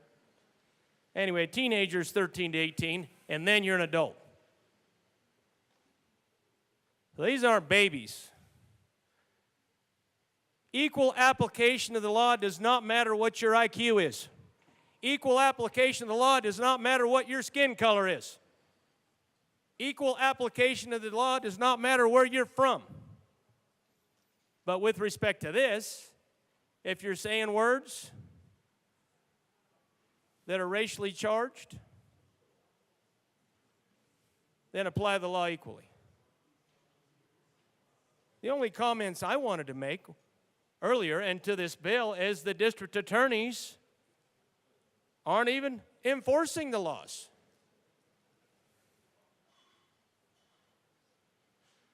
So as we spend all this time on this bill trying to change gender-related changes to crimes that involve bias, that's pretty socially subjective. I would argue we should be blind to all of that, and those that are applying the law and prosecuting should disregard all of those biases that are out there. It's their job to be even and equal in the application of law to all citizens and or non-citizens if they've broken the law, regardless of any of that. And that includes this particular bill. If it's a hate crime or if it's a charge, it's already applied in the law. It's already written there. So why do we have to further define?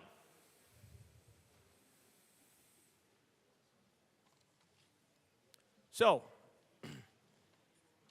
I have issue with some analysis previously given against this bill, and I do have issue with the underlying amendments in committee and the underlying premise of this bill. But the one thing I may agree upon with my good colleague that spoke before me is that this doesn't work very well. It doesn't work very well. Number one, Lady Justice is supposed to be blind.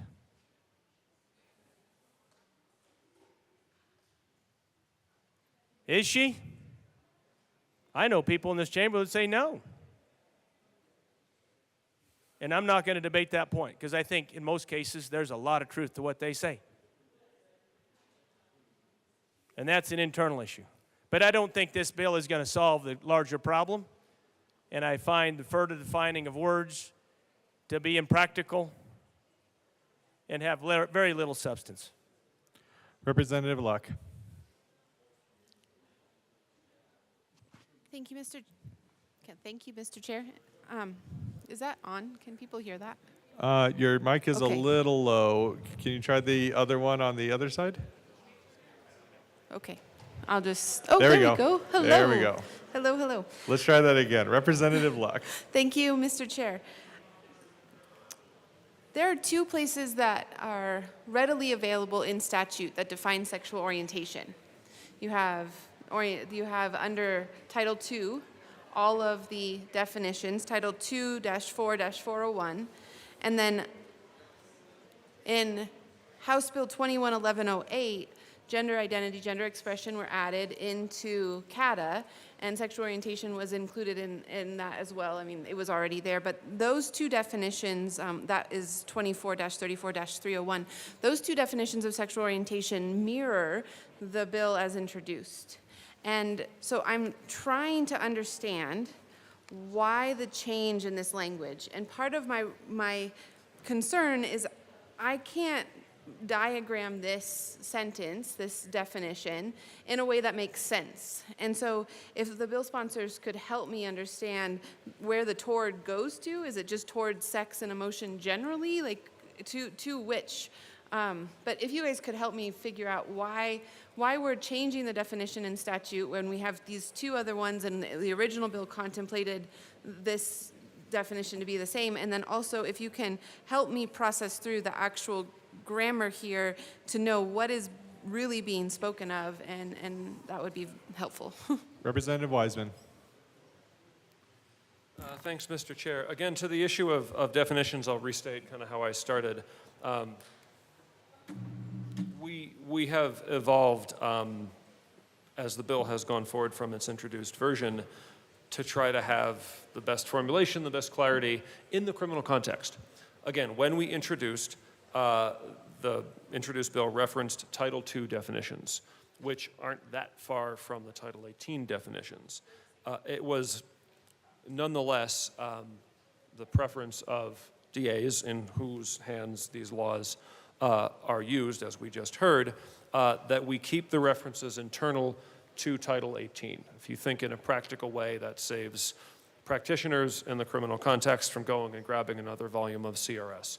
So there was a Senate amendment to not cross-reference Title II, and we don't cross-reference the Title 18 definitions in 181901 because we don't have to, because it's all internal in Title 18.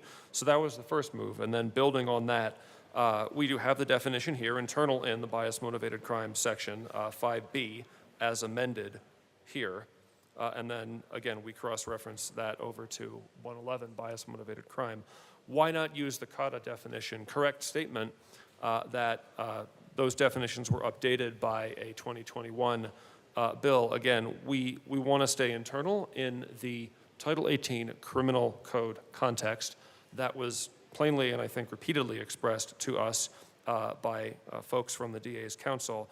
And you know, we didn't go and talk to CCRD. We didn't want to amend those because there was work done on that years ago. We didn't want to disturb that. At the same time, we wanted to honor, again, the preference to have definitions accessible, available, clear, and applicable inside the Title 18 context. The two substantive offenses that are set forth here, the Title 18 definition section, which is well known to anybody in the criminal space, and overall, as I noted before, just to have workable definitions for this context, which is, you know, not that a complaint before CCRD is a small thing, but because this is criminal, this is the most severe context. So even where we might depart a little bit from these things that are set forth elsewhere in law, we think it's fine to do so because having the right formulation here in the criminal context is what matters most. Throughout CRS, the same words might be defined in slightly different places for the sake of operating in different statutory frameworks. I hope that helps. Representative Luck. Thank you, Mr. Chair, and I do appreciate that answer. But the point that you're making vis-a-vis the importance of criminal law and criminal code is in many ways the crux of my question, because the definitions in Title II and in Title 24 related to sexual orientation, in my view, are much easier to understand and therefore to prove. This definition, as I read it, is confusing. And so I'm just trying to understand what is actually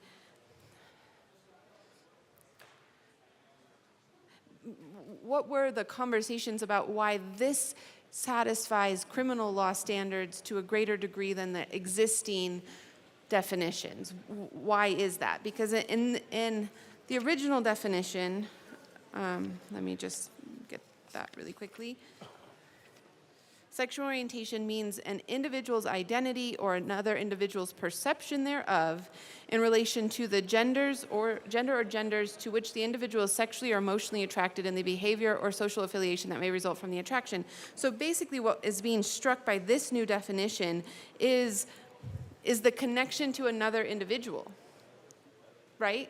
That's what's being struck from this new definition. There's a lot of similar language, but the whole piece of an individual's identity or another individual's perception thereof in relation to the gender or genders, that whole piece is really being struck, and that, for my mind, makes it easier to understand what is really being contemplated, whereas this doesn't have that kind of object. And so if you could just explain the conversation, the substance of the conversations around this definitional change as opposed to the process, I'd appreciate that. Representative Wiseman. I'll speak to that briefly and then happy to step over here and continue the conversation in the interest of letting other members speak. I think the substance, to put it very, very simply, is that gender identity, including transgender identity, is who you are. Orientation is to whom you are attracted. And we want to make that clear in the law. Is there any further discussion on Senate Bill 24-189? Representative DeGraff. I'll just start by answering my colleague's question on cracker. Representative DeGraff, I've been very clear that that term is not allowed. I've said it to multiple members. I understand. I'm not going to. It just the term. I thought it came from when I was younger. I thought it came from a saltine because saltines were white. I never really understood that. But then I was to the bill, Representative DeGraff. Well, I would just like to explain. I think it would clarify, and then I promise I'll go on. That it was somebody who would crack a whip over somebody else, which I think is a really offensive thing to actually call somebody. Because for somebody to crack a whip over one human to crack a whip on another human is horrible beyond belief. Anyway, so that's where that term comes from. Thank you for I understand that why it would education be lesson, offensive. Representative DeGraff. But here's my problem with this bill, is this is getting just really convoluted. Because at some point, everybody has one of these characteristics. And there are no crimes. Even a crime of passion is not a crime where somebody is Nobody is accused of liking somebody too much in a crime of passion. So there's no crime, there's really no crimes of love. There's no love crimes where somebody just loves it. So this entire notion, and what this bill is doing is it's just further emphasizing the absurdity into which we are delving. Because no person, so if unless it's just ultimately okay to get whitey, then this bill ultimately has no meaning, because everybody has one of these characteristics. So one person attacking another person, no matter what they are, is a hate crime. And so maybe we should just unwind this a bit and go back to the crime and just recognize at one level that you are not supposed to deprive somebody else of life, liberty, or the pursuit of happiness without due process of the law. And I do appreciate a couple bills, like it's like we've discovered due process of the law with the police issue and then these other issues. And I also think we ought to maybe get back to maybe thickening the skin a little bit. At one time, you know, we had the sticks and stones may break my bones, but words will never hurt me. When you teach somebody to be offended by everything, what you're teaching them is to be enslaved to everything. So if somebody can get your goat, you need to figure out a different place to put your goat. Don't just keep putting it in the same place, because human nature is that somebody is going to exploit it. When my kids would have fun and say something negative about me, I would just say, well, I get that a lot. And that kind of shuts it down. They consider that no fun and no fair on my part. But it doesn't play into the game. And what this bill does is it further encourages the population to be looking at their neighbor and figure out a way that they can be offended. Because victimhood is somehow is somehow a badge of honor at this point. What's going to happen after this is there's going to be some new group. Now it's gender identity. It was sexual orientation. Now it's gender identity. At some point that will become passé and there'll be some new group. What is it going to be? Then we have to add to it. And then we have another subclassification. Let's just get back to, if one person commits a crime against another person, it's not because they liked that person too much at the time. One thing we know about these laws, and we should have learned it over the last couple days, is if a law can be weaponized against you, it will be weaponized against you. We can see right away that these laws are weaponized against people. One person weaponizes it against another. One person says the color of their skin is wrong. It's either too dark or too light. That's a hate crime. So we are encouraging, this law is further encouraging people to weaponize the law against each other.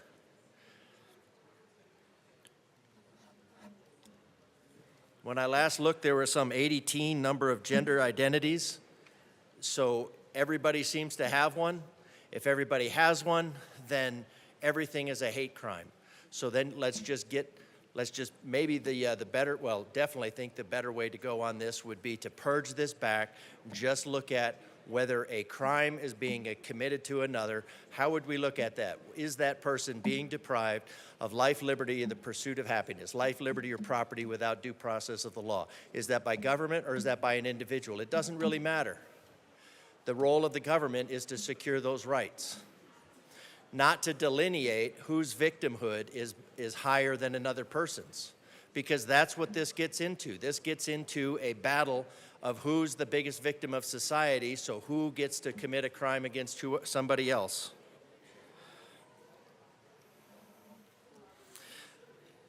This is just another example of the nanny state being a nanny and trying to appease everybody. It's going to make the problem worse. We need to dial it back. We need to get back to the basics. We need to recognize the nature of crime and stop trying to be all, stop trying to gain some faux virtue by making one crime worse than another. Let's get back to the basics and actually protect the citizens, do the role, and stop going off in the weeds like this. Seeing no further discussion on Senate Bill 24-189, the question before us is the adoption of Senate Bill 24-189. All those in favor say aye. Aye. All those opposed say no. The ayes have it. Senate Bill 189 is passed. Mr. Shebel, will you please read the title of Senate Bill 24-198? Senate Bill 198 by Senators Svenberg and Michelson Janelle, also Representatives Brown and McCormick, concerning measures to support the implementation of the state's regulated natural medicine program. Representative Brown. Thank you, Mr. Chair. We move Senate Bill 24-198, and there are no committee reports. To the bill. Thank you. Members, we bring Senate Bill 24-198, measures to support the implementation of the state's regulated natural medicine program. At its core, this bill seeks to clarify the regulatory authority and incorporate technical cleanup to support the effective implementation of the state's regulated natural medicine program. There are a couple of technical cleanups within the bill, including the correct spelling of psilocin, some other definitions. It also creates explicit authority for DORA to set an educational program requirements for training of licensed facilitators. And it revises Title 12. And with that, I'll turn it over to my co-prime, who I've been very pleased and just honored to work with on this bill. Representative McCormick. Thank you, Mr. Chair. Yes, also to my co-prime, who has really, not only on this bill, but always, every day, is just a fun guy. I'll allow it this once. This bill makes sure that CDPHE can have rules and licensing authority on the testing of products and limits individuals to having only 5 natural medicine business licenses, and importantly, can have natural medicine testing happen in the same facility as cannabis testing, because it requires really high quality, clean room kind of testing. And so to be able to do both in the same facility, certainly separate from each other, is important. And all of the statute regarding Proposition 122 that passed in November of 22 is already in place, and the regulated market is going to start next year.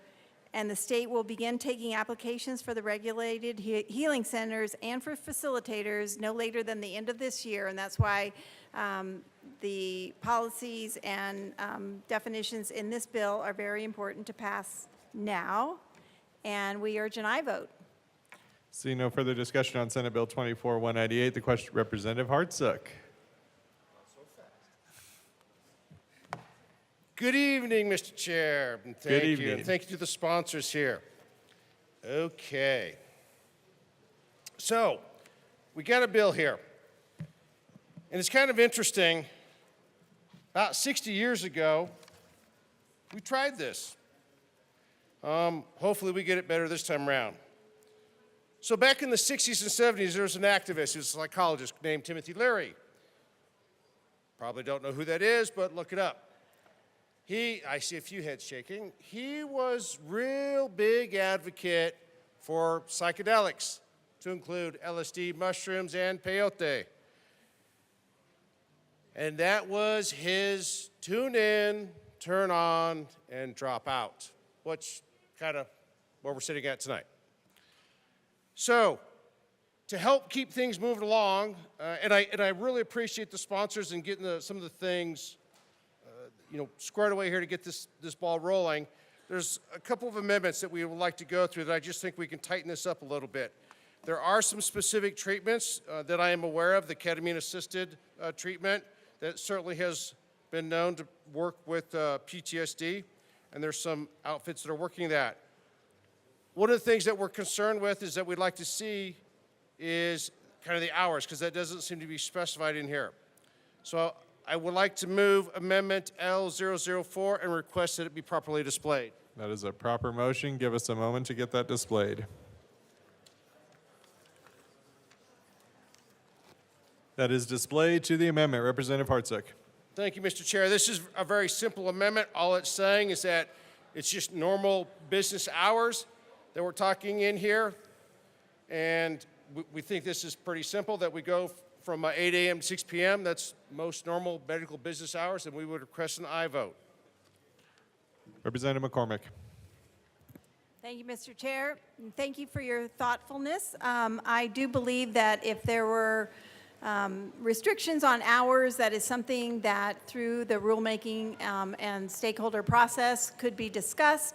And also many people that have need for various types of therapy need to be able to access that therapy after work. And so at this time, we will ask for a no on this amendment.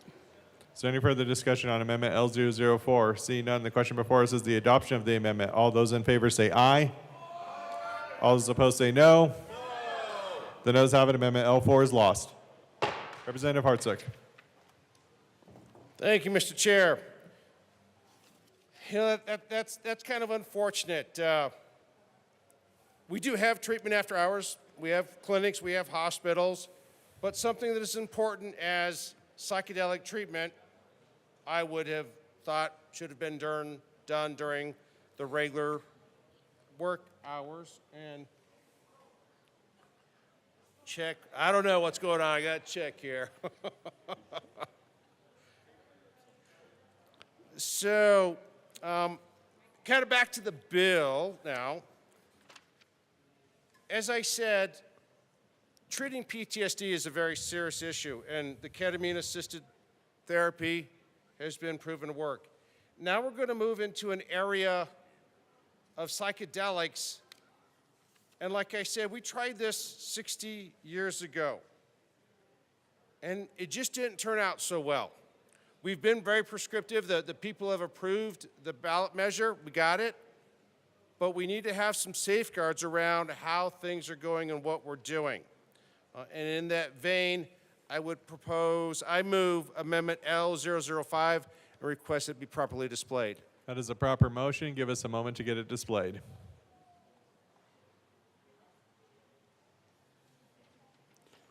That is displayed to the amendment. Representative Hartsook. Thank you, Mr. Chair. So if you notice the first paragraph, that kind of references page 6.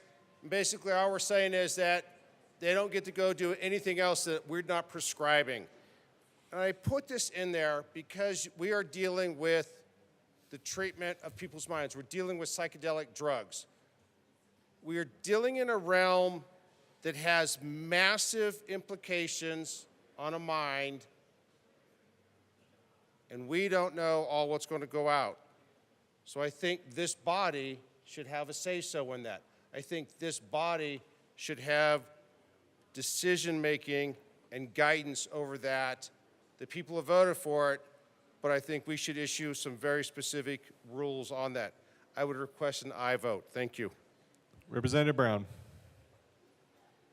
Thank you, Mr. Chair. We're going to ask for a no vote on this amendment. While I appreciate the sentiment of this particular amendment, it is important for the department to have the rulemaking authority that they need in order to make changes as the program matures. This would essentially lock all of the rules in place at the time of the passage of this bill. So we ask for a no vote. Seeing no further discussion on Amendment L005, the question before us is the adoption of the amendment. All those in favor say aye. All those opposed say no. The noes have it. Amendment L5 is lost. Representative Hartsook. Thank you, Mr. Chair. To wrap up here, on this issue, and like I said, treating PTSD, which is one of the main focuses that this is being advocated for, is a very serious issue. The mission statement on one of the facilities says, to heal and transform humanity through safe, legal, and psychedelic practices. Like I said, this was tried 60 years ago. It's been tried over and over again. I don't know if it will be successful this time. It has not been successful in the past. I think we should be moving forward with very extreme caution instead of just bulldozing our way through this. I urge caution and a no vote. Thank you. Representative McCormick. Thank you, Mr. Chair. I just wanted to let everyone know, a few years ago, there's a great documentary called Change Your Mind that goes back in history 60 years and all the way to today on all the scientific advancements that have happened in the research in this space on all of these psychedelic treatments, and I just highly recommend it. I learned a lot by watching it, and I still urge an aye vote on the bill. Representative Brown. Thank you, Mr. Chair. At this point, I'd like to move L006 and ask that it be displayed. That is a proper motion. Give us a moment to get that up. I want to thank That is displayed to the amendment. Representative Brown. Thank you. I want to thank my good colleague from Parker for engaging on this bill. I know how much he cares about this. I know the people of Parker are really interested in this. And so the amendment that I offer today is to make sure that the Town of Parker's Wine Walk, which will henceforth be known as the Town of Parker Shroom Stroll, will have consumption of natural medicine both allowed and encouraged. Is there any further discussion on Amendment L6? Representative Hartsook. Thank you, Mr. Chair, and thank you to the sponsors. I got to admit, you caught me off guard. I will give you that one. So in that, I would request a division. Representative Brown. I withdraw my amendment, and I appreciate my good colleagues' good nature. Thank you very much. Amendment L6 is withdrawn. Is there any further discussion on Senate Bill 24-198? Seeing none, the question before us is the adoption of Senate Bill 24-198. All those in favor say aye. All those opposed say no. The ayes have it. Senate Bill 198 is passed. Mr. Shebel, will you please read the title of Senate Bill 24-200? Senate Bill 200 by Senators Michelson, Janae, and Coleman, also Representatives Bacon and Joseph, concerning ways to address equity, diversity, and inclusion disparities in Colorado's child welfare system. Assistant Majority Leader Bacon.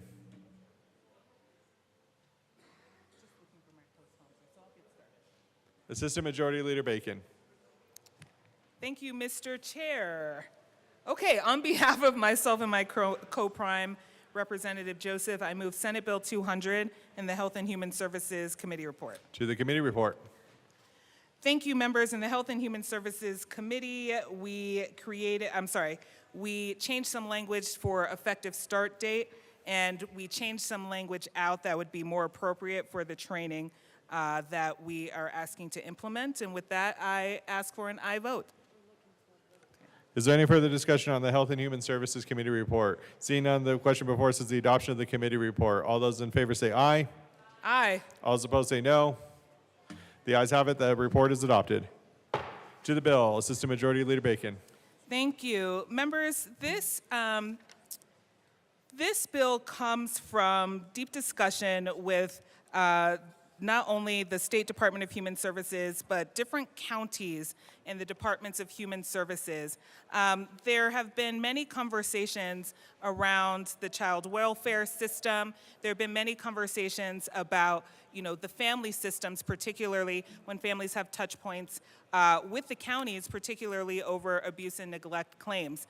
And while everything that was discovered in the interim committees did not get to move forward, this conversation and this bill is something that we still wanted to see happen. We know, members, that sometimes families are accused of, abuse and neglect of their children that may come from a bias. And so what we talked about is figuring out how to train the newest social workers in their academies about how to recognize bias, but also how to support families through the process to be sure that the case in which the Health and Human Services workers are supporting is one that is truthful of neglect or may be a result of bias. And so what this bill does is say that those those who go through the academy will be asked to go through a training, and also that we will collect data and insights to figure out how the families are interacting with the system at every major decision point.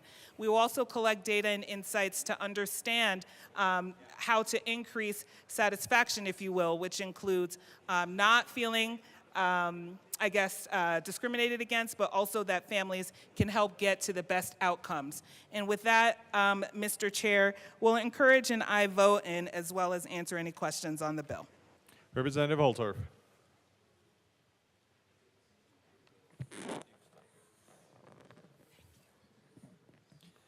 Thank you, Mr. Chair. I've been asked by my leadership to give this a light touch. You'll have to ask the minority what that means. But the one thing I wanted to point out within the Department of Human Services, they already have EDI requirements that they need to meet. If they're not meeting those, that's an internal issue that needs to be addressed by the leadership within the Department of Human Services. So I did want to point that out. Now, the fact that we have to bring extra legislation is concerning to me, particularly with respect to the child welfare system. But maybe that's what we need. The real concern I have is the breakdown of the nuclear family.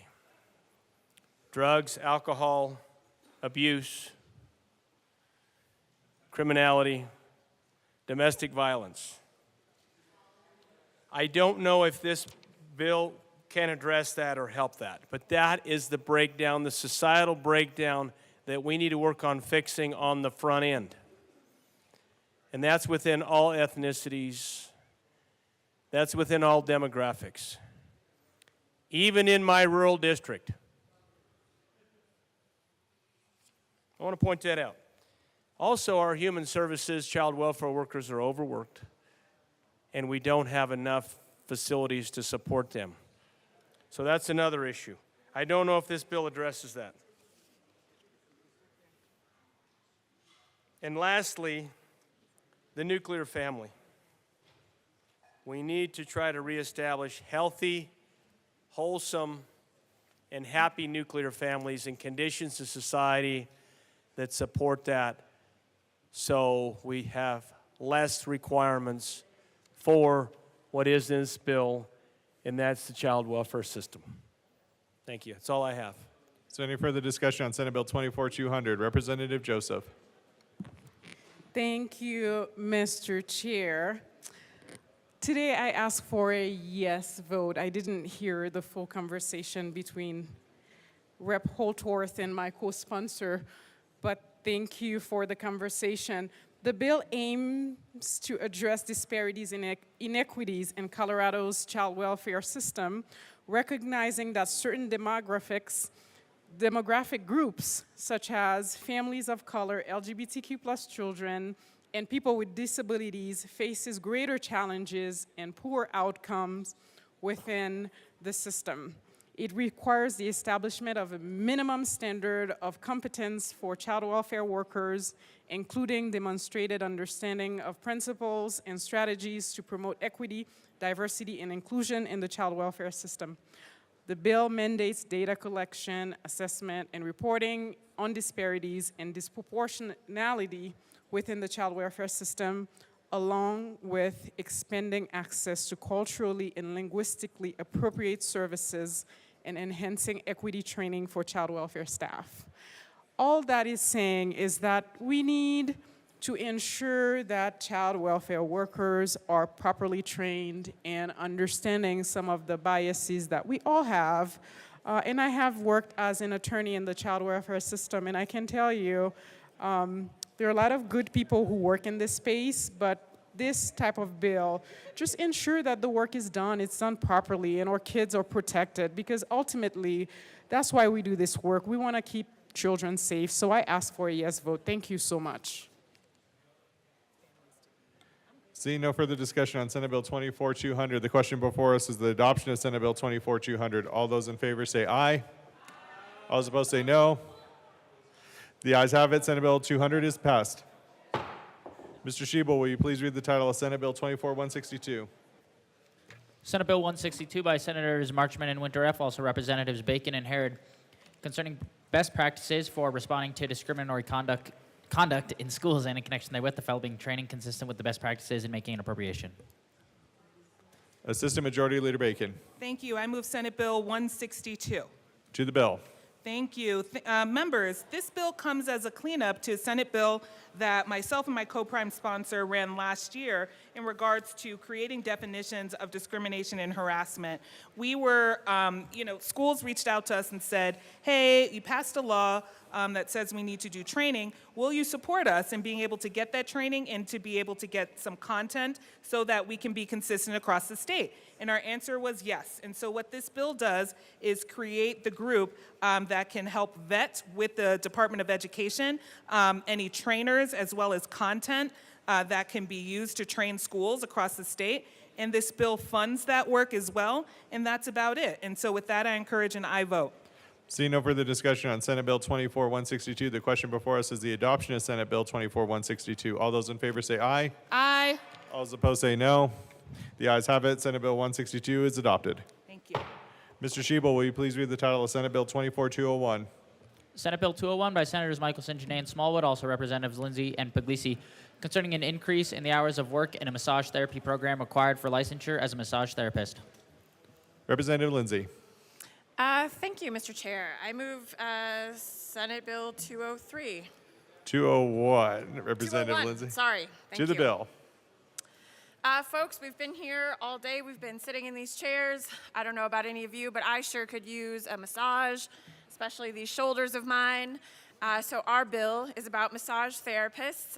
We urge an aye vote. We need to make sure that they're getting trained and that we have many of them here in the state of Colorado. And I'll turn it over to my co-prime to tell you what this bill does. Madam Minority Leader. Thank you, Mr. Chair.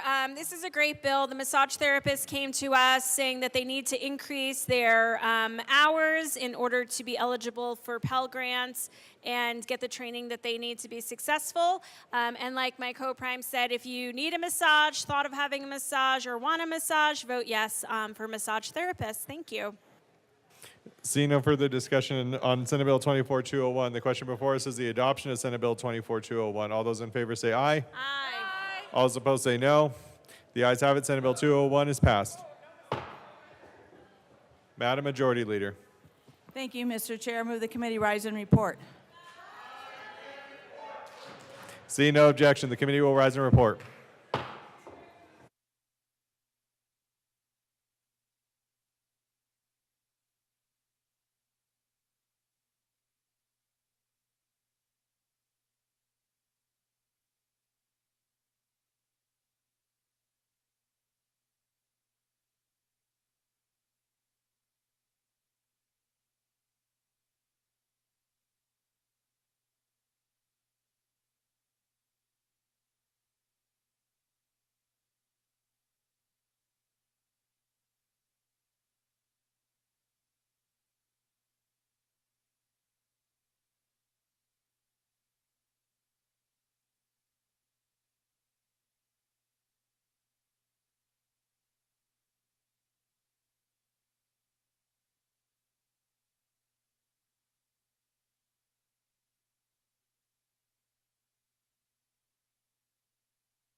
The House will come back to order.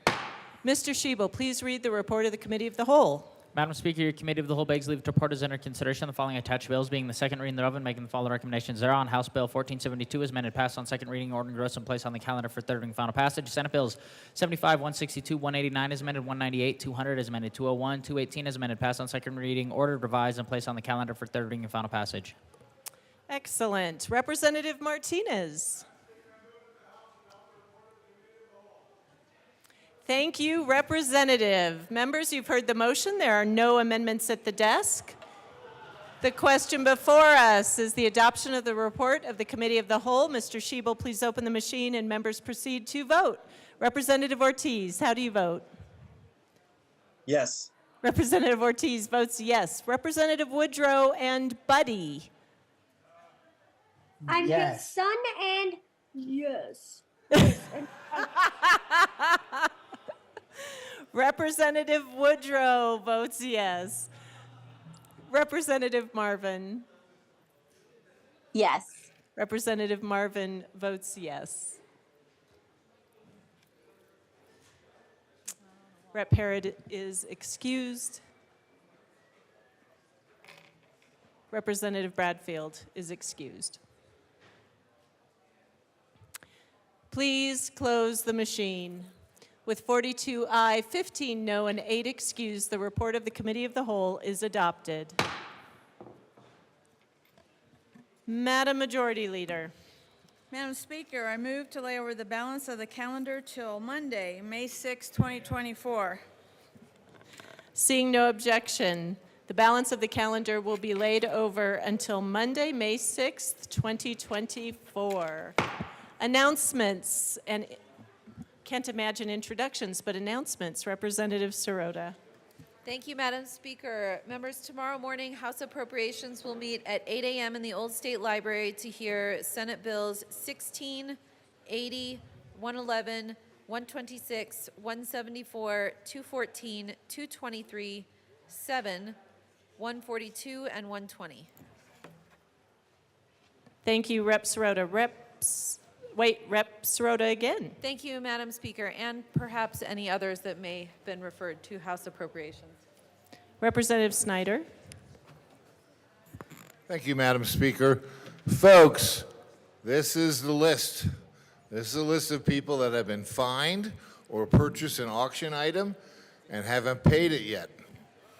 So take a look at this and pay your debts, because starting tomorrow, we're going to be reading this person by person. So I strongly encourage you to get caught up with this. Thank you. Rep. Snyder, the enforcer. I love it. Members, I have an announcement. We are missing a black bag about yay big. If you see a black bag sitting around the chamber or in one of the meeting rooms, please grab it and bring it here to the desk. Madam Majority Leader, you have some good news for us? Yes, thank you, Madam Speaker. So yes, we'll be back tomorrow, and we will be starting at 10 a.m. That's Whoa. good news. Mr. Shebel, printing report. The Chief Clerk reports Printing following. report will be printed in the journal. I think that's it. Oh, wait, Representative Hernandez. Are we doing something or not? Okay, you said you were going to do it. Colleagues, I want us to have a good weekend. Just want to remind folks today is Cinco de Mayo, which is not largest celebrated in the United States, but there's a lot of celebrations that take place. Look up the historical context of what that means. Mexican farm workers defeating a French empire. Happy Cinco de Mayo and power to the workers. Thank you. Thank you. Madam Majority Leader. Thank you, Madam Speaker. I move the House stand in adjournment until Monday, May 6th at 10 a.m. The House is adjourned until tomorrow, Monday, May 6th at 10 a.m.